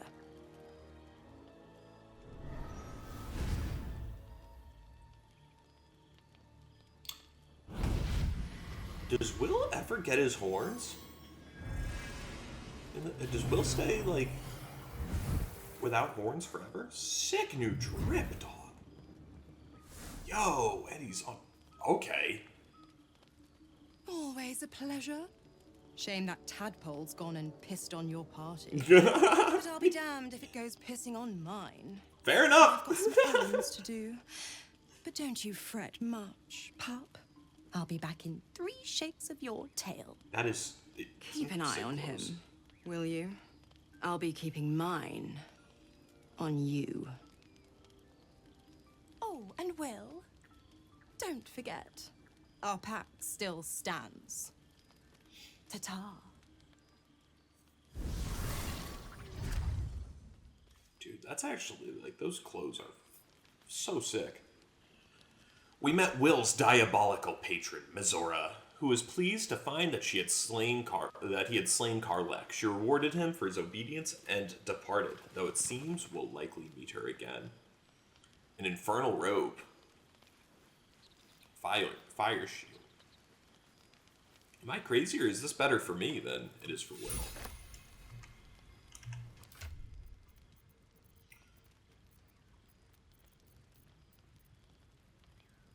Infernal robe, as opposed to... Is he wearing clothing? Yeah, no, he can wear armor. I'll take the clothing. That gives... Because this looks sick, too. I mean, fire shield. Scorching flames shed light in a 3-meter radius. You take only half the damage of all cold damage. You deal 2 to 6 fire damage to anyone who hits you with a melee attack. Yes, yes, and more yes, please. Show me the drip. Oh my lord. Add my old clothes to my... Actually, we'll send those to camp for sentimentality's sake. We'll talk to Will as well. Talk to Will as well.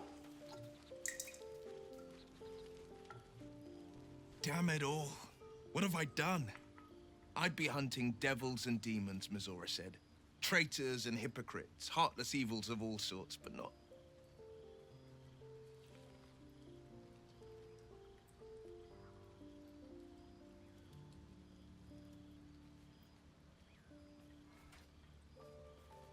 Not this. Not Zariel's victims, not innocent tieflings. Karlach showed us the truth, and I refuse to see it.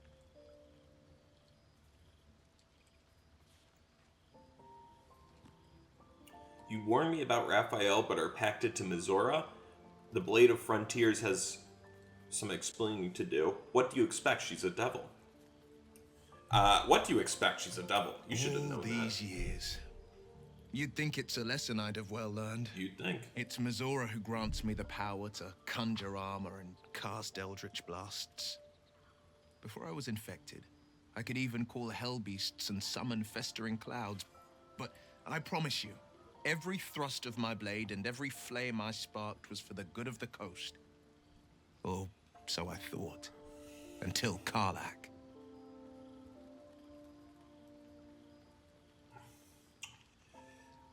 What are the terms I can't of the pact? utter the terms or circumstances of the pact.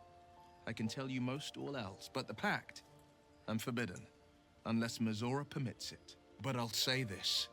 The moment I pacted myself to Mizora, I have not regretted for a heartbeat. It was my proudest deed. Even now, you're not It was regretting worth it? the sacrifice. All All I like can that. give you on that is my solemn word. Okay. Sounds good then. Alright, cool. Let's go to bed.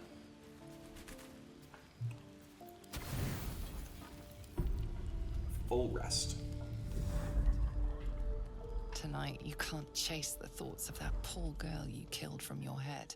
You wonder what she looked like as she died. Squirming, skewered in abject agony.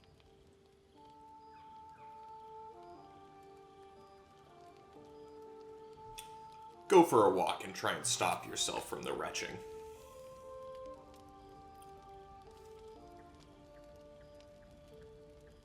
Because again, we're not a complete murder hobo. But I certainly don't think he's particularly bothered. Body barely complies. You feel such rushes from your thoughts of the dead woman. Why did she die? The mystery gnaws at your pounding heart. Milord, jubilant day! I have found your vile self at last! Sceleritas fell. Your loyal and ever-adoring butler. I followed you, my dear rotted master. We have been parted so tragically long. What the hells do you mean? I'm in a nightmare, aren't I? My head is very, very sick. Do you know about it?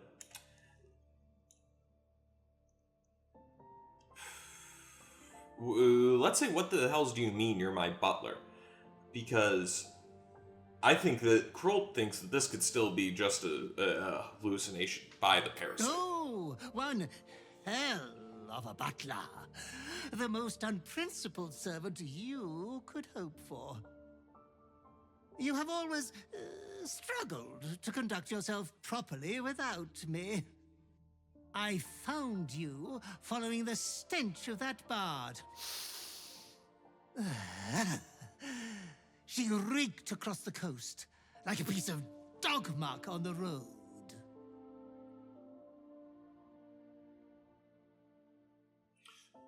Did you cause me to kill her? I didn't kill her. It happened while I was asleep. Let's say, did you cause me to kill her? Such fine work could never be done by a wretch like me. Anyways, I come once again bearing a part of your dreadful inheritance. Dreadful inheritance? Ooh. You earned this iniquitous prize through your great show of exceptional violence the other night. I'm sure Master will be better soon. A fellow of your fine breeding is never down for long. I cannot wait until your next act of shameless barbarity.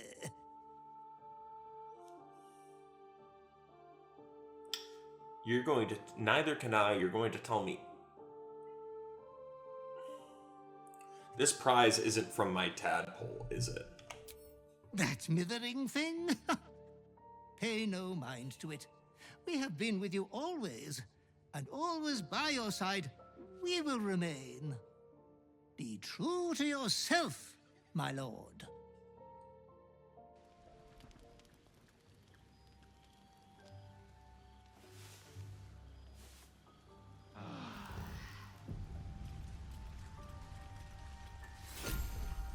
The Deathstalker Mantle. Nice. Oh, this... combine this... I wonder if they... This already looks like it will go well with this. I know I'm doing a lot of talking up of this cape before I even put it on, but it looks like it may, just maybe, have been designed to go with this piece, because I know that you'll be getting the two somewhat close together. Once per turn, when you kill an enemy, shroud yourself in primeval darkness to become invisible for 2 turns. I love that. I don't know if it would go better on somebody else. I'm taking it because I look dripped out already. I mean, this is crazy. This is utterly crazy. Catch me at your local runway. Absolutely strut. Come on. All right. All right, we'll stop the patting on the back for now, and we'll do a little leveling up for the next little bit. Starting with the Drip Lord himself, Kroll.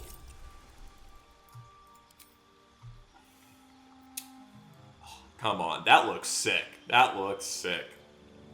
I mean, the gloves go perfectly, too. I mean, that feels more lucky than anything. Well, I think I like Bone Chill. It's not something that I really use a lot, but I do like it because it prevents the ability for your enemies to heal.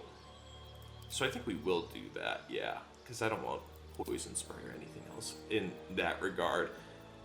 Misty Step we're not going to learn because we'll find a bunch of stuff later on in the game that'll give us that ability. Hold Person is a good one. Shatter is also a good one. I'm just taking a look real quick, kind of checking through if there's other worthwhile stuff. And yeah, I think we will do Hold Person. I think we're going to do Find Familiar too, because I don't anticipate us having someone who can wild shape really in this playthrough. Maybe that'll change, but just looking forward at that, I think this will be a useful spell to be able to send cats in through the tiny little holes and whatnot. And so then when we prepare our spells, we're going to take that web. If you recall a couple episodes ago, we actually learned that. We learned that spell, and we haven't had the chance to actually learn it yet. And Charm Person we're going to hold on to because it's been useful. Yeah, really all of these have been useful to us. Which is a shame because I would really like to put one of these in, but that's all right. Because we'll learn more spells later. Now we get into feats, and as it comes to feats, it really does matter kind of what your playthroughs are going for and what you're going for specifically. But the first one that I always like to take is Alert. If you and your party have Alert, you are going to be going first 99% of the time in combat, which is just so crazy useful. You gain a +5 bonus to initiative and can't be surprised. +5 bonus to initiative is crazy. When you think about a d20, which is what you're rolling for initiative, +5 is 25% of the total that you could be having. So you're already starting at 25%, whereas everyone else has to at least roll up to get to that. Plus you're, for example, Astarion, who already has high initiative, or maybe I believe rogues have high initiative, especially the assassins. But I could be wrong about that. Maybe I'm thinking of Karlach, who's got the high initiative. But either way, I always take Alert for the most part. Lae'zel sometimes, or Lae'zel or Karlach, sometimes I'll take Savage Attack first, but we'll definitely be taking that later on. But I'm going to take Alert here. I think, do we get a new maneuver? No. New feat available, just Alert. That's fine, and we'll take that. While we're here, we're also going to swap out Will and get Shadowheart, but we're going to level up Will before we do that. We're going to do True Strike for Will, just because that'll be a useful one for him to gain advantage, because he might be up close and personal with some of these guys. And then we're also going to take Shatter, because when I think about Warlocks, I only have the 2 spell slots, so I want to be able to do as much damage as I can with those spell slots. And I think you ultimately got a lot more bang for your buck with Shatter than you do with Hold Person. We're not going to... actually, we are going to swap out Arms of Hadar for Shatter. Where is it? Oh, that's right. I always forget how the spells work with Warlocks. And we're going to do the same thing with Will. Get alert. We're also going to level up Shadowheart here in a second, because we're going to go tell Will to screw it. Shadowheart is playing with her box over here, and we're just going to tell her to stop Something that. matter? Join me. Your dance card is full. Lose a partner, and there'll be room for me. You can trade places with Will. Lead the way, then. Alrighty, and Shadowheart, we're going to level you up. I wonder why we just got a journal update for her joining our party. Cantrips, take Blade Ward, and preparing our spells, get rid of Cure Wounds, and we will take... See, now Shadowheart, I think we are going to take Hold Person, or actually maybe we take Aid. Heal your ally. Yeah, no, we're going to take Hold Person, and she gets Alert as well.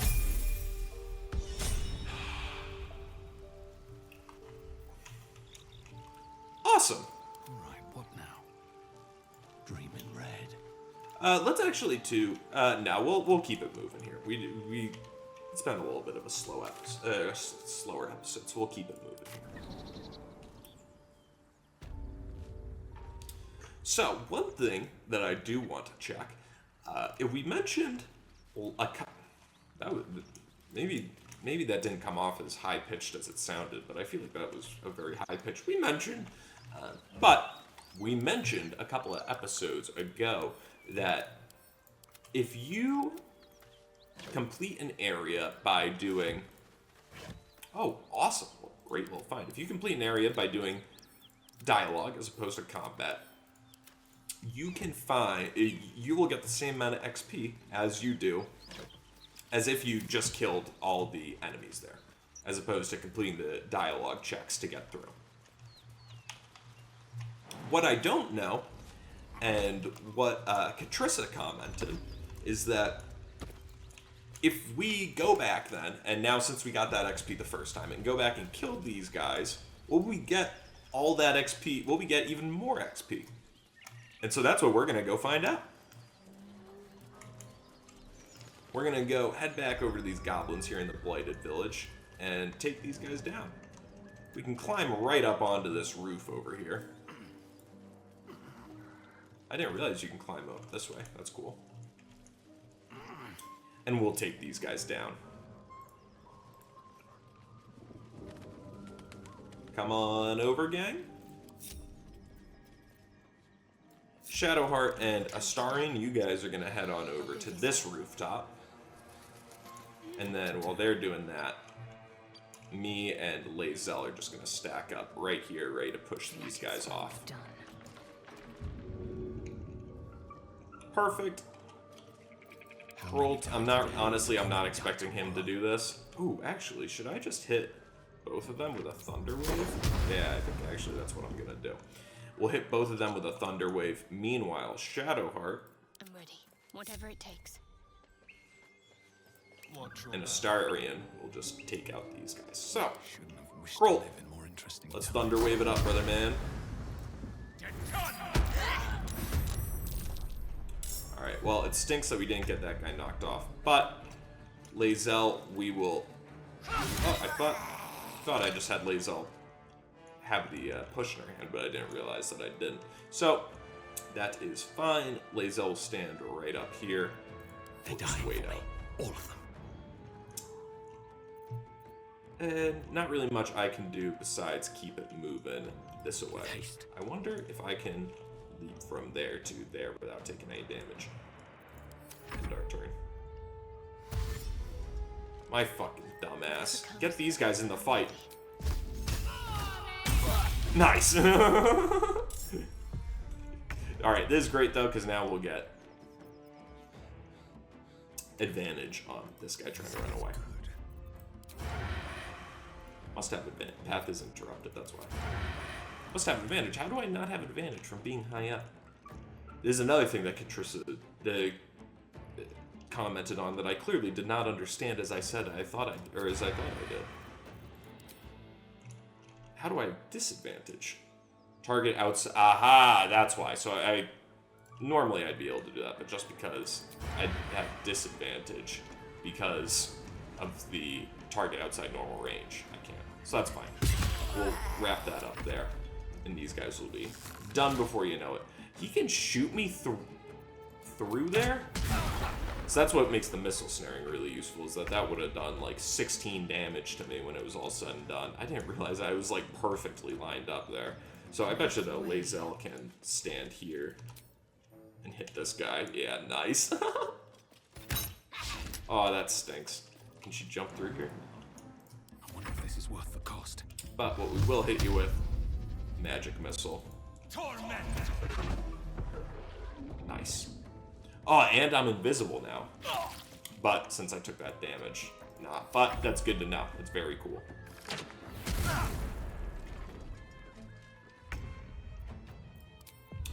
I wonder if let's try and hit this with a fireball. Didn't quite get him, but that's alright. Cunning action dash. Run up this way. Because Kroll will take this guy out. Ooh, actually, maybe Shadowheart can hit him with it. No dice on the firebolt. So, Lae'zel, let's have you try and finish this job off here. I think she should be able to hit him from over here. Taste my fury. Nice, but still not quite. So much for peace. Kroll, firebolt the hell out of this guy. Grave mistake. Nice. Jeez, man, you just got firebolted. Alrighty, perfect, perfect, perfect. We can pick all this stuff up, loot up these guys, and it did not look like we got any XP from that. I'm going to have, yeah, no, we did not get any XP. So, I think we can call that myth, or maybe not quite a myth, but that storyline complete. You do not get double XP for then going back and killing these guys. So, that's another piece of the puzzle down. So, we're gonna pick up these guys, pick up and add to wares here. And we'll loot through this stuff here. I think we got most of this stuff, actually. Okay, here's another goblin. There should be another one inside here. Yeah. These guys all had fire arrows. Nice. Which Krolt does not need, so we'll hand these guys off in a second. Then there's one thing that I do want to go and grab here. We're going to pick up. I don't know why my brain blanked there when I was looking at that. There's a million things to loot and whatnot in here. Ooh, I see a key there too. That's good. I feel like I've never really noticed that before. Calcified web.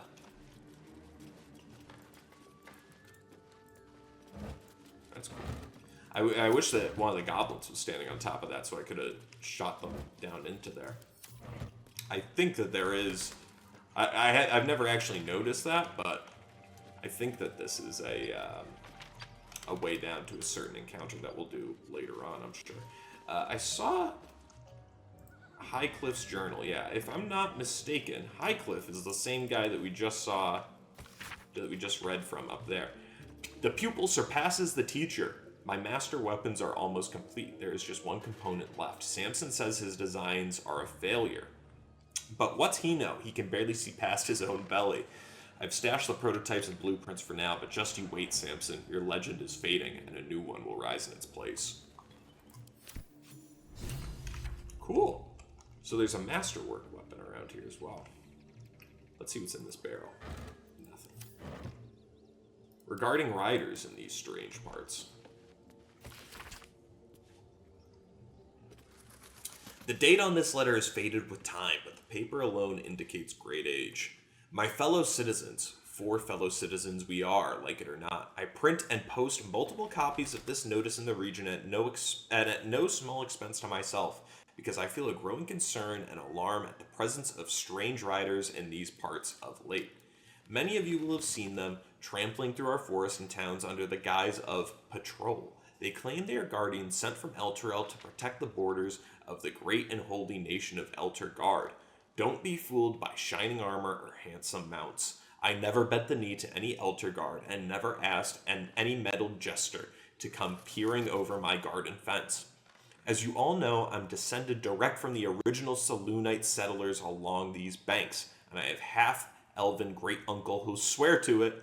We're peaceable folk, and we get on with the druids well enough, but I pay no fealty or tax or any far-off city I can't even find on the map.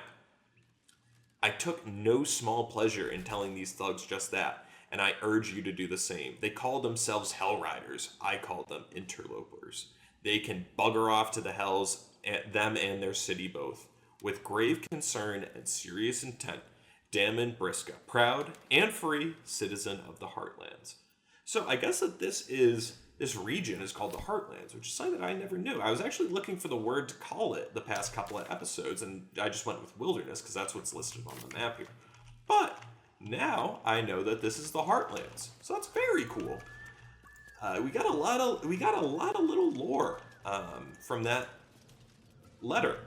We learned that Selûnites were the original people to settle along the river here, which I think we could probably obviously take away from the Selûnite temple, but it's just a cool little piece of lore, and that they, these people had gotten along with the druids and what's nots and what's a who's it. So I think that's super duper duper cool. And so we're going to chug along. Let's take a look. What's next for us here? What's next first is a short rest. Let's take a look at our journal here. We can steal the sacred idol from the druids. That's certainly something that we want to get back to. Maybe head back over to the Druid's Grove, sell off some of our things, and maybe do a little conniving, a little plotting towards how the idol might get stolen. How an idol might go about being stolen. Yeah, let's take a fast travel back on over there.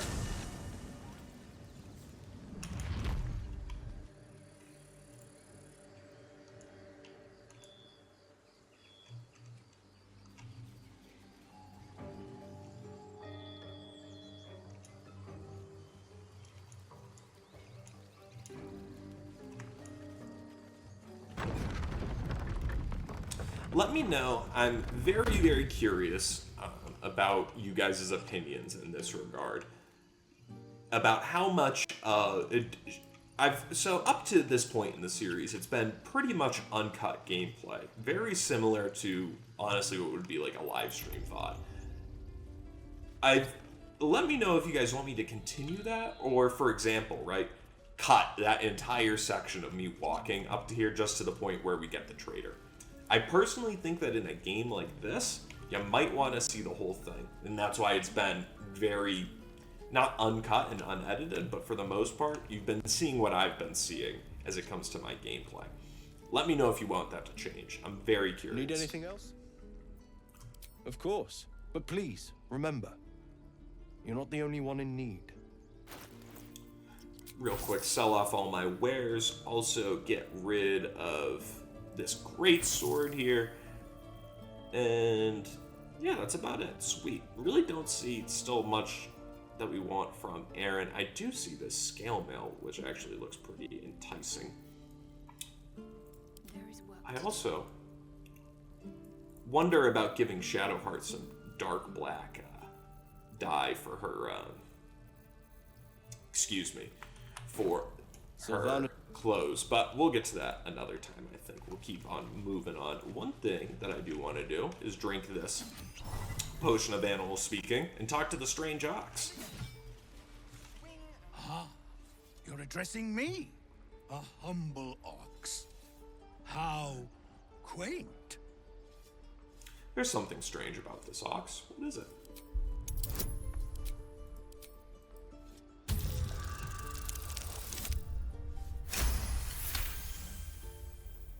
Something's off. This creature isn't what it appears to be. There's more to you than meets the eye. Care to explain? No. You are incapable. I don't think so. Come on, old chap. I'm a devil for gossip. Fine, I've heard the tieflings are going to butcher one of you for food, so your secret will die with you. Out with it, cow, or you're going to regret it. Come on, old chap. I'm a devil for gossip. And let's cast Animal Friendship. Come on. Bang, baby. Nice. Let's go. I'll tell you this much. I'm going to Baldur's Gate, with or without the rest of these poor sods. How will you make it there? No. That's all I have to say besides, and I really mean this, moo. Thank you. I mean... I have seen a little bit more with the Strange Ox, but I have not seen his full story, so I'm very excited in this playthrough to get that.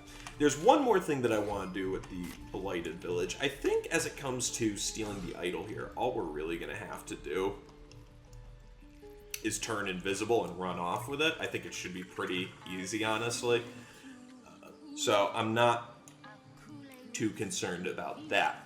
I think that might happen in the next episode. What we are going to finish off this episode doing is there's one more thing in the Blighted Village that I want to take care of that I completely forgot about. I knew there was something, and it's to go get a headband here from Lump the Enlightened.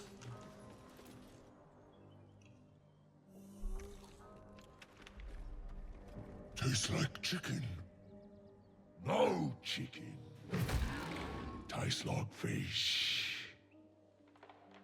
Gentlemen, contain yourselves. This quarrel sours our feast. Besides, tastes like pork. And what surprise is this?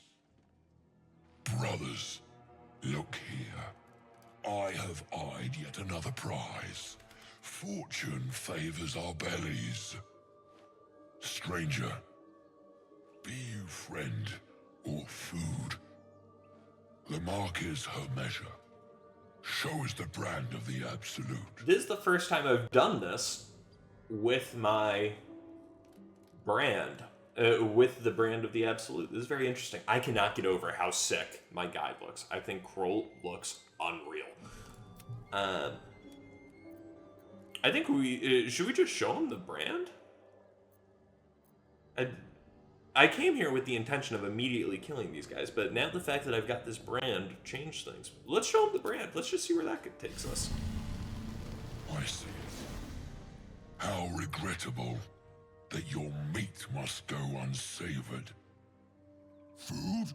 Food? Not food. Friend. These guys, I don't know why it took me so long to make this connection, but these guys remind me so much of the sharks in Toy Story. Or, sharks in Toy Story. Sharks in Finding Nemo. Like, they even look like them, with, like, like, Bruce. Let's... Oh. I noticed you don't bear a brand of your own. I've no use for the absolute, or any god. I follow two masters only, gluttony and greed. He literally looks like Bruce. That's the so goblins funny. understand my appetites. They sate my hunger for gold, and the rest sate my hunger for meat. Boss Goblin give gold. We check brand. Good deal. Doesn't no matter. Talk.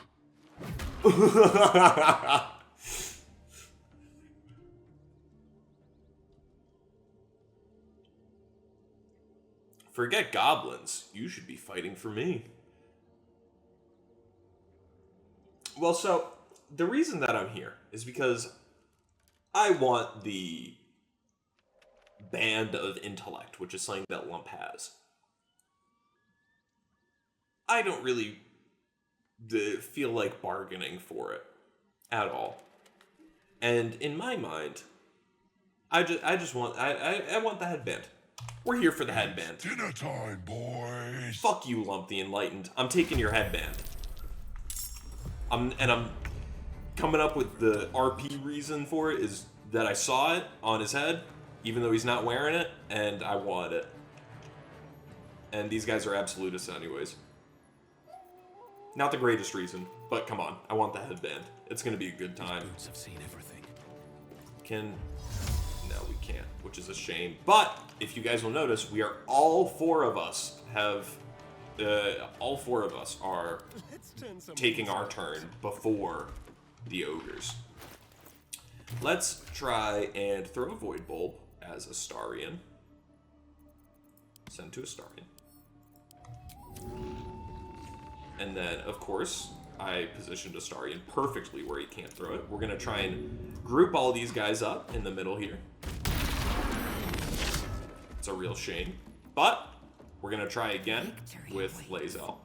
Taking position. Because I would like to do exactly what I just mentioned in the past fight with the gnolls and kill these ogres by grouping them up and putting them inside the cloud of daggers. Perfect. And so, not a whole lot of damage, but enough. We're gonna run our guy away because he is going to take...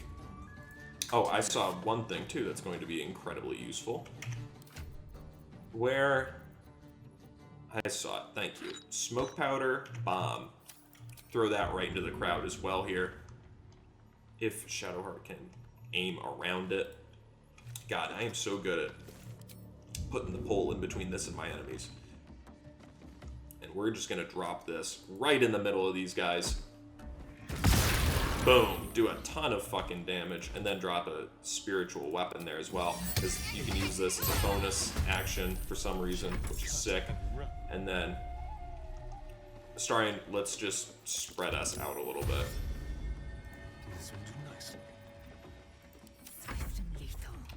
And then we're gonna extra attack for Lae'zel. Lae'zel is gonna hit Thank, because he's got a lot of damage done to him already.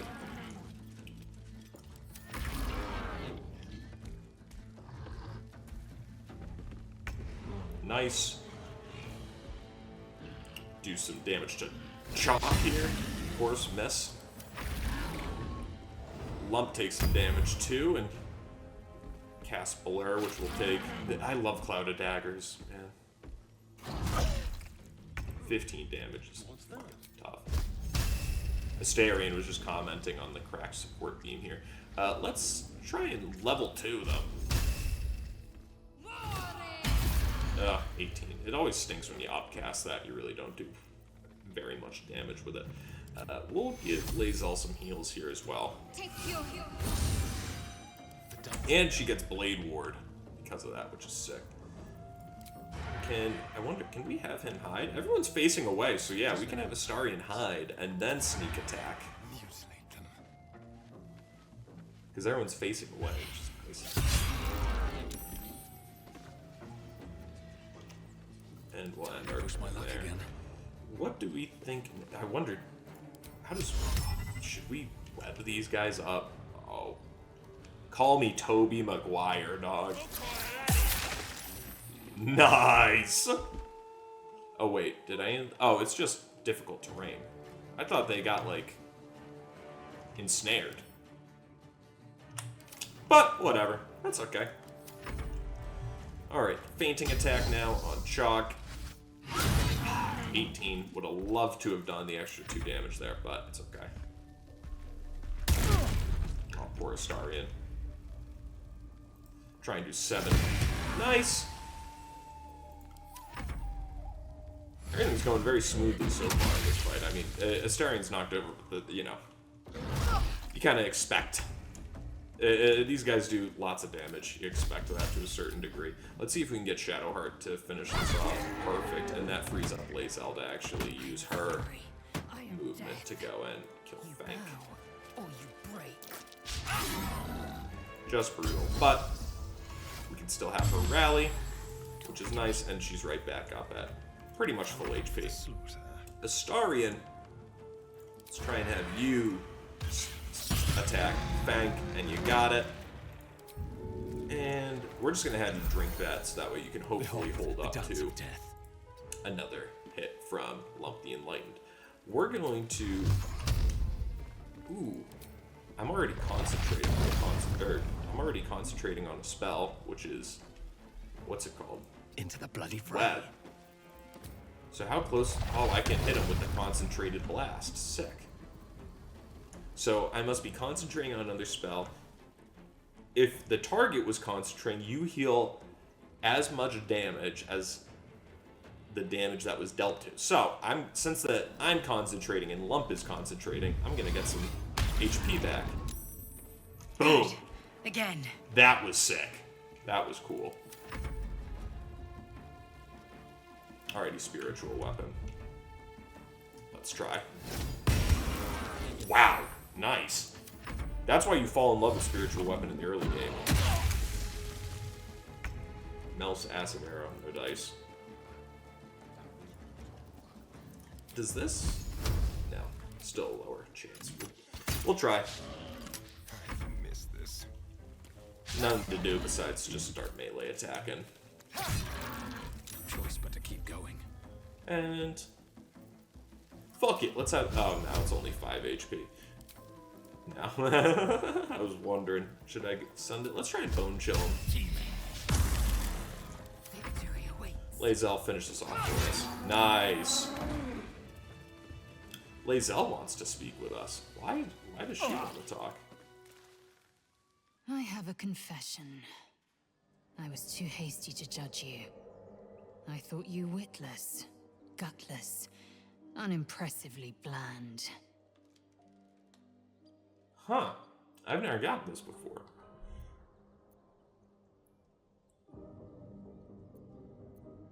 What about now? Now, well, you've earned my respect and more still.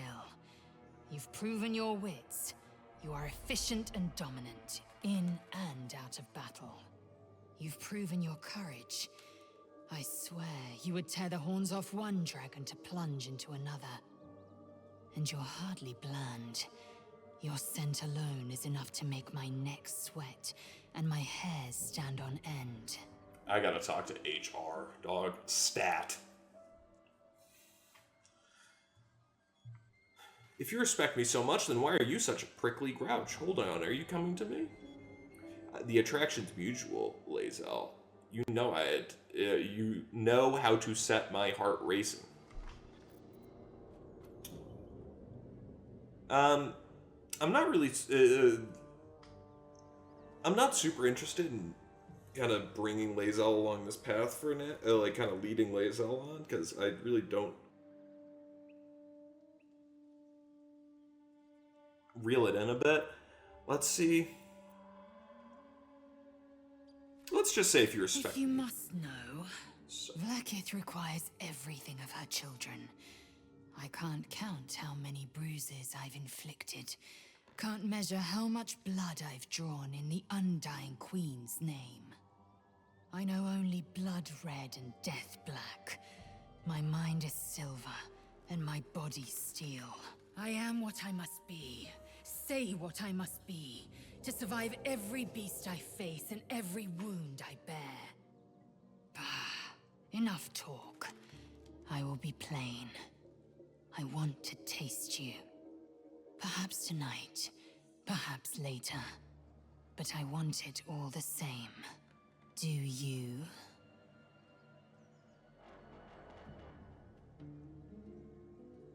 Yeah, sure, fuck it. We're not committing to anything. Yes. Perhaps one night soon, I will come to your bunk and take what is mine. Until that night comes, I shall keep enjoying your scent. Fucking creep. Alright, let's talk to Lump here. And by talk to Lump, I mean take his warped headband of intellect, which sets the wearer's intelligence to 17. This enchantment has no effect if their intelligence score is higher without it. This is incredibly useful because now we can go back and respec our guy so that we can put our points into something else. We're going to leave Lump's Warhorn because it's not useful without Lump being alive. And we'll read the Diary of Lump the Enlightened real quick. The triumphs and travels of Lump the Enlightened. Now that I see the truth, I can scarcely remember a time before. At first, I thought it the human's thin flesh that bestowed this gift, but I've come to believe it was the circlet she wore. There was a crunch in that chew. Day 4. The goblin boss, Dror Ragzlin, made me a tantalizing proposal. Spare any prey bearing his new god's brand and feast on the rest. He offered considerable coin in return. Lovely. Let's equip this real quick. And this is the one helmet in the game that I almost always leave on. And we'll dye this when we get back to camp so it goes with our outfit a little bit better, but we're going to cross that bridge when we come to it. Just loot these guys up real quick. Nothing in there. You're really come for the warped headband of intellect. I can keep going a little longer now.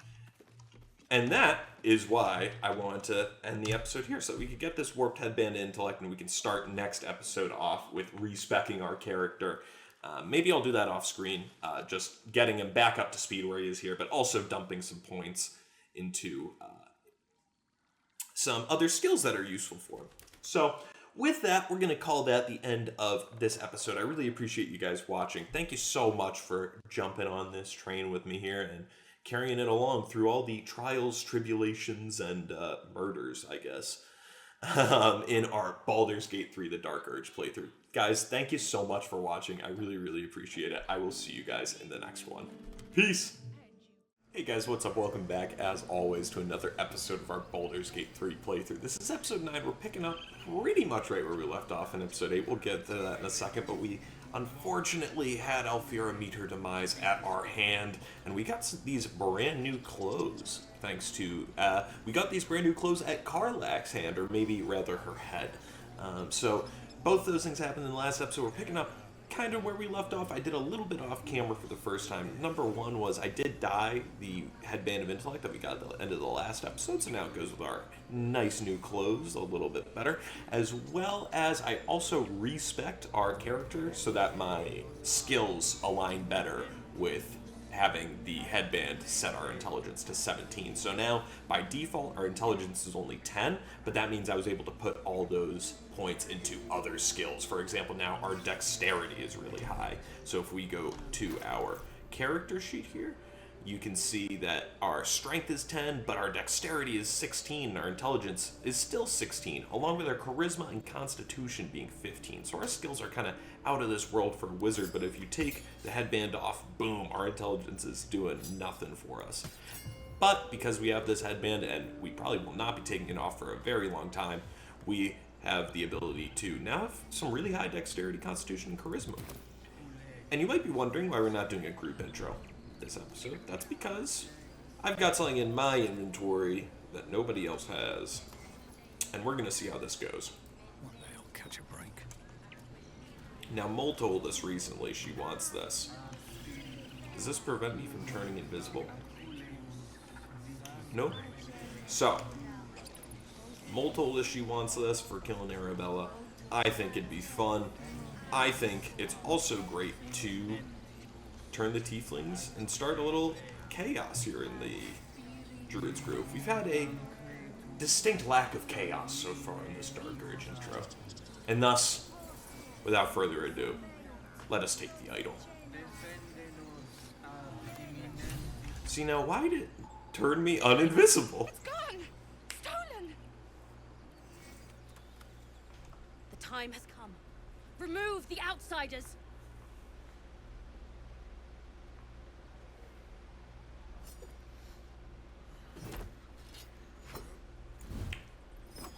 These guys are just standing off in the Druid's Grove in a corner, just waiting for this, both of them.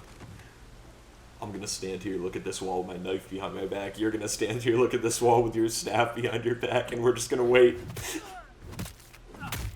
R.I.P.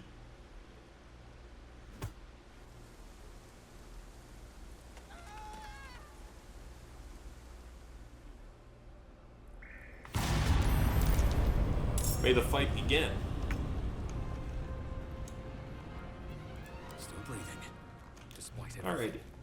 So, it's really annoying that, if we hit our tilde key here, we can see everybody who's in combat with us.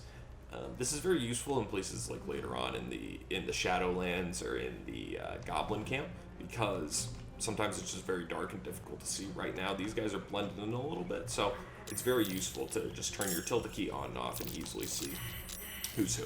What you're hearing is all these guys rolling initiative up here. Someone just cast Featherfall. I wonder. Oh wow, no, they're getting into a whole fight. I wonder why it gives me this, like we are in the fight. Oh damn, did Druid already die? No, a tiefling did. No, wait, I can't. Alright, I'm not gonna focus on that. We'll figure all that out soon enough. We're gonna worry about our fight down here and just be slightly sad that we're gonna be hearing that the whole time. So I think we'll start. Can I hit these guys with a whip? No, I can't. I'm gonna let all these guys go first. Victory awaits. Lae'zel will just take out Inwe here. We'll do a fainting attack. Nice. Do extra attack here as well. Hit him again. And now you might be wondering, if you're looking at the timestamp, why this is such a short episode. We are going to do just a little mini episode today. I just came back. I've been traveling all week for the 4th. Definitely on vacation, but I'm still very tired from being out of the house for a week and the week of travel and going back to work tomorrow. But I just really wanted to get something, stick to the schedule and make sure I got something out today. So I do apologize that it is going to be a shorter episode, but I'm chugging a Celsius right now. I don't have the energy to give a full hour at my best. It looks like Kaga died in the battle up there. Nice.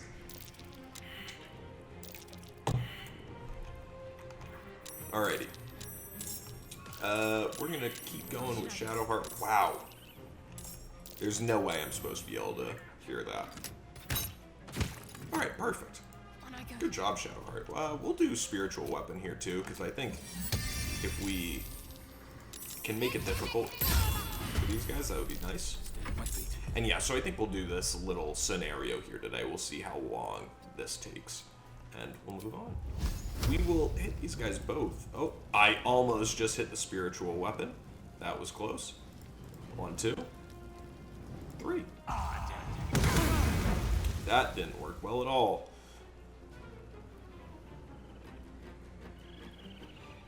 Alright, I certainly think we're going to use this Fire Shield, which we got from the close. Which, Scorching Flame, shed light in a 3-meter radius. You only take half damage from cold damage, and deal 2 to 16 fire damage to anyone who hits us with a melee attack, who is certainly going to be these guys. Nice, good save on both, and only 3 from the heals. We'll take that every day of the week. Polar Bear? That's cool. I didn't know you could wild shape into a polar bear. I thought it was only...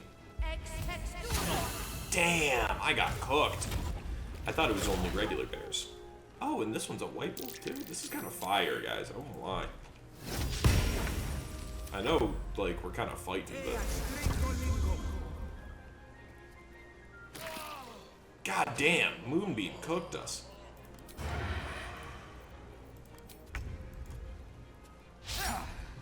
Alrighty, Astarion, I really could have used you. Victory awaits. Hit her again with them. Nice. See, that's where now it really stinks, because that would have killed her if we hit her with the... if she didn't heal. But Shadowheart will finish things off, and I'm just... I don't actually want to heal Krolt, because the Moonbeam is right there. I wonder if we should do Sanctuary on Krolt. Does that... will that stop him from taking, like, death saving throws? Because I know he'll just take damage from the Moonbeam. We'll try it. Let's just... Actually, I don't want to use the level 1 spell slots. We're going to hold that, actually, because I didn't realize Shadowheart's so low on spells.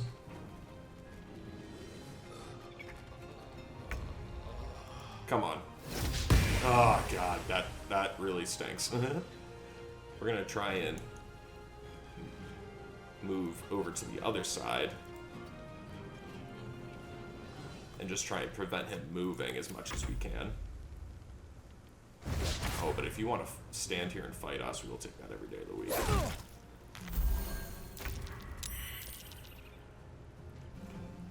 Yeah, we gotta do something about that Moonbeam stat. Or can I throw a Void Bulb and have that, like, suck him out of the... I want to try, but I also don't want to use an action. So, we'll just keep... Nice. We need to get Astarion some better weapons. The... What's it called? Sucks.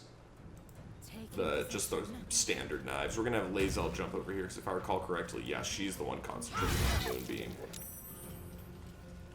No, that really blows. Concentrate.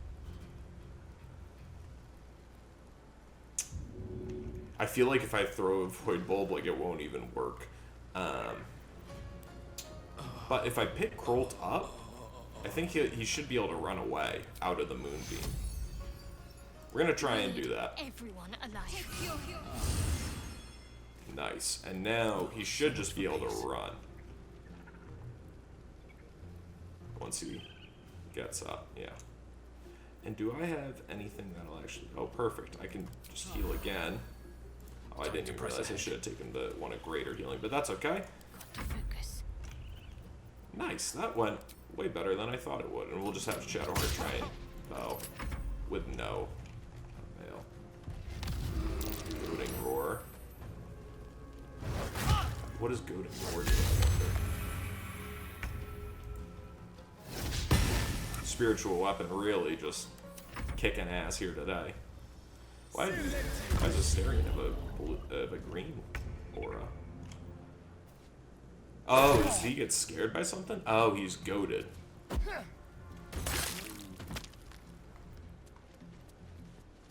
Oh, okay. I've never seen goading, like, attack or anything like that actually be successful in the game before. That was very interesting.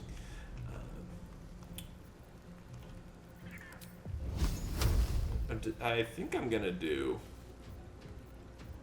a magic missile to get her out of wild shape, hopefully break the concentration on that moonbeam, and just do a little damage to Carrick here. Still can't do any, no luck on the moonbeam, but that's okay, we're gonna run away. I don't think she can move it that far. Oh, and I'm back to invisible again. How strange, how strange. I'll drink another potion. Lae'zel, fainting attack her, please. 21. Still concentration saving throw successful. What? I believe that's a constitution-related throw, if I'm not mistaken. We're just gonna attack him while he's prone. Nice. Just, I mean, classic wild shape moment.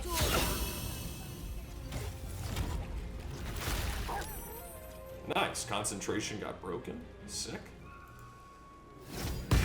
Yes! Thank you, spiritual weapon.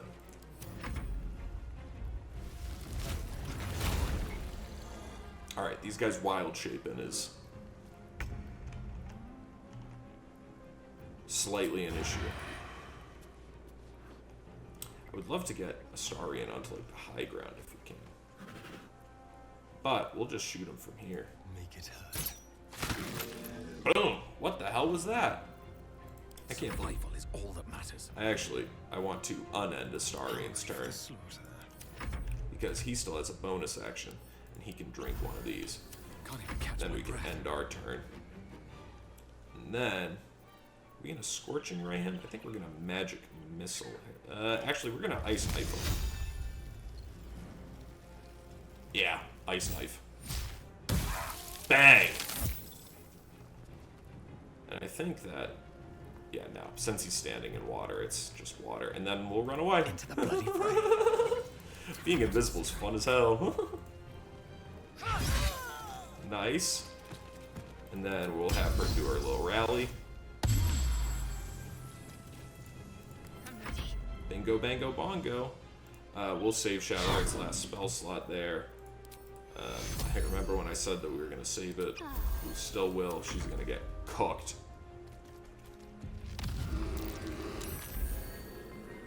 Poor Astarion. We'll have the spiritual weapon just run this way.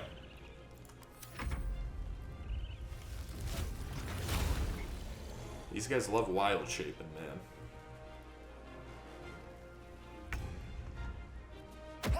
Just keeps throwing grease bottles. Alrighty. Hit this one with a Ray of Frost. Take that. Because this guy we can kind of just run away from.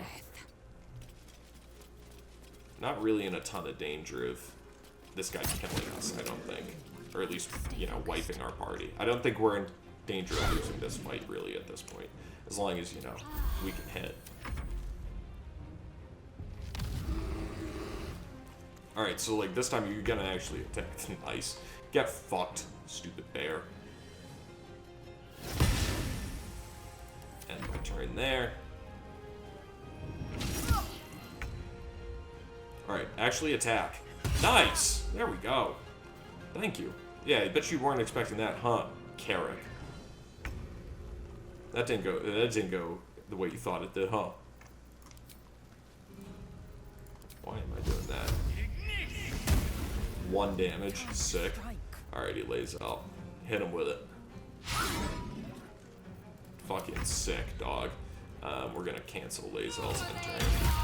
Oh, sick. Alright, but Shadowheart definitely just... Yeah, she used her last spell slot to do that, which sucks.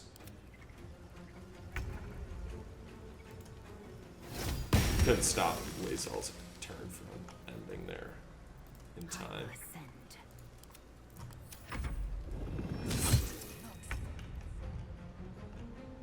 Time to move. I just moved Astarion perfectly in the way. Another 1 damage. Oh my lord.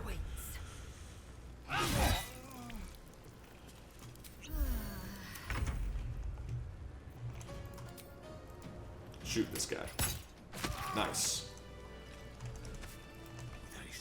Alright, let's... Oh, we don't have any short rests. Nice. Alrighty. Pick up, add that to wares. Pick up, add that to wares. Pick up. I should have long rested somewhere along the way, but that's okay. Pick up, add that to wares. Pick up and add that to wares. Send that to Lazel. We'll heal up using potions here in a second. Burlap sacks. Because I want to go see what's going on up there, like, now.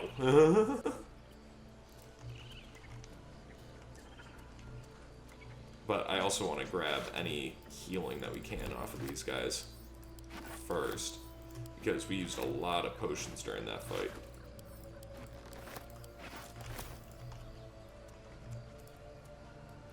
There's another one in there. Nice. And, alright. Alright, cool. We got just about everybody. Let's link back up. Lazel, we're gonna have you eat these good berries. We're gonna save the greater potion until we get until we really need it. And dude, it's so awesome that Lazel just ate all those and got 1 HP back from all of them. Dude, like, that was so sick. Alright. We'll have Shadowheart and Astarion drink 1 as well. And this could get dicey up here, so we'll see. I'm going to Arcane Regeneration, my level 2 spell. Dream in red. And we are going to save. Because, as they say on the Millennium Falcon, I have a bad feeling about this.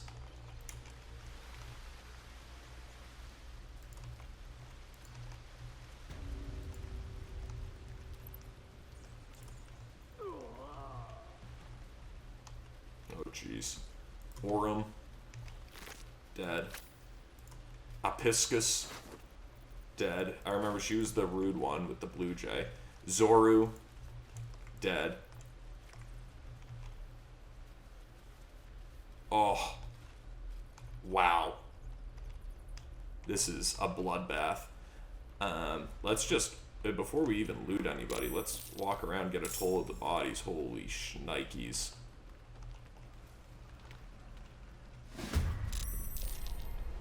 Oh my god. They chased them all into here. That is crazy.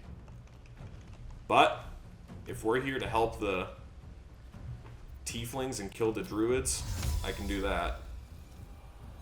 I am really concerned, though, that if I place Clouded Daggers right here, they're all just going to run out and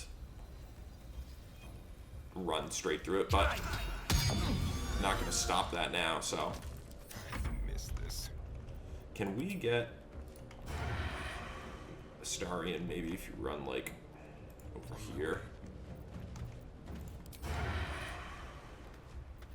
Cunning action dash. Sick. Alright. We'll do it on Magrin. Nice. Taking position.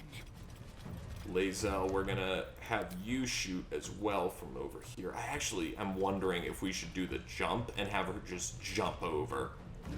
I wonder, like, so the texture for Clouded Daggers, or the model for it, only goes up to, like, here, where my mouse is right now. I wonder if she jumps, like, up here, if she'll actually be with, like, if she'll still take damage. I'm really wondering about that. Either way, she does not have enough movement to do that this turn, so we are going to just shoot and tough it. Can't give up. Not now. Shadowheart is basically being melee and cantrip. City.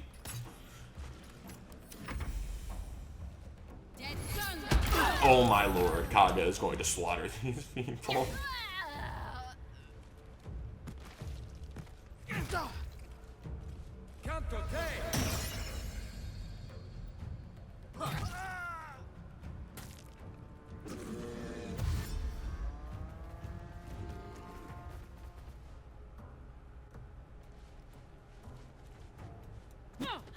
Jorna, just kidding. I can't say Jorna without saying it in the way that that first guy does. Now, Jorna. Oh, that's crazy. I was literally thinking, oh, wild shape into a boar, sick, and then she just runs. Alrighty, a starring commune? No. Sick. Double sick. Alrighty, I say we take down the cloud of daggers. All of them. Swift as my feet can carry me. How can I actually hit any of the guys in here? Yes, I can. I'm gonna try and... Nice! Got one of them and really hurt the other one pretty bad. That is a basically perfect outcome.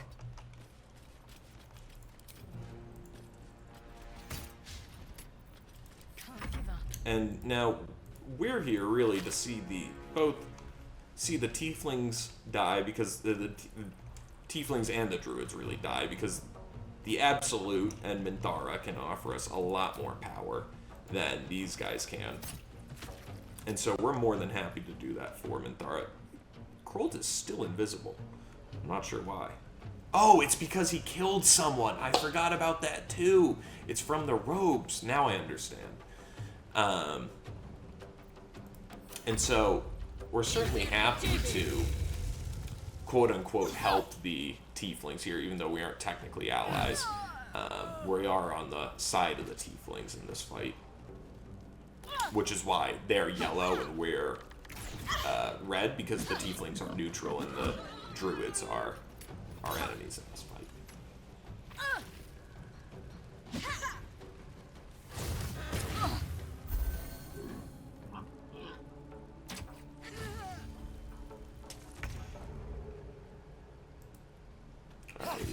Nice. That went well. Nice. Alright, thanks for coming through, Astarian. Breathe deep and move. Scoop my guy on up in here. I'm wondering, can I hit a cloud of daggers where it only hits them? Because, like, I borderline want a cloud of daggers it. Oh, maybe ice knife? Yes. Perfect.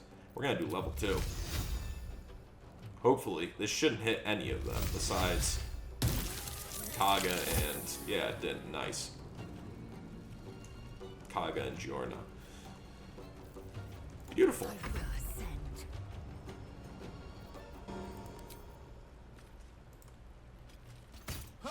Damn.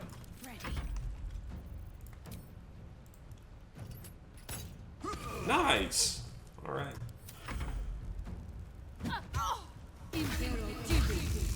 Kaga's just... whoa! That was cool. Why that? Are they flammable? That's really interesting. I need to read the tooltip for plant growth more closely. Read that in a second in the combat log here.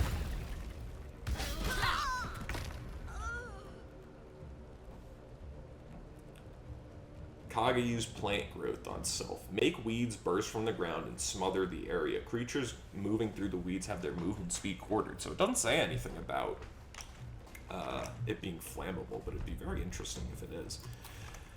Alrighty, now we got Astarian in the thick of things here, which is what we're looking for.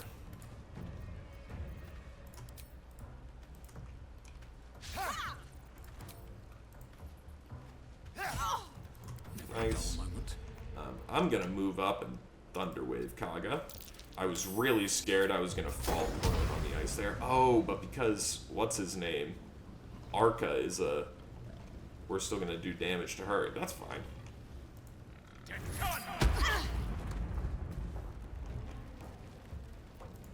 will ascend. Lae'zel, you're gonna hit Kaga. Nice. And my turn there. Shadowheart, you're going to join the archery line here as well. Do the same thing. Nice.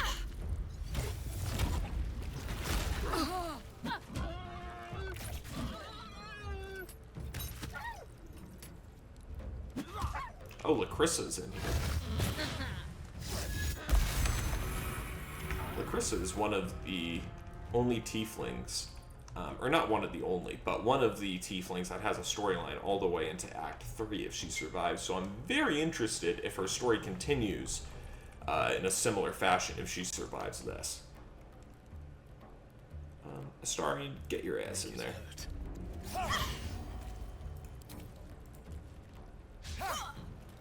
Another fight. Let's go. I'm gonna come in here and thunder wave these guys.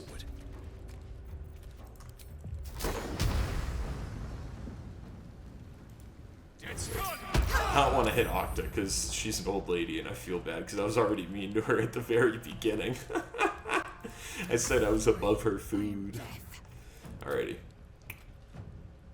We're gonna try and spam down Kaga here because she's the one who actually has some.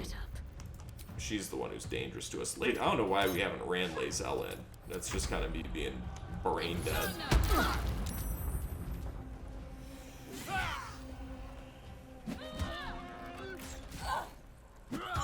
Yeah! Down goes Kaga.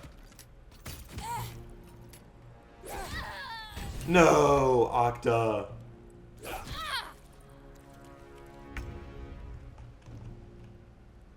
Let's play.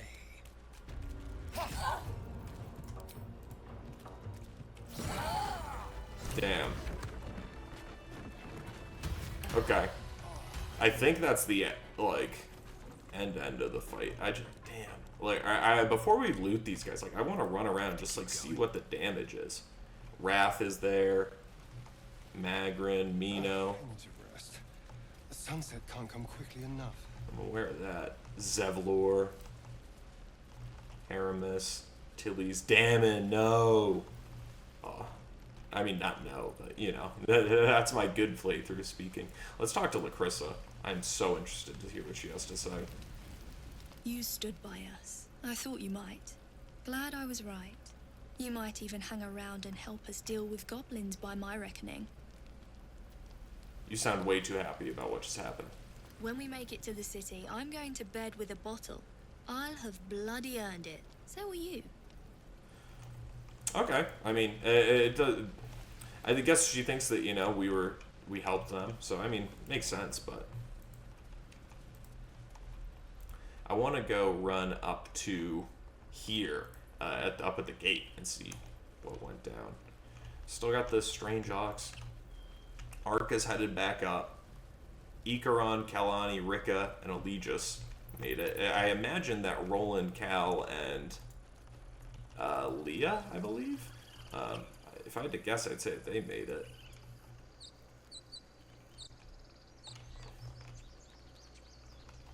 Yep. All right. Very cool. Guys, like I said, it's going to be a short episode today, just because I'm trying to get this out just on schedule, but, you know, I just really... I'm up against it, so just fighting to get the episode out. So I really appreciate you watching. We'll pick back up. It might be another short episode tomorrow. I'm not sure, but it will be right back to schedule there. That was only just because I had been out of my apartment for the past week and not able to record. So I really appreciate you guys watching and sticking along, and I will see you guys again in the next one. Peace. Hey guys, what's up? Welcome back, as always, to another episode of our Let's Play Baldur's Gate 3, The Dark Urge, with our main man, Krolt, the Drow Wizard, and his crew. We just, in the last episode, laid waste to both the Druids and really the Tieflings for the most part, outside a few survivors, when we stole the idol of Sylvanas and prompted the Druids to immediately attack the Tieflings. And we are doing a little bit of cleanup to start this episode. We're going to do a lot of looting, we're going to do a little bit of talking to anybody who's left behind, and I think we're going to go run and tell Minthara about what just happened. So, without further ado, let's get right into it. So, we're going to immediately run on down here. Now that everybody's gone too, I feel really we can steal all this stuff.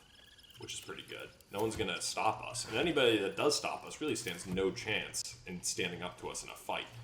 And so hopefully Ikaron has something good. The stuff that we're really looking for is we're looking for the traders, the prison and the storage key. We'll steal both of these. What we are really looking for is the traders, because they are going to have some really good stuff on them for the most part. But, ooh, we're also going to run out of storage space soon, I think. But they will have some really good stuff on them. And, you know, obviously the people who have weapons will be able to sell their weapons and armor. But, honestly, unless there's still, the goblins don't clear out, I think we might be able to go and sell some of our stuff off to the goblins before we tell Minthara about this, and then that triggers the goblin version of the camp party and cutscene. Some stuff just right on the ground here. I wonder, was someone using like disarm attacks? Why was all this stuff on the ground? An efficient path. Let's read the disintegrating journal as well.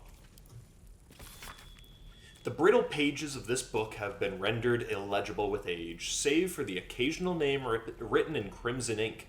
A newer, sturdier page has been inserted between the front cover. It reads, "Found in the riverside structure to the south sheds no light on the purpose of that grim place, but confirms what we already know.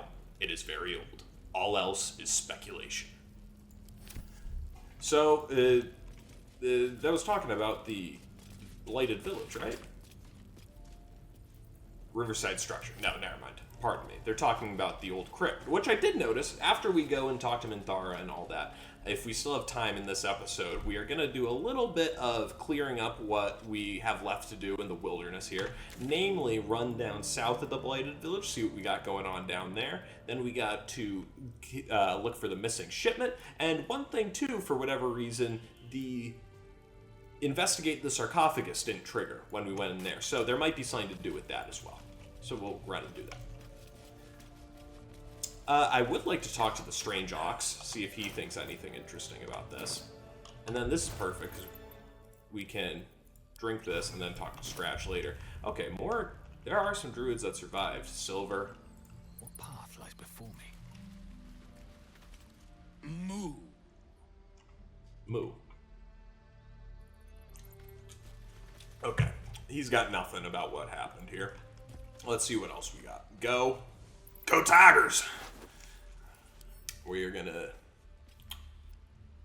send that straight to camp, pick that up and add that to wares, steal that. I've never actually seen what's in this chest here before. I'm very interested.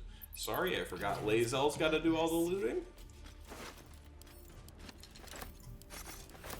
Ah, Aaron, perfect, a trader. Sweet. This is some great armor for Lae'zel. And then we'll pick this up as well. I don't know if that's going to be very useful to us ultimately, but the Scrolls of Revivify will be incredibly useful. Zoru. Rotten Fish. Kills you for 10 turns. Is that what that has? Poison. No. I was like, there's no way death is a temporary condition.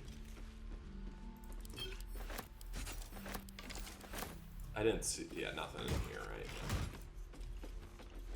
A is for Azith and Other Gods 1.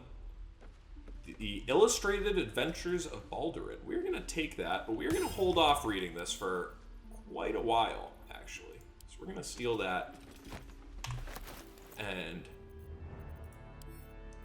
send that to camp. Just because I know later on in the story, that will become more relevant to us. Proceeding. Let's see what's in our backpack here. I wonder... So normally there's a paralyzed tiefling that's inside this room here. I wonder if they're still alive. They have to be, I assume. Pick up Nadawares. What was I was blanking. The Annals of Baldur's Gate. I believe we read that already. Send those carrots to camp. This is great. Getting so much resting materials, which we were starting to run low on a little bit. Tough it? Anything? No. That's like the deadest I've ever seen a bear in my life. Let's have a look. Alright, Send to camp. Send to camp. Wrath. Sorry, dog. You kind of seemed like a good guy. Rune of the Wolf will steal that. But, you know, we're being evil. Magrin. This was the guy who turned into a bear, I believe, when we first showed up. Mino was the guy who told to John to be patient. Perfect. This, now something that's actually useful. But, like, how does that work? Like, is that just, like, a guy? Or, like, does he actually turn into a... Like, are we just eating, like, human meat with that? Or does he, you know... Is he just actually a pig when that happens? That just has all the memories of the old guys. Yeah, now that the tiefling citizens really aren't going to have anything worth stealing. I say as I take a key. Kaga probably has something good. Kaga's key. She's got a chest in that chamber back there. Pick up the good berry as well. Oh, Lazel's full. Shadowheart, you're up. Blades, always sharp. Alright, what do we have? Get away from me, menu. Broodmother's Revenge. Venomous Revenge. Whenever the wearer is healed, their weapon becomes coated in a magic that deals an additional 1 to 6 poison damage. That's pretty good. We'll send that to Lazel.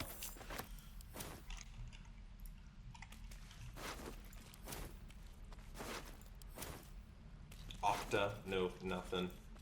Chimera's locket, sad. Sorry, Chimera. We'll steal that, even though Arabella's dead too. God, man, everybody's gone. Lock. We already checked these chests in a previous episode. Nadira.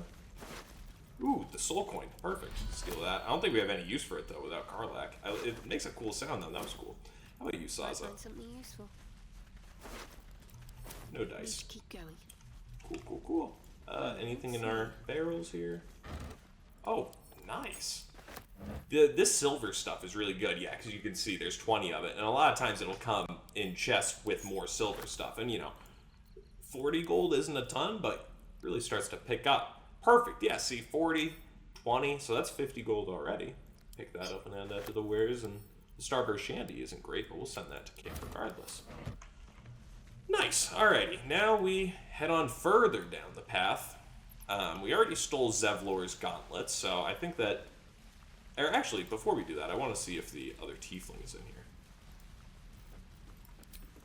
There's no way this is, yeah, not sturdy or anything, so we just bust this down with Shadowheart's attacks. Oh, never mind. We had the key. I'm just so used to... Oh, yeah, no, they are paralyzed, yeah. I mean, we already got everything we need. It's not like we need them for anything, so we'll just... You'll be fine.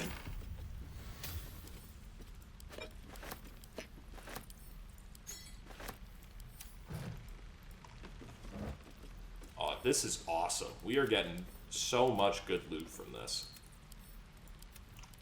Which I guess, you know, you do too if you attack the goblins, but... I think I've been pretty good about saying less. I think I definitely say it a lot still, but I'm working, and I think it's gotten better. Or, no way, all of these are just empty. Come on, dog. Shabby wardrobe. Nothing worth. Thieves' Tool will take. We'll read this Druid's Ledger.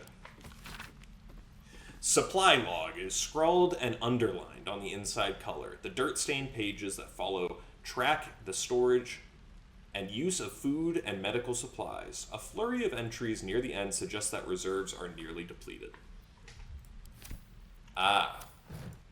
So, druids were running out of stuff because they were given to the tieflings. It's a very, you know, real-world type of issue that they're having.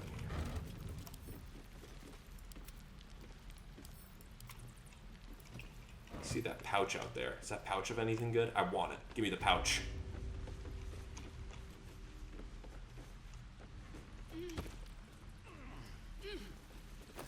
Oh my god. Yeah, sign me the fuck up. Send to camp. I did not mean to send that to camp. I will pick up and add to wares. This is bronze? Damn. I've never seen a bronze one before. Yeah, we literally have made like probably a couple thousand gold off this whole operation here. What's this person's name again? Pandirna. Whenever I see I'm familiar enough with the game now that when I see people talking about it on forums and like random one-off characters, I know about what they're talking about for the most part without hearing the context. But there's still definitely a few that are completely foreign to me, and that would be one of them, Pandira. So there's no way Lacrissa is going to be cool with me stealing this stuff off Zevlor and them. I think we steal it, and if she questions us, we'll just kill her. Not for communal use, it seems. Best show some respect. Or some more cunning. Not everyone subscribes to what is mine is yours, it seems. Okay, so let's see. Can Astarion just be sneaky? Nope, he was seen. But he can just go over here and steal this stuff. Best keep your hand. Okay, whatever. Just like old times. Can we... Indolence breeds madness. Lae'zel, just kill Lacrissa. Leave no survivors. Oh, she just ran away? Sick. Open up. It's not like they're gonna... Is she gonna find anybody that's gonna come attack us?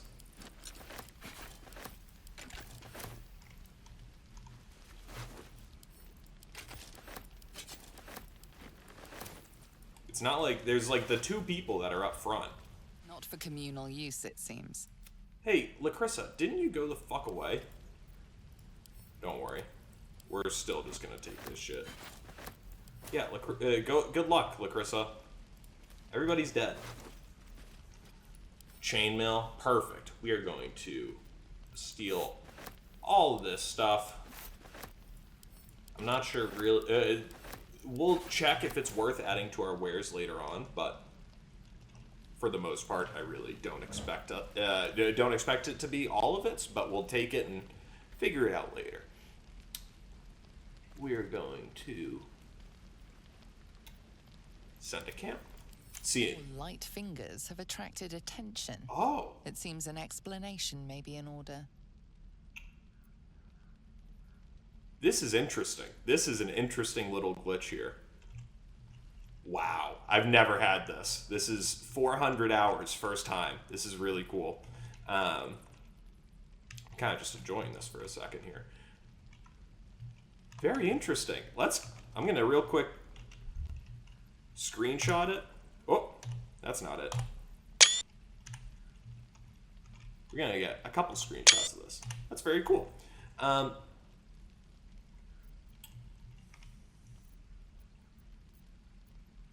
it. We're attacking. This is what... It's a shame, but this is what Kroll would do. For certain.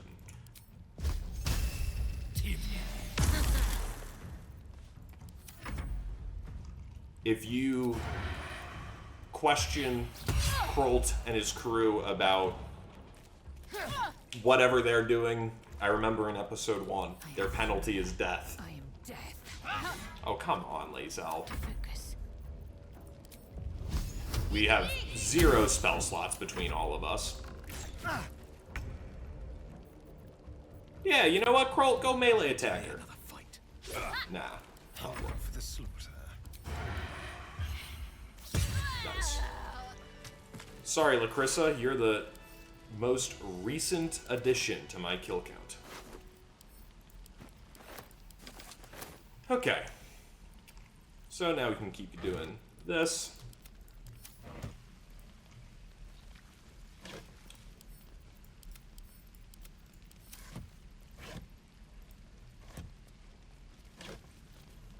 Auntie Ethel's old stall. Send that to Camp Steel. I'll just help myself.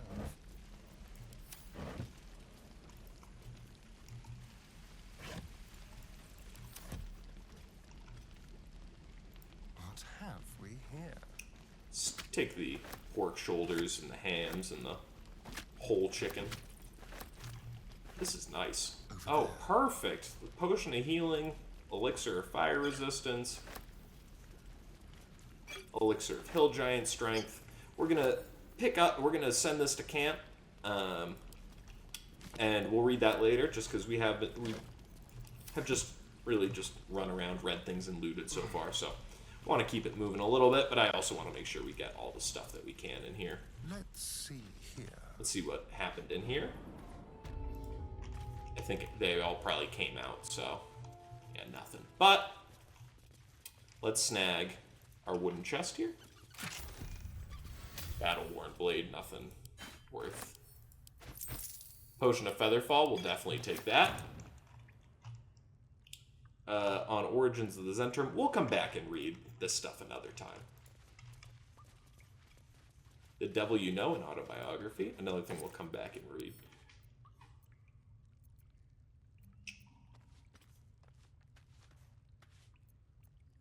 Sorry, I got looting brain after a while of doing this, and I'm like, is this good? And it's a piece of watermelon.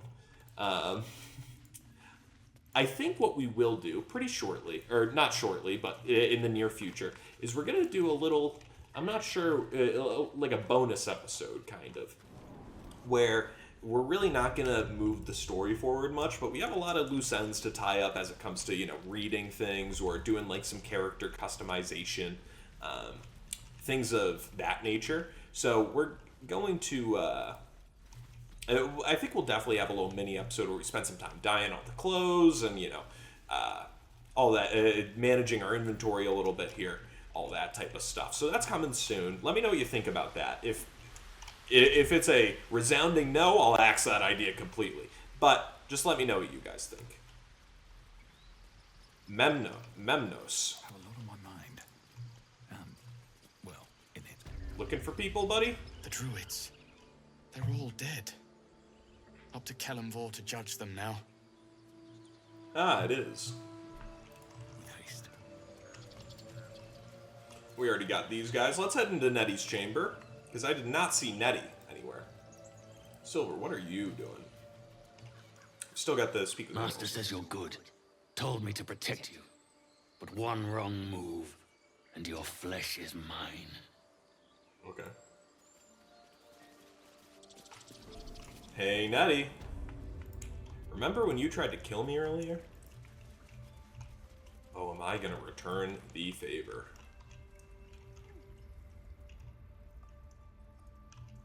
Oh, that's right. I forgot we killed Nettie. She's already dead! Let's see what's in all her shit.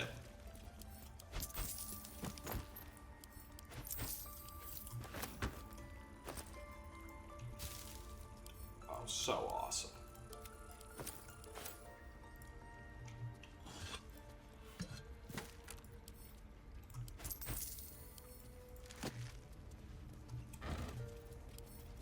Send to camp, send to camp. One thing that's worth talking about while we got a quick minute is, I'm sure you have noticed, I uploaded a video that wasn't Baldur's Gate 3 earlier this week. Death and Divinity, a Godly Guide. Send that to camp as well. This channel, we're not going to be a Baldur's Gate 3 channel forever. I love this game. I think it's a great thing to get started at. I'm going to play this game complete. I am going to get to the end of this, and I'm sure there will be probably an honor mode playthrough after that. But I am going to play different games like, you know, I enjoy playing and stuff like that, and keep trying to grow my audience in kind of a diverse way. So this series is not going anywhere. Absolutely not. We are going to keep uploading, but I think probably once a week and maybe twice a week in the future, we might throw in a second game. But don't worry, Baldur's Gate 3 is not going anywhere. We just might go down to 3 times a week in the near future and maybe twice a week later on, but don't worry. We are going to keep chugging along here, and I really think only twice a week for this series is a little bit low. So I think that if I do add in a second game, it'll probably be a 5th upload. But we'll cross that bridge when we get to it. But for now, just know, this series is not going anywhere. We are finishing this game. Do not worry about that. We're just going to have some fun in other games as well. So I hope you come along for that.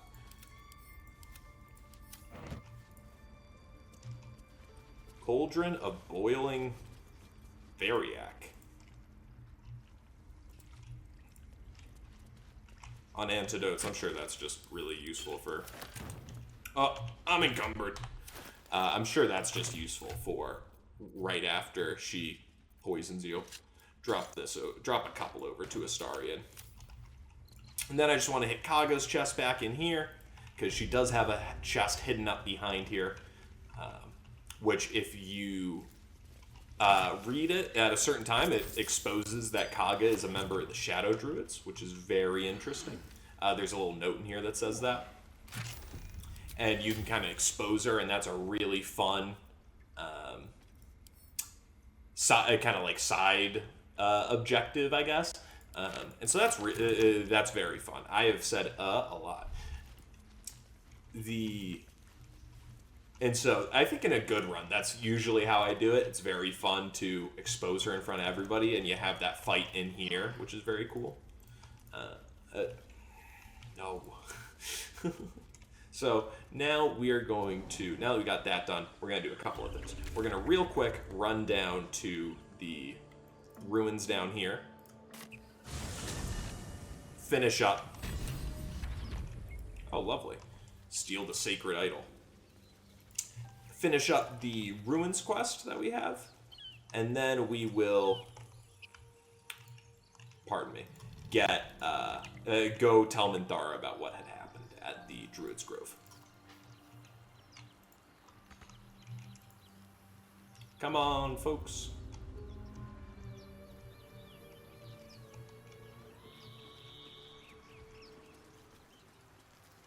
Alrighty, walk on down. We're gonna hop in through the hatch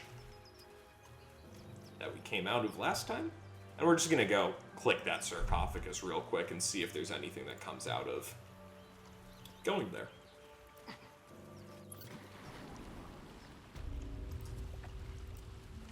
In the dank crypt. Dank as hell in here.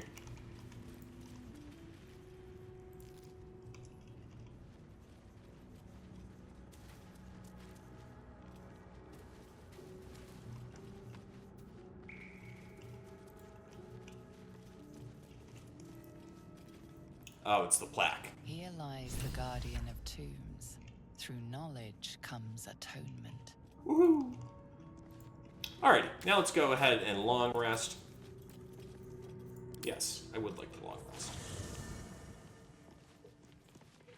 Let's talk to Scratch. Oh, we also need to give Gale a magical artifact. A stat. Hope you're keeping well, friend. Right back at you, dog. Sorry about what happened. Master. Friend. I stayed with him until I knew he was gone. I'll never forget him.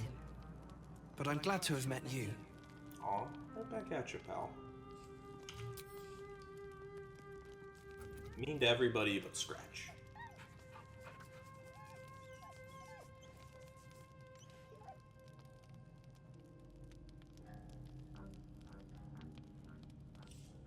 Alrighty. Let's talk to Gale real quick. What do I have that I want to give to him? Nothing that's in my inventory. Astarion, no. I'm looking for, yeah, one of these trash pieces, trash bits of armor.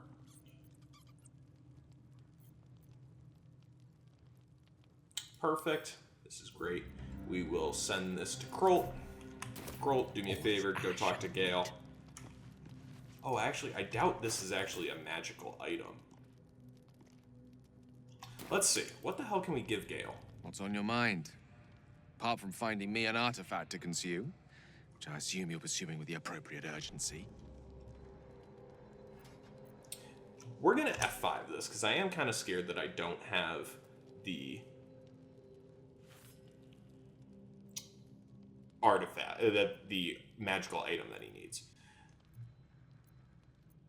I'm just reading through. I'm interested.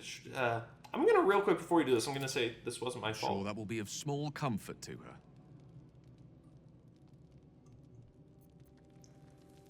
That is most gratifying to hear. May I? Let's give Gale a magical artifact.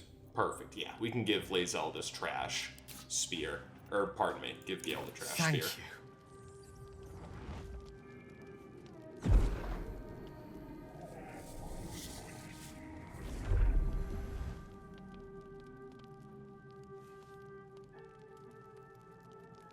It is a strange experience.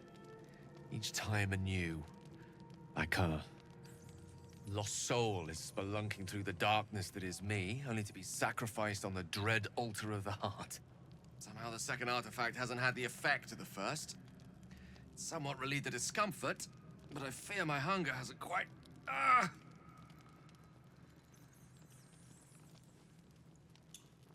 Gale, what's happening? The magic isn't having the effect it should have. It's not like the last time, like a rainstorm that quells a forest fire. It merely drizzles. The embers still sizzle, the fire remains undefeated. I'm not certain what's going on, but nothing good. Please, I need to think. I need to retrace my steps to a glade of calm and think. Thank you for the artifact. A great deal of trouble it was, too. A great deal of trouble indeed. You're welcome, Gale. Swift as my feet can carry me. I have been giving you a lot to not get a lot out of you, though, I will say. Let's talk to Withers.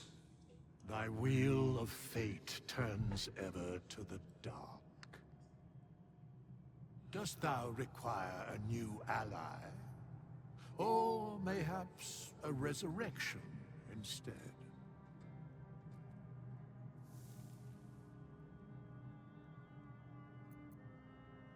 That is where I was housed, yes. And thou needst not know why. Withers is sick. Also, my guy does not care about not meaning to kill Alfira, so he's not even going to mention that. Not to be rude, but what are you? There are many answers to that question. None are important.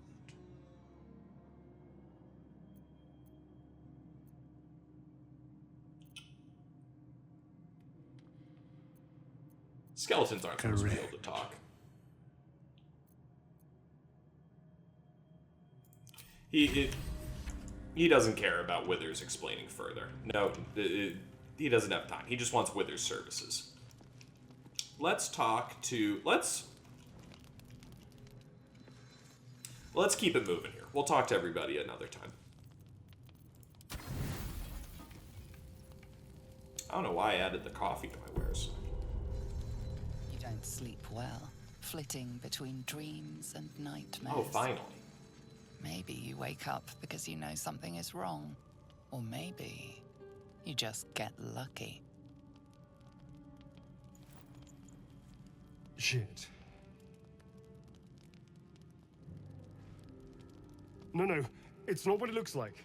I swear. I wasn't going to hurt you. I just needed, well, blood. There, in the dim firelight, you see him for what he really is. A vampire, a slave to sanguine hunger. So, I am going to break RP one time here, finally. Or, you know, maybe not the one time, but this is going to be a big RP break for sure, because Krolt would 100% do this and just kill Astarion here. I'm not going to do that. Because we want Astarion. Just, It's not what you think. I'm not some monster. I feed on animals. Boars, deer, kobolds, whatever I can get. I'm just too slow right now. Too weak. If I just had a little blood, I could think clearer. Fight better. Please. No shot. A strange sensation courses through you, and your companion's mind unfolds, secrets half revealed.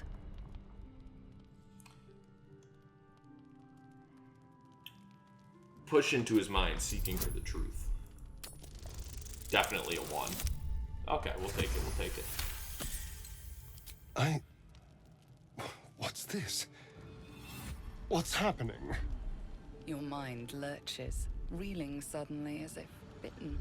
His mind opens up, revealing cracked and quivering memories. At their heart, you see dark eyes commanding you to feed. You open your mouth and bite down, not into a tender neck, but into the twisting body of a rat, the only thing your master lets you eat. Why didn't you tell me you were a vampire? At best, I was sure you'd say no. More likely, you'd ram a stake through my ribs. No. I needed you to trust me. And you can trust me.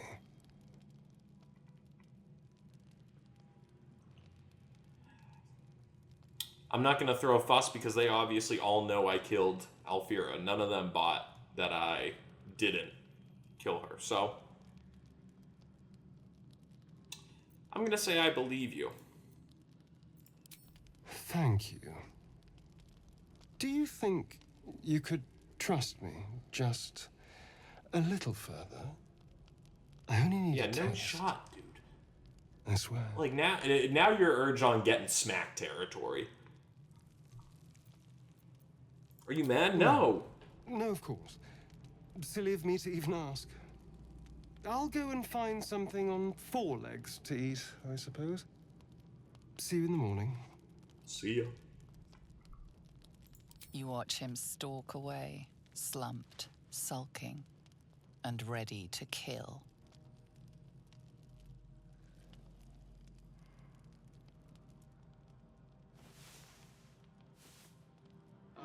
It's crazy that it took that long to get that cutscene. Let's talk to Astarion.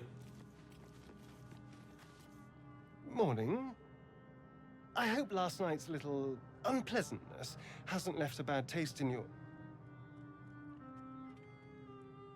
Well, I hope there are no bad feelings.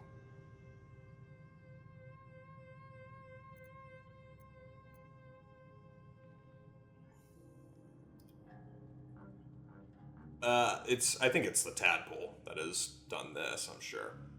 But, not at all. Actually, no, you're lucky I didn't kill you. And you're lucky I'm not a true vampire.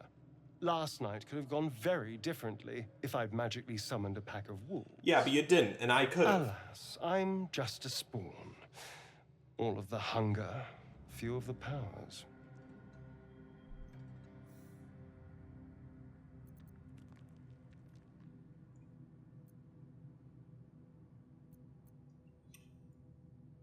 Any other drawbacks that I should know about? Oh, I've no idea. For 200 years, the sun would have turned me to cinders. Until the crash, when I woke up bathed in its light.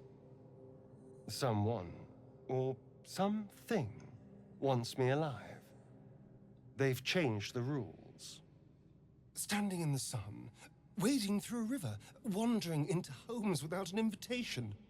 They're all perfectly mundane activities now. As for my other quirks, well, we can figure those out in time.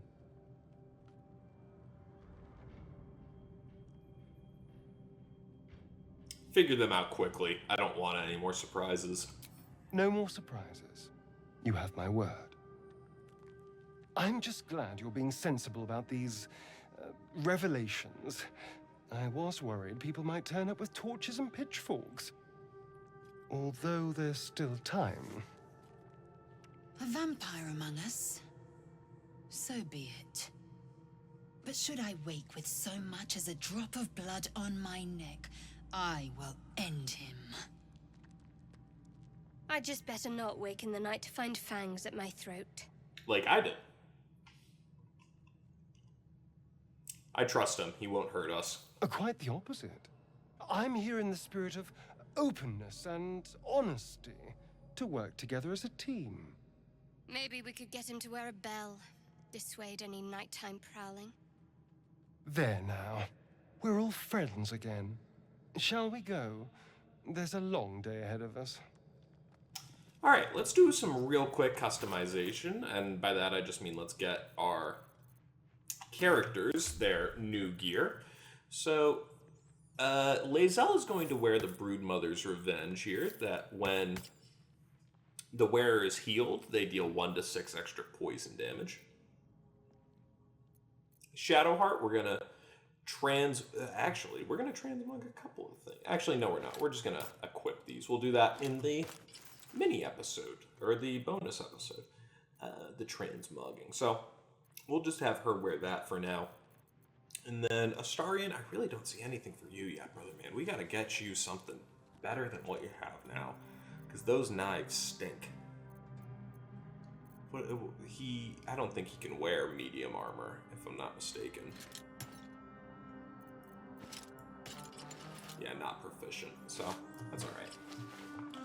Well, Astarion, you'll just have to keep wearing your sick, fancy clothes. And I think without further ado, let's head on over to that there goblin camp. First thing that we're going to do is sell our wares, which we might have more than they can afford to buy. But we'll have to see. Your greatness. Something catch your eye.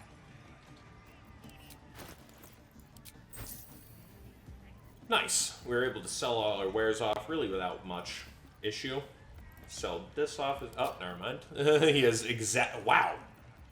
Did he have exactly the amount of gold that he needed to give to us? That's kind of crazy. We're going to buy the black and the white dye. We're also going to buy these greater healing potions. All the potions that he has, actually. And jump distance increased by 1.5 meters. That's not really that great. Not to the point that we want to spend money on it. When they gain extra 3 hit points. Yeah, nothing here that we're really looking for. We will also buy these camp supply packs, though. And we'll send that to camp. Been a pleasure, your greatness. Always should be, brother. Alright, let's go talk to...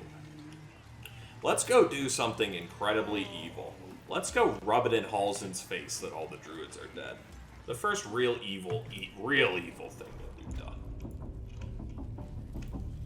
I shouldn't say real evil thing, but like super villain shit. We ain't said you Oh, I forgot. We gotta do this fucking bullshit. Dude, I'm going the other fucking way. You're lucky that I can't kill you yet.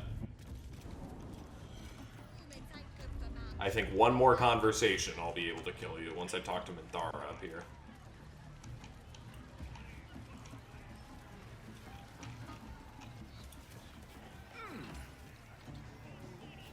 Come on up.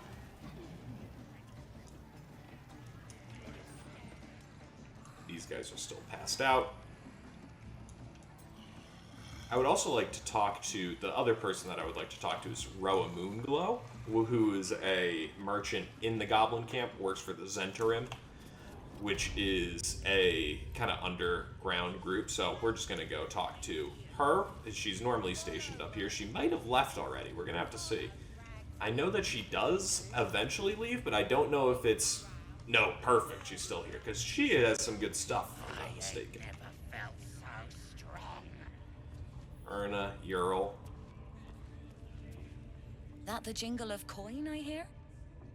You've timed it well, my friend. Already turned quite the profit today. So I'm feeling generous.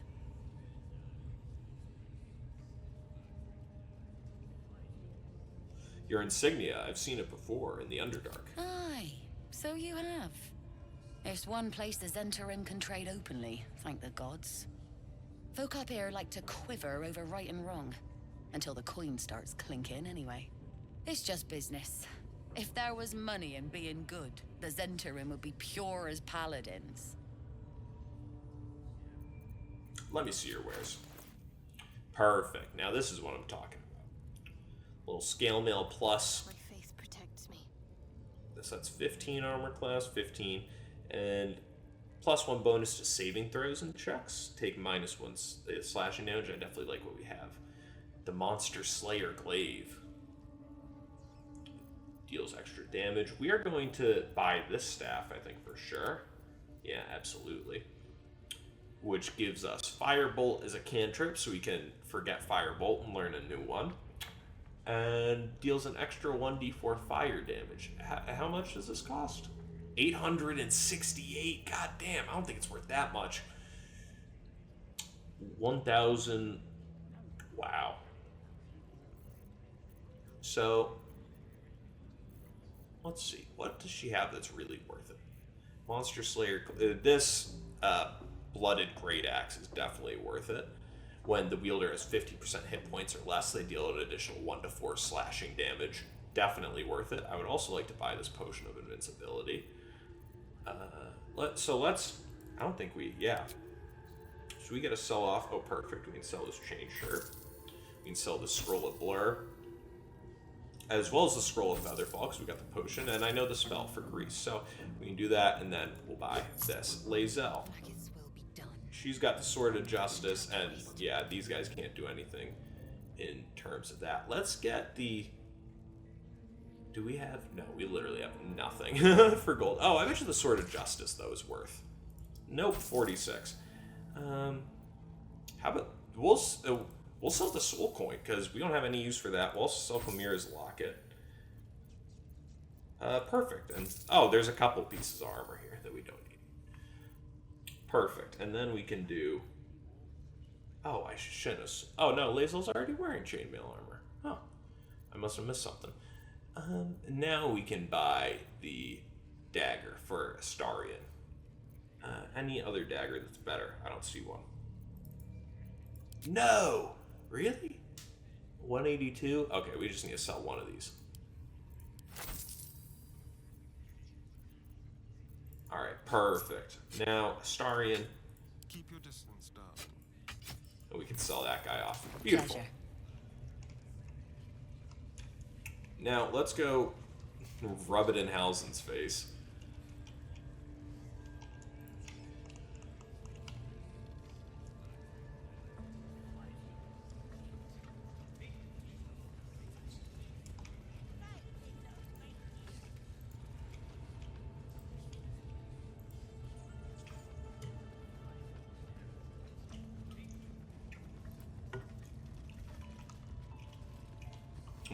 I'm excited. Yeah. This is really evil. We should go, like, we have the idol with us. Like, I can imagine, like, a supervillain, nice, going in and just tossing the idol at his feet. Oh.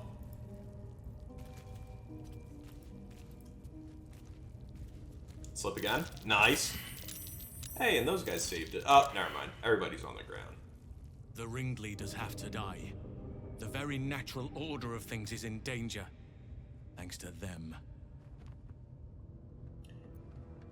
It's so sad that there's no line here to tell him. Traveling to Moonrise is no small task.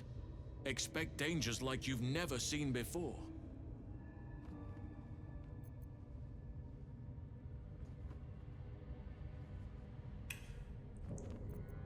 What's so dangerous about it? To get to the towers, you'll need to pass through a terrible place. A cursed place. This curse shrouds everything in shadow. You will not find life, light, or anything natural there. Any who linger are twisted by the curse. They become shadow beings, tormented, dangerous souls.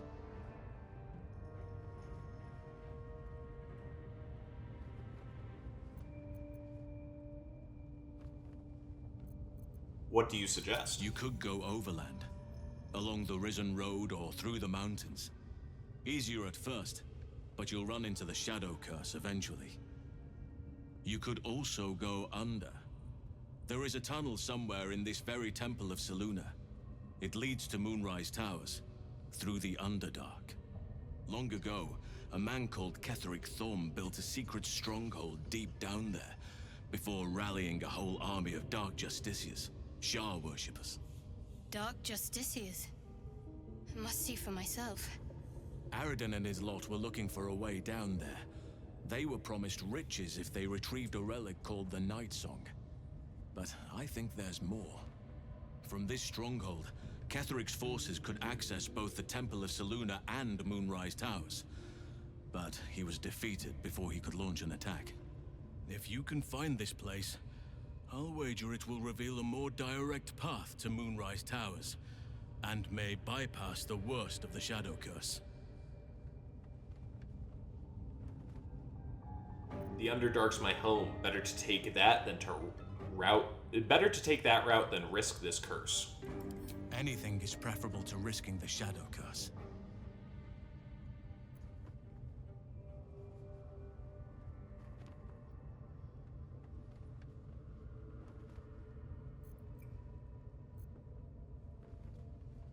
How do I find this passage through the Underdark? You'll need to pick up where Aradin left off. Find the hidden entrance. It's somewhere in these ruins, from what I've heard. We're done here. I'll be on my way. I'll remain here and do what I can to disrupt these cultists' plans. Perhaps I can stop their attack before it's even launched. Farewell.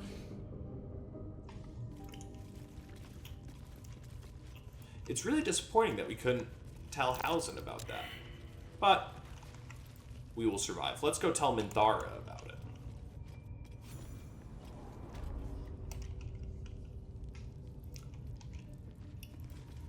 Ooh.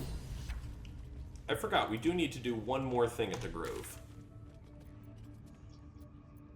Give this idol to Mole. Oh, the gate's just permanently open now. That's interesting. But give me so much as a hungry look, and I'll drive a stake through your heart. I do so very like spicy food. What the fuck?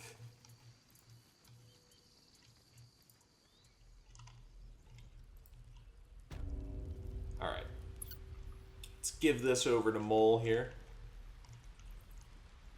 Come on, guys. Damn, all the oxes are gone too, except him.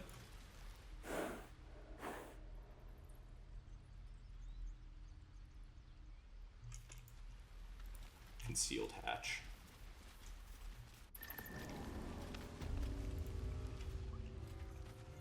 Is Mole still here even, I wonder? No, everybody's gone. Wow. Wow. That's very interesting.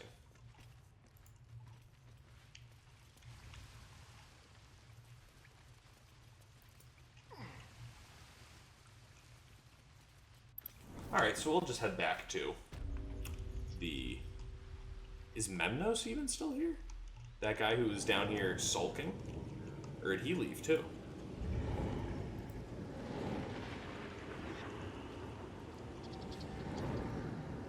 Oh, no, there's like a poison cloud around it now. Down here. Yeah, Memnos is gone too. That's incredibly interesting. Tree Father's Sorrow.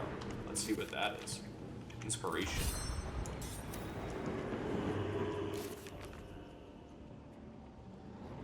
Inspiration. Here we go. Where's the Acolyte, Shadowheart? Unleash Sylvanas' curse upon the Grove. Wow, that's cool. I didn't realize there was a curse upon the Grove. Cool that we came back here then. Let's run back to the Goblin Camp though. I'm shooting arrows at his And I think I'll probably just fast forward because we just did this run. I'll fast forward to when we get over to Minthara. So we are getting to 50, we're at 51 minutes of my recording time here. We're going to do a little bit of an extra long episode because I do feel bad that I've been kind of behind on getting these episodes off. I do apologize. Just kind of jammed up between work, travel, that said. It's exactly 7 p.m. on Wednesday right now, if you're curious. So I hope to have this video up in the next 3 hours. So quick turnaround time tonight. Report, and make it quick. Organizing these creatures tests my patience.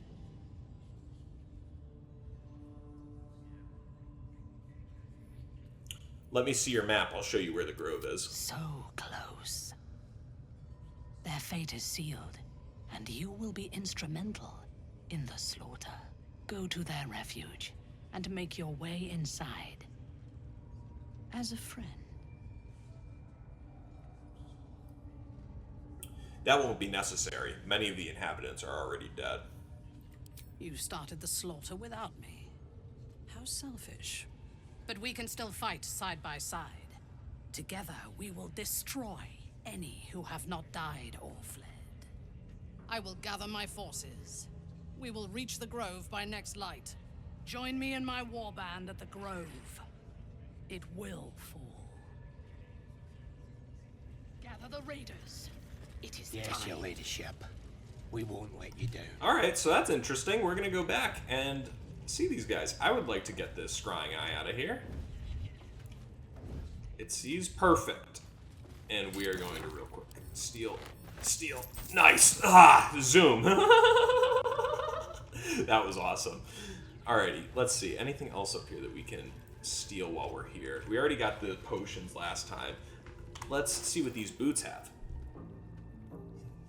When the wearer stands in water during combat, it becomes electrified. This is a great thing to give to Gale, although I don't think he needs any more of them, if I recall correctly. Your axe got broke. I'm going to send this back to camp as well. Actually, no, we'll read this one real quick, because it's just a note. McGlubbiot, your axe got broke. Your whips don't sting. Your priests all croak. Show your face and we'll take your eyes, then chop you down to goblin size. The absolute will make you kneel, beg and grovel, bleed and squeal. Signed by a goblin, I assume. That's why I read it in that voice. Which I kind of regretted halfway through, but you know, it's good fun. We're having fun. Alrighty, let's, so she said next light, so I think that means we gotta go long rest, even though we really haven't done much here, which I'm fine with. Anything that we want to do here real quick before we haven't been down in Priestess's Guts chamber, but I don't think we really need to do much of that if I'm being honest. Oh, this is cool. It's gonna be a massacre. I've never seen this before. We're invincible. We'll cut their horns off.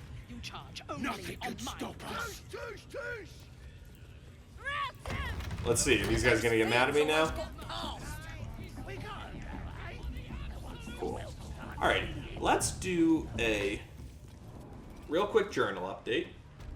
Actually, no, we've already initiated this, so there's no hope left, kinda. There's no going back. Rescue the Druid housing. What is that,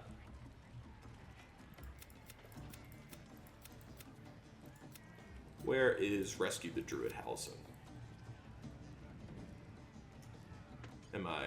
Here it is. The goblins left to attack the Grove. We should report to Halsin. Oh, let's go tell him now. And again, we'll probably fast forward to when I get down to Halsin. I'm gonna introduce this a little bit more to, you know, just places we've already been running through, stuff like that as we go along here. Alright, now I wonder if we can rub it in Halsin's face. And yeah, so I'm never gonna really cut any important content out, or really anything that I do for the most part, unless it's something like, for example, in the last one where I was able to clearly just say, we upped to this skill and dropped this one. I'm never gonna cut anything out. Like, I'm never gonna cut anything important out. I think I'm going to introduce a little bit of fast forwarding through places we've already been, just so that there's a little bit of less. The ringleaders have to die. Fluff. The very natural order of things is in danger, thanks to them. Alright, so we can't even tell them nothing? Strange. I'm sorry that there's been a couple of those where it's like, we should tell them this. I think they're assuming that you're being good in this idea. We can just ignore it. So, let's just long rest again.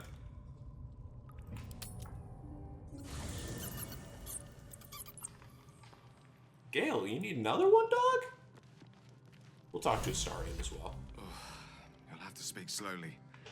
I'm finding it quite difficult to concentrate with my condition gnawing at my insides like a teething displacer kitten. I think it's because we waited so long to give him the second one, and so it just triggered immediately. So that is most gratifying to hear. May I? Let's give him those boots we just picked up, because these things are effing worthless. Thank you.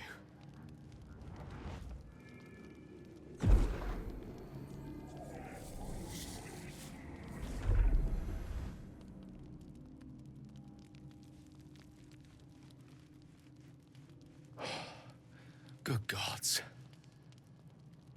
It hardly has any effect. Oh, Mistra, have mercy on us all. Listen, I need to speak to you, to all of you. It would be unconscionable of me to remain silent.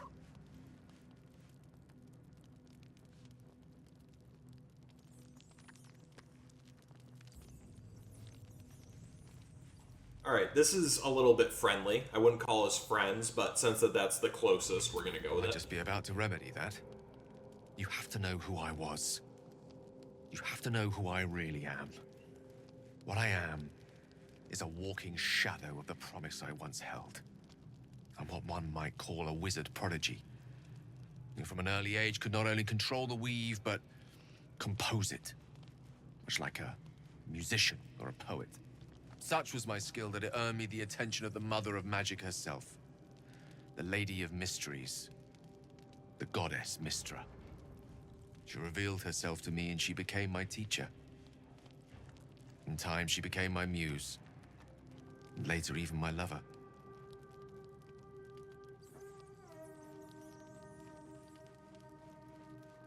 It seems that you and I have quite different experiences concerning Mistra.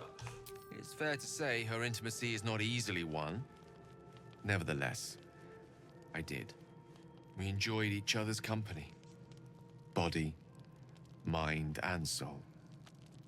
But even so, I desired more.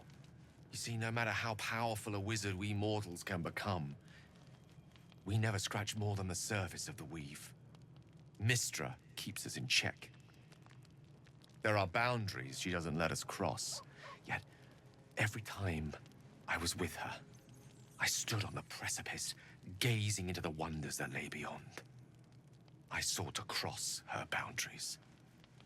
God damn, man, I've been casting Firebolt this whole time, and Gale's just sitting back going, hold my beer.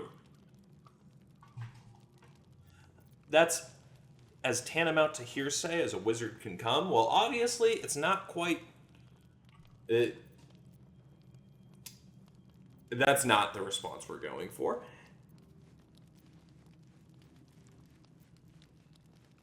Ooh. Do I applaud his ambition?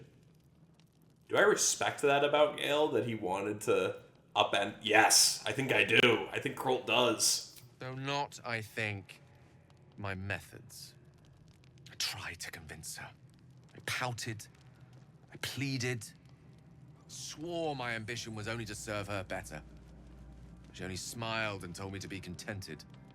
But inconceivable as it seems to me now, I shared a bed with a goddess, and yet I wasn't satisfied. So I sought to prove myself worthy to her instead. We come now to the crux of my folly. Shall I share the story behind it, or would you rather head straight to its sordid finale?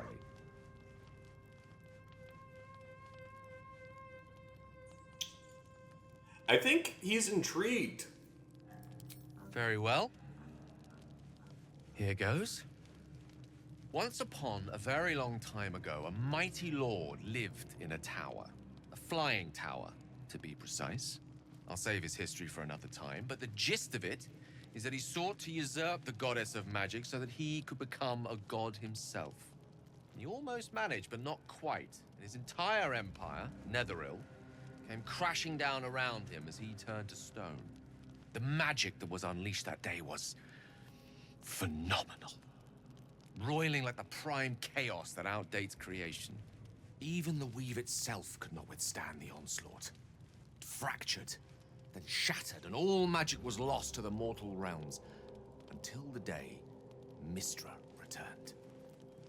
She restored the weave, reuniting all its scattered shards.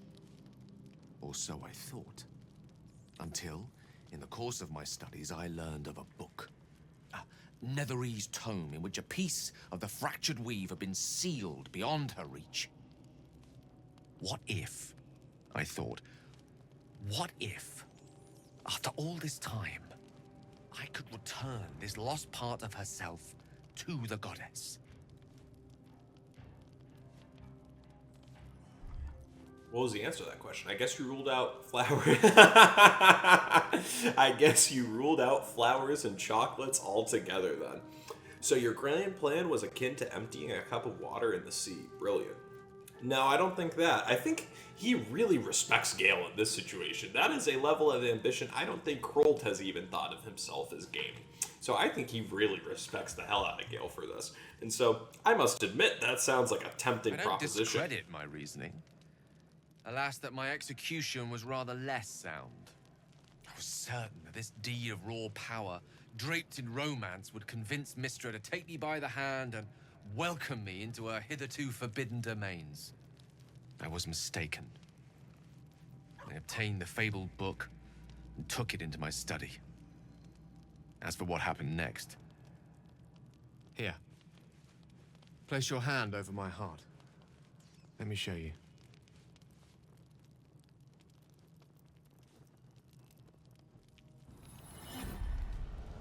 You feel the tadpole quiver as you realize Gale is letting you into the dark.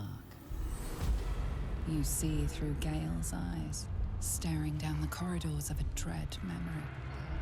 A book, bound, then suddenly opened. Inside there are no pages, only a swirling mass of blackest weave that pounces. Its teeth, its claws, it's unstoppable as it digs through and becomes part of you. And gods, is it ever hungry.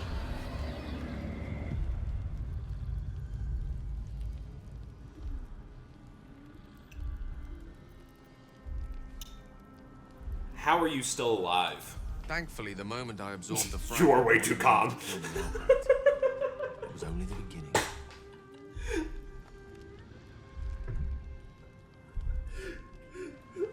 Oh my god, beam of light shooting out of his chest. This Netherese blight, this orb, for lack of a better word, is balled up inside my chest. And it needs to be fed. As long as I absorb traces of the weave from potent enough sources, it remains quiet. Were it ever to fully destabilize, however. You will die. Rather worse, actually. I will erupt. Whoa. I don't know the exact magnitude of the eruption, but given my studies of Netherese magic, I'd say even a fragment as small as the one I carry, it'd level a city the size of Waterdeep.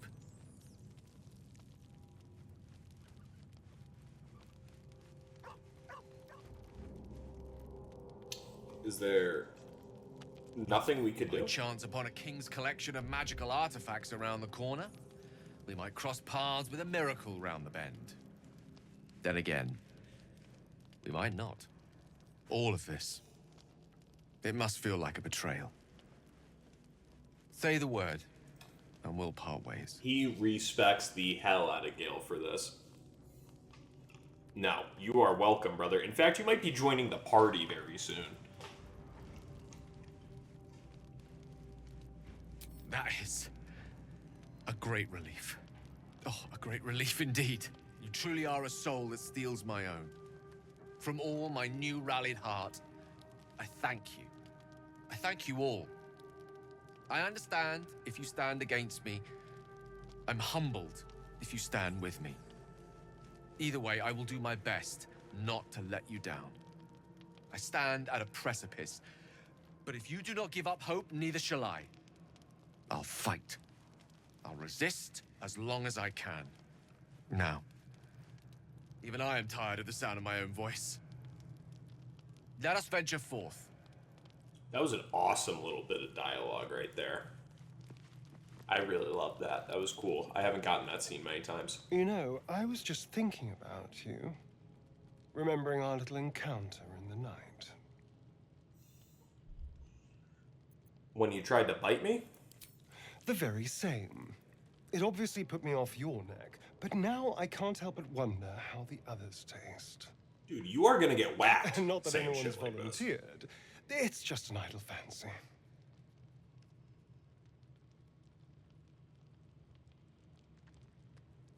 A dangerous fancy. They're all off the menu. Oh, you're a sweetheart. But you don't need to worry. I'm just thinking out loud. Take Gale, for example. He strikes me as someone whose blood is rich, refined, like well-aged brandy. But the Gith? What in the hells would she taste like?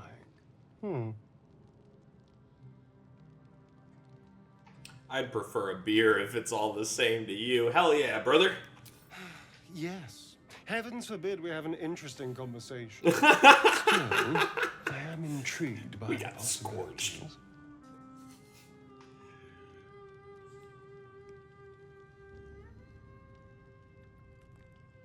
Could I convince you to kill someone less useful? No one's getting killed, I swear. We're just two friends talking. So, in the spirit of theoretical questions, if you had to take a bite from one of them, who would it be? Fuck you, Asteri. Yeah. Oh.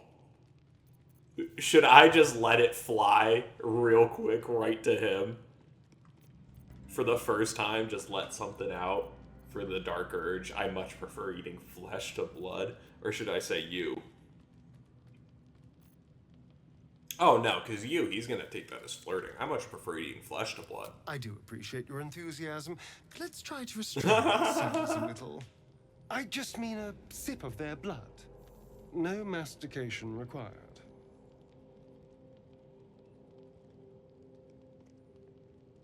Definitely Shadowheart. A fine choice. She is enticing. Although, the more I think on it, the hungrier I get.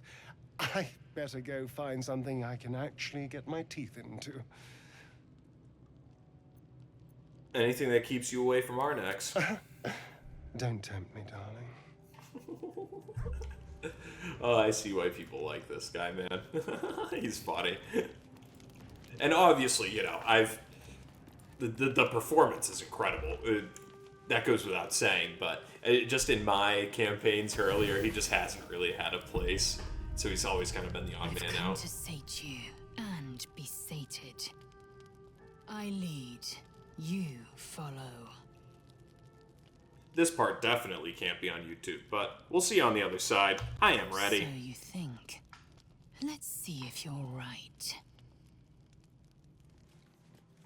Good morning. What a great night I had.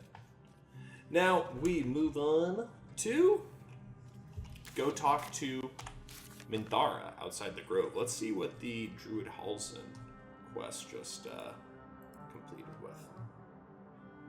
I just saw it. Tieflings and the Druids were defeated. It's unlikely that Halsin will help us now.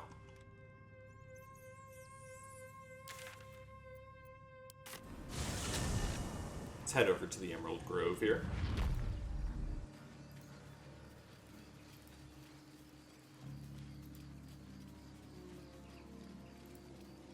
Go and meet Minthara. Uh-oh, did we miss it?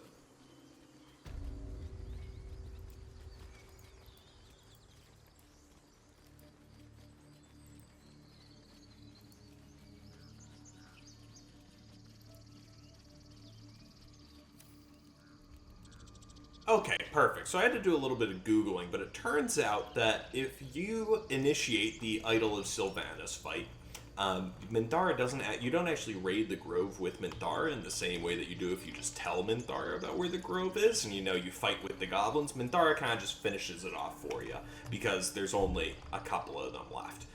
So with that, we are going to look at. Yeah, we're going to take a just quick look at our journal here. We, just kind of have our kind of random old side quest here. We're going to run back to camp and see if Volo is still there, because if Volo is still there... Oh no, so all the goblins stayed. Let's see. Or they've hung around, it seems? This is very interesting, because I think normally if you raid the grove, don't they all leave? I've only actually raided the grove once, outside of you know, just I've only done it in my own playthroughs once, so it's interesting. Do all the goblin bosses leave, or does just Mithara leave? Yeah, Gut's still here.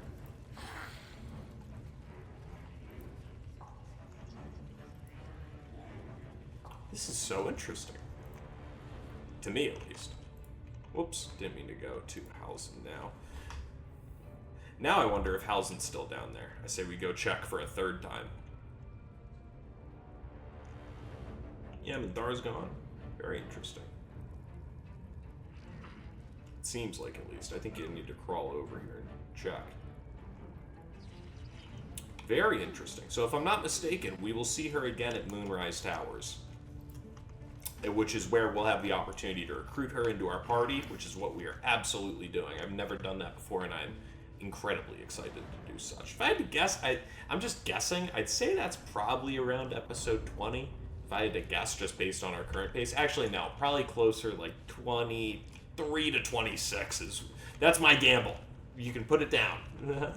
Hausen, you still here? No. So I wonder where Hausen goes. Will he show back up in our story, I wonder? Very interesting. Alright, so I say we do one more thing here. Let's see what else. Oh, perfect. Let's actually... I got blinded by seeing if Hausen was down here. Let's see if Volo is up there.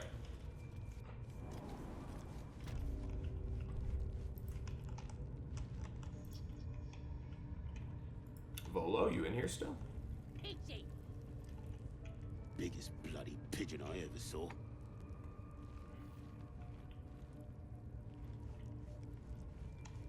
Nope, he's gone. Is he back up there, I wonder? Back up top? Let's talk to this guy.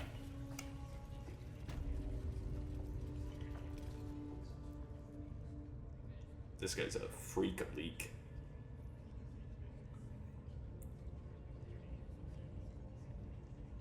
Greetings, child. I've met few aside from goblins here. You recognize the Scourge. This man is a follower of Leviatha, goddess of pain.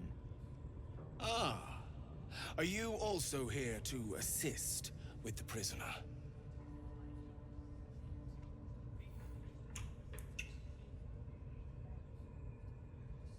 What do you mean?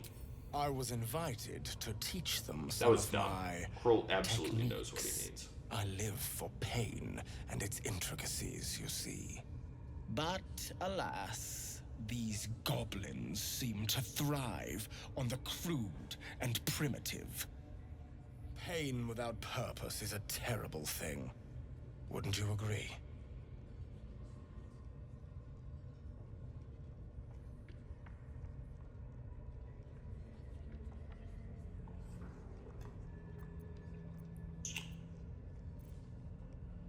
I thought a follower of Leviathan would approve of pain. You know the Maiden of Pain. How refreshing. But there is more to us than that. Yes, we worship her through pain, often our own, but it is an intimate and loving thing, one we offer up. If you would permit it, I can show you firsthand. By all means, let us see what his skilled hand might get up to.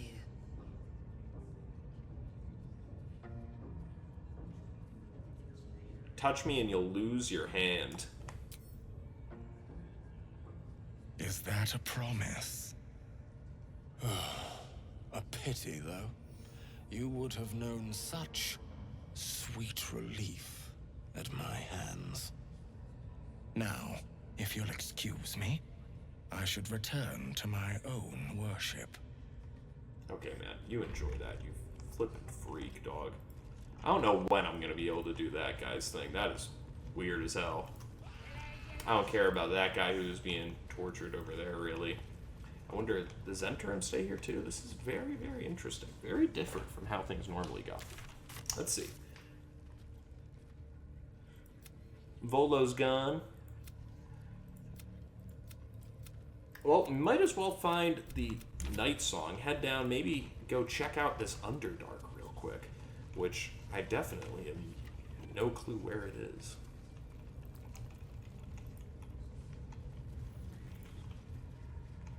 Fun little thing here. I'm sure most people know about this, but you can't just straight up jump around to this door here.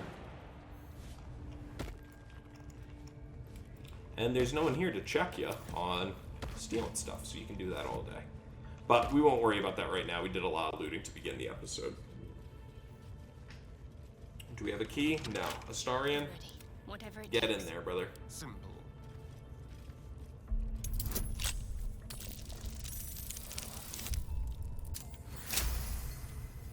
Nice. Let's be quick.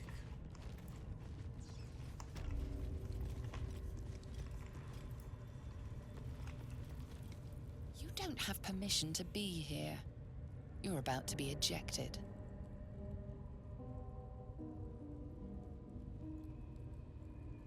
We belong here.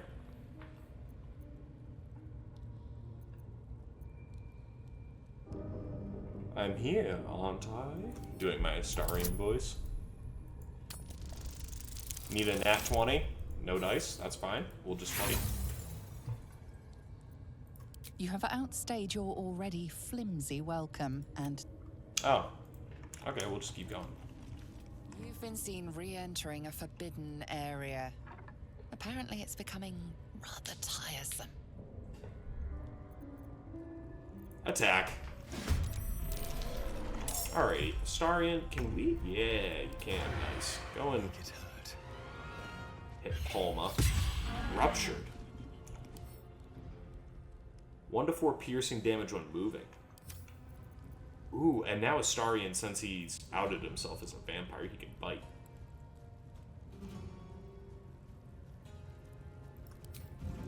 We'll bite.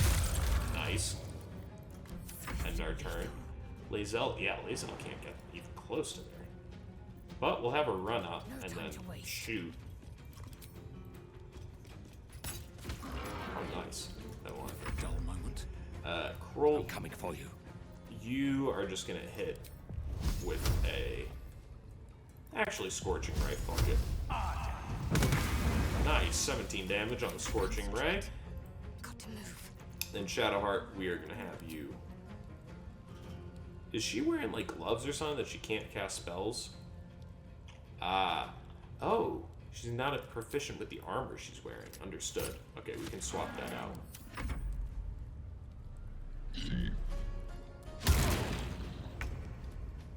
Astarion, no dice.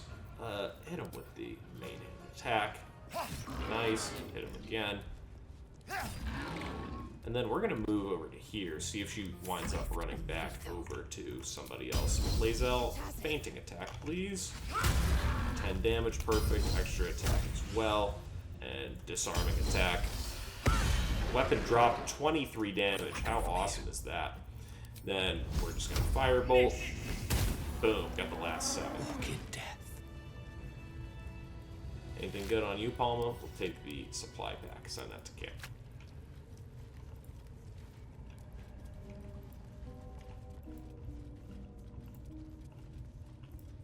Head on. Down through there. I won't be able to fit through there quite yet, but I will learn the Fey spell and we'll go through there. And yeah, here is the puzzle to getting down into the Underdark. And this is actually a puzzle that most times I just Google because I always forget how to do it. I always forget it, and so I just Google it normally.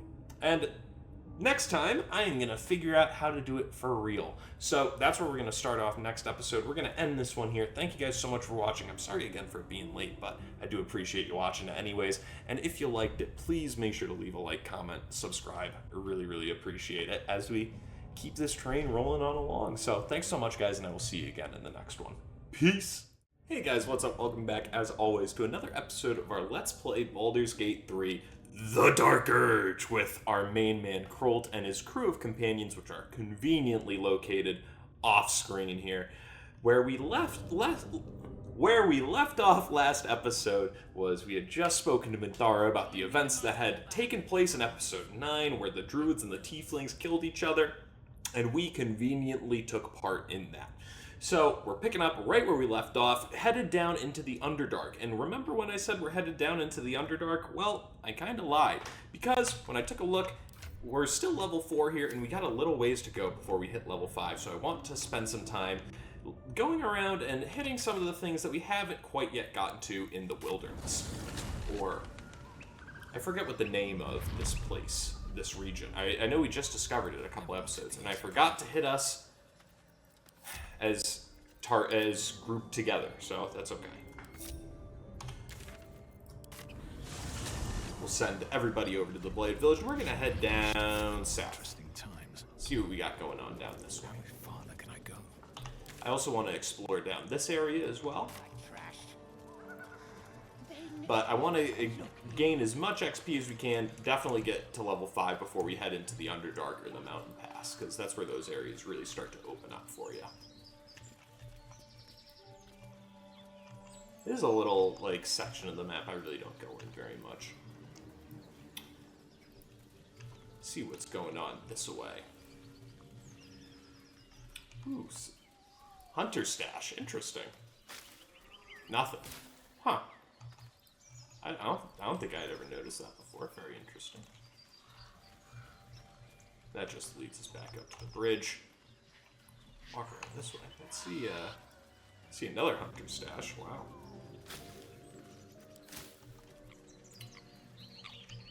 Oh, I bet you can jump down there and sneak around. That's good to know for the future. Minus 3 HP. Yeah, no fun. That frog is going crazy. Let's keep on hoofing it here. And yep, this is where we just were at 2 seconds ago. So we'll keep on heading down. But this looks like a little cave or something. Anything worth? Survival failed. Well, everybody failed it? That's tough. I wonder if I... Is this a chest spot? Nice! I remember I don't remember which episode it was, but some odd episodes ago I did mention that you don't need to actually pass the survival check. And demonstration. So we're going to send all of these porta pieces to camp here. Pick up the gold, and now we'll go talk to Auntie Ethel. Do you harass every old woman you meet? Lads, for the love of all that is holy, I've never clapped eyes on your poor sister. Drop the act, hag. You was the last to see Mayrina. Just let her go. Please. Thank goodness you're here, sweetie. I don't know what's come over these boys. Stop this! We won't ask again.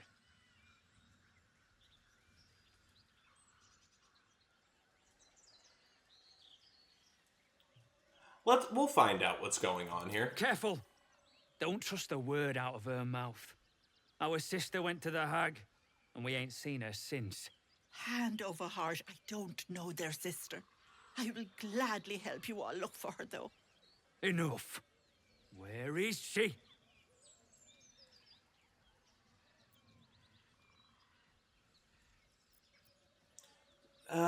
Would we stand in the way of someone beating up an old lady that someone we see as innocent? But certainly, we got to remember too, if we think back to when we interacted with Auntie Ethel back in the Druid's Grove in the first place, she was certainly a little bit over-eager to talk to us and help us and learn more about our condition. So I think that leaves a little bit of a bad taste in our mouth, but even for... Yes, when I think about drow, actually, I was going to say even for a drow, isn't that a bit extreme? But of course it isn't. I'm not getting involved. Bollocks! You were supposed to rush to my defense, love. Fat lot of good you are. Damn, did she just kill them? I've never gotten this before. Some advice? You ever darken my door, you'd best have that head bowed and an apology at the ready. Bye-bye now. Damn, that's crazy. See Auntie Ethel. Damn, and so they both just die. That's crazy. What happens if we speak to the dead with them? Oh, she's not proficient with the armor? Oh, this is heavy armor. I didn't realize this. Damn. Shadowheart, we gotta give you your old stuff back. My fault. Oh, no, we did see that last episode. I just forgot to change it. Let's talk to these guys, see if they have anything to say.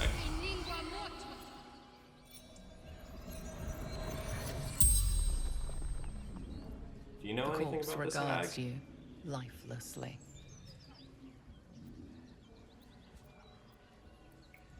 Why do you accuse Ethel of taking Mayrina? Why are you so worried about your sister? Where are you from? Why do you accuse Ethel? Because what Mayrina wants, only Hag can give.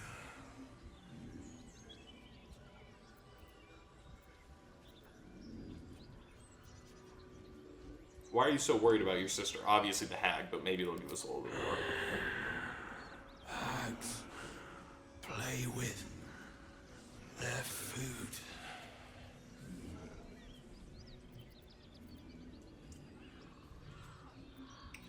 I'm gonna ask where they're from. Not really because we would care about it, but because I'm very interested. Out by Baldur's Gate. Okay, that's about all we needed to hear. We got all the info that we want out of these folks. Take the cleaver, and we'll read the tattered letter. So this is a letter from Mayrina. Dear Joel and Demir, don't get mad. I mean it. I'm only leaving this note so you don't panic and do something stupid. I'm going to the hag. I owe it to Connor to make things right. You know he'd do the same for me. I'll be back soon, so not a word to ma'am, alright? She has enough on her plate. Mayrina. Alrighty. So, we know for sure Auntie Ethel is a hag, so that's progress. Probably not great to, Light on my feet.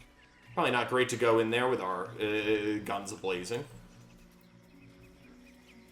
This is such a pretty part of the map before it Chill runs changes. up your spine. You feel like you're being watched. Let's search for signs of magical interference. Oh! Okay, this is going to change things if we have -1 to intelligence checks. Although I will say that when it evens out to +3, part of me still thinks it's kind of worth it. And when you have the Arcana proficiency, that's before we get guidance or really like any, like for example, when we get a ring of intelligence later on or something like that. Yeah, I'm okay. I'll still take that. But it's good to know that I need to keep it. I don't think I went all the way down to 9, but if I did, that's silly because I should have thought of that ahead of time. But certainly worked out a-okay for us there. All their companions just vanished, dog.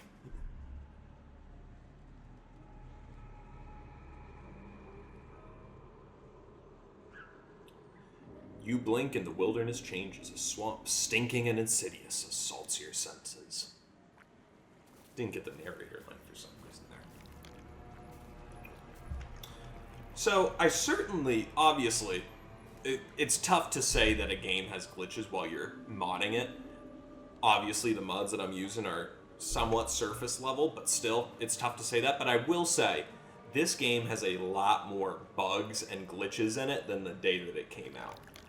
I remember the first time that I played through this game, I didn't have a single thing like that happen where, or I shouldn't say that. I had 3 moments. I literally remember it because that's how few and far in between those moments were in that first playthrough. And I remember being shocked at how well it went. Traps. And so now when you play through, you have things like NPCs that vanish or no facial animations when they're talking, or a voice line doesn't come through.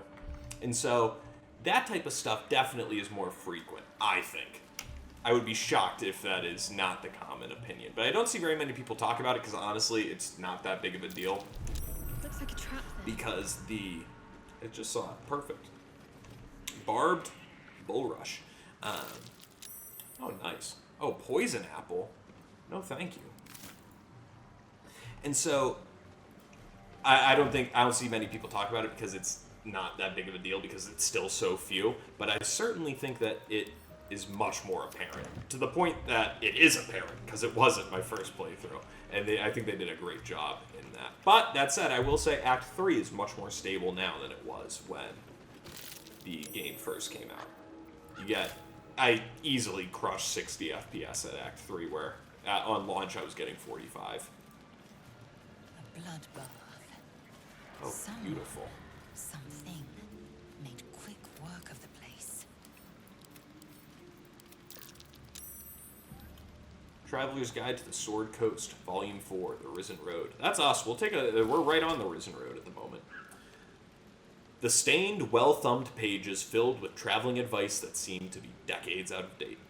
Those who seek to journey the coast from the interior regions lying to the east will typically seek out the Risen Road.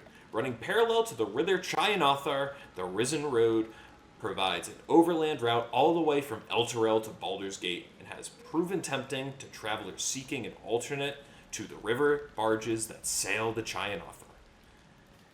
A portion of the road approximately halfway between Elturel and Baldur's Gate has in recent years developed into an enclave for Saluna worship, with a temple of not insignificant splendor lying near the road. Indeed, an entire village, Moonhaven, that's the Blighted Village, has developed alongside the temple and can provide food and shelter to weary travelers.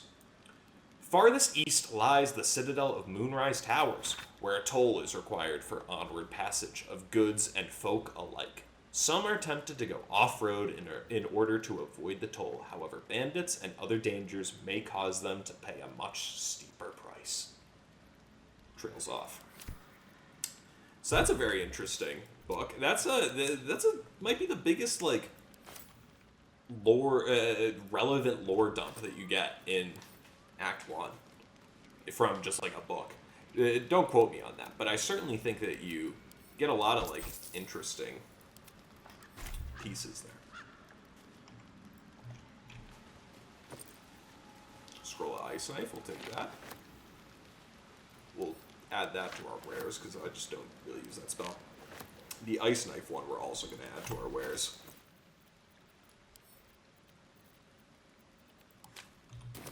Because we've already learned that spell. And it's great, but it's a level 1 spell, and so it's not really... not much point in sticking it around. Can we cross this? I've never noticed this before. I've never been over here. No traps? No traps. No chest? No use digging here. Well, oh, he'll just tell you straight up, go fuck yourself if you don't have anything good. Yeah. Okay, so just a big chillin' zone right here. Alright, I fuck with it. I fuck with the vibe.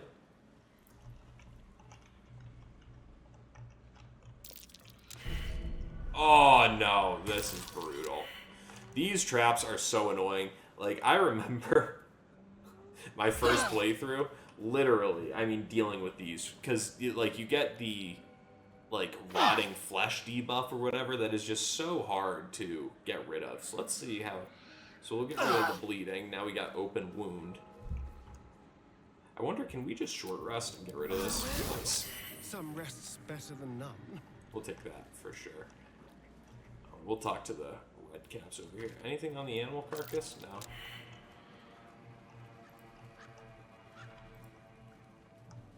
You got anything to say, dog? The murderous glare of a redcap, a fey creature known for its bloodlust, greets you. That noise. Is the creature pretending to be a sheep? Let's ask him what he's doing. You seize me? Nosy, scum-sucking, lice-ridden little ball bag. Get out! Or I bite tongue. Eat tongue. Oh, delicious tongue. These guys are a sneaky, difficult fight. But I'm gonna say I'm not going anywhere. Ha! I bleed ya, touch ya, make many delicious holes. Yes, yes. Sick. We're gonna real quick F5 it, because like I said, these guys are sneaky difficult. And so we are going to Astarion. Oh, I can't. Bullshit, I can't reach. Run your ass up there, Astarion. And beautiful. Yeah, 58 health. These guys are beefy. Oh, that just sucks. We're not gonna bite him. Critical hit. We'll take that. Nice. I would like for Krolt to honestly kind of sit back and hit these guys with attacks as they come in. Like, I kind of want to throw... Oh. That can happen sometimes when you unlock your hotbar. You can accidentally, instead of clicking something, you can pick it up and move it. And I unlock the hotbar so that it just makes things a little bit more appealing to my eye and easier to see, so that I can, for example, move the ice knife and stuff around. But sometimes you can be clicking something but accidentally pick it up for a second and drop it off your hotbar. If that ever happens, all you gotta do is go into your inventory, hit your spell book up here, and you can drag it right back down onto your hotbar. And so I think Krolt is probably going to cast like Web or something right here. I think that's actually exactly what he's going to do with his current turn. Just so that these guys have as much difficulty as possible getting through there. And then we are going to cast Fire Shield. So that if we wind up getting hit by anything, there's some residual damage given back. Breathe deep and move. Have Krolt run away a little bit. Lae'zel, let's see if we can jump you into place. Nice. Lae'zel's got this pretty good great axe, yeah. 6 to 20 damage, that's some good stuff. And we'll try and disarm him. He saved it, but that's okay. And we're gonna use our action surge here, because we have I think we have a pretty good chance of maybe not killing this guy this turn, but killing this guy before his friends have a good chance to attack us. If I'm not mistaken, one of them's a wizard, so we'll have to play that into it. I don't know if any of them have bows. I don't think they do, but we'll see. Lae'zel will just main hand attack him. Perfect. 15 damage is just so fantastic at this point in the game. And he's got 19 health. We're not going to be able to kill him this turn with Shadowheart unless she gets a crit Guiding Bolt, which I'm not going to rely on. So we're going to do a spiritual weapon. These guys aren't resistant to anything. Perfect. So we're just going to put the spiritual weapon up here with this guy. Now, we're going to use Hold Person, not really. Yeah, there's not really a whole lot here that is going to be incredibly useful to us, except for just attacking this guy, which we'll see if that works. Nice.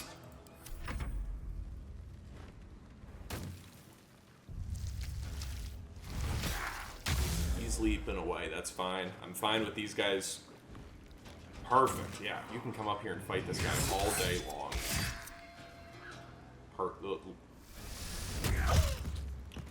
Yeah, see, like 14 damage. These guys hit. He's gonna try and jump up there. Okay, so this is good though. I'd rather have these guys. I wouldn't rather have these guys be on the high ground, but I will take that as opposed to them jumping up here and using their turns up back here instead of them attacking us with their turns. And while we could just focus down this guy at basically no penalty. Lae'zel got hit pretty hard, sure, but we will take this guy down without much issue. That's a tough look for sure. Sorry, can you hit him with this? Yeah, sure.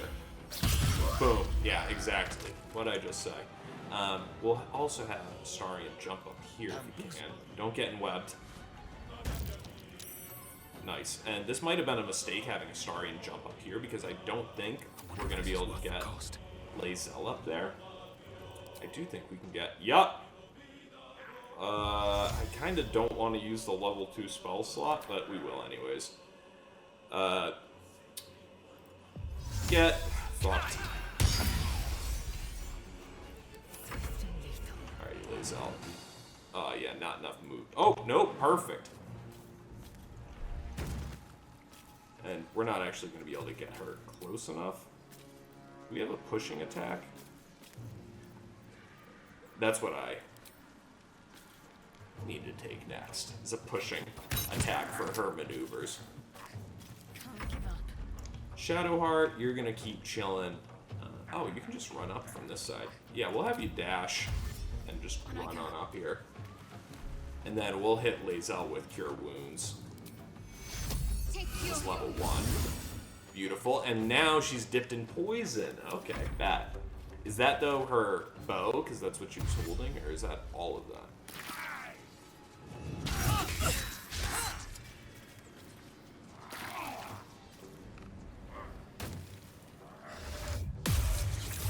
It's nice. Krolt saves the whole person.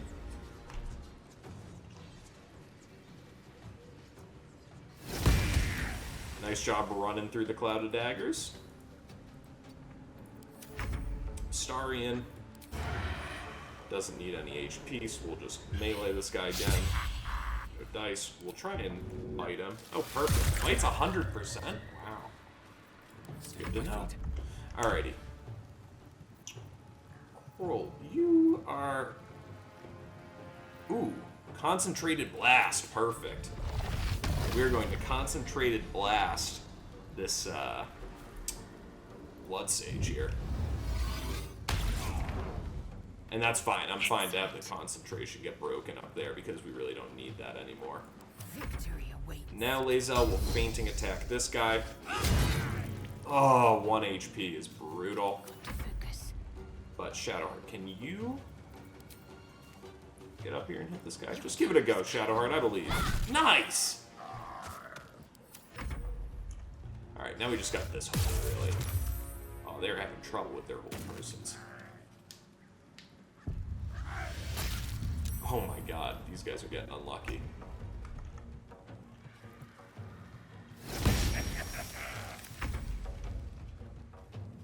Alrighty, go after these blood sages. Blood comes easy these days. Well, can you just firebolt this guy? Brutal. What are you gonna do? I am death. Lae'zel's gonna run over and faint. Actually, no, because we won't. Yeah, we will short rest after this, because we're gonna take a long rest fairly soon anyways. Damn! 32 and 2! 34 damage on one swing this early in the game is fucking nuts. Before your level 5 is crazy.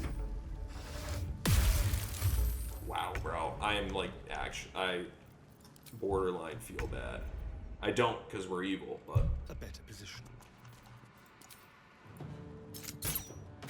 Nice!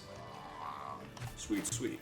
So that really did not help us very much with our XP, but we'll just keep chugging along and we'll get there when we get there. Let's see what these guys have. Short rest as well. That took the edge off. Skeleton? Nada. Go and get this point here for sure. Alright, I doubt that guy's anything good either. Looks like some supplies here, though.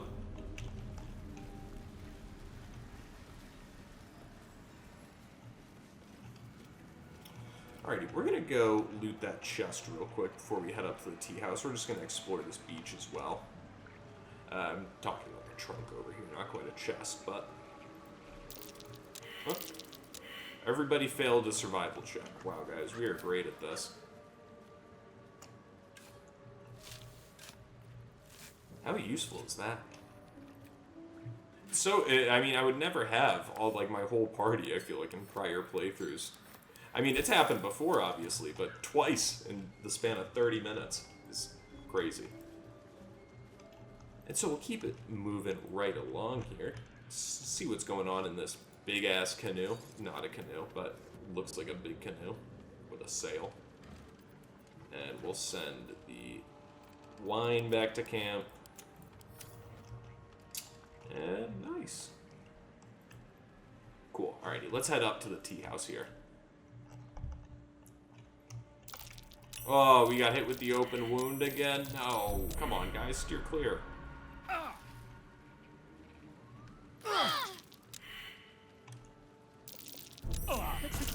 Jeez.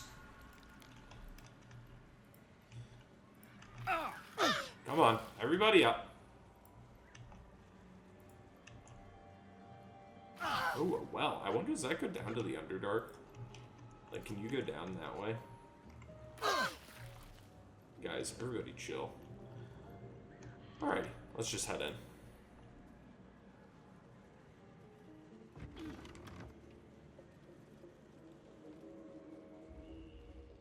I don't want a crumb left on that plate, girl. Auntie Ethel, please. One more bite and this pie is gonna come back up to say hello. Don't make me get the wooden spoon. You're eating for two, so get to it. If it isn't the cheekiest pup of them all. You'd best have one hells of an apology for me, young man. Tell me, hag, is this intimidation part of the bargaining process, or does that come after? Oh, the wizard thinks he's smart because he can read. How precious. You know, I was gonna give you a swift kick up the arse and show you the door. But I think you and I could have a bit of fun together. Gods grant me patience. Eat up, Mayrina. I won't say it again. Do you treat all your guests so poorly that lady doesn't seem to be enjoying her dinner? That's Mayrina. I have some bad news for her. I'll say that. Keep that hole under your nose shut, or things will get messy. Don't bother. You'd only subject us to her inevitable wailing. What is it? What's going on? Auntie Ethel killed your brothers.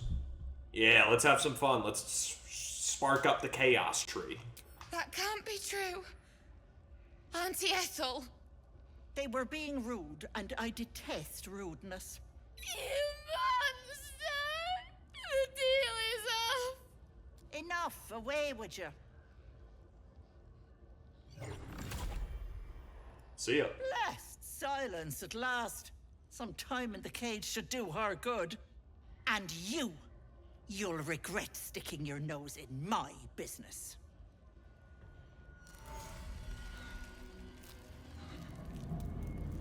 Oh yeah, that's normal.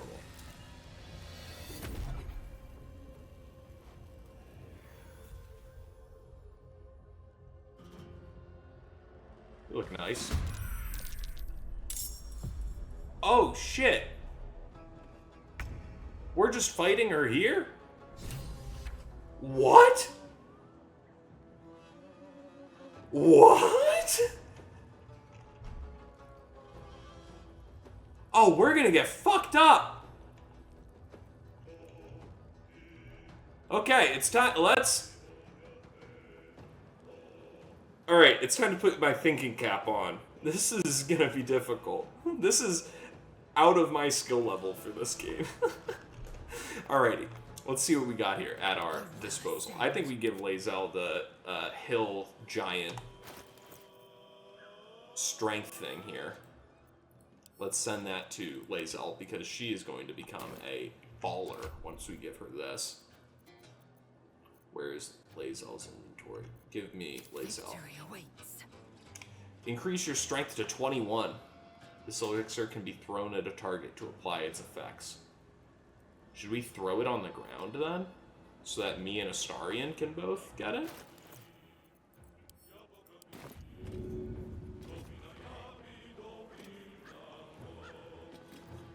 Alright, Astarion, do me a favor. Walk right here. Lae'zel. Fuck! I meant to pick it up to throw it. That's my dumbass, man. God fucking damn. Like I said, way outside my skill level. Alright. Alright, this is... How do we get Lae'zel here in one turn? I think we could pull Auntie Ethel in with a Void Bolt, but I also think that's kind of wasting... We don't want to waste an action on a Void Bolt. I think we put Lae'zel here. Is this... Undead? She's not undead. Yeah, she's Fae. Arrow of Fire, I think, is what we gotta do. 35%. Fuck me. Yeah, Arrow of Fire has gotta be it. That said, I want to take a look at, because we've got a whole crew of people here. We are also low health to start, which is not great. There's no way she also counts as a person, so we can't hold person her, I guarantee. She's got to be a... must be humanoid. I think we... bless everybody.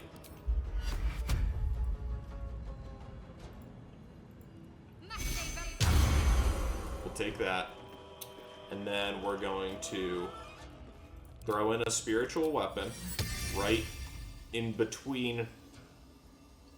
I'm going to block this off a little bit so that Auntie Ethel, if I set it right here, Auntie Ethel won't be able to squeeze through this gap, so she's going to need to walk her all the way around and use up a bunch more movement to get to Lae'zel if she wants to do that. I'd imagine she's going to cast some spells, though, so if I put this right in front of her, I think she'll be threatened. Nice. And we're getting this turn before she can go anyways. So we're going to try and lacerate. No dice.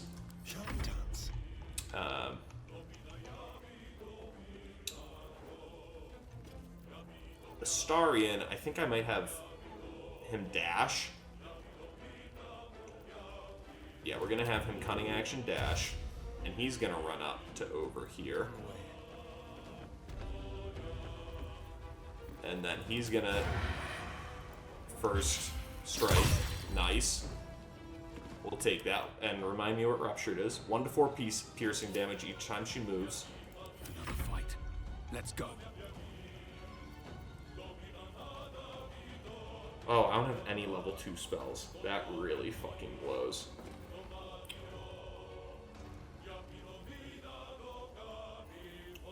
I wonder, should we Bone Chiller? No. Let's... Oh, I can't even use this because we already long rested too. That sucks. I think we're gonna run up and Burning Hands her.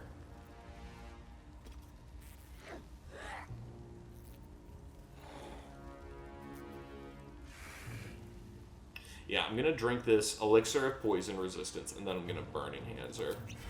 I also need to get rid of all these arrows that I have in my inventory. I'm just realizing that. Don't waste a step. And because I'm evocation, we don't need to worry about friendly fire. Perfect. No. She only took 4 damage. That kind of sucks. Alrighty. Arrow Lightning will hit all my guys. What about the... I kind of don't want to do the Arrow of Ice because I'm afraid I'll knock my guys over. Disarming attack. We'll try Menacing Attack, see if we can frighten her. And we're gonna wait to Action Surge until we're right up in her nugget. And we'll have Shadowheart run in here as well. Oh my god, we are gonna cook her. I didn't realize she's not gonna cast spells or anything.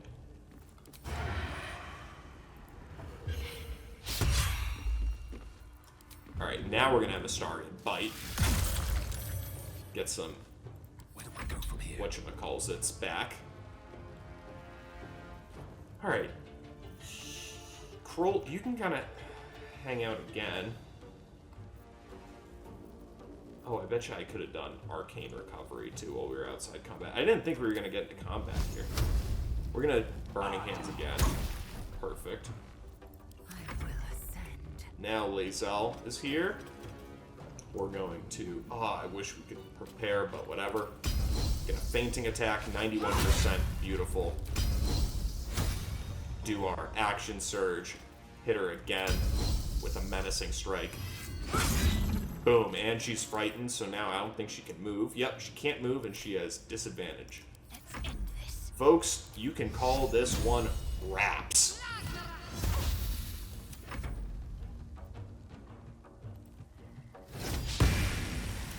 Unless she runs away.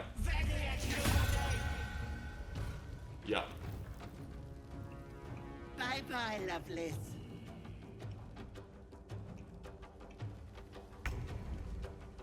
Okay, but we can get over there still, though.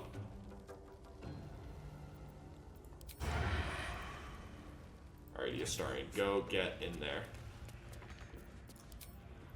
Not enough movement, man. Fuck off out of here with that. Like, she's literally in my fucking range, bro. And now Lae'zel won't be able to get in here either, bro. Fuck off out of here. Oh, actually, I forgot. We can just have him cutting action and dash. And we got 120 XP for running through here. Nice. We used his bonus action already. On my way. Head out here. See if we can hit her with an ice knife. Astarion, you're gonna need to bite the bullet on this one, brother. I apologize. Now, hopefully, she'll fall if she tries to run away. Swift and lethal. I am very... do not think... Oh, perfect. Tell me she can jump right in there. Nice. Boom. Alrighty. Now, menacing attack again. 17. Nice. Oh, we don't have the extra attack, though.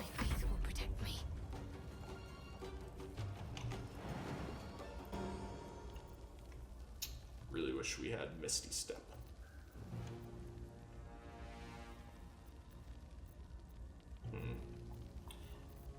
Now I'm trying to get her before she can escape. We came in here thinking we were fucked. Alrighty, I think if she goes here, we can hit her with a level 2 guiding bolt. Come on, give it to me. Damn! This guy can just get dismissed because he won't be able to. Like I mentioned, we were fighting the harpies. You can't really get to these guys. Damn, that blows. I would have loved to be able to get her right here. I didn't. That's cool, man. Getting into a fight with her right up here. It's really cool. Yeah, we got the rotting flesh now, which you get for 25 turns. Crazy. So, we're gonna steal all her shit up here while we still can, and then we will head on back to camp and long rest. My energy wanes. Time to rest. I know. Burlap sack. Are these poison? No, these are straight up good ones. Nice. Another step forward. Mistress of the Night and Friends. Let's read that. There was once a beautiful woman. Men and women alike traveled across the land to earn her hand in marriage, but none could win her heart. Her mother despaired, for she wished her daughter to find love and happiness, and then her mother died. The woman cried and cried. Her suitors stopped calling. Her friends stopped writing, and still she cried. You poor child, Shar whispered in her ear. They only wanted you for your beauty, for your charm, for your grace. Now that grief has replaced your charms, none care for you, none but I. The woman spoke to Shar, who listened. She prayed to Shar, who answered. For the first time in her life, the woman had a true friend. And then Shar asked her to take a vial, a small vial, an innocent vial. She took the vial to a man. The man filled it with liquid and told her to drop it into a well. The woman did. She wanted Shar to love her, to be proud of her. And then people became sick. People died, but Shar loved her, and the woman loved Shar. Now men and women alike travel across the land to see her. Not because she is beautiful, not because she is charming, but because she is a high priestess of Shar, and her word is law. That was a pretty good fucking book. I was a fan of that. Let's see what we got up the ladder here. Got another wooden chest, potion of healing, and a potion of greater healing. Certainly take both of those things. Oh, there's another one down there. I saw that we just missed. Grab these summelons and send those guys back to camp. We got a household prayer here that we'll read. Lathander to light, Selûne to guide, Kelemvor to judge, and passage provide. I don't know what Kelemvor is. I think we've heard him mentioned earlier, but... Oh, everybody saved against rotting. How nice is that? Let's take the potion of healing and then look into this wooden chest. Not much.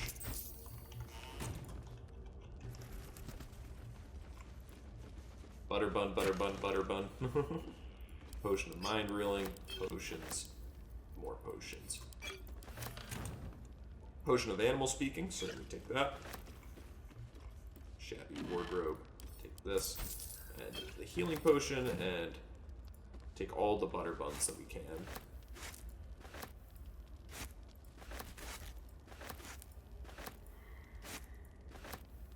Treacle tart, that sounds spooky. Another thing I'm going to do real quick is take all the arrows that are in my inventory and put them in the likes of Shadowheart, Lae'zel, and Astarian's inventory.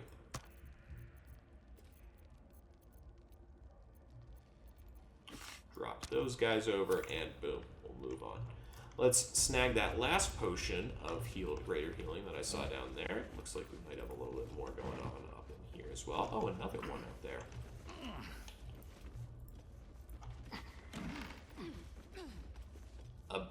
A Brush with Evil on Hags. We'll read this one as well. An excerpt from A Brush with Evil on Hags, written by Elizabeth M. Suit. It has been long, dear reader, since we last sat together. I wish it was because I've been traveling far and wide, working to bring you more tips and tricks on how to triumph over evil. Alas, that was not the case.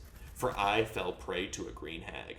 Worry not, I am alive and well, but I have spent the last 2 years in her service. One day I will share what happened in that darkened cell, but not this day. Instead, I come to you with a warning. We have discussed hags before, be they of the night, green, or sea variety, and how they are not to be trifled with. But even with all my research, I never truly understood what it meant to encounter one. I certainly think Auntie Ethel is a green hag, just based off what we've seen. Evil beings, hags rely on magic, deceit, illusion, and even blackmail to lure their victims in. I knew this. I repeat it many times to you, dear reader. But I did not realize their charm, their allure. I did not know I would come to love her, that I would yearn to please her. She strung me along, tempting me with my wildest dreams. I thought of myself clever, that I would be able to outmaneuver her. I once bested a Glabrizoo. Surely I could handle a green hag? And she let me believe it, until she sprung her trap. Hags delight in suffering, priding themselves on creating new and inventive ways to torment those in their care. And while I have escaped, I spend every waking moment in fear that either her or one of her sisters will come for me. For a hag coven does not let even their smallest of slights go unpunished. And so I rescind my previous guides on dealing with a hag, my suggestions for clever language and deceit. Instead, I offer these words should you ever encounter a hag. Run, and pray she does not follow. Another great book. Some great reading here in Auntie Ethel's spot. I think we got another piece of great reading, because I just I clocked a note from M as we were moving through here. So we're going to take this potion of greater healing real quick, and then we're going to read this letter from M, who is Minthara, as Krolta's certainly deduced by this point, finding the various M notes around and the instructions to goblins. The letter begins in an elegant cursive but ends in a harsh, sloping scrawl. Ethel. Forces are at work in Baldur's Gate. The mewling wetches trying to edge me out of my own territory. I've killed at least 4 of their agents. None have talked, none yet at least. I doubt you hear anything beyond the bleating of your ridiculous sheep. But if you even catch a whisper, send word immediately. M. So, sometimes I get wrapped up reading and not actually comprehending. But, yeah, it doesn't seem like... It seems like that's more absolutist. Be on the lookout. Let me know if you see anything crazy. Oh, the toad teapot? Yo, that's nasty. Sorry, dog. But, sorry, toad is actually more like it. But we're gonna real quick, let's run out of the tea house here. Who's stuck back here? Shadowheart? Let's get on with it. Come on. Onward. Ever onward. We'll run out here and we'll hit a long rest real quick. Actually, let's run back up towards, because I hate the bog. I like the nice camp, you know? The nice green camp. So let's get out of the, whatchamacallit, swamp here. Ooh, a couple, wooden crates here. I guarantee you we hit another trap as we run through here. Ooh, traveler's chest. Pick up both of these for certain. Run on along Check here. for anything useful.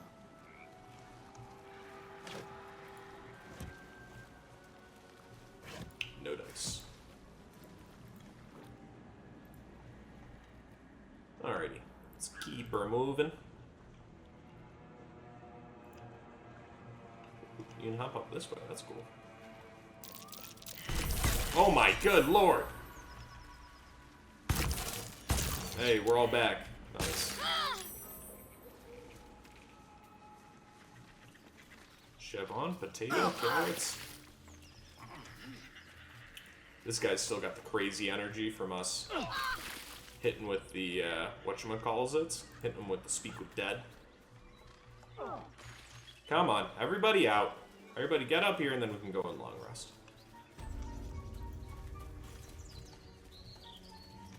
I was also keeping an eye out. I don't know where exactly he is, but the Gur guy. I know he's around here somewhere. I'd like to speak with him. Let's just, we'll do a quick run around. I was hoping we'd run into him on the way up, but you see the Nautiloid? Yeah, look at that. You can see the Nautiloid right from over here. Very cool. Alrighty, no dice. We'll just hit the hit a long rest real quick. I'm sure we'll find that guy later. You carry a Githyanki relic. I will have an explanation. Or your head. Walk away. Now. I won't warn you again. Relic, it's about the artifact, isn't it? What's going on? Why are you two arguing?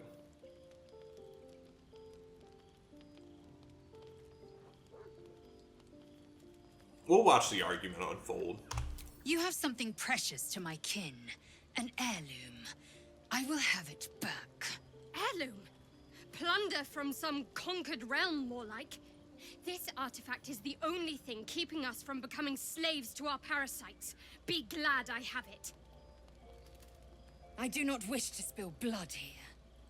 Come daylight, we will find a place to end this. Fine. You can accept you're wrong, or we'll be rid of you permanently. Either way, I win.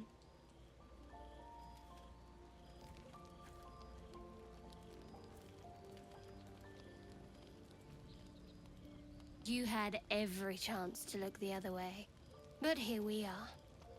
You chose this. Spare me the justifications, coward.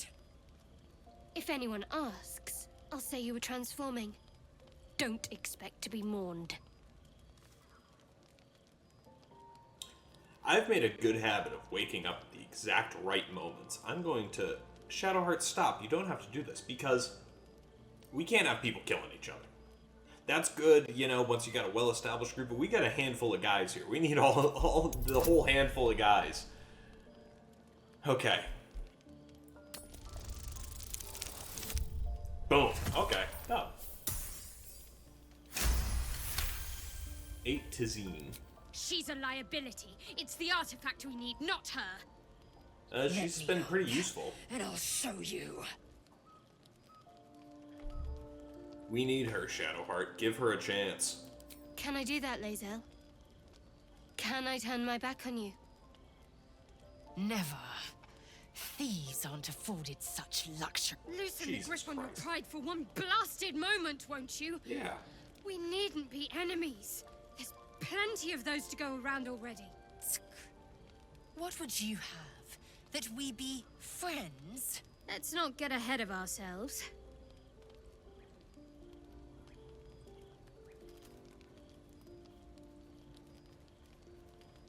But imagine what we might achieve if we channeled some of that hostility back at our real foes, instead of each other.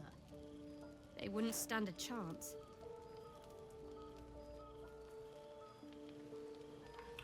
You're damn right. That's why I think it's time for bed.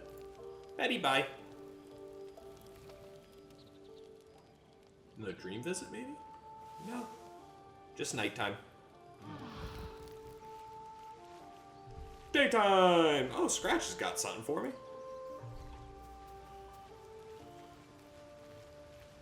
Dog pants through a ball held firmly in his mouth. Oh, it's a ball. Encourage him to drop the ball. Animal handling proficiency. Like so bonus. Nice.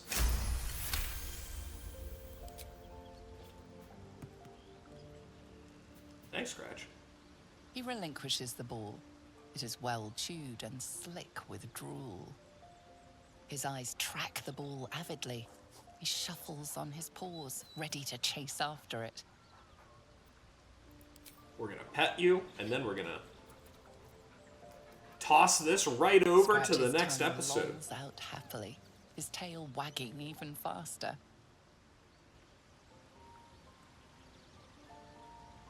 We're gonna leave. Now we got Scratch's ball here, and we're gonna throw. Oh, Scratch.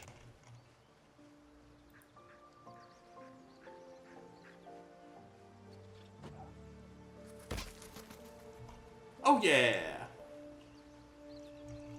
Woohoo! Thanks, buddy. Well, with that successful game of Scratch, successful game of Fetch, we are going to call it a successful episode, I certainly would say. So that was a very interesting bit with the hag. I didn't realize things could go that way. And so I want to thank you all very much for watching, and I will see you guys. Actually, I want to thank you all very much for watching, and I also want to ask you if you would please like, subscribe, comment, all that stuff. I really appreciate it if you would, do any of that stuff. So, much appreciated. Thanks for watching so much, guys. I will see you again in the next one. Peace!